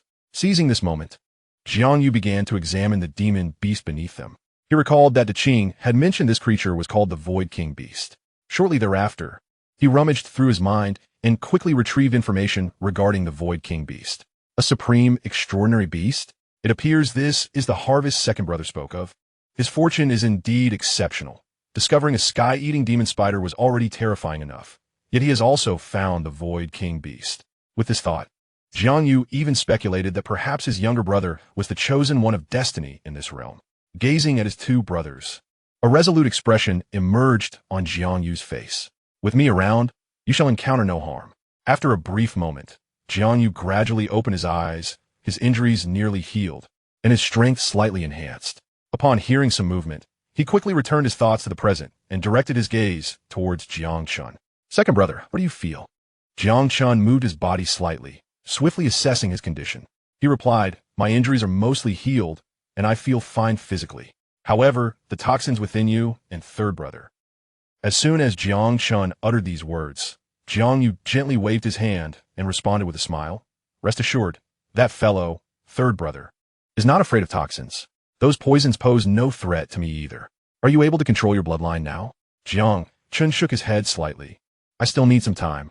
I am currently unsure how to utilize it." "That is all right. Take your time," Jiang Yu reassured. The 2 did not dwell on the matter further. Jiang Chen swiftly turned his attention back to the Void King Beast, a solemn expression emerging in his gaze. And he glanced backward. Noticing Jiang Chen's unusual demeanor, a hint of confusion flickered in Jiang Yu's eyes. He asked, "Second brother, what is the matter?" Turning to face Jiang Yu, Jiang Chen spoke earnestly. "Little Black is still in its juvenile form and cannot traverse the void for extended periods. It is nearing its limit now. We must devise an alternative plan." At that moment, the little black Jiang Chen referred to was indeed the Void King Beast beneath them, whose speed had evidently diminished significantly. Surveying the surroundings, Jiang Chen felt the menacing aura encroaching behind him, a fierce expression inevitably dawning on his face. He spoke in a low voice, "Since the Beast King cannot eliminate them, let us directly venture into the Forbidden Zone and see if they dare to pursue us." As he spoke, Jiang Chen gestured towards the southwest. At that moment, Jiang Daoxin also opened his eyes, casting a glance towards Jiang Yu and the others, patiently awaiting their deliberation. Regardless of the outcome, he merely needed to follow his 2 elder brothers. At worst, it would only lead to death. Meanwhile, Jiang Yu followed Jiang Chen's pointed direction and, upon observing, noticed a colossal mountain several miles away, encircled by towering ancient trees, shrouded by dense mist. This scene emanated an oppressive atmosphere. After a moment of contemplation, Jiang Yu responded, "This may be advantageous. Although there are void-breaking beasts within, there remains a glimmer of hope." Having made the decision, Jiang Chen promptly urged Xiaohe to accelerate towards the terrifying thicket, plunging into the depths of the forest. Not long after Jiang Chen and the others disappeared into the thicket, Wang Qing and his group hastened after them. Upon sighting the fog-enshrouded forest ahead, they immediately halted. Wang Qing's expression was grim, his visage further accentuated by a menacing scar across his cheek, rendering him quite fearsome. Shortly thereafter, Xiang Jiang and his companion caught up. Upon seeing Wang Qing's group, Wang Yunfeng swiftly approached them, scanning the surroundings before solemnly inquiring, Where are those three little pests? Wang Qing pointed towards the misty forest, his voice gravelly as he replied, those three have already entered the Beast Mountain range, where void-breaking beasts reside. It is perilous to enter recklessly. Cursing under his breath, Wang Yunfeng's expression darkened. The trio of brothers seemed like tenacious cockroaches, always managing to escape at crucial moments. After a moment of silence, Xianxia spoke coldly. Regardless of the outcome, we must confirm their fate. We cannot let this matter rest. I will contact the sect master to dispatch the Grand Elder for assistance. At this proclamation, Wang Qing and his companions displayed expressions of astonishment, while Wang Yunfeng appeared somewhat taken aback. He interjected, "Isn't it a bit excessive to notify the Grand Elder just to deal with these three juniors?" Xianxia shook his head, his face etched with gravity. He replied solemnly, "Not long after our arrival, two powerful individuals from the Dantian realm of the Falling Cloud sect have perished. Given the talents exhibited by the Jiang brothers, it is not inconceivable for them to break through to the Dantian or even the void-breaking realm. Who do you think will be able to restrain them then?" As Xianxia articulated this analysis, the severity of the situation dawned upon the others, an inexplicable chill creeping into their hearts. After pondering for a while, Wang Yunfeng slightly furrowed his brow. Without hesitation, I spoke up, "However, we have already delayed for far too long. The people from Xianxia sect will soon arrive, and it will not be so easy to eliminate them then." Just at that moment, Xianxia suddenly produced a jade tablet from his bosom, his spirit swiftly probing into it to glean its contents. After a brief perusal, laughter involuntarily escaped his lips as he turned his gaze toward Wang Yunfeng and the others. Before anyone could inquire, Xianxia proactively declared, "I have received information from the sect leader. The Grand Elder has been on the move for quite some time. Furthermore, the sect leader specifically instructed that if the higher-ups from Xianxia sect make a move, we are to eliminate them without hesitation, ensuring that the Jiang family brothers do not return alive." Upon hearing this, Wang Yunfeng's expression brightened with joy. He quickly asked, "What shall we do now? Shall we proceed directly into the monster beast mountains?" Xianxia gently shook his head and replied softly, "There's no need to rush. The Grand Elder will be here shortly. We shall guard the exit for now and enter together to locate those few boys." Hearing this, Wang Yunfeng couldn't help but let out a sigh of relief. This was undoubtedly the best course of action at present, as it ensured their safety. Chapter 131. The Shock of the Third Elder. Meanwhile, the three elders of Xianxia sect soared through the skies aboard a shadowy steed, arriving above the Shun Yuan secret realm. Observing the corpses of the Qing foam sparrows below, the three furrowed their brows slightly, then produced communication runes. The runes bore numerous messages from Yang Zhengxi, and upon learning that they had safely exited the mountains, the third elder's expression grew even more grave. He spoke in a deep voice. "It seems that Luoyan's sect is determined to eliminate those three youngsters, disregarding everyone else." At that moment, another elder, his hair gray, softly remarked, "Have those three youngsters not responded yet? This cannot continue. It will be difficult for us to locate them." The third elder waved his hand dismissively, then retrieved an object resembling a compass from his storage bag. He bit his fingertip, allowing a drop of blood to fall into the groove of the compass. It was indeed a dragon-seeking disc. I did not expect the Grand Elder to have brought this along as well. Upon seeing the compass, the other two elders were filled with astonishment. As the blood trickled in, the needle of the compass began to spin rapidly before pointing in a specific direction. "Let us go," the third elder commanded, without any hesitation, as he guided the shadowy eagle onward. Simultaneously, after sending his disciples out of the secret forest, Yang Zhengxi did not leave with them, but instead turned back once more. Thunderous rumbles echoed as shortly after the third elder and the others departed, a flying vessel swiftly swept across the sky above the abyssal secret realm. A bald elder clad in a gray robe stood at the bow, his gaze sharp and fierce. This man was none other than Mu Changkong, the Grand Elder of Luoyun sect, possessing a cultivation level of the sixth realm of the void. Not long ago, the Falling Cloud sect received information from Jiang Chen and his companions. Initially, they did not regard it with much concern. Mu Changkong was still enjoying tea with the sect leader in the Grand Hall, completely dismissing the matter.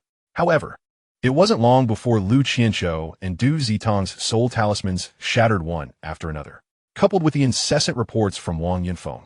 The sect leader of Falling Cloud sect realized the significance of the situation and the value of Jiang Chen and his companions.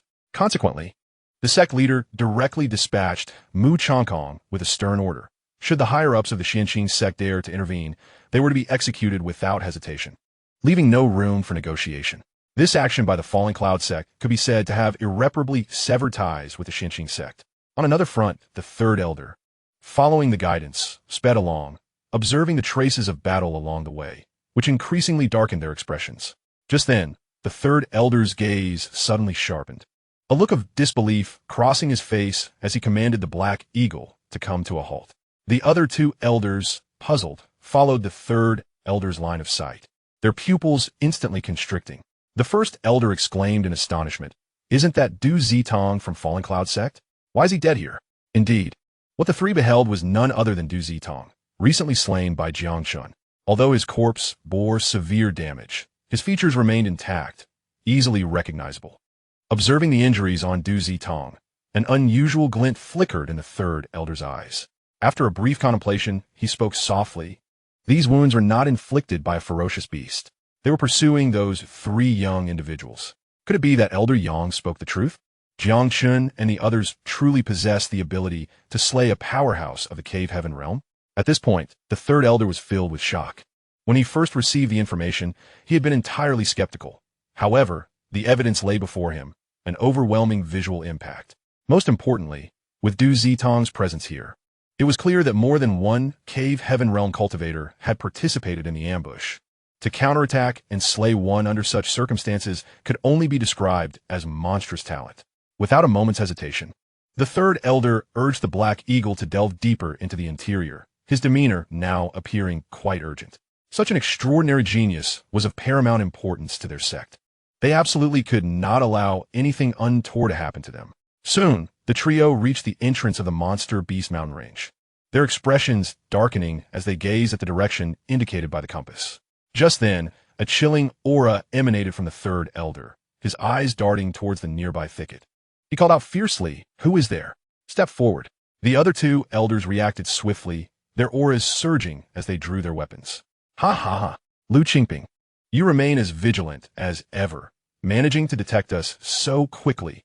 A hearty laugh echoed out, followed by Xianxia, accompanied by Wang Yunfeng, slowly emerged, a smile gracing his features as he cast a glance at the third elder, Lu Qingping, a flicker of malice glimmering deep within his eyes. Observing the two as they stepped forth from the thicket, the fourth elder, Yu Liang, questioned sternly Xianxia, "How dare you pursue my disciple as an elder? Do you seek war?" With a dismissive chuckle in response to Yu Liang's admonition, Xianxia's eyes were rife with disdain. He scoffed, "What of war? My Falling Cloud sect has long desired it. Do you, the Xianxia sect, dare to accept the challenge?"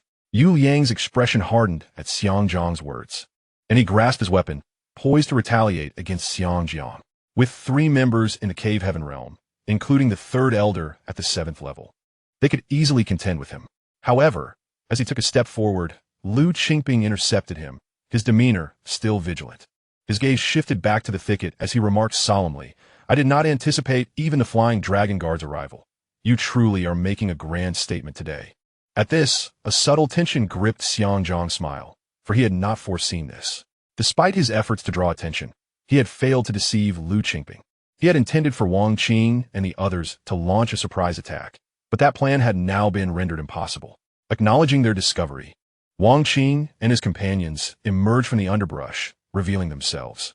Wang Qing was not surprised that Lu Qingping recognized their identities, as their long history of battle had left an indelible aura of menace around them. After a brief silence, Wang Yunfeng stepped forward, his eyes glinting with cold resolve as he surveyed Lu Qingping and his companions with indifference. In a chilling tone, he declared, "Lu Qingping, your presence here is futile. Those three wretches not only killed Wang Ning, but also slaughtered two elders of my Falling Cloud sect. They must die. I advise you to refrain from meddling in this affair. Our Grand Elder is on his way. Leave now if you wish to avoid death."